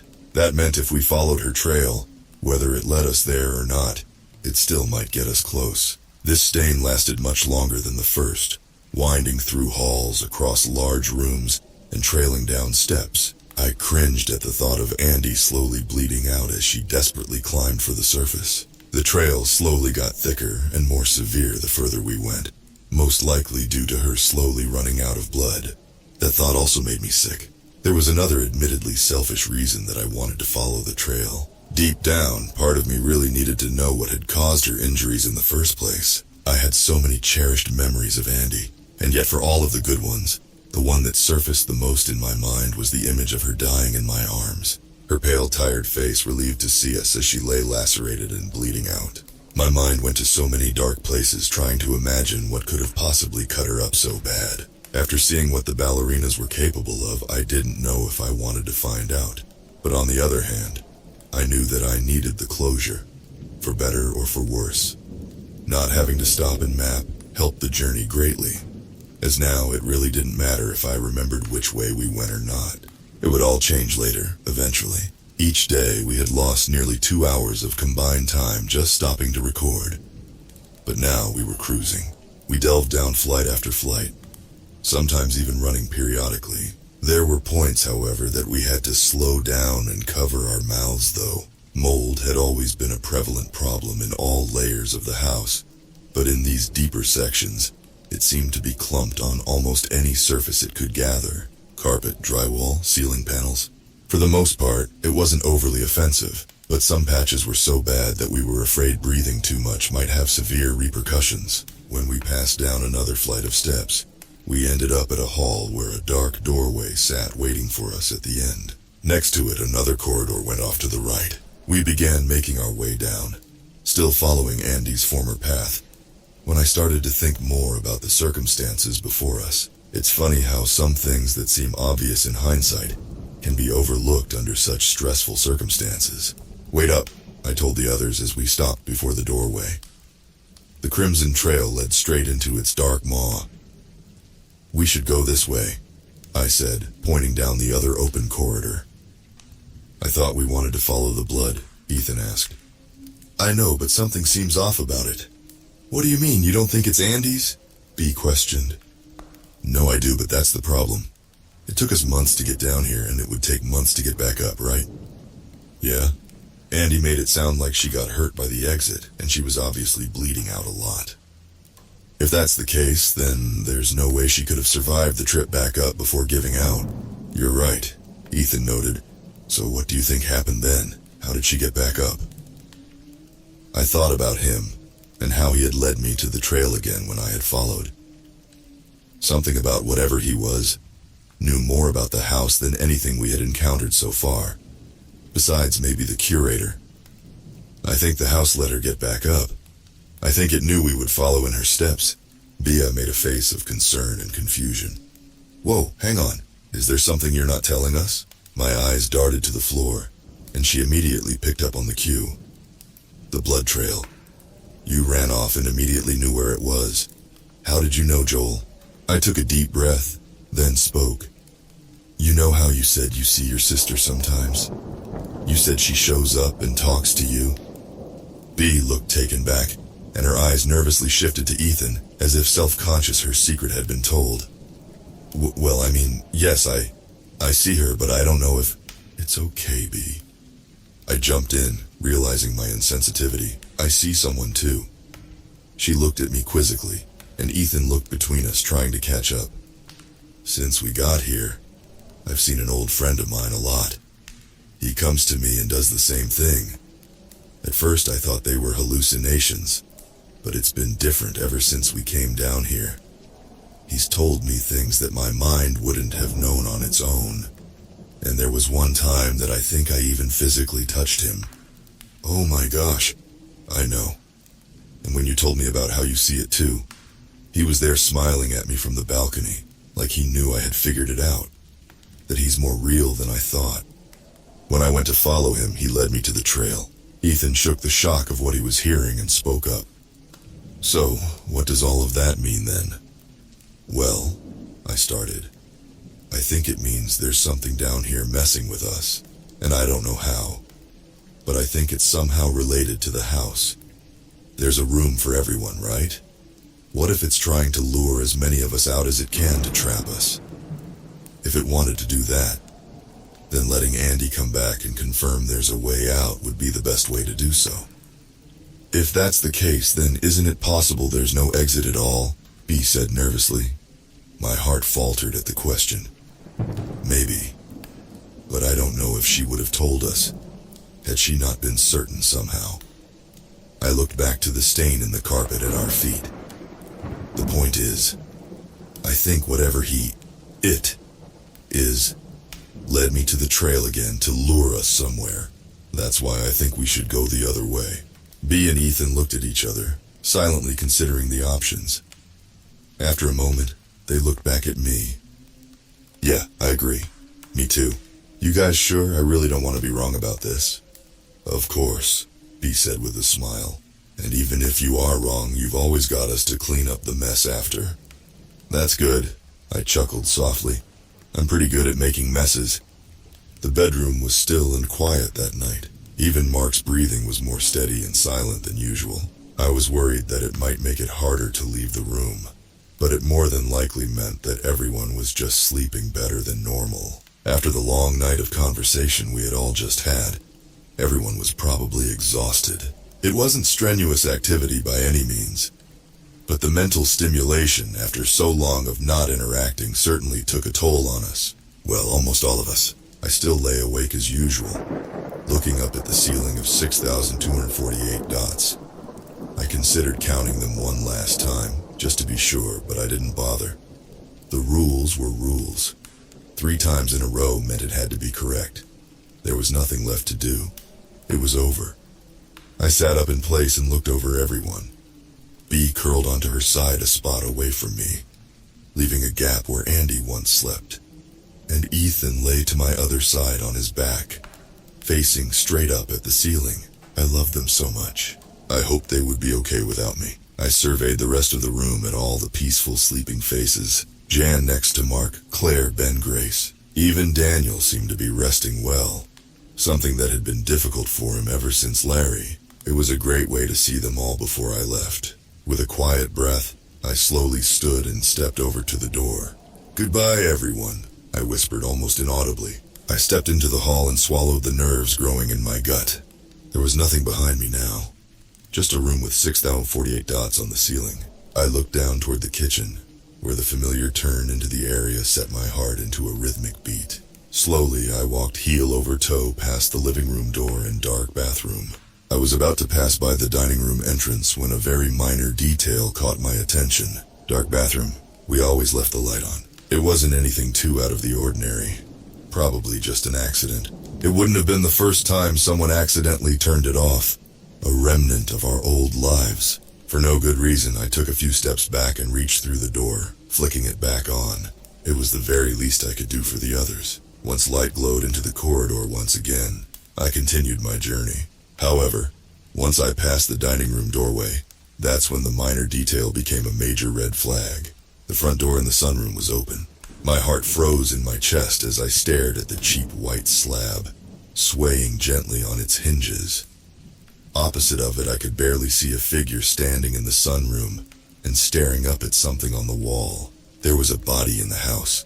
I quickly skimmed every inch of visible space and peered around the corner into the kitchen, ensuring that there was only one inside.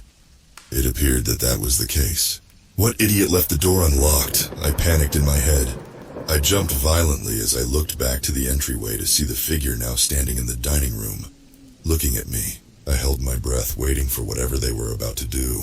Since our arrival, this had been the first time that anyone had ever been this close to one of them. If I was fast enough, I could probably make it back to the room before it got to me. But then the front door was still open, and nothing was stopping more from coming inside. As I weighed my options, the body spoke. "Joel, is that you?" It called out in a quiet, sing-songy voice. The voice was familiar, one I had only heard a few times, and long ago at that. It was Hillary. I didn't respond, just looked on in shock. There was still time to run, I told myself, but whether it be morbid curiosity or the fact that she didn't yet seem hostile, I stayed standing where I was. She spoke again. "Hi, honey. It's so lovely to see you. I've missed you all so much. It gets really lonely outside, even with all the friends I have." Her voice sounded genuinely happy to see me, even though the woman I had only known for about 30 minutes before her death certainly didn't think of me often. Her last sentence was real too. Genuine longing for company. "Well, are you gonna come say hi or what?" she giggled. "I don't bite." I looked off to the bedroom door and then over my shoulder to the kitchen. To one side, there was only more pain. The other was a fate like those before me. A fate that I wanted for myself. Maybe that's why I didn't care how I achieved that fate. And perhaps that's why I stepped closer to her. As soon as I got close enough, she lunged out toward me. I expected it to be the last thing I ever saw, but instead, she threw her arms around me and began to sway in place with joy. Her skin was cold, borderline freezing, but the embrace was warm and kind. I knew I should be terrified, but I felt comforted for some strange reason. She pulled away but slid her hands along my arms on the way back, then laced her fingers into mine, excitedly leading me into the sunroom. I followed without resistance. Once we stood before the open doorway, she pointed to the memorial above the door, the one we had made for her. "Aw, honey, that is so sweet of you all. I'm flattered, really, but I'm afraid you've got it all wrong." "What do you mean?" I asked. "You don't need to remember me, Joel. I'm right here, see?" She twirled in place and beamed with a bright smile. Strangely, her face no longer looked like it did the day she had died. It was pale and certainly long dead, yet her smile had life. Her features were no longer twisted and warped. They were beautiful and even. She looked hauntingly magical. "You're dead, Hillary," I told her plainly. A look of sympathetic concern spread across her face. "Oh, honey, no, not at all. I'm alive. More alive than I've ever been. I feel so incredible." She noticed my look of pure indifference and made a pout. "Oh, Joel, what's wrong? What were you doing out here so late anyway?" She glanced off toward the kitchen and then back to me, putting a hand to her mouth in disbelief. "You weren't going after Andy, were you? I saw her leave a long time ago through the window. You miss her, don't you?" I nodded. "More than you can imagine." "Oh, Joel. Honey, that's so dangerous to go down there, though." She looked off to the hills and pointed. A ballet of corpses skipped and gallivanted through the grass beneath the dark sky, occasionally stopping to lock arms with one another and dance around. I remember when I woke up outside for the first time. I felt so sad. I missed you all just like you missed Andy. But then, I met all of my friends, and they made me feel so happy. She reached out and took my hands once again. "I can take you to meet them if you'd like. Don't you want to feel happy again, Joel?" I looked at the fields and then at Hillary. Her eyes were eager and warm, genuinely wanting to help. I knew there was a selfish desire for my presence behind them as well, but I didn't care. I had never noticed how beautiful the hills were at night. "Sure," I told her. "Let's go." She squealed with excitement, then squeezed my hand, pulling me out through the doorway. She released me and then hopped down the porch stairs, turning back to me at the bottom. "Come on, Joel, they're going to love you." I nodded, but before I followed, I locked the door from the inside, then shut it. I didn't want any more getting in. Hillary looked at me and frowned. "Ah, Joel, that's no fun." "That's okay, though. I'm so happy to have you." She held out her hand once again, and I stepped down to her and took it. She began skipping as I followed alongside her into the hills and toward the twisting figures in the distance. The corridor we had chosen to go down was a long one, taking us nearly 10 minutes total to walk. Once we finally came to the end of it, a simple metal door with a push bar was waiting. I stepped forward and threw it open. However, we immediately had second thoughts when we saw what waited on the other side. My first impressions gave me flashbacks to Daniel's room. Overly large, concrete, and cavernous. Above and below us was darkness, and only two walls were visible, the one on our side and the one holding a door opposite. Between both doors was another catwalk, but instead of water below, there was nothing but the unforgiving darkness of the unknown. Lights hung from the wall over top of the doors, and to our left and right, there was nothing but blackness running almost endlessly off into the distance. We all looked from the doorway, but none of us dared to step in. "Yeah, I'm thinking it's a pass on this one, guys," Ethan said. I nodded. "Yeah, I think you're right. I don't know if we're going to have another option," B whispered, pointing back down the hall behind us. We all looked to see what she was talking about. It was hard to make out through the distance in dim lights, but it was visible. A figure was making its way toward us, and from the look of its size and shape, it was our old friend, the curator. It had been a while since we had last run into the thing, but it always seemed to know the worst possible times to show up. On the plus side, the lack of screaming and running coming from it meant that it probably hadn't seen us yet. We all looked at one another with worried expressions, and before anyone could decide anything, B slipped past us and into the room. Ethan and I followed suit and then silently shut the door. I turned to the others. "Let's move quickly before it catches up," Ethan sighed, looking down. "I'm getting really tired of catwalks." We started across the graded bridge, making sure to keep our eyes up. The only thing holding the platform in place was several wires that ran up toward an unknown ceiling. And considering we had already had one walk break on us in our time here, we didn't want to think about another. I led the charge first, flashlight out and holding it to the floor. The door lights didn't reach the center of the catwalk, and I didn't want anyone to trip in the darkness. Our steps against the metal echoed into the abyss around us, filling the space with a rhythmic tapping.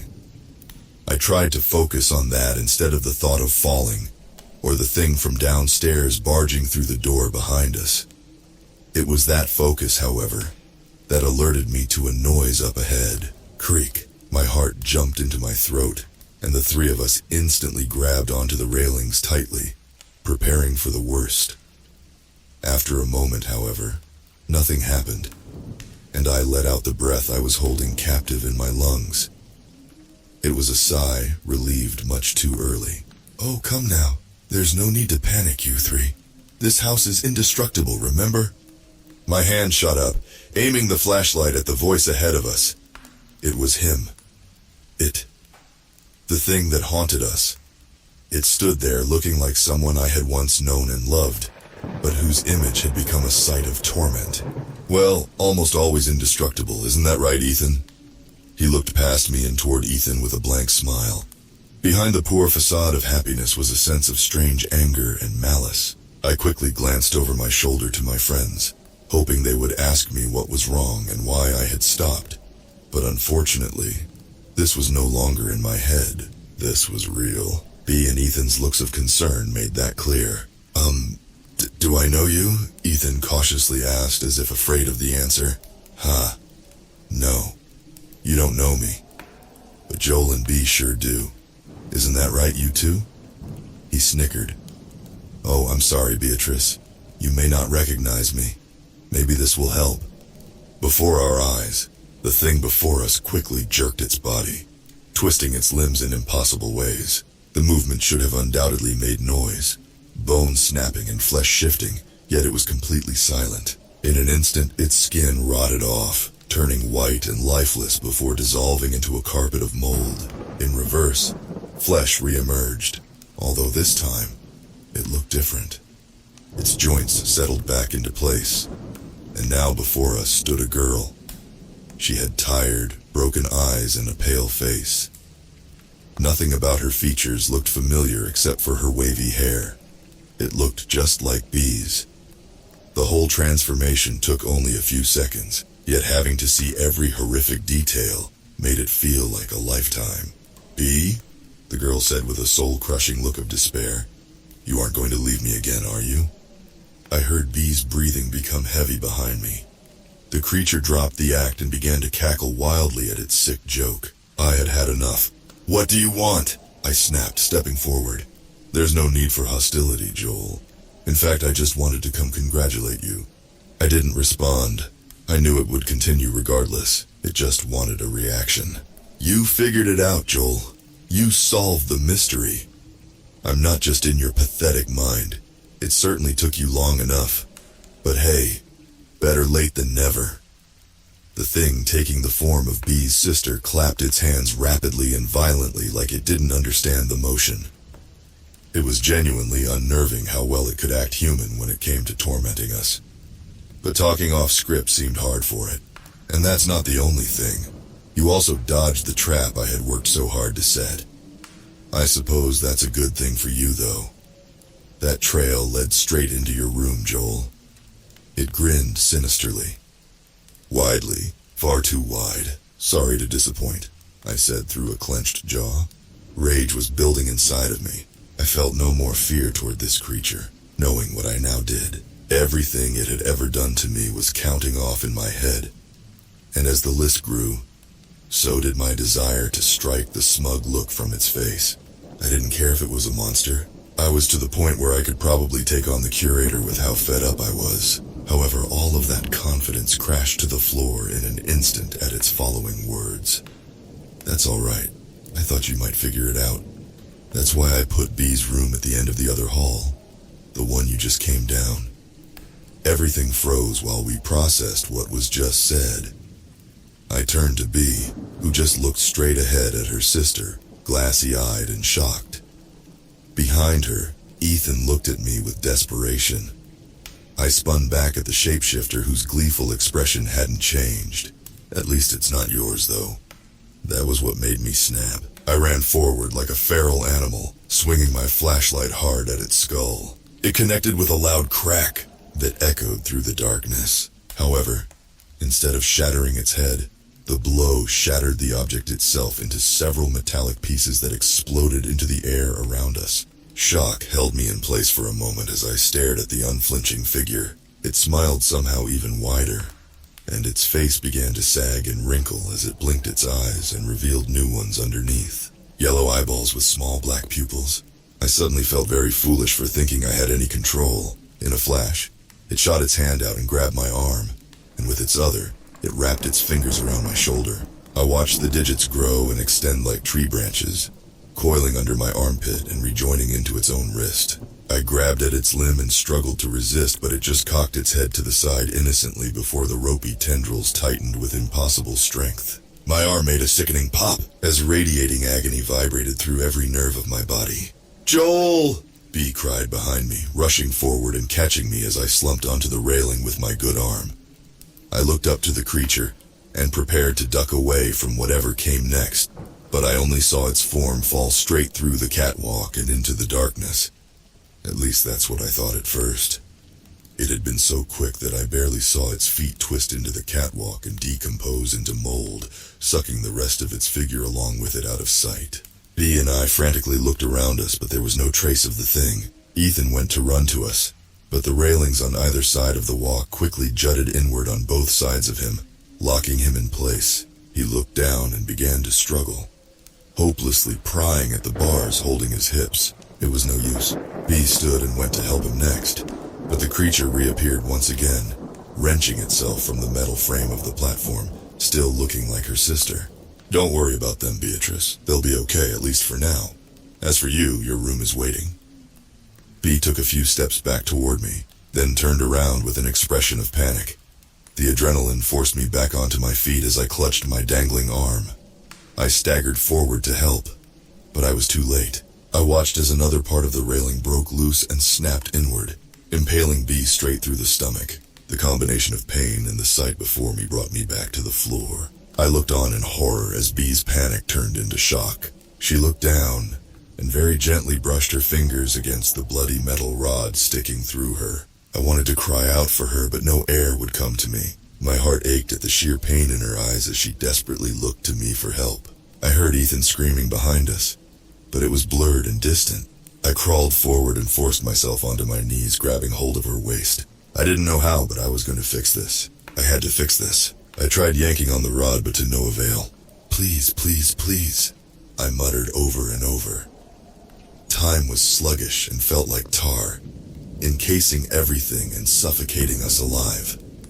I suddenly felt a hand on my cheek as B guided my gaze to her face. Joel, the catwalk below her suddenly folded inward, exposing the darkness below us. The bar that held her in place snapped downward, allowing her to slide painfully from its grasp. As she fell, my arm shot out to catch her hand, the one that had held me seconds ago. I looked down at her with pleading eyes as she dangled above the abyss. I wasn't going to make the same mistake I had made with Daniel. I wasn't about to let go. Unfortunately, B wasn't holding on, and I had only managed to catch her blood-soaked fingers. I'm so sorry. I felt every painful inch of her hand slip slowly out of my fingers, then watched as she fell into darkness. At that, the ability to make sound came back to me and I used it. I screamed louder than I ever had in my entire life. I yelled and cursed and called out into the darkness for her, but I knew that I wasn't going to hear anything back. Ethan cried out alongside me and began to weep as he collapsed against the bars that held him. All the while we screamed and sobbed, the thing that had just killed our friend stood, simply observing our grief. After a moment, the catwalk repaired itself where B had fallen, and then it spoke. I can't believe you're so upset, Joel. You've been through this before. Several times, in fact. You'd think you would be used to losing girls you loved by now. Or did you even really love her? I hate you, I whispered, unable to make enough sound for spite. The sadness had taken all of it away from me. I hate you so fucking much. I know you do. Don't worry though, your room is coming soon. Then you won't have to worry anymore.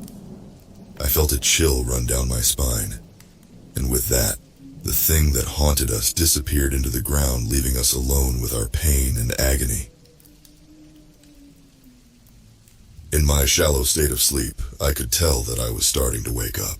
I fought the process, however, and kept my eyes shut, pulling Andy close and relaxing beneath her aura. She was so warm, and her breathing was so steady.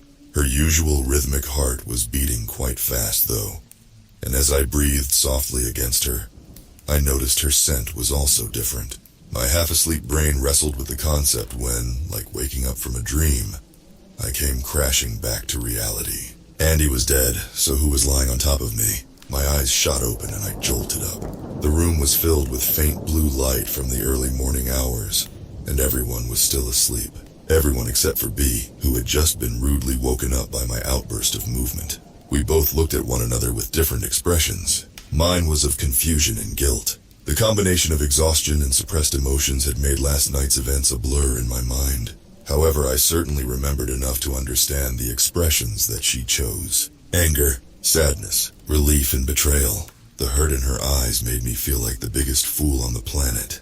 The part of her that looked relieved made me feel worse, however. I stared at the floor, avoiding her gaze, then turned forward, resting my arms on my knees. I buried my mouth into them and stared out of the window ahead. I could have been outside of it right now if B hadn't stopped me. My hollow husk smiling with false joy and dancing with Hillary. Knowing I had upset B made me wish for that fate even more. I was better off dead to them. No one should have to care about someone like me, and I certainly didn't deserve someone like her. Someone who would notice how long I was gone for in the night and get up to look. Someone who would see that I wasn't in the house and come charging into danger after me. When I first heard her calling, I thought it was just my mind playing tricks on me. Joel! Shut up. I told my brain. I was so tired. Tired of not sleeping, and tired of not being okay. I didn't want to hear voices in my head anymore. I didn't want to think at all. I wasn't about to talk myself out of this. "Joel, what are you doing?" I closed my eyes and tried to drown out the voice. But when I felt a warm hand grab my arm in opposition to the cold hand holding my other one, I reopened them. B stood behind me, holding onto my wrist tightly with an expression of raw fear in her eyes. The sight immediately sobered me up. "B, why are you? No! Shut up, come on!" She pulled hard on my arm, but I didn't budge. It wasn't by choice, however. "Oh, hi Beatrice, so good to see you. Have you come to join us as well?" Hillary asked. B stared at her with horror, then tugged my arm again. Finally coming to my senses, I tried to assist her, but Hillary's grip was terrifyingly strong. "Hillary, let me go," I told her. She frowned. "But Joel, I thought you wanted to come with us." "You said you wanted to come with us." "No, I don't. I didn't." Her eyes wavered, and she looked perplexed. "But Joel, it's so lonely. You could be so happy here. We're all so happy here," she said, gesturing to the dancing figures in the distance. Their dance was methodical and joyous, yet they often stumbled or jerked violently as if it hurt to move.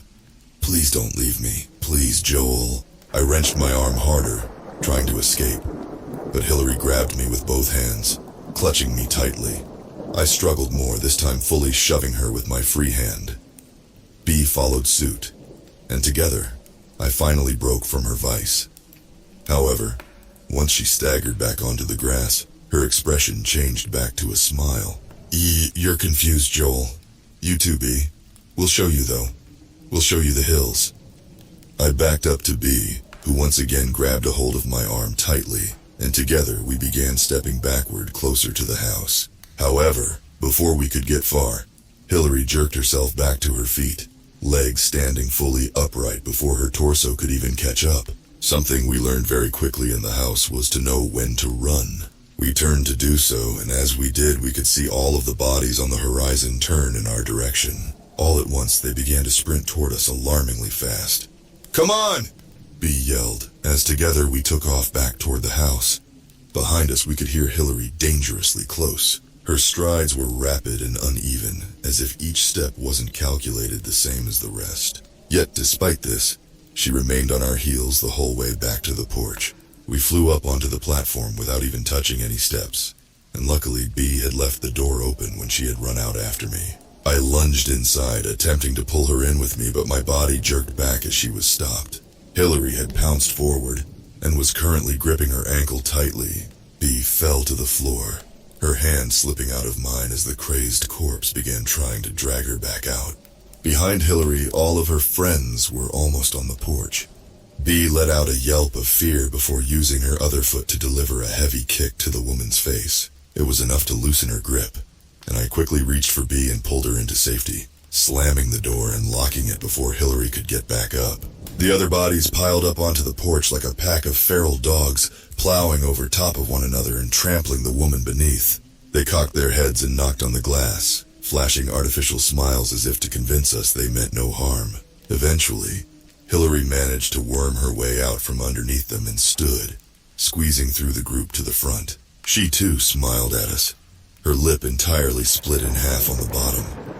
No blood was coming out. B and I crawled into the living room away from the awful sight before she looked at me and slowly broke down into sobs. Everything that had just happened suddenly caught up with me, and I felt so stupid. What the hell were you thinking, Joel?" she whispered between sobs. I stared at her with my mouth open, ready to respond, but I couldn't get anything meaningful to come out. Nothing I said mattered. The damage was already done.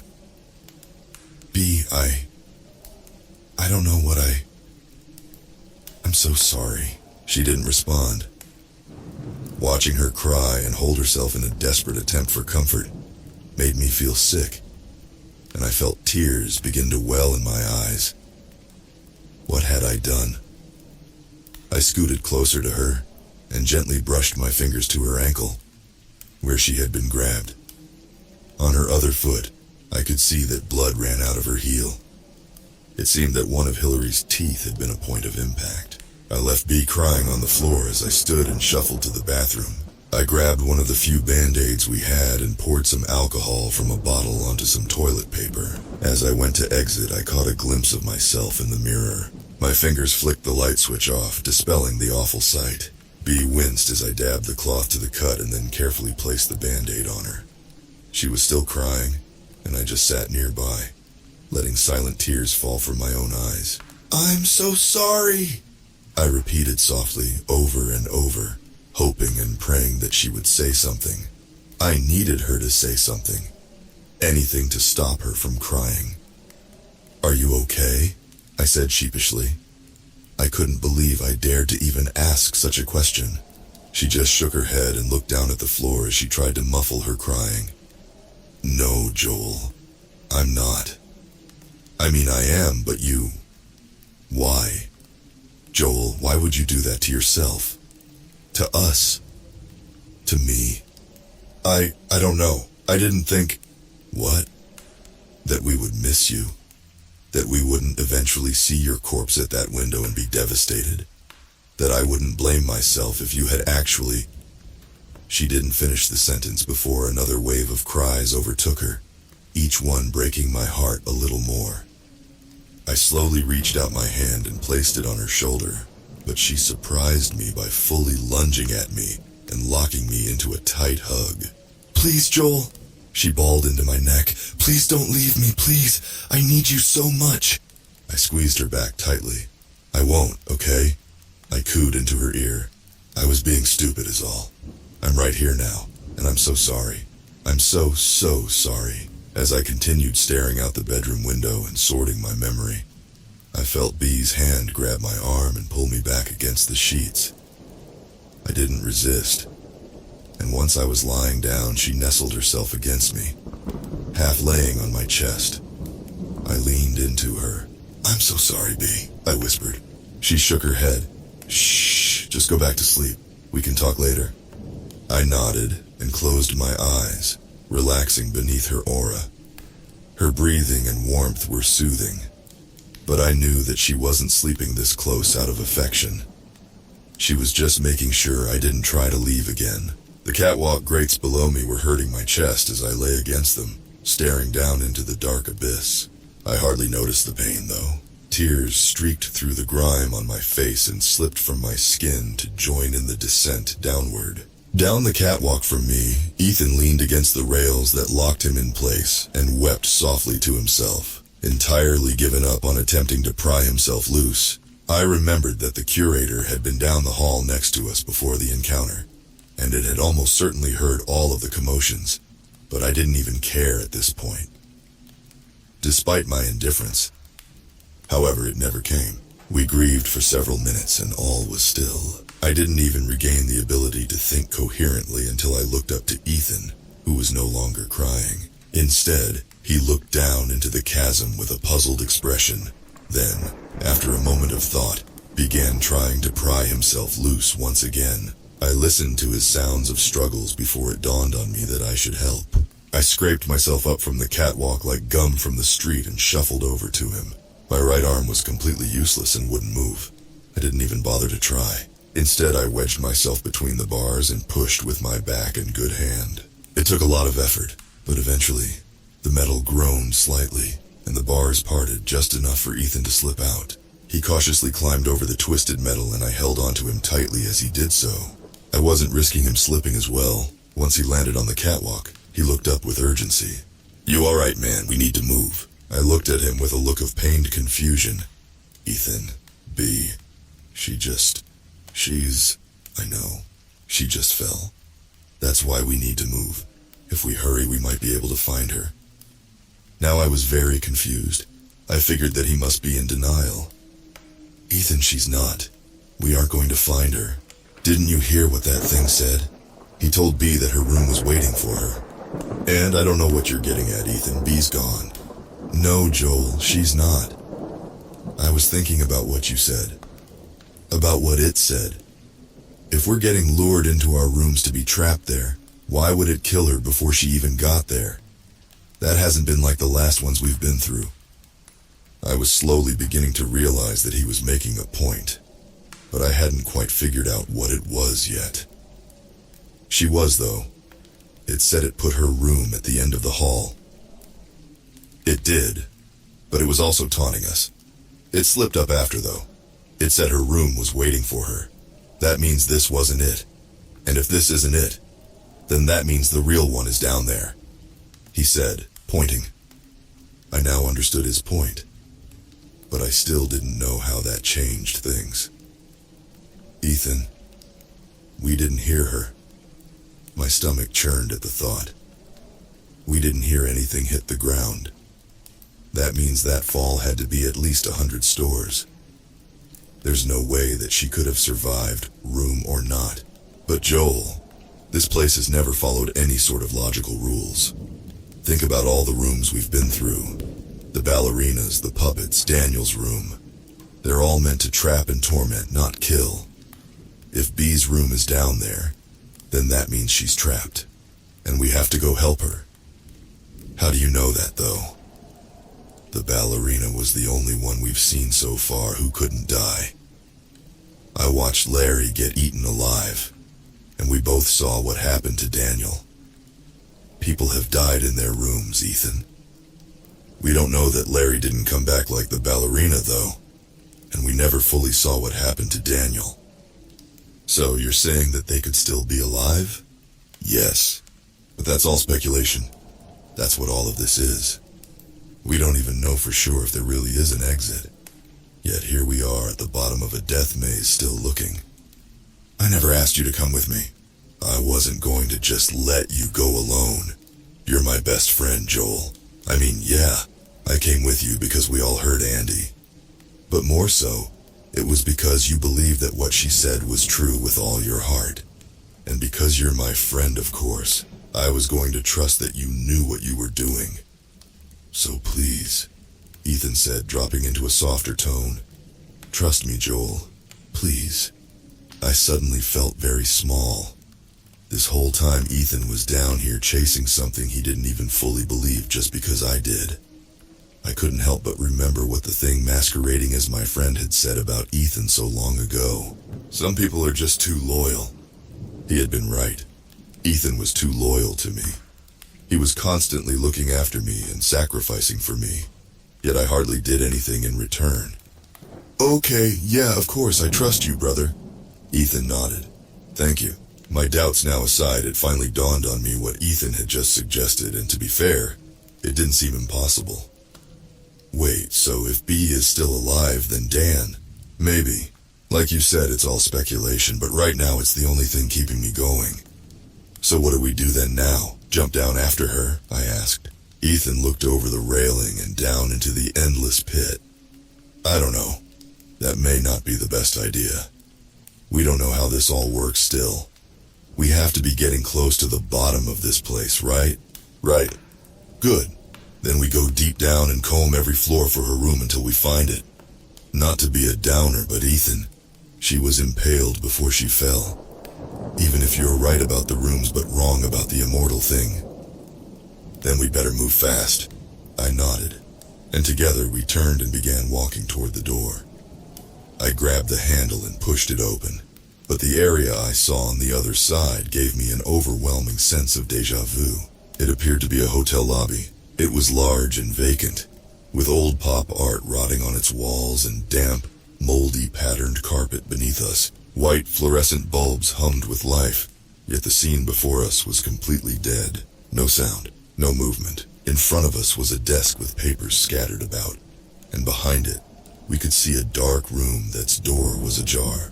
I squeezed my eyes shut, then reopened them, hoping that the sight was just my mind playing tricks on me.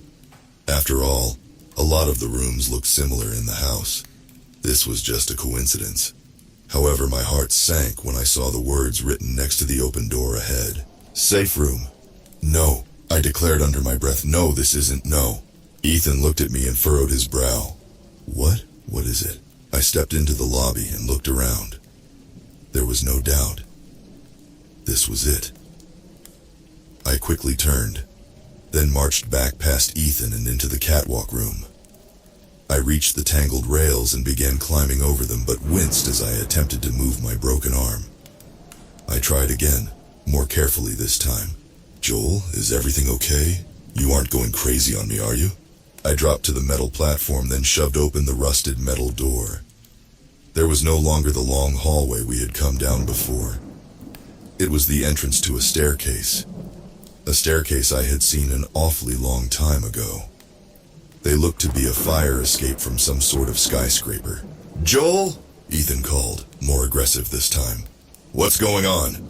I opened the door wider and stepped aside to reveal it to him. "Do you recognize these steps?" He looked concerned that the hallway was now gone, but still shook his head. Not really. We have traveled down a lot of them, and we know the house changes, remember? This was the second flight of stairs we came down, Ethan. And that hotel lobby in there? Daniel and I stayed in that room on our first night." I gritted my teeth and kicked the door frame. "We're back at the damn top of the house." Ethan placed his hand to his forehead and brushed his hair back with a sigh. "You have got to be kidding me." It was then that I realized something, and my brain connected all of the ever-changing dots. I thought about all of the things that the shapeshifter had said in the time I had known it. About how the flashlight had shattered uselessly against its body, just like the indestructible walls of the house, how it moved through the structure like it was part of it. I thought about the shifting rooms and how we were all being tormented, how they seemed to know our fears and guilts as much as the shapeshifter did. All of the concepts revolved around one common thread. "I was wrong, Ethan," I spoke. He looked up at me. "That thing, the one that can change shapes, it's not related to the house. I think it is the house." Ethan perked up for a moment in thought. After a second, he nodded. "Holy shit, I think you're right." He looked around the area, then continued. "Do you think it did this then? I wouldn't be surprised. It seems to like to torment us. What a great way for it to crush any remaining hope we had." I barely said the sentence with any emotion for how livid I was. I hardly had any energy left. There has to be a way back, damn it. I mean, if these rooms shift, there may be a way to shift them again, right? Not if that thing is controlling them. It's going to do its best to keep us as lost as possible, at least until we find our rooms. Ethan looked to the floor and began rapidly tapping his foot. I could tell he was really hurting. The small glimmer of hope that had just been taken away from him must have been crushing, and with the uncertainty of B's life on the line, I didn't know if he could keep up his usual resolve much longer. "Come on, Joel," I thought. "Do your part for once." I walked into the stairwell and took a seat on one of the steps, then began to take inventory. What did we have going for us? After a quick run-through, I realized that may have been a bad place to start. Though we were currently back up at the top of the house, it really felt like we were at rock bottom. The only thing we possibly had going for us was that we really had nothing left to lose, and that was a debatable positive. Otherwise, we were now set back on a 6-month journey, with one of our friends trapped in an unknown void below, possibly bleeding out. We still didn't know where the exit was. We now knew that the house was a living thing that could be watching us this very second. And to top it all off, the unavoidable creature that had been tormenting us from the start was still roaming about. The curator. Wait a minute. Ethan. What? Would you agree that we really have nothing left to lose? Other than our lives? Not really. Well, how much value does that hold to you? As of right now, not much. I'm glad to hear that because I think I have an idea. I had always thought the name Curator was an interesting one, but for some reason, I had never really thought much about the implications of it. It roamed the house all day looking for new trinkets and objects, and it also kept us fed and supplied on a regular schedule, even if it was all just a trap. In a sense, it was the curator of the house itself, maintaining it and keeping a collection of its treasures. The last group must have noticed that when they named it, but what was it doing with all of the stuff? There was no chance it all went to us. It was scavenging far too much, and we often got very little. That meant it had to be keeping all of its extra loot somewhere, probably in a place we had yet to see. and the only places we had yet to see were those even further below where we just were. The other thing to note about it was that it traveled fast, and I don't mean physically, although the thing could sprint like a cheetah. I meant that 1 second. We would run into it on one floor, and then 2 floors later it was somehow ahead of us once again. It knew the house incredibly well, and it somehow knew how to navigate its walls as if they weren't even there. As I explained all of this to Ethan, he stared at me, petrified with nervousness. "What are you implying, man?" "I'm implying," I started, "that we become part of its collection." "I'm sorry, what?" "If we let it take us, there's a good chance that it will take us all the way back down to where it keeps all of the stuff it finds. We could be back to where we were in minutes. You know how fast that thing is, how it manages to be everywhere." "Yeah, but there's also a good chance that it kills us and adds our skin to its own. Didn't you and Andy say that it snapped that one guy in half on the first day here?" "Well, technically that only happened because Larry and Daniel were trying to shut the door on it, and..." I shivered as the image played in my head again. "If we don't fight it, I think we'll be okay." Ethan didn't respond, but just looked off toward the catwalk room and thought. "Look, I don't like the thought either, man. Trust me. But this could be our only chance to save B. Daniel too, if he really is still alive." Ethan bit his cheek really hard, then took a deep breath. "Alright, yeah. Screw it. Let's do this. Chances are we die eventually anyways, right?" I laughed at the grim but accurate outlook. "Yeah, right. And hey, if it does just kill us outright, maybe it'll wear our skin next to one another. That way, we'll always be together, even in death." I didn't laugh as much as that one. Great mood lightener, dude. Feeling real confident now, we decided that we would do what we always did to summon the thing from downstairs, and that was to make as much noise as possible. It would certainly come eventually, and from there, well, we would see. Before we began, however, Ethan stopped me. "Wait, man, we're only a floor below the house. Do you think we should, you know?" I knew what he was asking. Jan and the others. They were all up there still, just waiting for us to come back. My heart yearned to see them again, to hear their voices, to know they were safe. I knew they would want to see us too, but something stopped me. We couldn't return to them. Not yet. Not without Daniel or B. Not before we found the exit. They would never let us go back out after hearing everything that had happened so far, and it would lose them so much hope and morale. I don't know if that's a good idea, man. I miss them lots, but we promised we'd come back after finding the exit. We still have a job to do. He nodded. "Yeah, I agree. Although, we can do one thing," I said, checking my watch. Wednesday. The curator should have left a basket by now. I pulled out a piece of paper I had in my backpack, and Ethan and I began brainstorming a very quick message. "Hello, everyone. We miss you dearly. We're close to the exit. Stay in rooms. House below is trapped. Be back soon. Love you all. Your friends." We didn't have time to explain much, and we felt bad about leaving out the circumstances of B and Daniel. But the last thing we wanted was for them to panic right now. We made our way up the stairs and into the familiar rooms just below the house. It seemed these ones didn't get caught in the shifting like the others. As we padded through the dark halls, my heart fluttered at the sound of voices above us, the others laughing and talking about something. I grinned as I imagined Grace telling one of her wild stories while the others listened and laughed along. I froze entirely at another sound, however, the sudden sound of a baby's gentle crying. I heard a voice tell the others to give them a moment before they stood up and walked across the floor above. Soon after, the crying stopped. I couldn't help but tear up a bit. I couldn't believe I hadn't remembered that Jan would give birth while we were gone. It was almost sad to me that we missed it.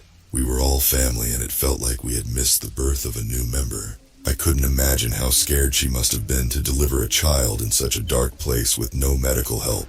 But the voice I had heard was hers.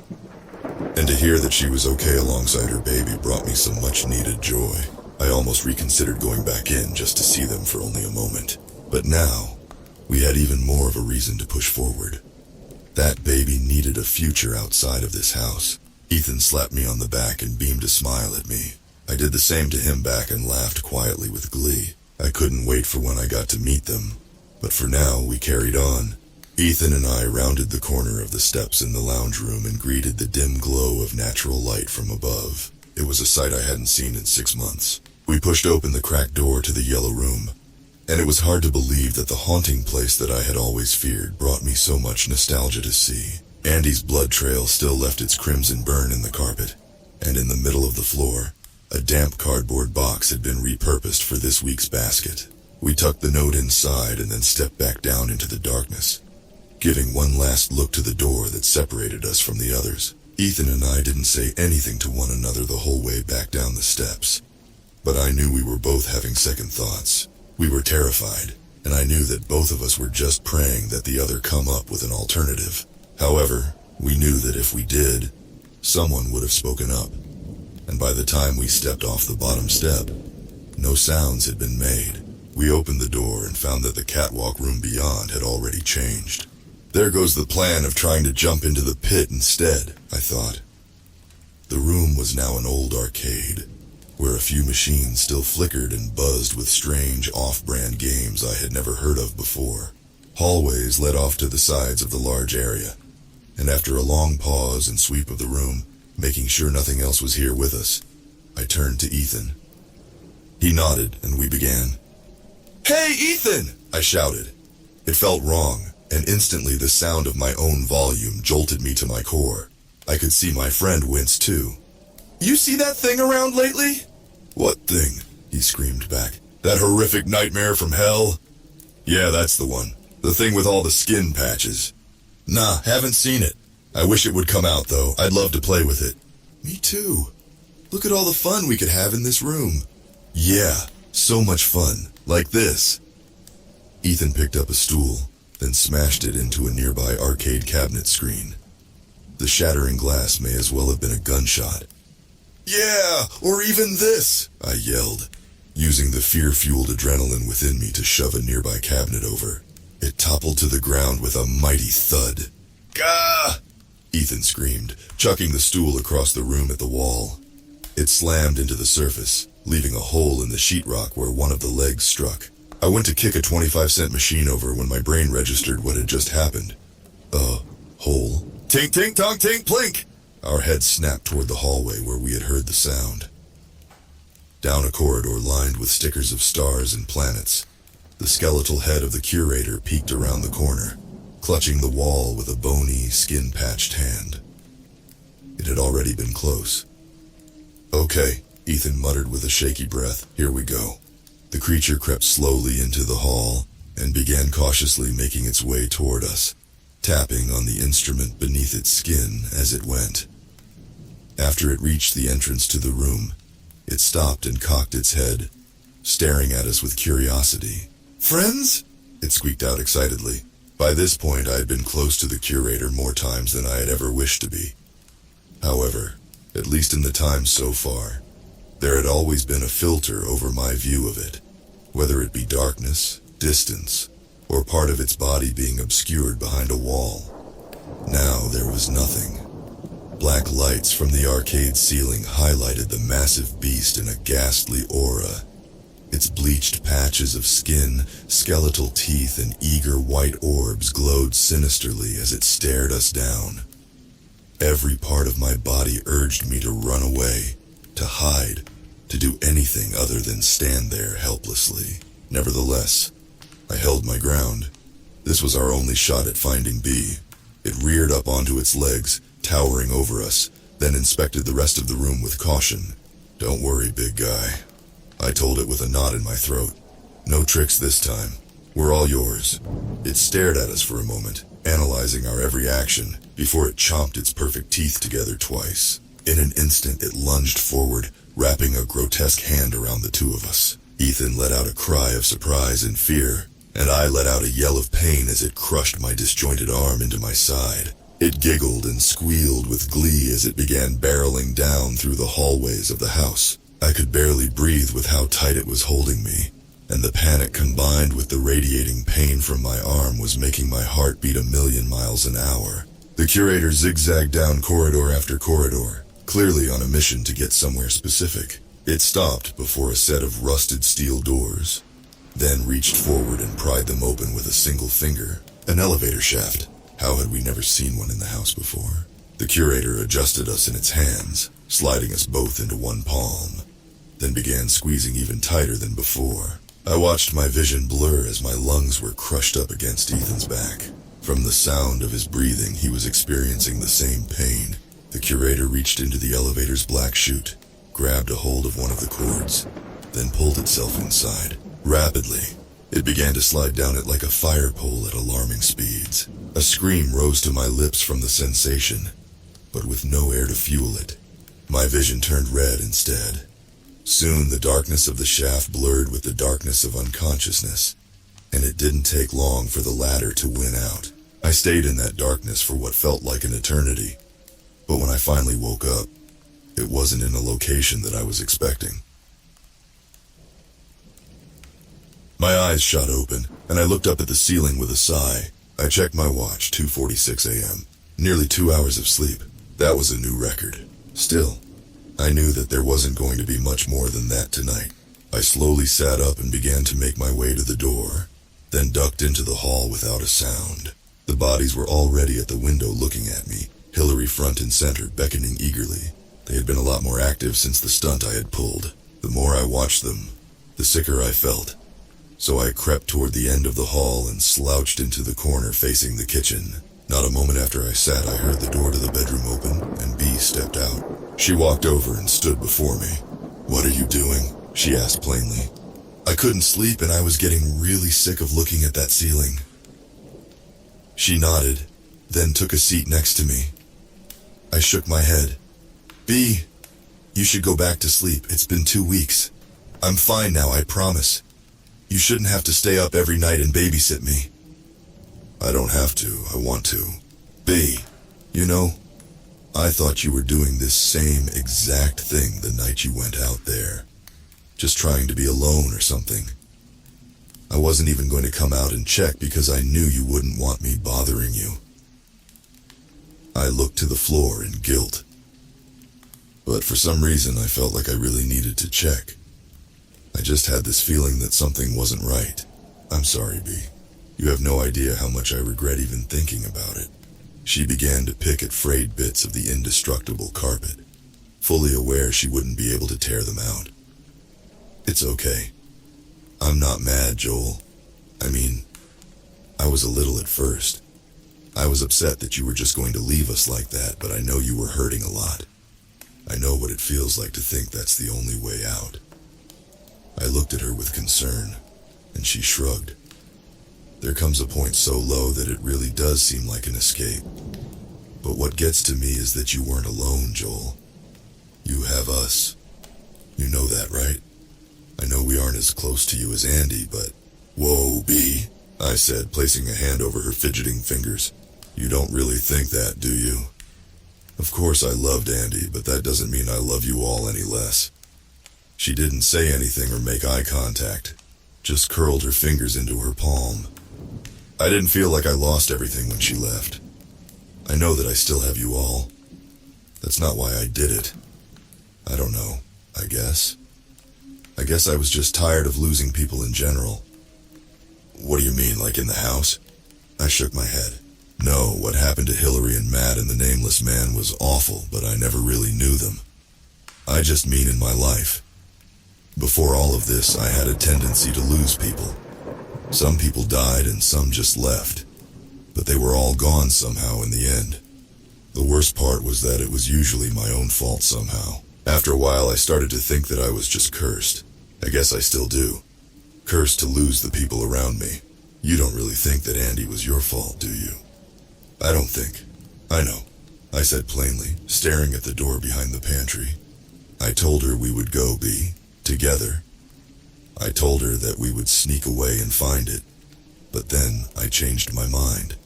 I put the idea in her head to go, and she counted on me too, but I let her down.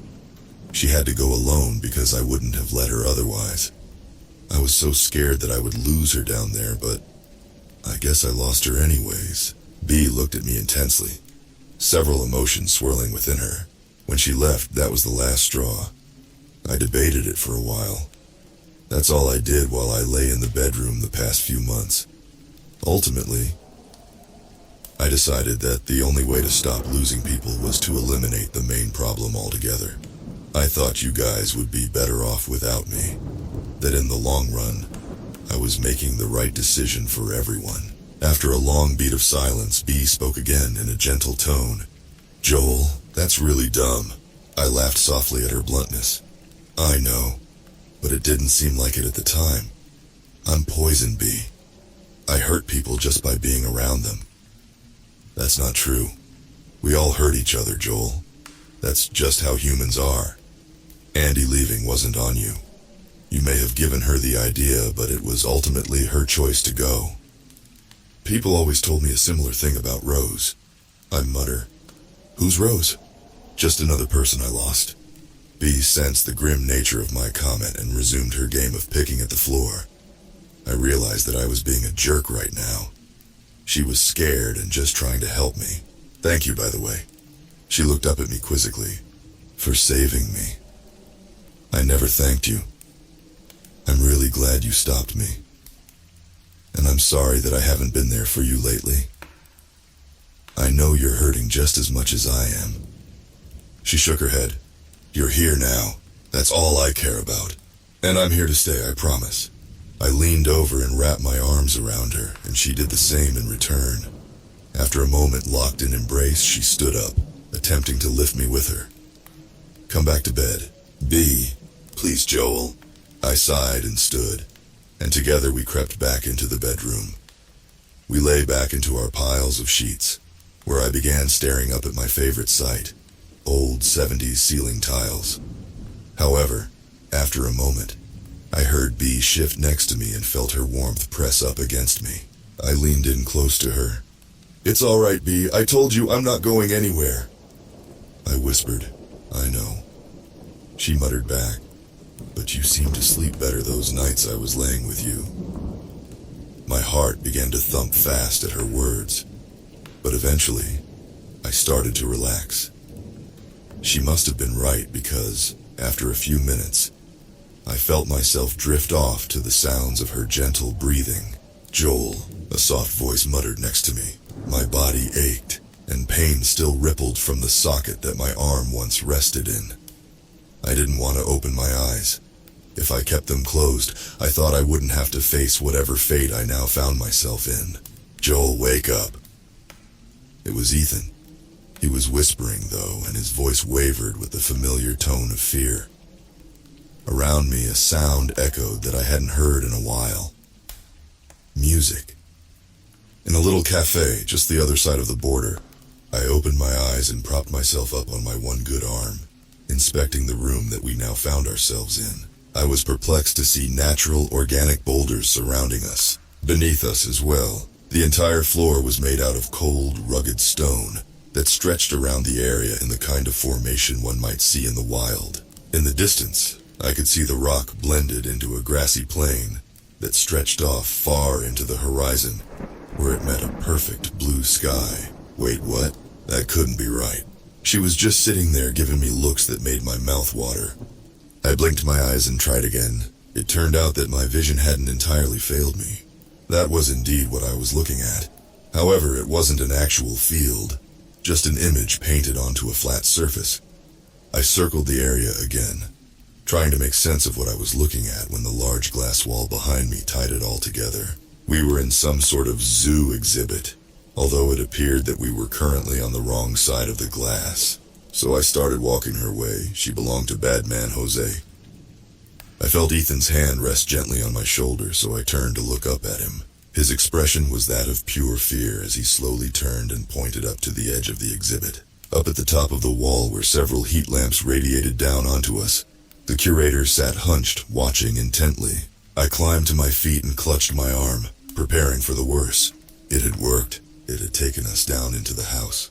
But what came next was entirely a mystery. And I knew, yes, I knew I should leave when I heard her say. It pounced down from the ledge and began to crawl toward us. Ethan and I simultaneously backed up in unison until our backs ran up against a rock, preventing us from moving any further. The creature crawled so close to us that I could hear its breathing, raspy and choked. We watched as it raised a hand to part of its chest, where a tumor lay beneath its skin, then dug a finger under the patch. It pulled it back with a sickening tearing noise, and from beneath the fold, out fell a bag of old Hostess donuts. It pushed them toward us, patted the skin back down from where it had been keeping them, then played a few notes on its xylophone before turning and scurrying back up the wall. Ethan and I stood with our mouths open wide in horror and shock, staring down at the package of pastries before us. Come a little bit closer, you're my kind of man, so big and so strong. You don't think that's where all our food came from, do you? I don't want to think about it. Behind the exhibit's glass, I could see the creature from downstairs drop into the spectator zone. The area was absolutely filled to the brim with junk and random objects, computer chairs, fans, toys, briefcases.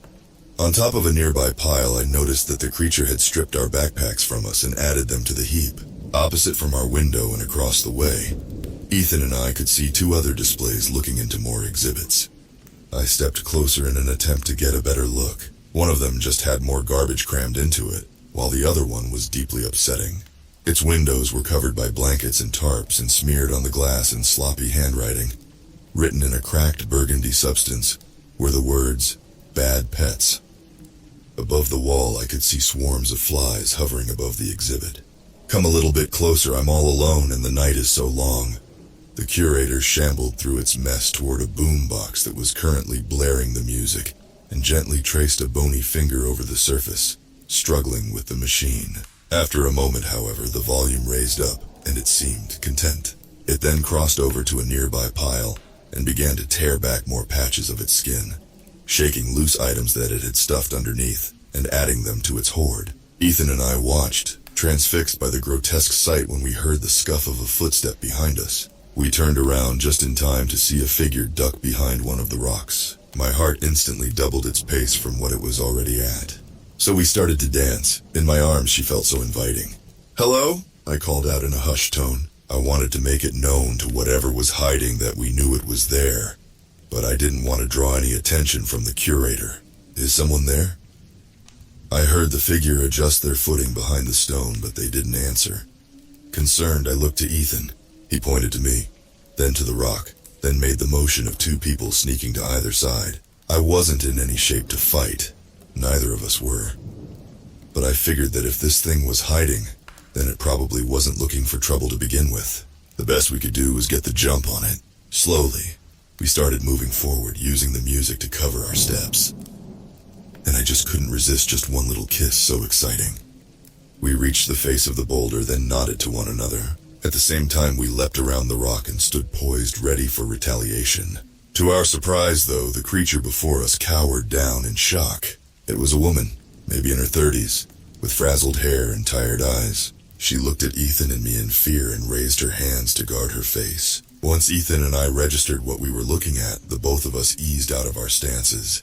Then I heard the guitar player say, "Vamos, Jose's on his way." "Whoa, hey," Ethan said in a reassuring tone. "We won't hurt you. I'm sorry to startle you." She lowered her hands and looked at us. "We thought you might be something less friendly," I added. "Are you okay?" The woman sat up from the ground and nodded, then asked, Are you real?" Ethan and I looked at one another. Yes, we are." He looked at me and then muttered, "Joel, what if this is that thing? The one who took B? It can look like anyone, right?" He had a point. If we had just found a way around its plan to strand us back at the top of the house, it would undoubtedly come looking for us again. However, what the woman said next caught me off guard. And I knew I should run, but then I heard her say, "Yeah." No, I'm not. You mean the one that moves through the walls, right? It doesn't ever come in here. I think it's afraid of the curator for some reason." There were several things that she had just said that warranted more explanation.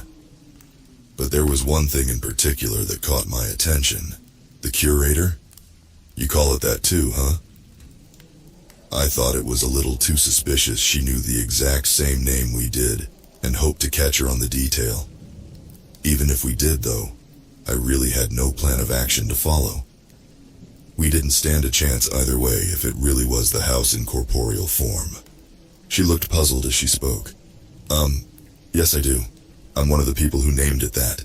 Come a little bit closer, you're my kind of man, so big and so strong.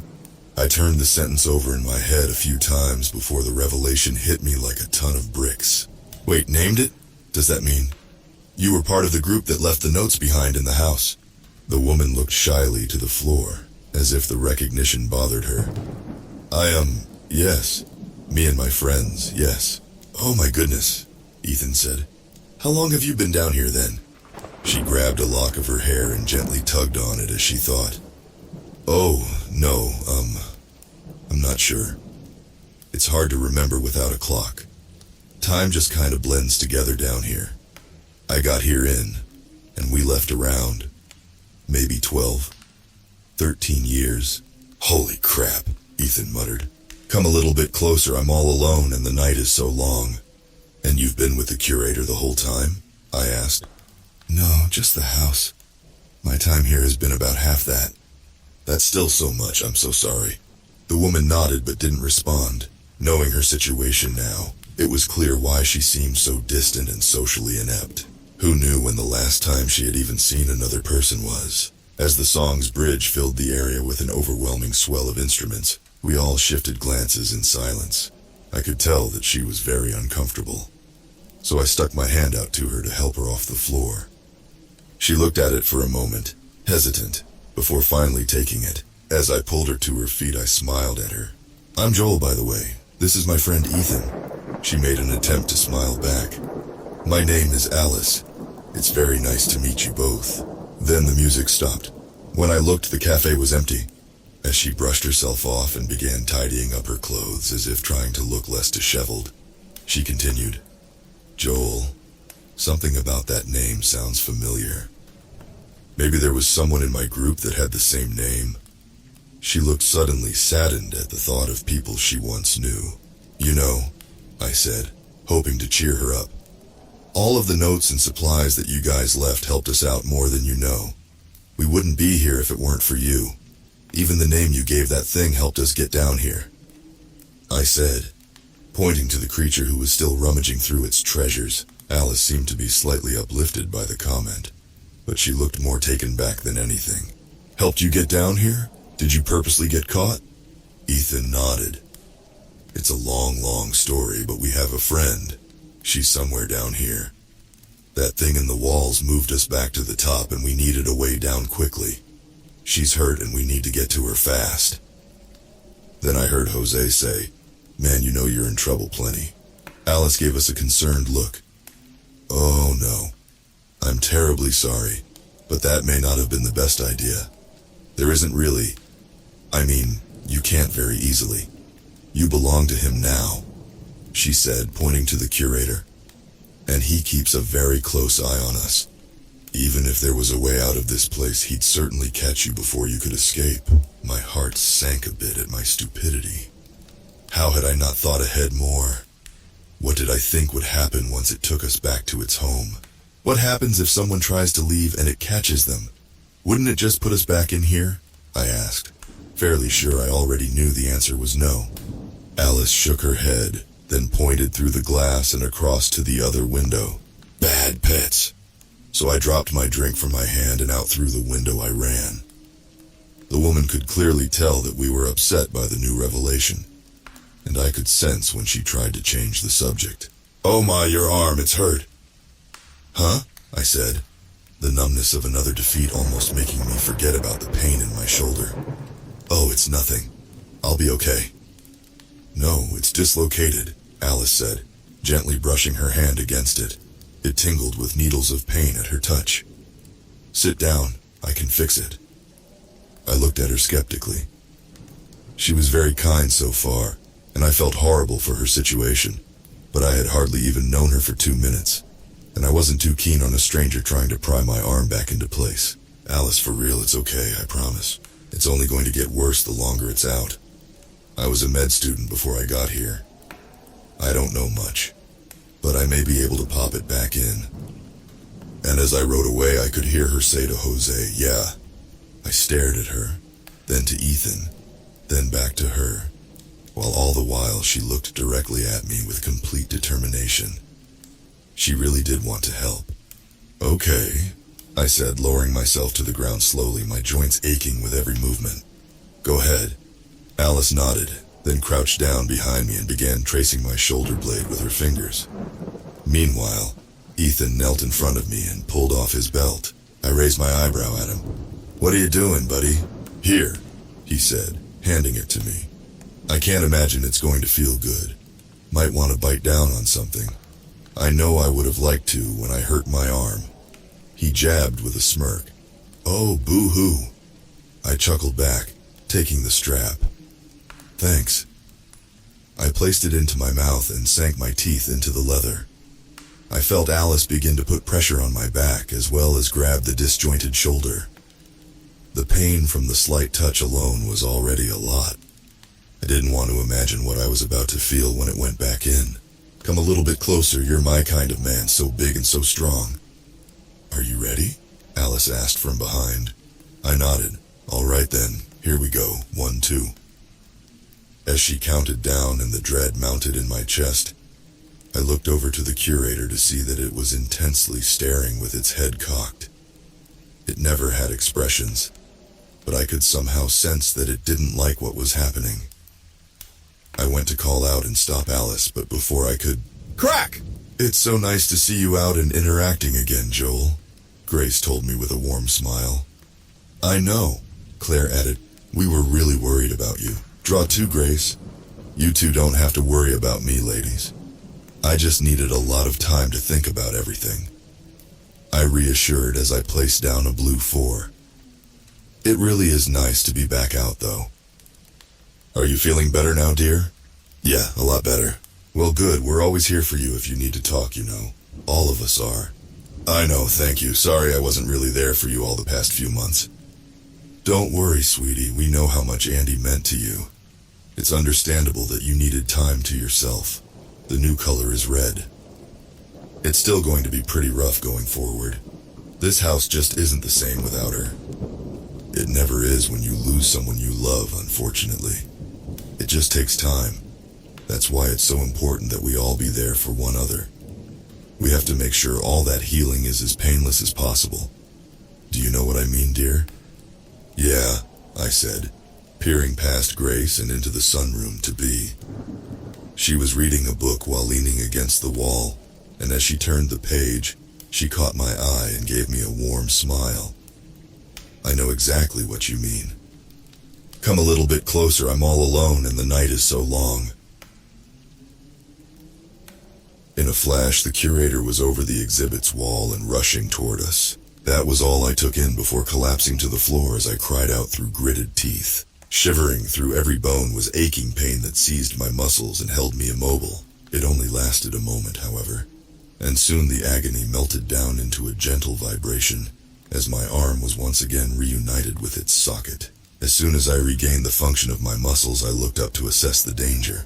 The beast was towering directly over me but didn't seem interested. Instead, it stared down Alice with wild eyes. It's okay! Calm down! She pleaded in a desperate tone. I was just helping him, see? Helping. Not hurting. See? She talked slow and gently, almost like a mother would speak to her child. I half expected the curator to ignore her in a ceaseless fit of anger, but oddly enough, it turned to me as if listening to the woman. Doing my best to pick up on Alice's cues, I nodded and forced a smile through the belt still in my teeth, then attempted to raise my arm. It certainly moved, but at the cost of another wave of searing pain through my body. I choked back the grunt and just focused the sting into my smile. See? Fixed. Helped, Alice said, flashing a warm grin. The curator cocked its head as if analyzing the information it had just received, then clacked its teeth twice before reaching forward to the woman. Ethan stepped forward, and I jumped to my feet, ready to do our best to intervene. But to our surprise, the creature didn't hurt her or try to snatch her up. Instead, It extended its long fingers to the sides of her cheeks and gently let them drag over a pair of hoop earrings that she was wearing. It played a tiny flourish of notes with its other hand before vaulting the wall and returning to its junk. Ethan turned to Alice with a wide mouth and said the same thing I was thinking. What on earth was that? It's very protective of its pets, Alice replied. That includes when we hurt each other. I kind of gathered that part. I more meant that you just told it something and it listened to you. Alice nodded. I told you I've been down here with it for a while. I wouldn't say I have a connection with it, but I've started to understand how it thinks. I didn't realize it thought at all, it seems so feral. It hardly does. But you can still see some sort of emotion in it. The way it takes care of us and likes to collect things. It's like a young infant trapped in a horrifically strong body. I wish I could say that helps me feel less repulsed by it. Don't worry. In all my time here, it hasn't helped me feel any different. Alice looked back to me. How's your arm? Better? I nodded. Much better. Good. Try to avoid moving it a lot. It will still need to heal. Will do. Thank you, Alice. The woman looked shyly to the floor, dropping back into her awkward state. Yeah, no problem. So you've been all alone down here for 6 years? Ethan asked. How have you not gone insane? Alice shrugged. I can't say that I haven't. It often feels like it. But I wasn't always alone. There were others with me when we first arrived. Then another showed up later. That was once I was alone again, though, and she managed to escape not long after arriving. Everyone left you? No. Only the girl who came later made it out. Everyone else broke the rules, she said, barely glancing up to the bad pet exhibit. It's never tried to hurt you? I questioned. No. No, I do my best to behave. Of course, I have made it mad a few times, but it's never gotten rid of me. Alice reached up and touched the earrings that the curator had shown interest in. I think it's only because of the earrings. I think it doesn't realize they're not actually a part of my body. If it did, it might not have a reason to keep me around. Weird, Ethan muttered. What about you two? You said you were looking for a friend. Is it just you three? I looked off to the side and bit the tip of my tongue. It is now. We came down with 4, but we lost one along the way. We were looking for the exit. I'm sorry to hear that, Alice said somberly. After a moment, however, she continued. The exit, huh? So it really does exist? Wait, you mean you all didn't even know if it existed? No, not for sure. Our friend started to dream of it a few years in, though. She said every week she would see a plain metal door with one of those green emergency exit signs above it while she slept. She told us it was beneath the house, but she didn't know where or how far. We obviously didn't take it as prophecy at first, but as the years went on and more of us began to go insane, we decided that our only option was to start moving down and hope we found it. As you can tell, that plan didn't quite work out so well. Ethan looked very troubled by what she had just told us. He didn't push into anything, however, and instead just followed up with a gentle, I'm sorry, Alice. It's all right, I think. There were 5 of us left when me and a couple of others got separated and brought here. I'll never know what happened to the 2 that got away, but I like to imagine they made it out. I'm sure they did, I added. So one of you must have had the dream too, then? Is that why you went looking? No dreams. Ethan dismissed quickly. Yeah, no dreams, I tossed in, looking at him quizzically. He avoided eye contact. We do have others upstairs, though, still in the rooms above ground. One of them made a radio out of parts the curator brought us, and when we turned it on, there was a signal telling us that the exit was down here somewhere. Alice pursed her lips in thought. That's quite interesting. We weren't going to follow it, but our friend actually came down before us, on her own. She found it, then came back up to tell us. Oh my, she found it and didn't leave. That's very selfless of her. That's just the kind of person she was, Ethan said. If she found it, then why didn't you all come back down together? Well, she... I started. She got hurt on the way back to us. She got to the top just in time to tell us before she passed. We trusted that there really was an exit, but we wanted to figure out exactly where before we pulled everyone into danger. We were making a map, but that was before we learned that the rooms change. Alice looked off toward the corner of the room deep in thought before asking, "The girl, your friend, what was her name?" Andy, why?" Her eyes lit up, but then went through several different emotions before she responded. I think I knew her. I knew Andy. Ethan, Bea, and I sat in the living room and stared forward at the wall ahead. Around the house, we could hear everyone else sitting in their own rooms and having hushed conversations while we all waited. "This is all too soon," Bea muttered. "Yeah," I whispered. "It'll be all right, guys," Ethan said gently, though his tear-stained eyes said otherwise.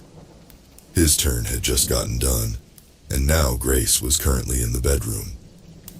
"He doesn't want us to be sad." "That's easier said than done," Bea said, leaning on her knees. After a few more minutes of silent murmurs throughout the house, the door to the room opened, and Grace stepped out, wiping tears from her eyes. "Bea, honey, he wants to see you next." Bea took a shaky breath, and I placed a hand on her arm. "It's okay, it'll be okay." She nodded and stood, then walked into the bedroom and closed the door, leaving Ethan and me alone. I fidgeted with my hands as we sat there. Bea was the only other person who hadn't been called besides me. That meant that I had to go last, and while it was no different than going at any other point, something about the concept made me incredibly nervous.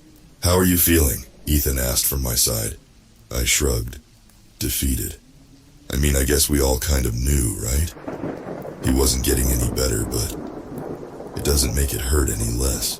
"Are you going to be okay, like when he, "Are any of us?" I said with a weak chuckle. "That's fair, but I mean, you aren't going to, I know things have been hard for you since Andy and..." I interrupted him with more soft laughter. "Ethan tried his best but always struggled with emotional stuff. Bea told you, didn't she?" He looked shamefully at the floor. "Yeah, please don't be mad at her, dude. She just was worried about you and wanted me to keep my eye on you as well." "Ethan, it's okay. I'm not upset. Not that I'd have any right to be, but I meant to tell you anyway. I didn't know how." "What do you mean? You can tell me anything, man." "I know, but with that kind of thing, I don't know, it's just embarrassing. It was so selfish of me and I knew you'd be upset." "Well, yeah, of course I was upset, but not angry or anything. I just wish you would have told me how you had been feeling." "I know, I'm sorry." "It's all right, I understand. Just promise me you'll talk to me, man." "Of course, yeah." There was a long round of silence while we both breathed a sigh of relief, dispelling the tension. The next time Ethan spoke, it was to catch me wildly off guard. "So you and Bea, huh? What?" "Oh, nothing. I just thought that you guys were... I noticed she's been sleeping next to you. I just thought..." "Oh no, it's not really anything. I think she's just doing it because she's afraid I'll try and run out again. She's been watching me like a hawk." "Oh, I see. So it's not like, "No, nah, don't worry. Oh, it wouldn't bother me if you guys were. I just was curious." Ethan laughed nervously. "No, not at all. I don't know if that would be a good idea so soon after Andy." "Oh, yeah, of course. Yeah." After that, we didn't say another word. Just sat in silence and listened to the conversations around us until the bedroom door opened and Bea stepped out, wiping tears from her eyes. "Joel," she said, nodding to me. Ethan sighed next to me and patted my back as I stood, and Bea caught me in a hug on my way to the door. My heart thundered in my chest. I had already seen him this morning, and yet I was still horrified to have to see him now. There were so many points in my life that I had wished I had known when my last conversation with someone would be. Maybe then I would have said something different, or paid more attention, or cherished it more. But now that I actually had the opportunity, I had no words. I couldn't think straight, and all I felt was despair. Nevertheless, it was time, and ready or not, it was my turn to say goodbye to Mark. "A bus? You just blacked out and then you were here?" "Yep. No memory in between either. And none of you knew any of each other?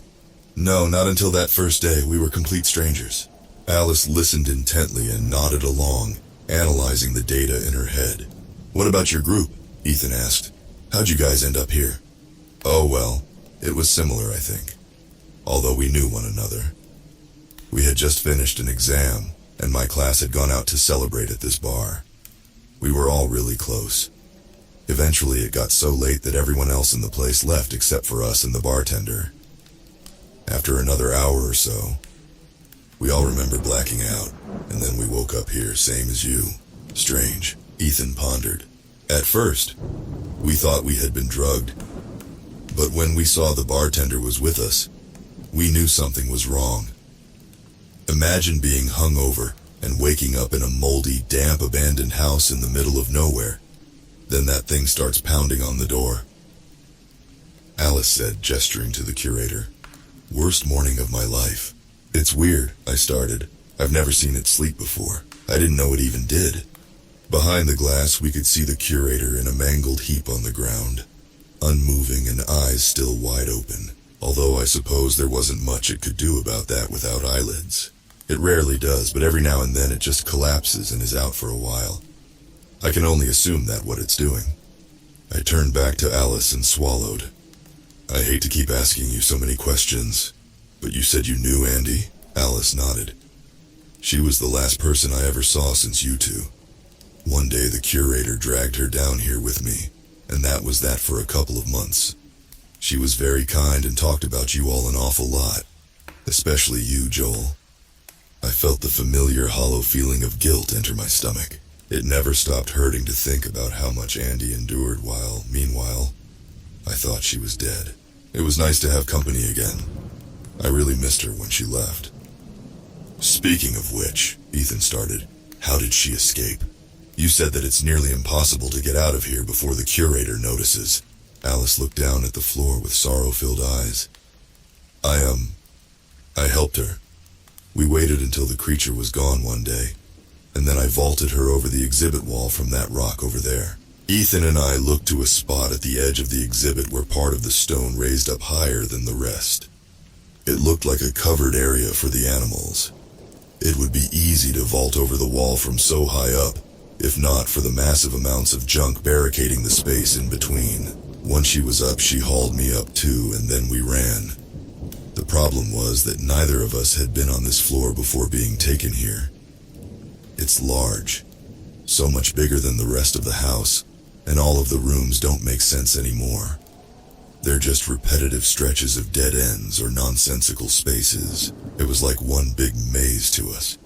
But the curator knew every inch of the place. It started to catch up, and I knew we wouldn't make it. I had seen it all happen before. Alice shifted nervously and reached up to her ear, gently twirling the golden hoops that dangled lazily. It had always favored me, so I told her to hide and that I would lead it off. She tried to argue, but I insisted. I knew she had all of you to get home to. I didn't have anyone. Ethan and I looked at her with empathy. The poor woman. She noticed us staring and sat straight up. Sorry, that was a lot. But the point is she escaped, at least from the sound of it. She did, thanks to you, Alice. You have no idea how much we all owe you. You don't owe me anything. It was the right thing to do. I just am sad to hear about what happened to her. She was a good friend, she said, brushing hair from her face. I could tell by her body language that she was beginning to get more uncomfortable than she already was. I'm sorry to have brought it up, I told her. Today has been heavy as it is. Should we rest for the night? I could see relief wash over her face. Yeah, of course. Over here. She led us over to a small area tucked away between a nook of fake foliage and an artificial cave. A sprawl of blankets was laid out across the floor, covering most of the stone. On a few flat indents of the wall, Alice had neatly stacked books and magazines that she had presumably collected over the years. Decorated about the area were also various knickknacks and stuffed animals. It was shockingly quaint for such a dingy zoo exhibit. She walked over to a stack of pillows and grabbed a few, handing them to us. Here, I have some extra pillows. You can have my blanket too, but it may not be enough. Feel free to pull some up from the floor, though. I apologize if they're a little damp. I didn't think I'd need them for company again. I stepped forward and took the pillows from her. Thank you, Alice. We'll be fine without blankets. You hang on to yours. She nodded, then smiled. Good night, you two. We'll talk more in the morning. Ethan and I crossed to the other side of the cave to give the woman her space, then set down our pillows. As we got situated, I could hear Alice behind us muttering something. When I glanced over my shoulder, I noticed that she was talking to a few stuffed animals. But she suddenly caught my eye and quickly stopped. I tried to play it off like I didn't notice and slipped off my jacket. It was strange. All this time, I had always laid awake at night imagining what may be below us. And all along, there had been another person just living down here. I couldn't imagine how lonely she must have been. As I nestled into the spot I had prepared, I noticed Ethan was looking out of the nook at a service door in the wall. We both knew it was locked, but I could tell he had more than that on his mind. Hey, I started. He turned to me. We'll find a way out, okay? As soon as that thing leaves, we'll make a break for it and find B. Then we'll get to that exit and get everyone home. Ethan smiled reassuredly, but I could see that his eyes were vacant, distant. Something was bothering him, but I knew he wouldn't tell me. Yeah, man. Yeah, of course. Eventually, we were all lying down and I found myself a new ceiling to stare at. I certainly wasn't going to sleep for at least a couple days, if we even lived to see that long. The image of B impaled and falling kept repeatedly looping in my mind, relentless stabbing at my heart. Her eyes looked so desperate like roses and her hand on my cheek had been so tender, like Andy's. I couldn't lose her. We had to get back to her. After about an hour, I heard Ethan stir next to me. I turned to him, but he didn't look in my direction. Instead, he quietly stood and crept out of the cave. I debated letting him have his time alone, but I knew he needed a friend right now.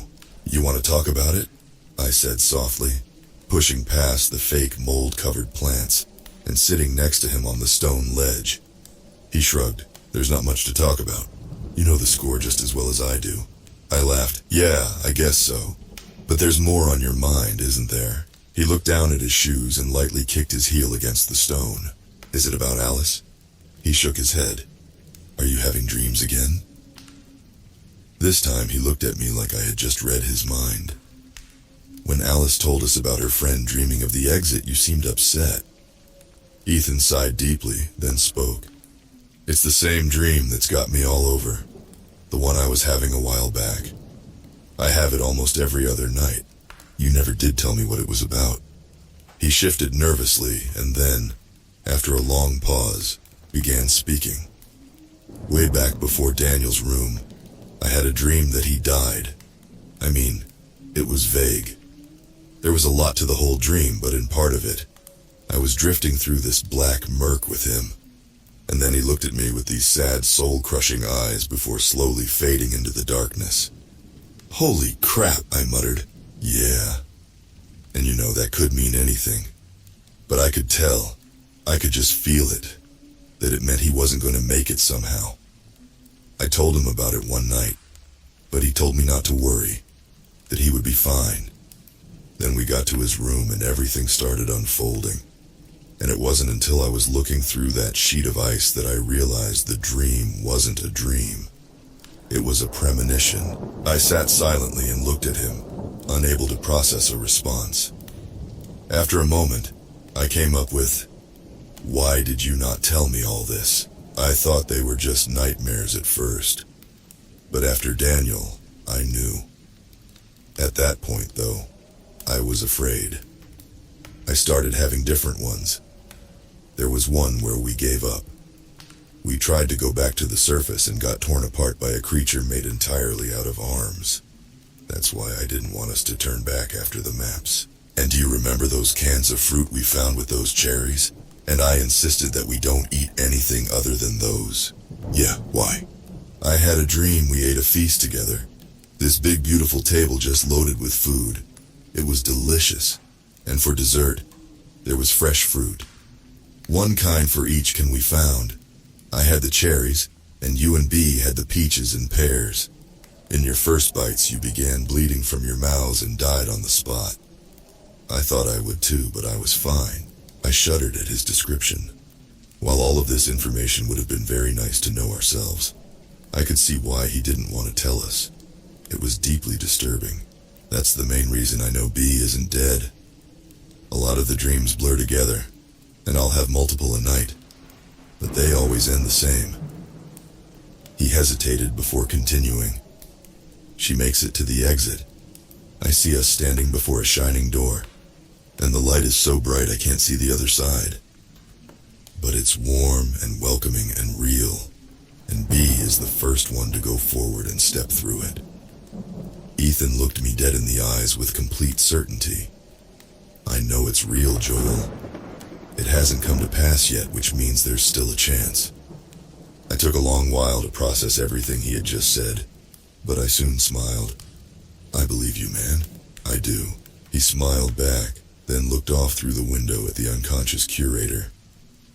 I joined his view, then waited a second before speaking again. Is there anything else I should know? Any important dreams you've had? I can handle it, Ethan. No, not yet at least. Do you promise? He chuckled to himself. Yes, Joel, I promise. The cat's out of the bag now. No point of hiding anything. I nodded, then looked around the room. Well, since both of us are already up and probably not sleeping anytime soon, what do you say we get a head start on finding a way out of this hole? You read my mind, buddy, he shot back with a smirk. I stepped into the room and turned around, gently pushing the door closed. I stared at the yellowed white paint and studied the artificial wood grain as a momentary distraction. I didn't know how to bring myself to look at him. I knew the sight was going to hurt. Sure enough, as I looked to Mark, my heart sunk. He lay on a soft throne of blankets, his head lifted onto a pillow to take the weight off his neck. His skin was pale and covered in sweat, and the rings around his eyes were dark and sunken. I could hear his labored breath was choked and raspy, and with each movement he seemed to wince in pain. At the center of it all was the festering, multicolored tear on his throat, the source of his body's failings. The wound that his immune system had been fighting since Larry gave it to him had finally caught up. And at this point, there was no more we could do for him, despite knowing this himself. Mark greeted me with a weak smile as I crossed over to him and slowly lowered onto my knees. I forced myself to return the gesture. I could see him brace for pain as he spoke in a low gasp. You know, of all the insane things that could have killed me while I was here, infection is probably the lamest way to go out. I softly chuckled at the remark, half because of what he said, and half because he had put himself through the pain of speech to break the ice.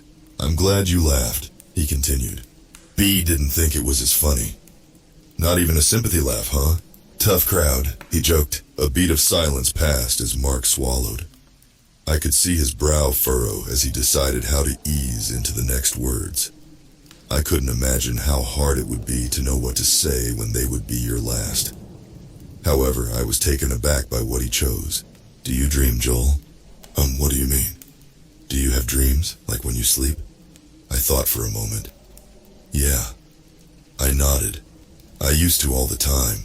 Mostly nightmares, but a lot of good dreams before that. I haven't had any in a while, though. Why? It's the same with almost everyone else. Grace, Ben, Dan, B. Nobody except Jan and Ethan has dreams. I remember Andy mentioning that she had a few too, but as soon as we got here, everyone else said they stopped dreaming.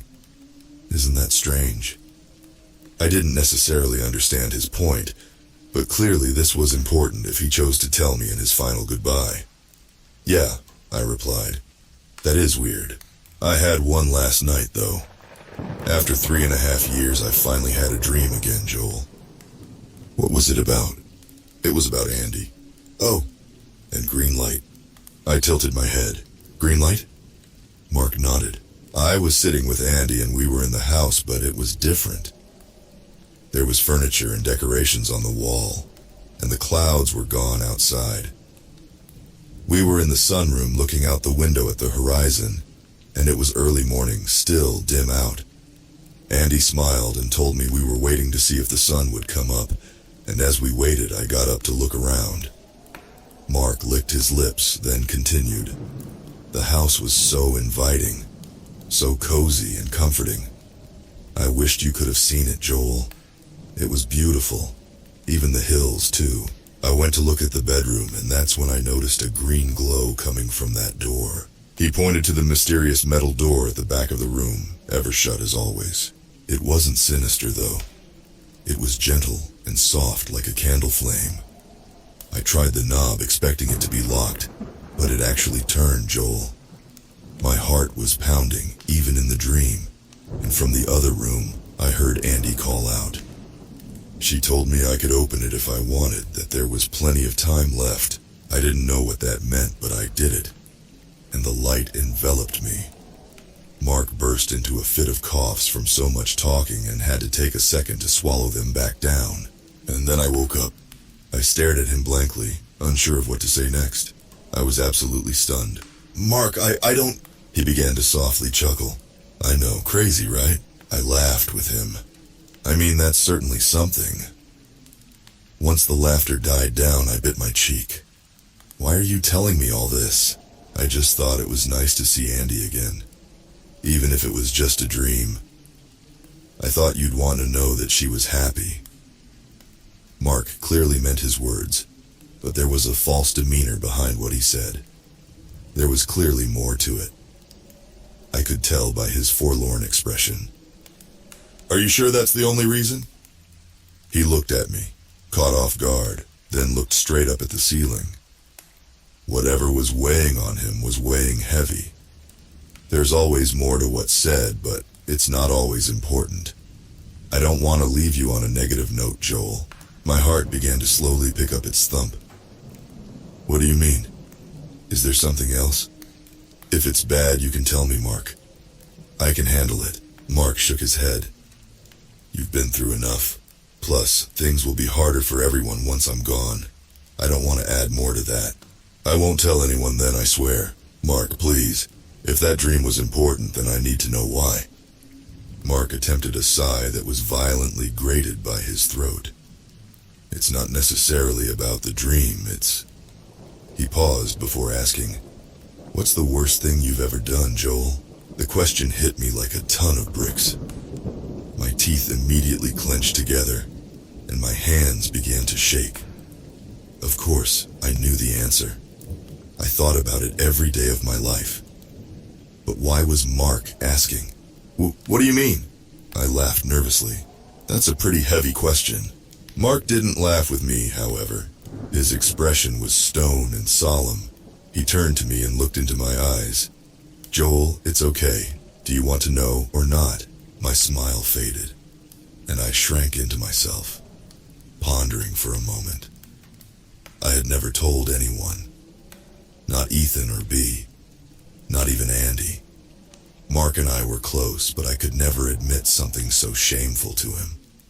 However, the man didn't have much time left, and I knew that if I told him, he probably wasn't intending to spread the word. I swallowed, and the rotten words fell from my mouth in a slow rhythm. I had a friend once, a really good one. The kind you only find once in your lifetime. Always has your back, never gives up on you.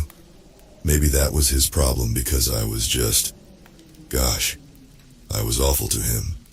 He always gave so much to me, and all I did was keep taking.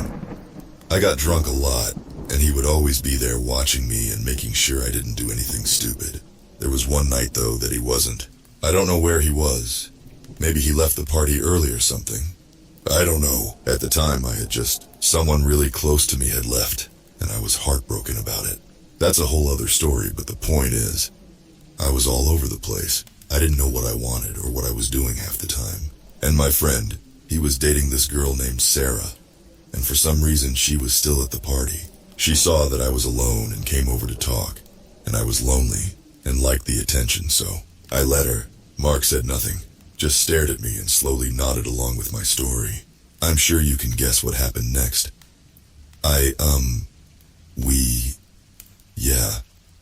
She kissed me, and I kissed her back. And then, And I knew I shouldn't have. Even drunk I knew. But I did it anyway. It felt nice to have someone close again. I wish it stopped there, but it didn't. I kept talking with her. We'd meet in secret. The whole time I knew how wrong it all was, but my eyes began to well up as the agony of my own regret ate me from inside. It felt better to not be alone. I couldn't be alone. Not after Rose. Isn't that messed up? It felt better to betray my best friend, who would have laid down his life for me, than it hurt just to be a little lonely. Isn't that so stupidly ironic? I laughed darkly, tears falling freely now. I wasn't alone. I had everything I needed, everything I could ever want, and I just threw it away for cheap pleasure. I bit my cheek hard and tried to steady my breath. So, yeah, that's probably the worst thing I've ever done. At least one of them in a long list. Mark sat silently, both for his own processing and for me to compose myself before speaking. Thank you for sharing that, Joel. I'm sorry to make you talk about it. I shook my head. It's my own fault. Besides, it's good for me to finally admit it out loud to someone. Lay it out before me, you know? Really puts it all into perspective on how much I messed up. Mark looked down to his feet, then plainly said, I was married before I got here. Really? He nodded.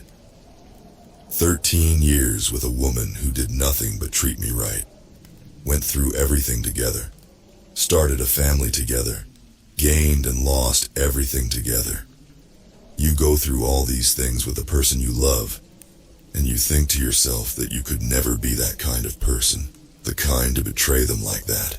But somewhere along the way, you start to take them for granted. You get so used to them being in your life that you forget how lucky you are to have them. Then all of a sudden, something, or someone, new is there, and you just want to remember that special feeling. The only problem is, you can't find that anywhere else, and by the time you realize it, it's too late. I said nothing, just stared down at my lap. It's not an excuse, there never is one. We live with the actions we commit. I've come to terms with that in the last few days. It only took me dying to realize it. Like you said, though, it's good to lay it all out. More tears began to pool in my eyes, but I wiped them away. Can you tell me what's wrong now? Mark looked at me with undeserved empathy and nodded. I've asked everyone who's been in here the same question. If there's anything they regret or feel guilty about. I looked at him confused. Why? I've been thinking a lot. About this place, about why we're here. Joel, every single person here, everyone in this house, they've all done awful things. Frank, Claire, even Jan.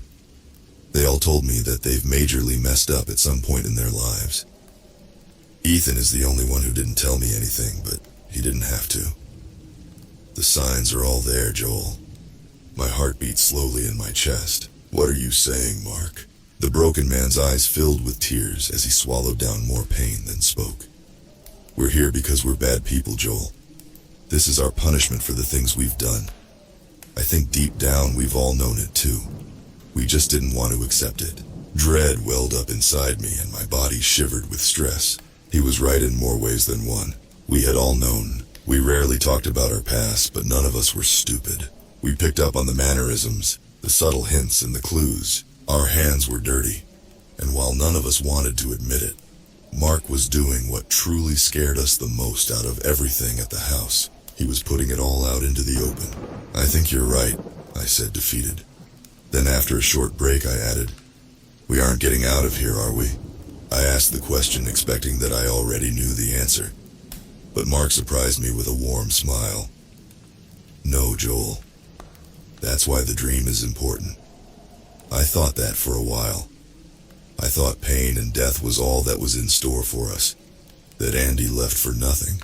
But after that dream last night, Joel, I know it sounds crazy, but I know it was real. At least it meant something real. He grabbed my hand tightly. Don't give up, kid. I don't know what, but there's more to this place. There's hope. Stick together. Build each other up. and wait for the moment you see that green light. Then you run for it and don't slow down, okay? I did my best to hold back a sob and squeezed his hand back. Okay, Mark, I promise. We talked for a while longer, with Mark giving me an official goodbye that was full of tears on both ends. After that, everyone else rejoined the room. We all went to our spots and leaned up against the wall while Jan took a seat next to Mark and held his hand. Nobody said a word after that. We all just waited. Night fell, but nobody went to sleep. We knew if we did, we would most likely be a person less when we woke up.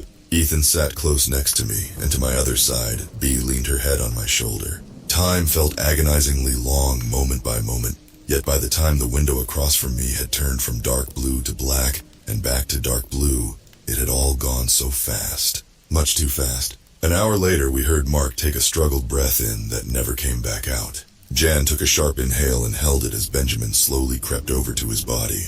He placed his fingers to his wrist and then turned back to the room. We had all been doing our best to be strong for him in his last moments. But the second we saw Ben solemnly nod his head, we crumpled like paper in the rain. See? I told you it was a bad idea. Move your hands, let me see it. Yeah, you were right. I stand corrected. It's fine, Alice, I just landed wrong, it didn't split. Alice inspected the still unhealed wound on Ethan's arm that he had just landed on. The woman had a motherly instinct that would rival even Jan, in an attempt to jump to the wall of junk that blocked the top of the enclosure. Ethan had just slipped and tried to catch himself on his bare forearm. The sound of his pained grunt would undoubtedly be enough to summon the curator back down. Even if you got up there, Joel's arm is still too hurt to help him up quickly, and we'd have to push some of that furniture down. The curator would hear that for certain. It'd be back down before we even got 3 rooms away. How does it always know? Ethan questioned. That thing had the object permanence of a toddler above, but now that we're in here, it knows every time we sneeze. Alice shrugged. I don't know for sure. Me and my friends thought that maybe this was its original room. Maybe it has some sort of special connection with it. Creatures can leave their rooms? None of the ones that we saw could, but it can, and it has to be one of the creatures, wouldn't you think? Suddenly we heard a violent banging and rattling from a door outside our exhibit.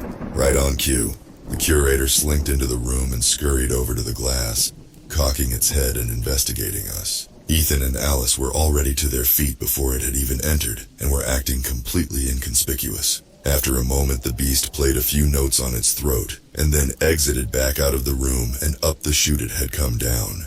Man, if only we had found that elevator sooner. We could have gotten to the bottom of the house in a day. I groaned.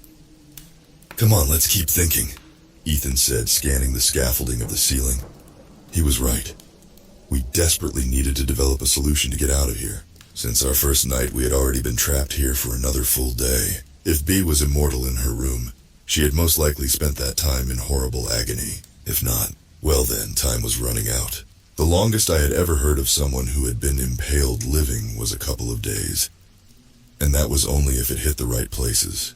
Then there was always the option that we were wrong about the room theory altogether. I pushed the thought out of my head and tried to focus. All of our attempts so far had been less than fruitless. Standing on each other's shoulders to reach the open part of the wall, trying to pick the lock on the service door in the back with a paper clip. And now, trying to scale our way over the barricade the thing from downstairs had created.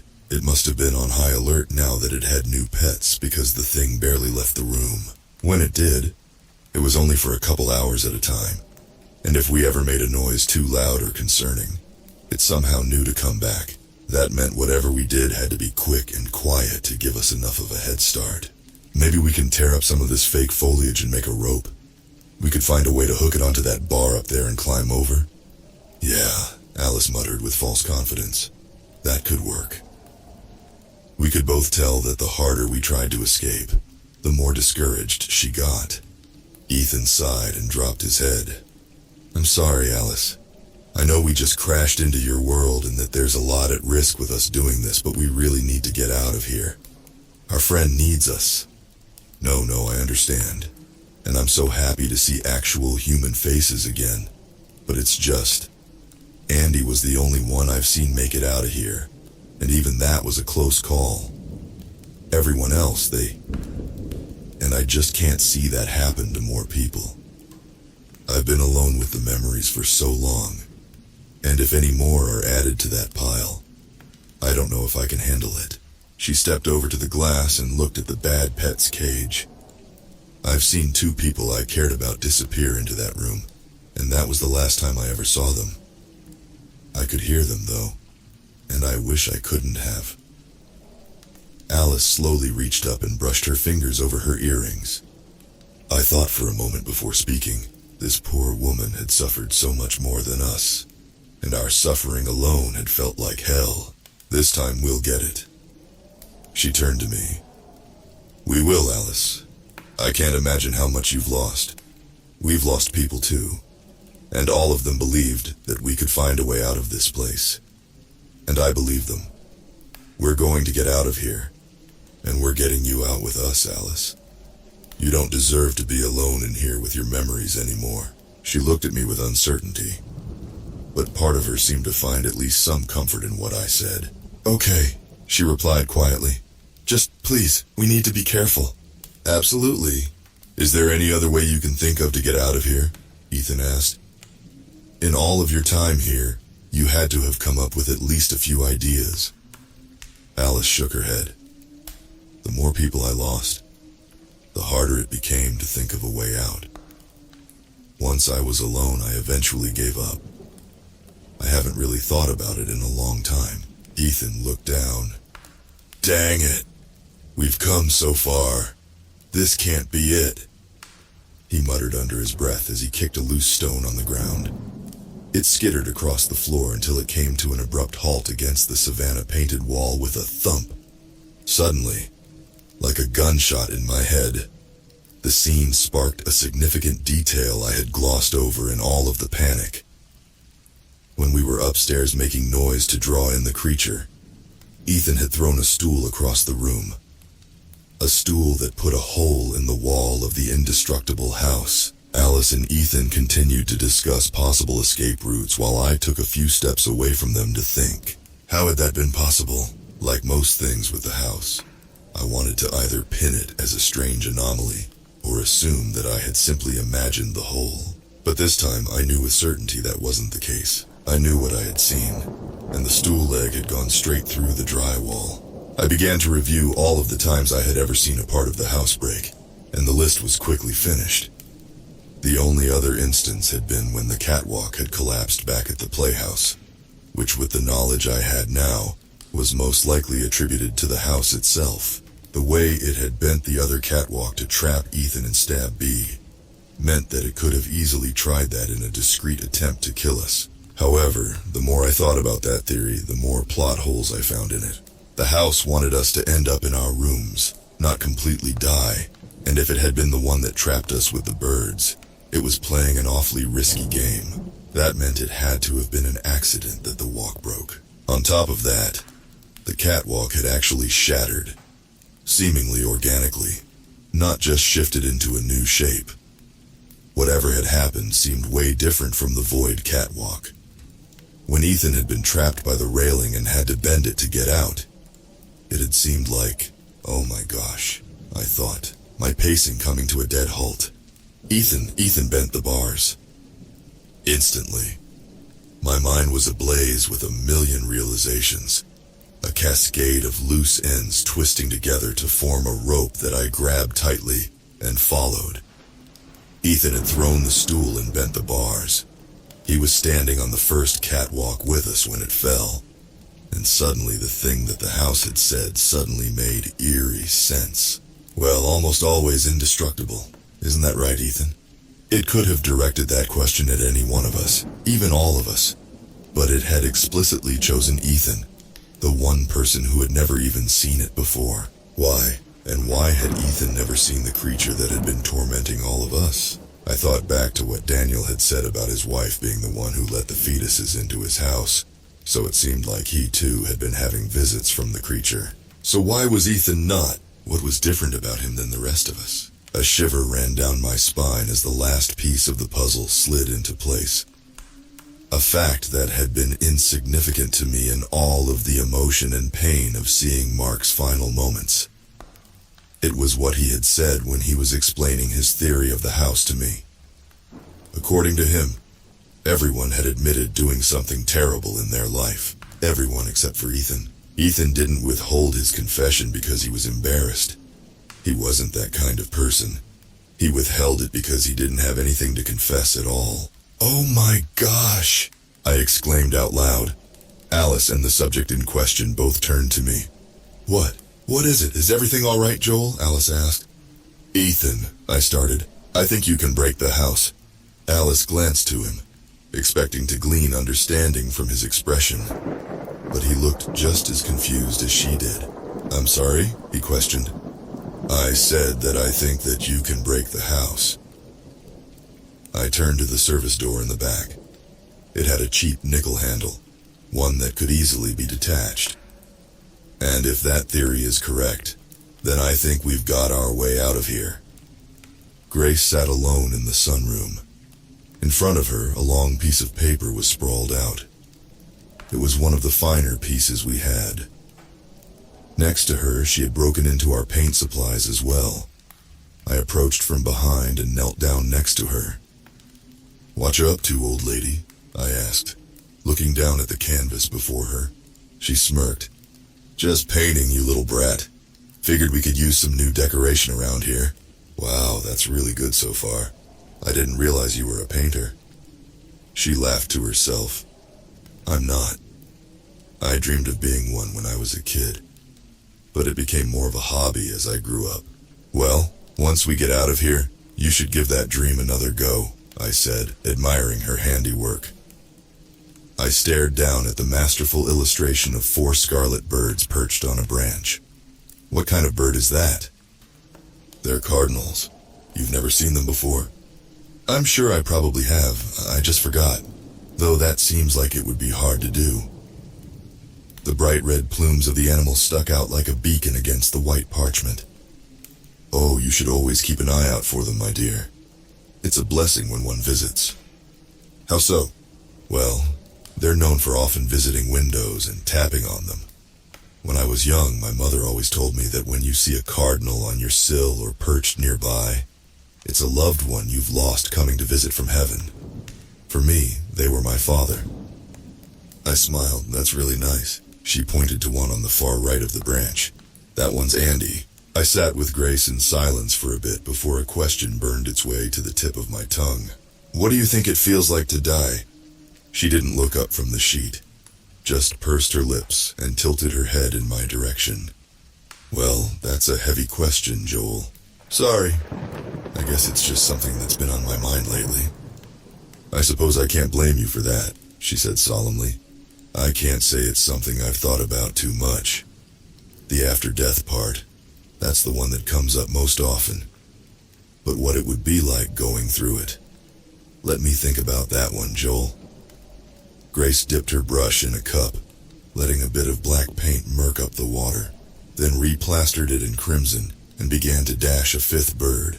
Alice, Ethan, and I all sat in a different part of the enclosure, exchanging glances between each other while the curator hastily unstitched its skin and dumped out the contents beneath. It was nearly finished. My heart violently assaulted my chest and my foot tapped rapidly with anticipation.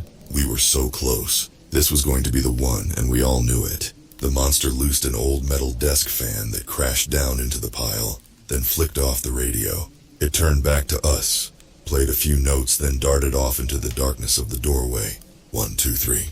Without a word, the 3 of us were on our feet and at the door at the back of the enclosure. Ethan pulled the rusted screw from his pocket and began whittling away at the plate that the doorknob rested on. It was rattling now from how loose it had gotten. Pieces of sealing rubber and glue flaked to the ground to the scratching rhythm, while Alice and I intently listened for the curator's possible return. I couldn't believe it was actually working. Wow. That's a lot to take in. Ethan had said after I told him. "So you're saying I've had all this power this whole time and never even knew?" "Why would you have? As far as everyone else goes, the house is indestructible. After seeing it firsthand, you never had any reason to test it yourself." As we talked, I noticed Alice was pondering the concept deeply. I think Joel may be right. There was someone in my group before, a friend of mine. She kicked a locked door open once in a burst of adrenaline. We never figured out how, but if your reasoning tracks, then maybe she didn't belong here either. That last part took me back. Didn't belong here, what do you mean? Well, isn't that what you're saying? If we've all done bad things, but Ethan hasn't and can break the house, it would stand to reason that he wasn't supposed to be here in the first place. The house doesn't know how to contain someone like him. No, that's not quite what I was saying. But that actually is an excellent point, Alice. Hold on, Ethan cut in. Now you guys are getting ahead of yourselves. I mean, I'm no saint. Of course, I've done bad things. How bad is bad? Alice asked. Like trapped in an endless rotting prison of demons bad? I don't know. I mean, I bullied this one kid back in high school. That was pretty bad. Oh, well, that may be pretty awful, Alice said shyly. But I think you could chalk that up to young naivety. That's clearly not who you are anymore. Maybe not, but I just don't think I'm that special, guys. I bent over and picked up a jagged pebble from the ground. There's only one way to find out, I said, walking over to the wall. I dug the rock into the surface and scraped it down as hard as I could. Not a single fleck of paint even came off. I turned to Ethan, then held the stone out in my hand. He rolled his eyes and took it, then crossed to the mural. Alice and I watched from behind as he dragged the point across. He paused for a moment, holding the rock in place as he stared. Well, I asked. He glanced over his shoulder to me, then slowly took a step back. Where the flawless African savanna once was depicted, now was marred by a large gray slash revealing the brick underneath. Chunk! We all collectively gasped as the panel came popping away from the door, exposing the mechanisms of the handle within. Like statues, we waited and listened to see if the curator had heard it. After a couple of minutes, we resumed the operation. Ethan pulled the plate back and reached the screw inside, jamming it into part of the lock and trying to dislodge it. No luck. Instead, he attempted to fidget with the screws holding it in place, but to no avail. Looking down, I grabbed one of the thin metal buttons from my flannel and pulled hard, snapping the thread. I then handed it to him. We held our breaths as he tried to fit it in the slot. After watching his hand twist a few times, he turned around with a smile and opened his palm. There were now 2 screws and a button. As Ethan continued, I glanced at Alice. I could see so many emotions in her eyes. Fear, anxiety, relief, excitement. After her shock had worn off, she slowly stood and made her way to her cave. I heard her rummaging through her belongings before she returned, wearing a coat with a few pockets full of various items, one of which looked like a stuffed animal. She looked at me as she approached with questioning eyes, asking, "Is this it?" I nodded, then stood from my crouch as well. The next few seconds of watching Ethan felt like forever, until finally, we saw the handle begin to sag, and then fully come off. Ethan caught the thing before slowly setting it down. Then, cautiously, he pushed on the door.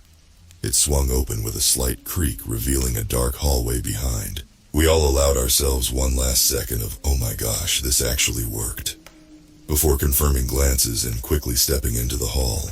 I looked both ways, conducting a mental map in my mind. To one side, the hall led into darkness, most likely a way back into the labyrinth of rooms. To the right, 2 doors lay open, light shining through both. From where they were, I knew one led into the spectator room, and the other further down was most likely the service door into the bad pets room. I silently started toward the first entrance. This was unsurprising to Ethan and Alice, as we had already made a vague plan of what we would do before starting our escape. We needed to get our belongings back from the curator if possible, because we had no food otherwise. And according to Alice, even if we managed to get away, this floor was large and lacked any sources of nourishment. We entered into the junk room and the smell hit us hard. Rotting food and mildewed fabric dominated the air, accompanying the scenery of hoarded garbage. Even though the enclosure wall hadn't gone all the way to the ceiling, it must have been enough to spare us from the pungent odor. I held my breath and stepped carefully as I crossed to the center of the area, making sure to not knock anything over. One slip and a whole pile could come down. I made my way over to the rise of junk where I had seen our bags and peered in. Tucked below a bike tire were mine and Ethan's backpacks. I turned to my friend and gestured him over, then lifted the tire slowly, carefully balancing the weight that it was supporting. As I did, Ethan gently slid the bags out from the heap. He handed me my pack, and I unzipped the top pouch, ensuring that everything was still inside. I breathed a sigh of relief when I saw that nothing had been removed. We wasted no time turning to leave, grabbing any visible food that looked still edible from the tops of piles as we went. I also spotted a flashlight that I plucked out to replace the broken one, although the light was spotty from the old batteries inside.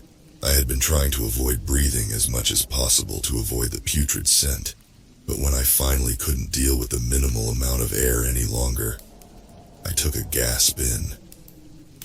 As I did, I caught a new smell in the air, worse than any of the others. The sharp, raunchy smell of rotting meat. I stifled a cough at how bad it was, and my eyes were immediately drawn to the source. I was standing right next to the bad pet's cage wall. I hurried back to the hall, following Alice and Ethan, but the aroma trailed with me. I rounded the corner and looked to Ethan to see if he had smelled it too, but something else occupied his attention. Alice was currently a few steps further down the hall, staring through the doorway of the second exhibit, a hand covering her mouth in horror. Ethan and I quickly stepped to her, hoping to tear her away from the sight before she took in too much.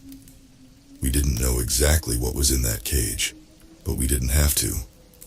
All of the evidence made it clear that it was not good. If only we had known how bad it was, we could have spared our own eyes. Skin, not just patches like on the curator. Sheets of skin, full humanoid sheets. They were stretched taut and strung up around the room in varying places, dry and smooth from the heat lamps above cooking them so long. The smell from the doorway was even worse than in the junk room, seeping into my skull whether I breathed or not, choking every bit of air from me. The source was obvious as I looked to the back corner of the room. A thick cloud of black flies swarmed over a dip in the ground where an artificial pond once was. Hungrily, they swooped down to rest on the piles of brownish-red offal that the curator had disposed of neatly in the basin. I heard Ethan retch next to me, and I had to turn away to avoid doing the same. All the while, Alice just stared with eyes full of tears, unable to move or speak. For us, this was nothing but another horrific sight. But to her, those were her friends. I swallowed the saliva in my throat that was preparing the way for vomit and stood up, grabbing her free wrist and tugging. "Alice," I whispered, "we need to go." I could barely see her shake her head as she held the same position. "Alice, I'm so sorry, but we need to move. We want to be as far away as possible before it comes back." "I can't," I heard her mutter. "I can't." "Hey, look here. Alice, look at me." I gave her arm one more pull, and it was enough to get her looking into my eyes. "I can't even begin to imagine what you're going through, but we can't stay here. You can't stay here. You've been through too much. Let's go, okay? Far away from this place." She went to look back into the room again, but I squeezed her wrist hard, snapping her from its draw. Looking down at the floor, she nodded as she wiped her eyes. "Okay," I said with a shaky breath. "Let's move." Through the dark hallway, we began sprinting, the floor of the zoo eventually giving way to the ever-familiar moldy tan carpet. The rooms we passed through looked similar to what we were used to, but after seeing a few, I quickly noticed a few things off about them. The first was that they had no doors, just open doorways connecting one area to the other. The second was that all of the walls were the same. As a matter of fact, all of the interiors seemed the same. Above, the rooms varied in style and location, as if they were different places stitched together at random. However, it seemed that everything was just one location on this floor. White walls with tan carpet. The third thing was that they were devoid of any furniture or decoration, for the most part at least. Occasionally, we would pass a room with a lone painting on the wall, or a space with a single nightstand in the corner. The whole setting was much more unsettling than any of the areas above. It was human, at least it appeared to be that way.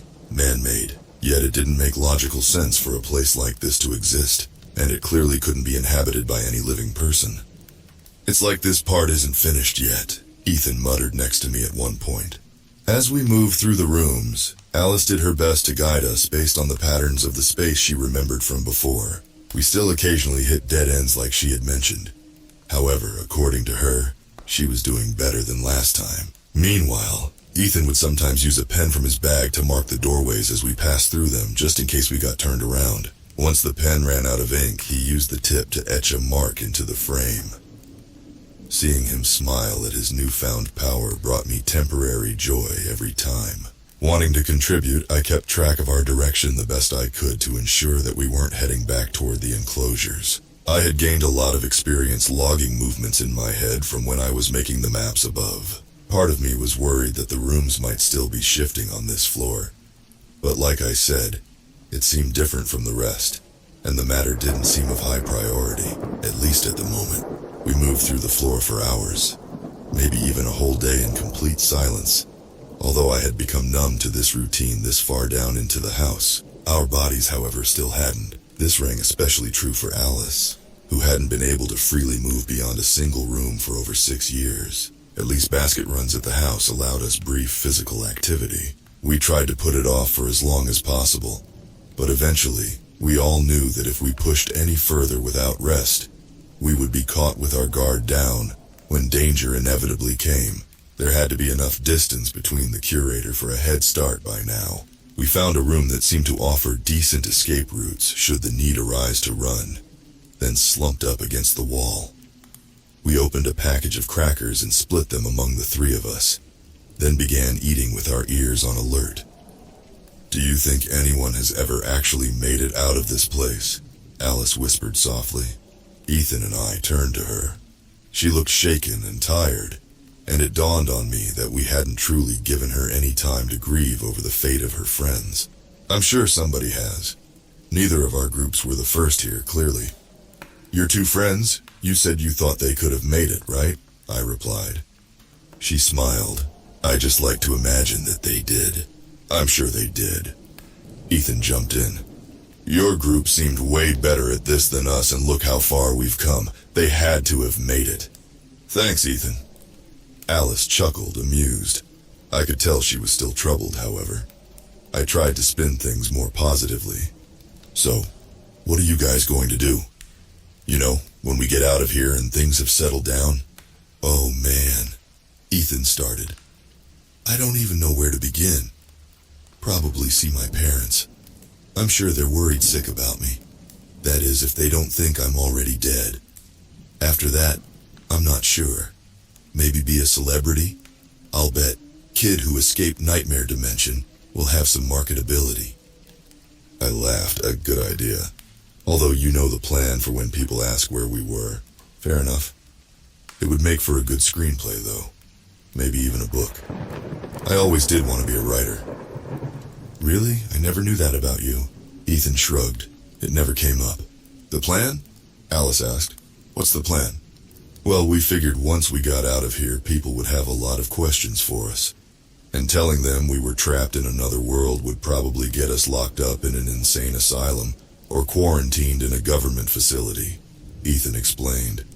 "So, we came up with a story of how our bus was hijacked on the road and we were kidnapped. Traded around in an underground trafficking market for years until we escaped." "That's a pretty good idea. Hopefully it will be. It may not align with the evidence of what's going on outside, and who knows where we'll end up once we escape, but it's better than nothing." "What about you, Alice?" I asked. "Any plans for your freedom?" "Oh goodness, probably the same as Ethan. Go and see my family. I had a younger brother who was only 5 when I arrived here. It's sobering to think he'll be graduating high school by the time I get out. After that, I'm not too sure. Probably finish my medical degree if I can. I always wanted to start a family as well, although now I suppose I'm too late for both of those things." "What are you talking about? You can't be that old. You look 30 at most." "I'm 33. "Oh, pfft," Ethan scoffed. "That's not too late at all, Alice. My mom had me when she was 36. Plus, you can go back to school anytime. I doubt there's an age cut off." "Yeah, Ethan's right. You still have so much time once you're out of here." The woman nervously brushed her hair from her face and smiled. "Well, Thank you, too. That's reassuring to hear that you think that. It's not fair that this place robbed you of so many years. You deserve to have your life still. God, I bet the world has changed so much since I left. Over a decade. Well, if you got taken here somewhere between 13 and 12 years, that would have made it. Ethan cut me off without a word, by raising a hand directly in front of Alice and I's faces. I turned to him and saw he was looking off into one of the dark corridors to our left. Instant panic washed over me. I studied the ambiance closely, trying to pick up on what he heard, a thumping from a few halls down. Footsteps, inhuman, yet rhythmic. I scrambled for the flashlight and clicked it off, drenching us in complete darkness. I felt Ethan grab my hand and I immediately reached out and grabbed Alice's. If we were going to be moving through a dark labyrinth quickly, the last thing we wanted was to become separated. As the footsteps continued, I felt Alice begin to lead us in the opposite direction, the sound of her hand brushing against the wall as she went. We rounded the corner into the next area when the footsteps became a new sound, talking. Whatever was behind us began to speak. It spoke in a female voice that was calm and normal, yet it talked rapidly and fast with words falling out to no fluctuation. Dripping filthy water, they tie me down, and it worms back up in droves of dozens of bereft places that only eyes shut can see. Over and over they call, but no one picks up. So together they drift through bleeding windows, and back into the places they bury so deep. Suddenly the voice went silent and was replaced by the sound of music. A distorted old song that sped up and slowed at random. The talented voice of the singer became a haunting wail as it was stretched and pulled. Then, it harshly cut out all at once, and a new voice began to ramble, this time a man's. Melting flowers smell so sickly sweet the pigs come. Oh, how they come and consume when the mouths fill the sky with their steely grins. Meat and flesh, skin and bone all falls too. Another different song began blaring, cutting the voice short, although this one played backward, sending jagged gasps of incorrect language into the halls around us. All combined, it sounded like a corrupted recording, with several speeches and songs recorded over one another, constantly fighting for attention. I never noticed how bad my hands trembled until I held two other shaking ones as we snuck through the darkness. Whatever this thing was, it radiated pure, utter horror. We made it a few rooms away from the thing in the dark, but the footsteps continued to trail toward us alongside the twisting voices. The more they rambled on, the more their madness made my chest tighten. This creature was wrong, and I meant that in the most literal sense. Of everything known in the universe, the being defied it with only its voice. I tried hard to push back the incomprehensible images that wormed their way into my head of what it might look like, but the effort caused me to slightly stumble over my own feet. I tried to steady myself against Alice and Ethan, but noticed that their grips also buckled as I leaned against them. The madness wasn't just in my head, it was affecting us all. We needed to get farther away and fast. I released my friend's hands and whipped out the flashlight, clicking it on and praying that we were far enough away to hide the gleam. As the light illuminated the path ahead, Alice and Ethan took the cue, and together, we all began to pick up our pace, weaving silently through the doorways. Instant relief came over me the further we got, like pressure releasing as you swim toward the top of a deep pool. However, it all came back the second the distant music broke again, and the thing talked. Your rooms are looking for... Nothing, I just want to go home. It's somewhere beneath us, way, way down. But there were so many, and I couldn't... But we're safe here. A jumbled mixture of sentences, all from different people, but sharing one single thread. They were all things that had been said to us. That's when we gave up the silence. Ethan and I began dead sprinting, and while Alice didn't entirely understand why she didn't waste a second joining in, neither did the thing in the dark behind us. The noise from its stride sounded almost like a horse galloping, heavy and rhythmic. I had been forced to run for my life many times in our journey throughout the house. We all had.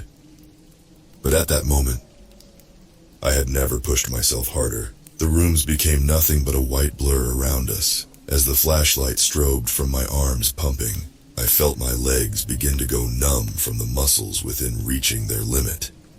And just when I thought things couldn't get worse, the flickering beam in my hand caught the outline of something pale a few doorways away. I noticed the gaze of its perfect round eyes for only a moment, but that was all I needed to see to know who they belonged to. Ethan saw the curator ahead too and quickly dodged into a corridor to our left, grabbing my sleeve and pulling me as he did. I caught Alice and followed suit, and together we continued on in a new direction. A flurry of wild notes and screeches contrasted the organized madness of the thing behind us. The curator had joined the chase. However, after a few more strides forward, a structure-rattling thud echoed out behind as I could only assume the two creatures clashed. The unknown being suddenly ceased its recounting of our memories and changed its frequency. Screams echoed out, loud blood-curdling screams. The kind you would only hear from someone experiencing unfathomable terror or pain. Guttural and strained, they filled my ears and stood my hair straight on its end. I remember the only conclusion I could come to at that moment was that the being was either terribly injured or it was reading the curator's thoughts. We seized the opportunity to gain more distance, praying that we didn't run into a dead end. The scuffle behind us had bought some time, but once we heard the commotion stop, followed by steps resuming, it was clear that the desire to catch us overturned their need to kill one another. They were once again gaining on us, and fast. "This way!" Alice cried over her gasps as she ducked right. We followed with no hesitation and began weaving through more corridors. However, Alice stopped once we had made it a few rooms in. "Joel, the flashlight." I handed it to her without question in the heat of the moment, assuming she had a plan. Had I known what it was, I would have thought twice. "Good luck," she said with a shaky breath before shoving Ethan and me hard with each hand. We fell into the darkness of the room next to us, and in the minimal light that bounced back onto her face, I could see hopelessness in Alice's eyes. "Come on, over here!" she screamed as she took off running in the opposite direction. I continued to hear her call as her voice got further and further away. Finally, the momentary shock wore off, and I realized what was happening. Alice was sacrificing herself for us, two complete strangers she had only known a couple days. I tried to comprehend why, but then quickly realized that the beasts cornering us weren't far behind, and if I didn't get my ass up right now, it was all going to be in vain. I froze for a moment as everything that had just happened processed. Alice was doing for us what she had done for Andy. She was leading them away. Grief, panic, and despair all shot through me.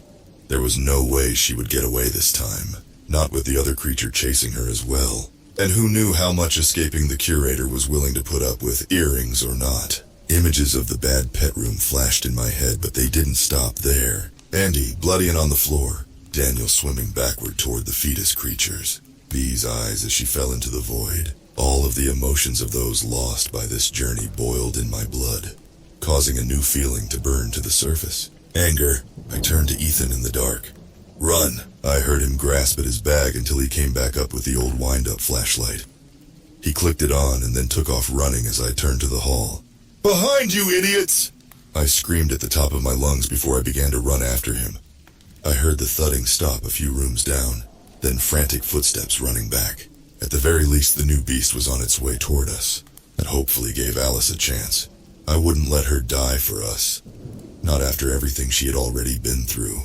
I certainly wasn't going to let anyone else die for me. Ethan caught on to what I was doing and began calling out too as I sprinted back up to him. After that, my body went into autopilot, propelling forward as I slipped into my own head. I added finding Alice to my mental to-do list, right under finding B. After that, we still needed to confirm the exit, then find Daniel's room again and see if he was somehow still alive. All of that was wrapped up in getting back upstairs to the others and then making it back down to the exit with no causalities. The more I pondered the list, the more impossible it seemed. There was so much to do, and so many obstacles to stop us from doing them. Almost nothing so far had gone right, so why was I still so optimistic? We needed a miracle if we were going to pull this all off. I had no clue how long we had been running before my foot connected with the first step of the staircase. but I knew the being had been behind us the whole time, rambling and screeching its words of madness, endlessly recounting memories of regret and pain. We had to duck and weave through halls to outpace it, and by the time we were up the steps and rushing through the door at the top, it was at the bottom. I could hear its hulking form barreling toward us before we slammed the door in its face, and instinctively went for the handle. Thank God there was a lock on it. It shook and rattled against the force of the thing, but unlike Ethan, it wouldn't be able to break it. The two of us collapsed on the cement floor and gasped for breath. My lungs were on fire, and I didn't even want to consider the amount of mold I had inhaled while running. I unzipped my bag with aching muscles and retrieved a water bottle, downing half of it and handing the rest to Ethan. He gulped it up, then together we stood. Holy shit, he choked out. I chuckled between pants. Yeah, holy shit. Once we had gathered our bearings, the two of us turned to the area ahead. A concrete hallway with a few doors on the side. It looked like a maintenance tunnel. There was another door at the end opposite us that had a small window peering into a dimly lit room. We slowly made our way to it and looked through it when we were ready. Beyond lay a parking garage that was sparsely illuminated with fluorescent lights. The place was massive, eventually giving into its dimness and fading into darkness. To my surprise, cars dotted the black asphalt, machines I hadn't seen in years, though they clearly hadn't been used in some time. Back into this nightmare, Ethan muttered. He turned to the door that the creature was still pounding on. Alice, do you think this is the only door up? Every other floor has only had one way up and down. That's most likely the case. We can't just leave her locked down there. Now that we were finally free, I wanted nothing more than to continue the mission at hand. We needed to find Bea before it was too late. Imagining her bleeding out somewhere, scared and alone, physically hurt. Ethan was right, though. Leaving Alice locked down there was a death sentence. We decided to rest for now. After all the running, we certainly needed it. We sat in the hallway for a couple hours that felt like an eternity. Then after a while, the banging stopped. 30 more minutes later, we quietly unlocked the door and prayed that Alice would find her way out. That she was still okay. The two of us made our way back to the end of the hall and peered through the window again, checking for danger. The coast seemed clear, nothing but the buzzing lights. However, as I scanned the room, something specific caught my attention. A slight glow coming from the left. A green glow. My heart began to beat fast as it had grown so used to doing. But this time it wasn't out of fear. It was out of hope. The moment you see that green light, then you run for it and don't slow down. I placed my hand on the door and threw it open as if in a trance, then stepped inside the garage. Ethan was taken back by my sudden rashness but followed anyways. I could feel my pulse through my whole body as I rounded the corner and looked down the wall from us. Another door was set into the brick, this one with a bright green sign hanging above it. I stepped closer and time stood still as it came fully into view. The sign depicted a man running through a doorway with an arrow pointing in the same direction, and on the metal barrier itself, white letters read, "Emergency exit." I felt it as soon as I laid my eyes on it. This was it. This was what we had been looking for the whole time. The description matched Alice's friend's dream, Mark's dream, and I turned to Ethan, and by the look on his face, I barely needed to ask the question, "Is this it? In your dreams? Is this the..." He swallowed, then nodded slowly. "Yeah, man, I think this is the way out." We approached one cautious step after the next, feeling warmer and warmer with each step. By the time we were standing before the barrier, I felt safer than I ever had in the past 4 years. I watched as Ethan placed his hands on the door handle and pushed it in. Light flooded in from behind, and not fluorescent artificial light. Real, warm, life-giving sunlight. It was bright, blinding even, especially unkind to our eyes that had been away from it so long. Seeing beyond the luminescent curtain was impossible as its radiance caressed our bodies in divine comfort. However, it slowly faded as the door again drifted lazily shut. At that, Ethan and I looked at each other, then burst into laughter at the same time. We clasped each other in arms and began to jump up and down like little children. It was real. Andy had been right. It wasn't all in vain. The exit was real. We could still save everyone. Oh gosh, B. B! I cried, a smile still plastered on my face. We need to find her fast and make sure she's okay. Right. Then we go back up for the others. We need to be careful, though. I'm sure the house isn't going to be happy that we found its exit. Plus, it'll still be trying to get us into our rooms. Well, the rest of us. I suppose you probably don't. I trailed off as I realized the end of my sentence. Ethan, you should go. What? He said, genuinely confused. You should leave while you can. You don't belong here, man. I don't know how, but you somehow got dragged here with us. You didn't deserve to go through any of this. What? Joel, no. Shut up. I'm not leaving. I'm sticking this out to the end. Whether I'm meant to be here or not, I love you all too much just to leave. If I left, and not all of you made it out later, I would never forgive myself.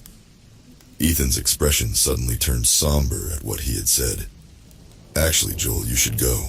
Okay, let's not play this game. We'll be here all... No, Joel, I'm serious, he said. The concern in his eyes showed he meant it. There's something that I never told you. What is it? He stared at me with distant sadness in his eyes, as if still reluctant to say what was on his mind. I wasn't completely honest with you. The other night, he started. Before he could continue, however, a voice to our left spoke, causing us to jump. Careful now, Ethan. You wouldn't want to taint that guiltless mind by lying, would you? B purred in a sinister tone. She strolled toward us out of the darkness of the parking garage, wearing a familiar wicked grin. Joel's right, though. You really should leave. He's the one I want anyway, she said with a wink. Ethan stared in stunned silence, the scene catching him off guard. I could see a million emotions running through his mind at once. Anger was the only one I felt, however. You make a terrible B, I spoke through grit teeth. The house snickered. It wasn't trying to in the first place. It just wanted to evoke pain. And it was working. Even though I knew it wasn't really her. Seeing B's image and hearing her voice again made my heart ache. I meant that, Ethan. While you have been a parasite writhing around under my skin and tearing your way through my entrails, I have no use for you. I'm giving you one last opportunity to leave. Ethan stared at the faux B, and I watched him shed his nerves in favor of a similar emotion to mine. He surprised me with his response. Or what? What are you going to do? Kill me? My stomach dropped at him, challenging the immortal being in front of us. But I was confused when I noticed its face of disdain at the remark. You can't hurt me, can you? You can't even touch me. That's why you just trapped me with the bars at the catwalk instead of killing me, isn't it? The shapeshifter held its glare for a second longer, then slid back into its smile. No. You're correct, Ethan. Excellent deduction skills. I can't hurt you. But do you know who I can hurt? All of your friends. B. Daniel. It looked straight into my eyes. Joel. Ethan winced at the statement. So if I were you, I wouldn't be so full of myself. I was trying to be nice, but you're quickly wasting that kindness. I don't want anything from you, let alone your kindness. So be it. Then you can just watch as your last friend is slowly ripped away from you. I won't let you take him. The creature ignored him and turned to me again. Oh, Joel. I could smell you so clearly down there with that thing. Just out of reach. Your sin is so intoxicating, and it only keeps smelling more and more delicious. I was practically salivating. On cue, a few drops of water trickled down from the ceiling, splattering on the cracked black asphalt below. I hoped that disgusting collector hadn't gotten to you first. It would have been such a waste. I'm so glad you found your way out, though. I can barely wait any longer. I hope you don't mind. It was taking so long for you to find your room that I took the liberty of bringing it to you. I even decided to let your new friend out of it to help me. From the darkness behind the creature, I heard a sweet-sounding voice begin to hum out. Sweet, yet haunting. I recognized it. She's very excited to meet you, Joel. She's been waiting for so long. Why don't you come and say hi? My heart began to race as Ethan grabbed my arm. Go! He pushed me toward the exit door hard, and I slammed into the handle, flinging it open. I felt the warm light envelop me as I almost fell through, but I managed to catch myself on the door frame. I knew it was an easy escape, maybe even the only current option, but there was no guarantee I could get back once through. I wasn't leaving until I knew everyone was going with me, room or not. I yanked myself back inside, letting the door shut behind me as I heard the humming voice call out. Joel baby, is that you? I turned in a panic to see where Ethan went, but all I saw was the door to the hallway we had emerged from drifting shut. He was going back downstairs. Ethan! I called after him, running to the door. Out of my peripheral, I saw the embodiment of the house slip into the ground. I grabbed the door handle and was about to throw it open when it wrapped around my wrist like a snake. In front of me, a pair of yellowed eyes cracked through the metal, followed by a smile of crooked teeth.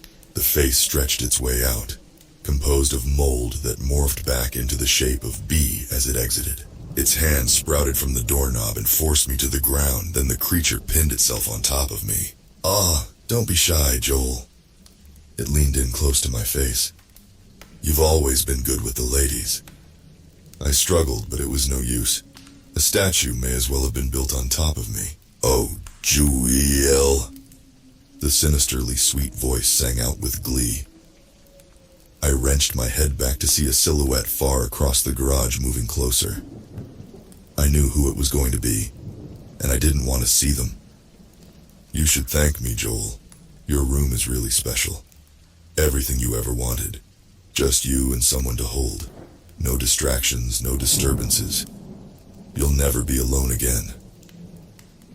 B mocked from above me. Suddenly the house was slammed hard with the door, hit with enough force to knock it off me. I rolled away from it and looked up to see Ethan staring first at the pissed-off house, then at me with surprise. Joel, what are you doing? You need to leave. It looked like he was going to say more, but he didn't have time. Thudding and a familiar xylophone came from the back of the hall. I knew exactly what trick he was using. He ducked around the back of the door, and I scurried tight against the wall just in time for the curator to come screeching through the doorway. The shapeshifter writhed its form onto its feet just in time for the curator to spot it. That was when it made a noise I had never heard it make before. Angry, deep, and guttural. Less like a child and more like a beast. The house looked a combination of frustrated and scared as it tried to fall into the ground. However, faster than it could shift, the curator grabbed the form, wrenching it back up with all its might. I didn't understand how the creature had never been able to break the house's walls, but could somehow force around its body. But there was no time to figure that answer out. The house gave up its facade and showed its true form. Its skin dissolved and rotted into mold like it had before. However, this time, it didn't reform, at least not into any discernible figure. It twisted and writhed into a collage of different textures and objects. A mass of teeth bloated into bloodshot eyes and then hardened into a jagged drywall sculpture. A pile of plastic dolls melted together, then squelched into a skittering, crunching mass of beetles. The only constant was its eyes, almost human with their tiny black pupils and yellow tint. It grew itself large to match its opponent's size, and then opened its mouth that had been buried beneath the mold. Have you ever heard a stone cutter slicing through concrete? I had one time walking past a construction site before I ended up at the house. It's a shrill noise, the sound of metal trying to cut through stone. It's otherworldly in pitch, making your teeth hurt from how loud it is. It's not even close to how the house's screech sounded, but it's still the nearest comparison I can put into words. The curator and the house began violently thrashing about the area, slamming into cars and support pillars. All the while, the silhouette on the other side of the garage grew closer, humming the whole way. I knew I could make out the details if I looked closer, but I pulled my gaze away. With all the madness, I thought the simple sight might be enough to break me. Suddenly, the sound of glass shattering jarred me back to reality. I looked up to see Ethan reaching into a box on the wall, one we hadn't noticed coming in. It was an emergency fire axe. He yanked it from the locks and held it tight in his hands. "You need to get out of here, Joel," he yelled over the chaos. "I'm not leaving, Ethan. We need to find B." "Fine. We really don't have time to argue. We need to get around them," and out of my peripheral, the humming woman stopped. "Joel, who's that you're with?" I heard her call out. She didn't sound as happy as she had before. "Just run," Ethan said, cutting his plan short. The woman lowered onto all fours as we took off, and I heard her speak again. "Baby, hang on. Don't leave. I'm all you need, honey." Like a demented cat, I watched her begin to sprint toward us, the sound of long nails clattering across the concrete. That was when I had no choice but to look at her. From what I could tell, she was nude, and her skin was pale and ghost white. Her hair was a tangled and ratted mess that flailed violently at her inhuman movements, and her limbs were oddly proportioned while still human in nature. Despite all the uncanny details, her face was unmistakable. The house made sure of it. She wore a smile the same as the night I had ruined everything. She looked just like Sarah. Her speed was unbelievable, and in a flash, she was already halfway across the lot. Panicked, I called out for Ethan, but he wasn't the only thing that heard it. The curator perked up its head and let out a screech, laying a quick blow into the shapeshifter to stun it before sprinting toward the woman. "My pets!" It squealed as it plowed her over from the side.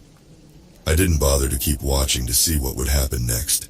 Another wall came into view as we ran, and on it, I could make out 2 elevator doors. The house had already made it clear that whatever door led out of here was attached to my room, which meant that the only option we had was back downstairs or trying the lifts, and hoping they still functioned. "Over there!" I called to Ethan before winding up face down on the asphalt. I turned around to see the floor had risen up to encase my foot. It radiated with pain at how it had just been twisted. The shifter rose up in front of me, looking like him and wearing a furious face. "Do you ever get tired of running, Joel? Seems like it's all you ever do." More concrete rose from the ground and encased my hand, crushing hard against it. I let out a pained grunt that made the thing smile before... Thwack! The house let out another shrill scream as it shot through several forms rapidly. The structure encasing me melted away, and I backed up to see what had happened. Ethan had sunk the axe a good few inches into its back. It turned angrily toward him, but this only allowed him to remove the weapon easier and resink it directly into its chest. He ripped it out again, sending bits of moldy flesh into the air as the being writhed in pain, clearly not used to such a feeling. The curator heard the commotion and must have thought we were the ones being attacked because it changed targets again, pouncing off Sarah's twisted image and catching the shapeshifter before it tried again to sink into the floor to safety. I stood up and prepared to run again, but Ethan didn't move. Instead, he raised the axe again as the curator held the house's body in place. Thwack! I looked back to see that my room's creature was getting back up from the assault she had suffered.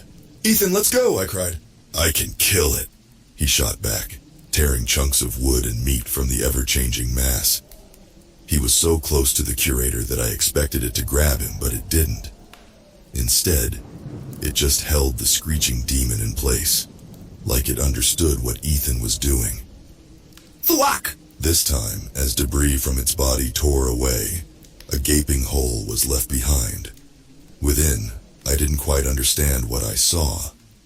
It was a heart, purple and dead, yet beating. No matter how the mass changed, the hole remained with the organ inside.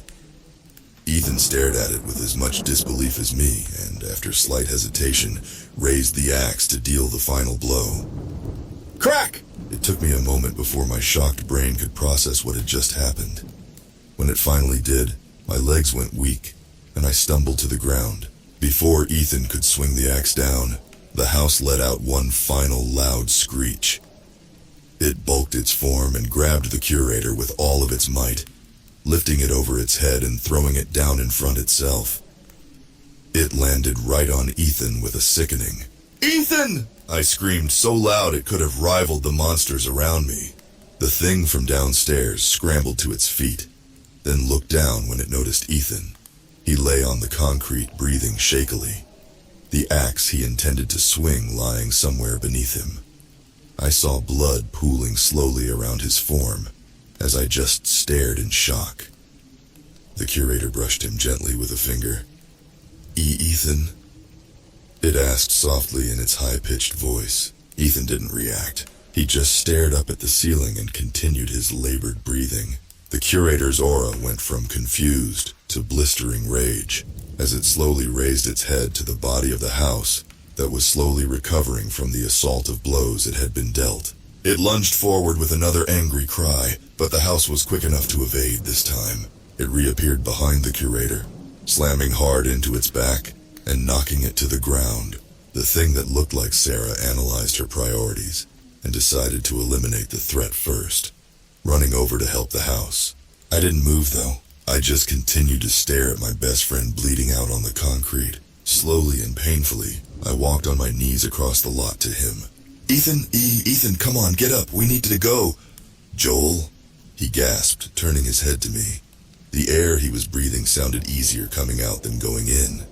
"Shh, stop. Just don't talk. Ethan, we need to. What do I don't know what to do. Ethan, I don't know what to do."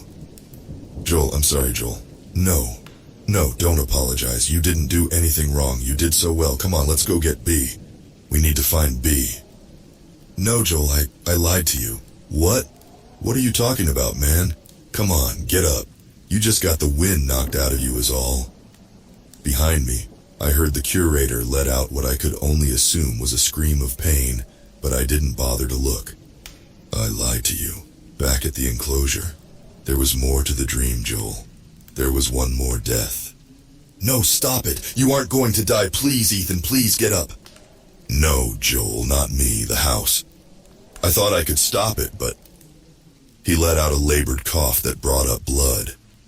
"I dreamt that you died, Joel. The house kills you. I don't know how or when, but I see it looming over your dead body."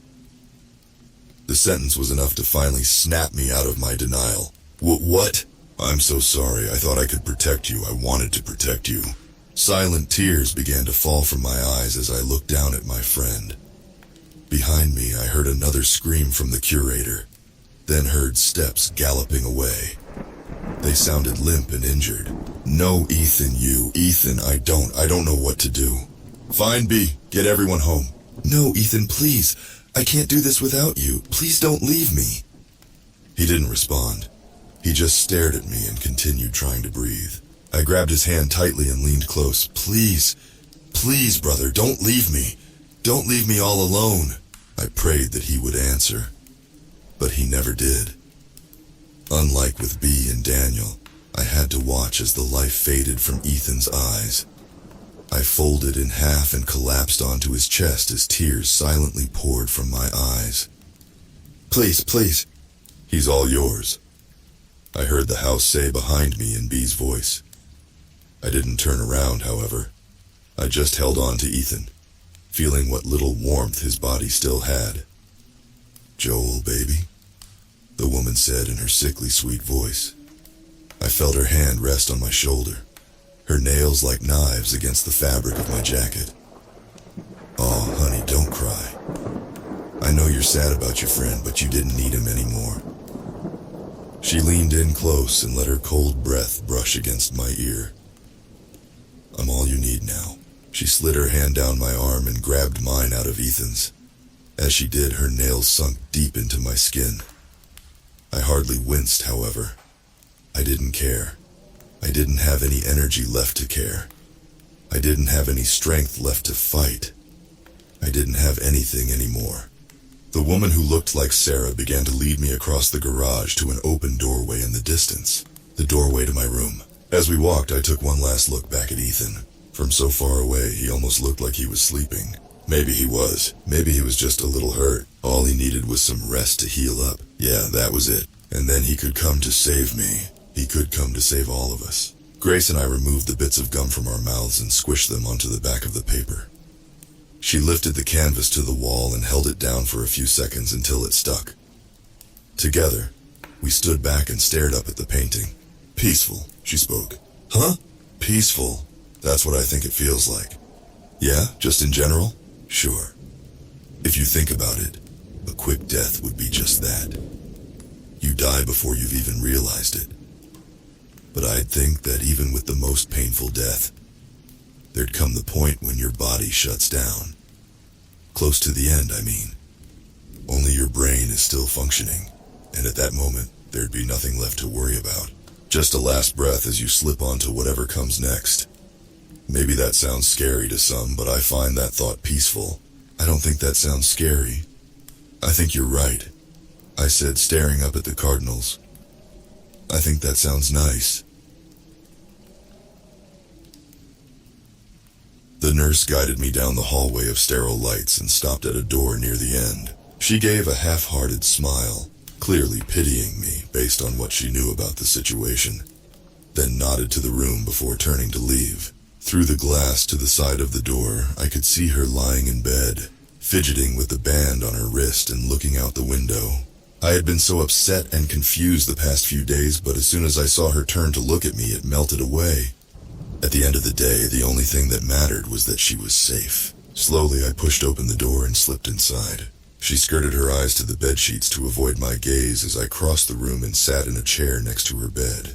When she still didn't look at me, I grabbed her hand. Hey! Hey, she replied, her eyes already beginning to well up.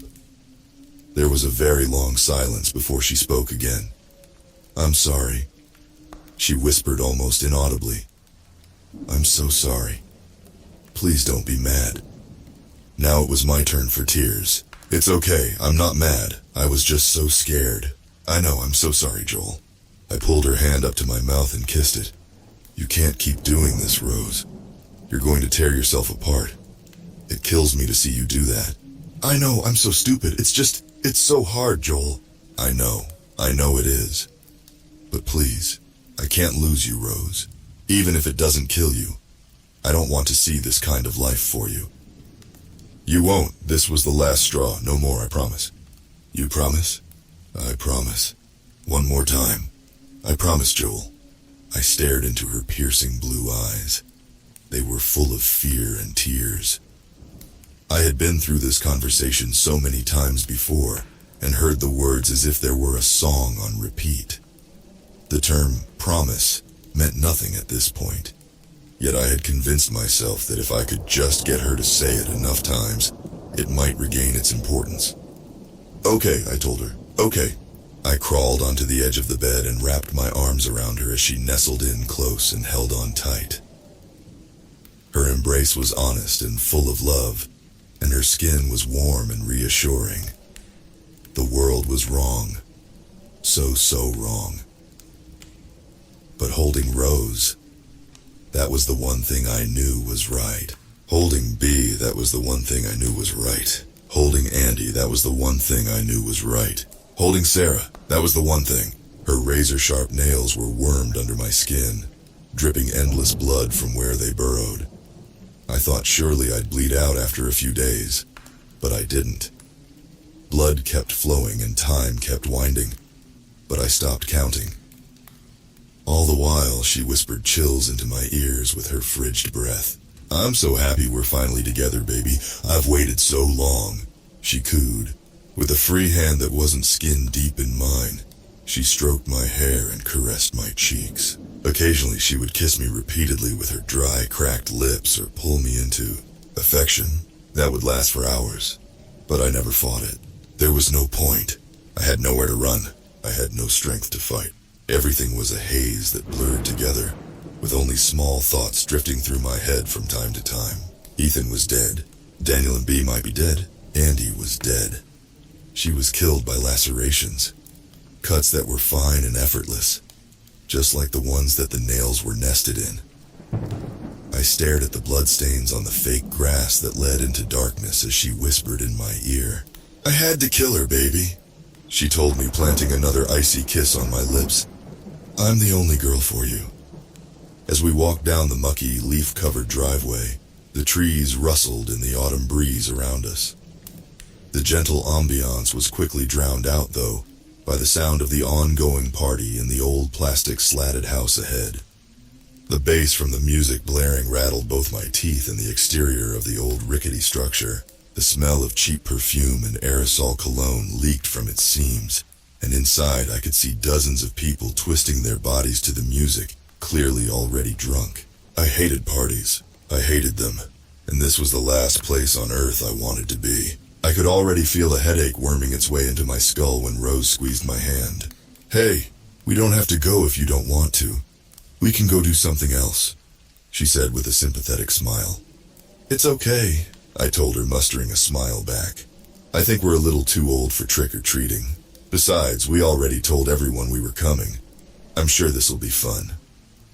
Okay, but if you want to leave at any time, just let me know. I'll be right here all night, she said, squeezing my hand and pulling me into a kiss. Like medicine, the pain in my head melted away. Come on, let's go.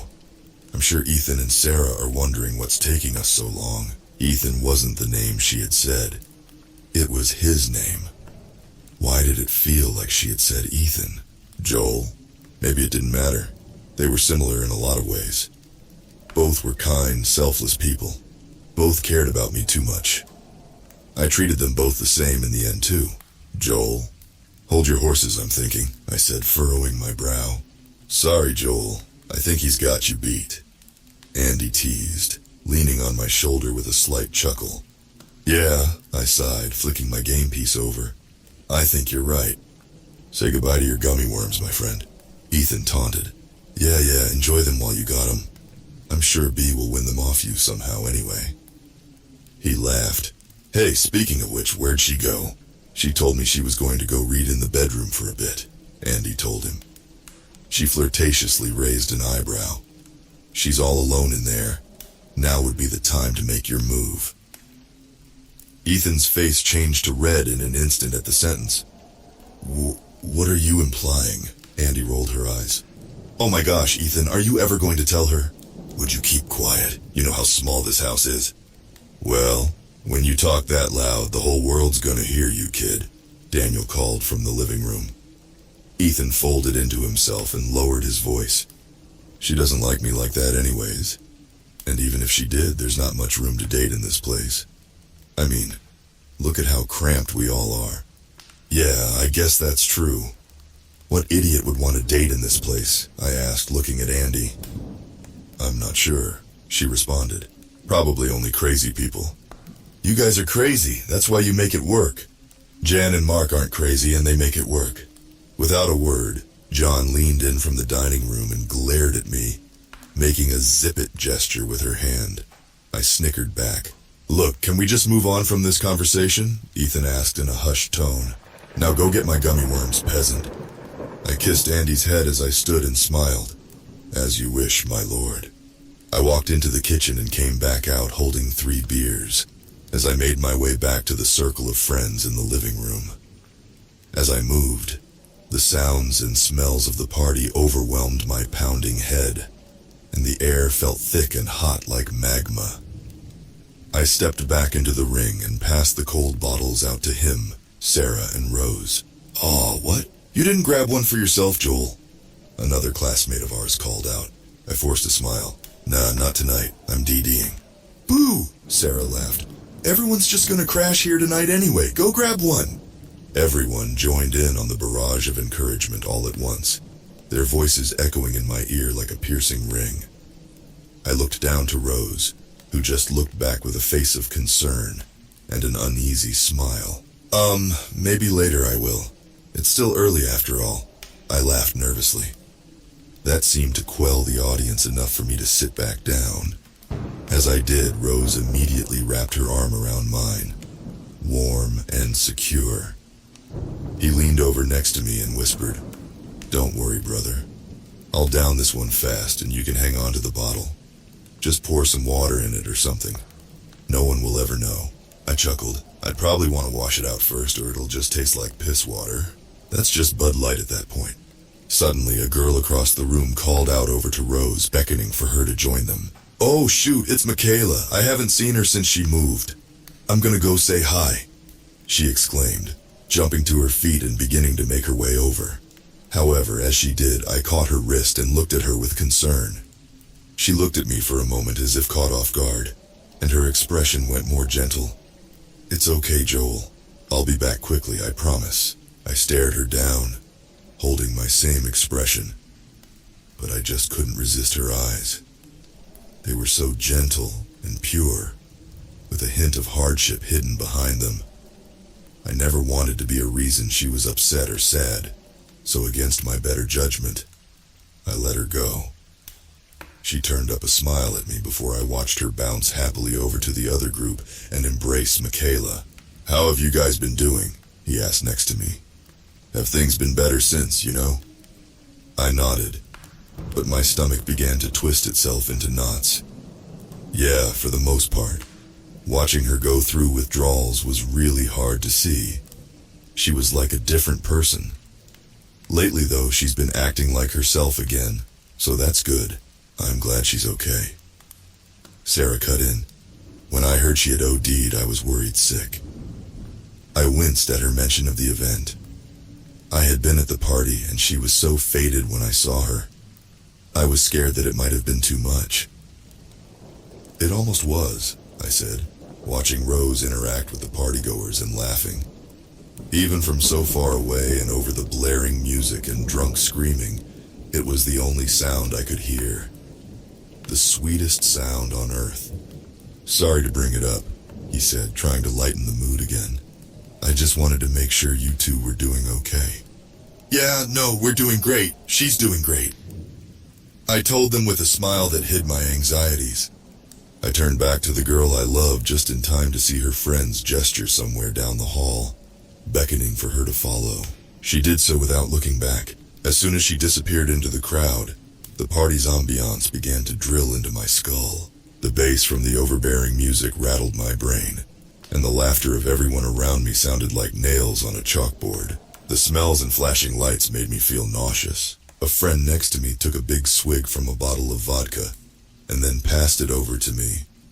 "You sure you ain't drinking tonight, Joel?" He slurred as he sloshed the bottle in my face. I checked the hall one last time, hoping that I might see Rose making her way back. But when she didn't, and the knot in my stomach was too tight, I grabbed the bottle's neck. Actually, I changed my mind. To what?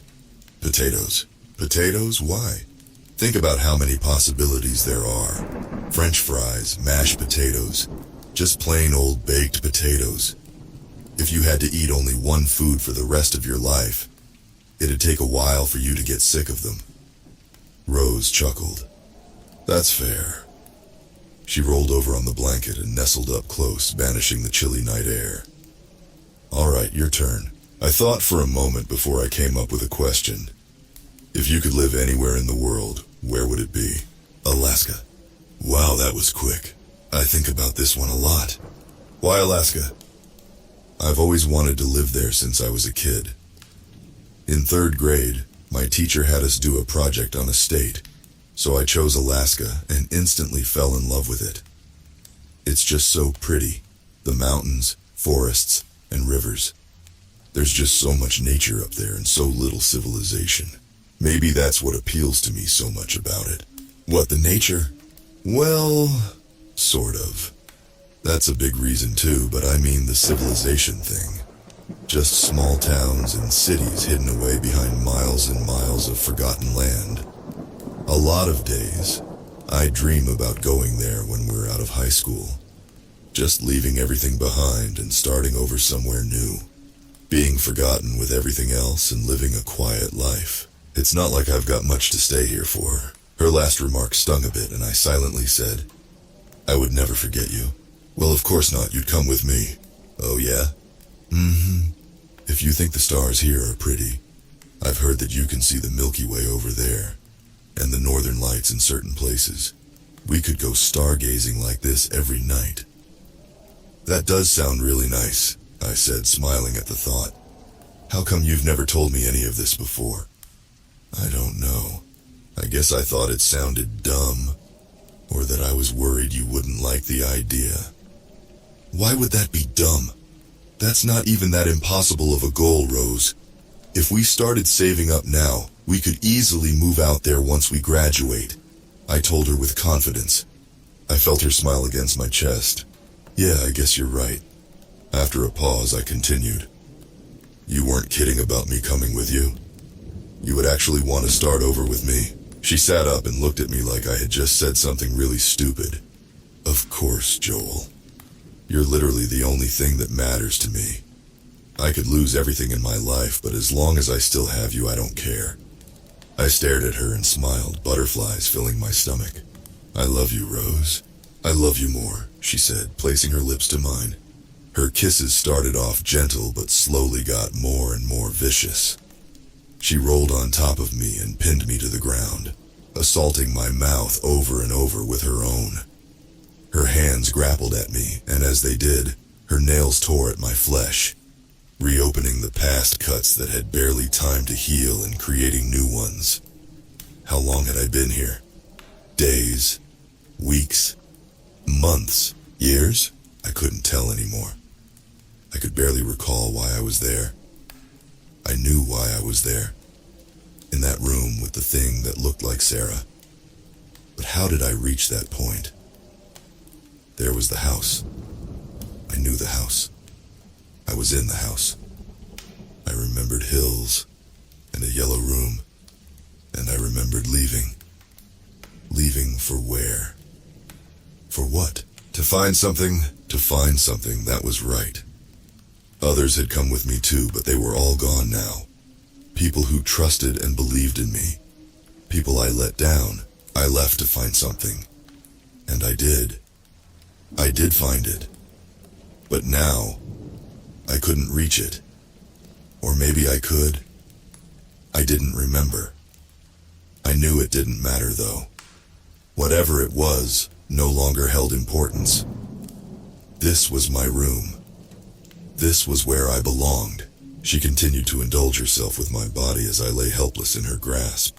At one point, she pressed hard against me with a kiss, pushing me harder against the floor. As she did, I felt something jam into the small of my back. An object tucked in the belt of my pants, concealed by my shredded jacket.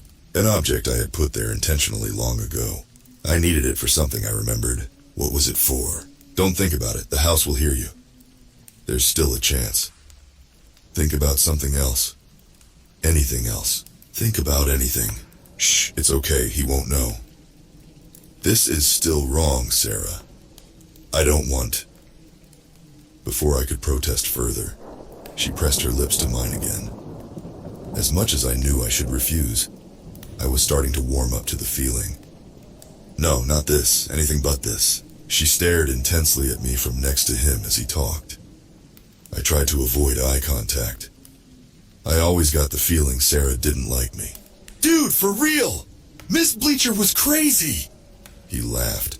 The two of us were lightly buzzed at this point. Well, Rose likes her, I chuckled back. My joy suddenly faded as I checked the watch on my hand. Oh my gosh, was that really the time? The chaos of the party that the alcohol masked began to leak its way back into my brain, and the fuzzy feeling I felt turned to vertigo. Speaking of which, I should go find her, I said, trying to hide the concern in my voice. I stood, and he must have clearly seen how lost I was as I looked around the room. Here, I'll come with you. The two of us stood and began making our way through the house, scanning the crowd in each room like a Where's Waldo picture. When we got to one room, we saw a couple of girls she had gone off with now talking with a different group. He made his way over and tapped on one of their shoulders. Hey, do you know where Rose went? I heard him call over the noise of music and drunken rambling. The girl said something in return, but I couldn't hear it. I did notice he looked slightly taken aback by what she said. However, he quickly pulled back his smile and thanked her before crossing back to me. She might have gone out back to say hi to some more people. They're having a bonfire out there or something. We should go back to the group, though. I'm sure she'll be back soon. No, that's okay. I should really find her, just in case. Oh, yeah, sure. As we walked through the hall and back to the stairs, he started to laugh aloud. What? Nothing. You just look like a pissed off old man right now. I chuckled softly. Leave me alone. I just hate parties. You didn't have to come. I know you didn't want to.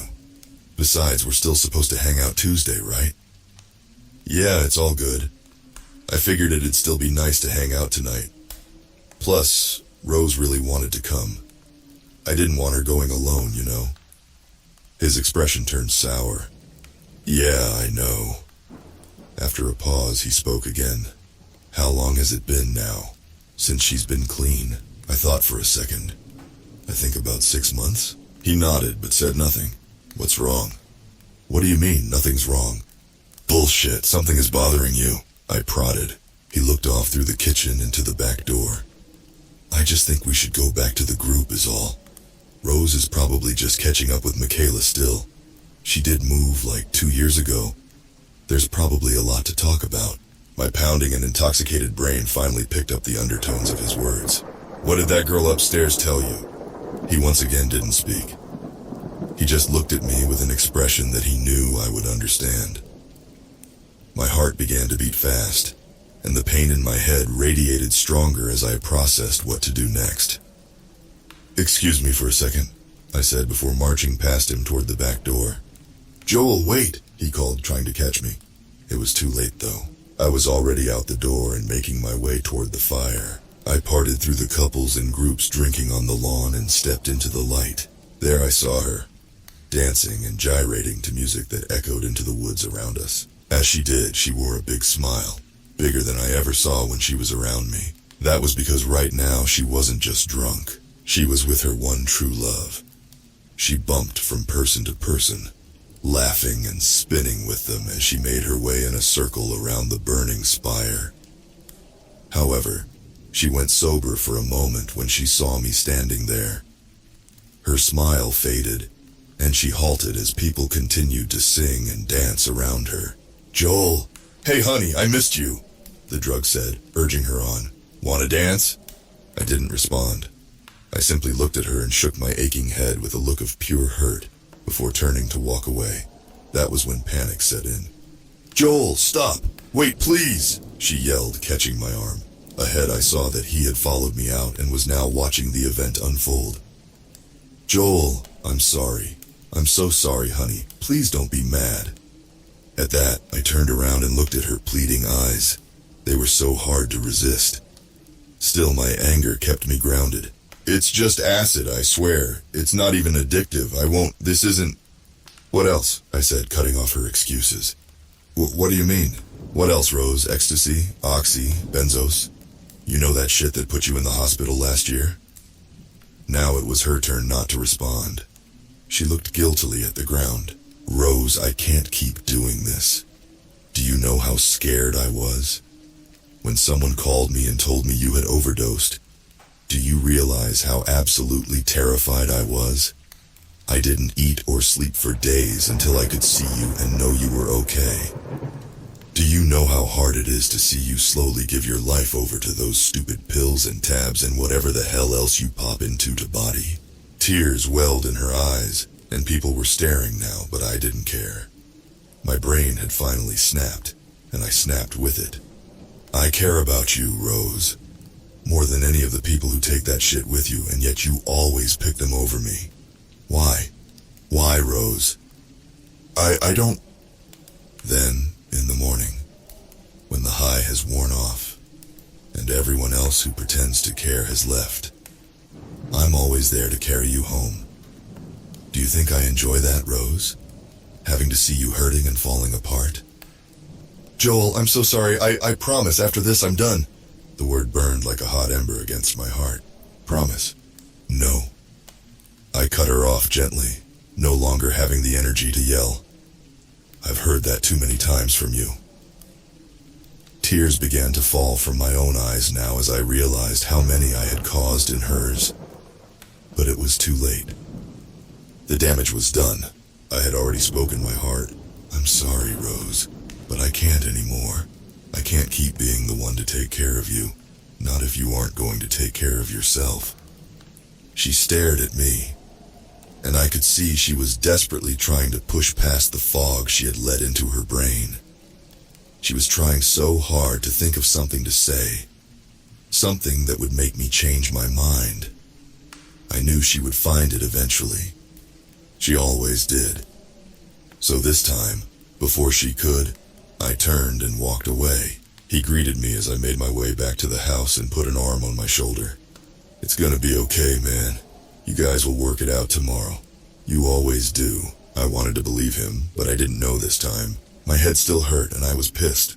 I needed to do anything I could to drown out the pain. As we re-entered the house, everything seemed to spin and pulse, and I just wanted to scream. The music was too loud, the lights were too bright, and it was too damn cold without Rose. I walked into the kitchen, found whatever I could, and then drank it to its back end. After I finished doing that once, I did it again, and again and again and again. I knew the pain of everything wouldn't stop until I wasn't thinking at all, though. So I drank until everything went black. From the darkness, Rose stirred next to me. I didn't bother to move. I just sat on the edge of her bed and stared vacantly at the glowing numbers across the room. 5:13 a.m. I felt her hand wrap around my wrist in an attempt to pull me toward her. It was burning hot, and her skin was clammy, but her touch was gentle and weak, begging for me to join her. Even though I was still upset, I obliged, not wanting to make her feel worse than I knew she already felt. As soon as my back was against the bed, she climbed onto me and lay her head just below my chin. "Joel," she whispered in a lazy voice. She was still coming down. "I'm here," I said back, raising a hand and running my fingers through her frazzled hair. "Last night at Brandon's party, did I? Was that all?" "Yeah, Rose, you didn't imagine it." There was a long pause for a moment, and I felt the front of my shirt where she lay become wet with hot tears. "I'm sorry. Those things I said to you, I didn't mean that. You know that, right? That wasn't me talking." "Yeah, I know." "Are you mad?" I closed my eyes and tilted my head back as my mind felt heavy. I wanted to be mad. I knew I should have been mad. But the way Rose clung to me as if she was afraid I'd leave, and the way she talked so soft like she was too ashamed to speak at all, I knew that she really wanted to be better underneath all of the poor choices she made. How could I be upset with that? "No, Rose, I'm not mad." "You sure?" "Yeah, I'm sure," I said, kissing her on the top of the head. "You just need to stop, Rose. I don't like how you are when you're on that kind of stuff. It scares me." "I know, I'm sorry. That was the last time, I swear." "Shh, just go back to sleep. We can talk later," I whispered. Why did that memory seem so familiar? Where had I heard that said? It was long after that night, years later, when I was in the house. I was apologizing to someone too. Someone who I cared about, like Rose. Bea, the thought hit me like a wash of cold water, waking me up from the horrible drug I had been under. She was still alive, at least. We believed she was. Well, there was only I now. I believed she was. I needed to find her still. There was another too. Daniel, and the others on the surface. I needed to get back to them. They were still waiting still. At least I hoped. "What's the matter, baby?" The thing that looked like Sarah cooed in my ear. "You seem so upset lately." Her nails dug further into my skin as she spoke again. "Is this all not enough for you? Am I not enough for you?" No, I forced out. "No, you are.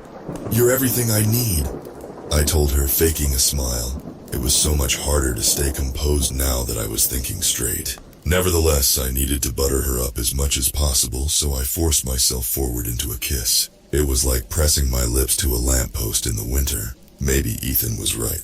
Maybe I would die eventually. But he said the house would spell my death, not this creature. If I was still destined to die, I wouldn't let that happen until I finished what I started. I guess I'm just disappointed is all. I pouted, tossing in another peck. "I have all this love for you, but it's just confined to this one room. I said, gesturing to the grassy lawn around us. In the middle of the area, a bonfire burned endlessly, this one devoid of any dancing partygoers. Wouldn't it be so fun if we snuck out? I whispered in her ear. How romantic would that be, if we ran away together, just you and me? She smiled a wicked grin and bit her lip before digging into me with excitement and kissing me a few more times. Oh, baby. She moaned. That sounds so enticing. But I don't know if my father would let us. He let you come out to find me, didn't he?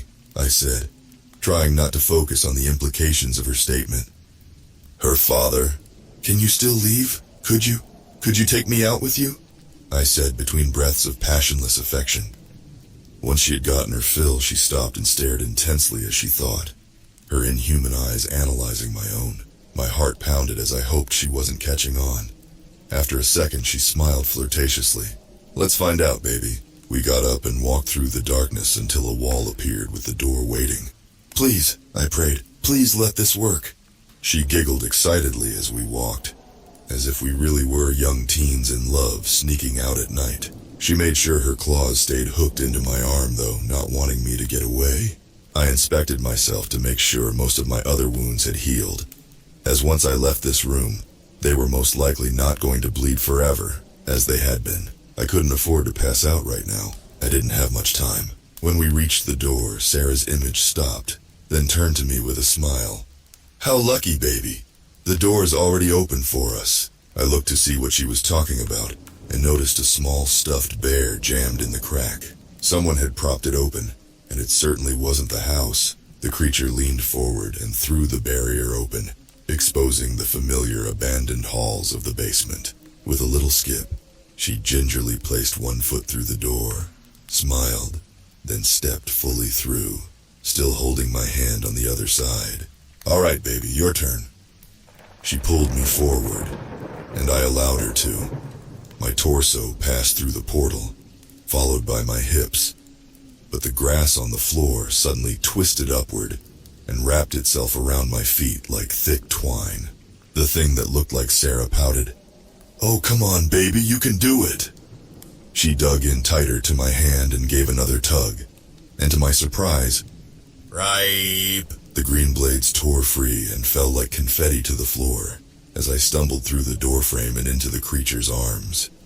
She laughed and squealed with delight before unleashing a flurry of kisses all over my face. It worked, baby, it worked. I stared stone-faced for a moment before breaking into laughter myself. Mine was out of disbelief, however. Yeah, it did. I quickly slipped back into my act and pulled the cold corpse tight to my body. Now let's go find somewhere nice and romantic, I asked, trying to get a read on how deep down we were. She nodded eagerly and then slipped her blades deeper into my skin. I tried to hide the pain as I began to limp forward. Hang on, B, I thought, I'm coming. When I woke up, the music from the party was still playing, although the volume was much quieter now. I was thankful, since if I thought my headache had been bad before, it was a million times worse now. I looked around the living room to see others who had joined me among the unconscious. Among them were him and Sarah cuddled on the couch. That's when my shattered brain remembered the previous night's events. I needed to find her. I scraped myself off the couch and began to softly call her name as I shambled from room to room. There was no answer. It was possible that she had left already, but I knew she wouldn't have left without me, argument or not. I began to head to the backyard, hoping she may still be there. The hallway seemed to spin as I moved, and the waves in my head split my skull open and came crashing to the floor. Thinking was so hard. I just wanted to find her and get us out of there. Tell her that I was so sorry for yelling at her, and that I know that I'm awful. That we would get past all of this. The screen door slapped shut as I shuffled across the grass, the early morning sky just barely changing hues from black. Here too, in lawn chairs and porch swings, people lay sleeping off the alcohol and whatever other substances that may have found their way into their bodies. I headed for the mound of ashes where a bright flame had once burned and felt relief as I spotted Rose slumped in a chair, fast asleep. Rose, I called out quietly, loud enough for her to hear but silent enough to not disturb others. When she didn't stir, I moved closer. On the more intense nights of her usage, it usually took more effort to get her up and going. "Rose," I said, stepping next to her. Still nothing. I knelt down in front of her and looked at her face. It was so peaceful and innocent.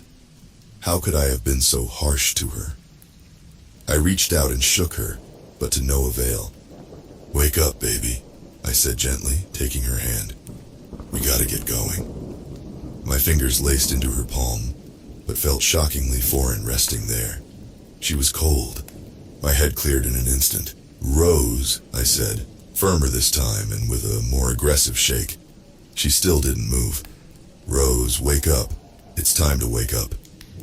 The icy chill of her skin was the only response.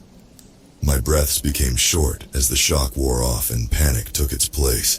She was always warm and soft, but her skin felt stiff and cold. So damn cold. Why was she so cold?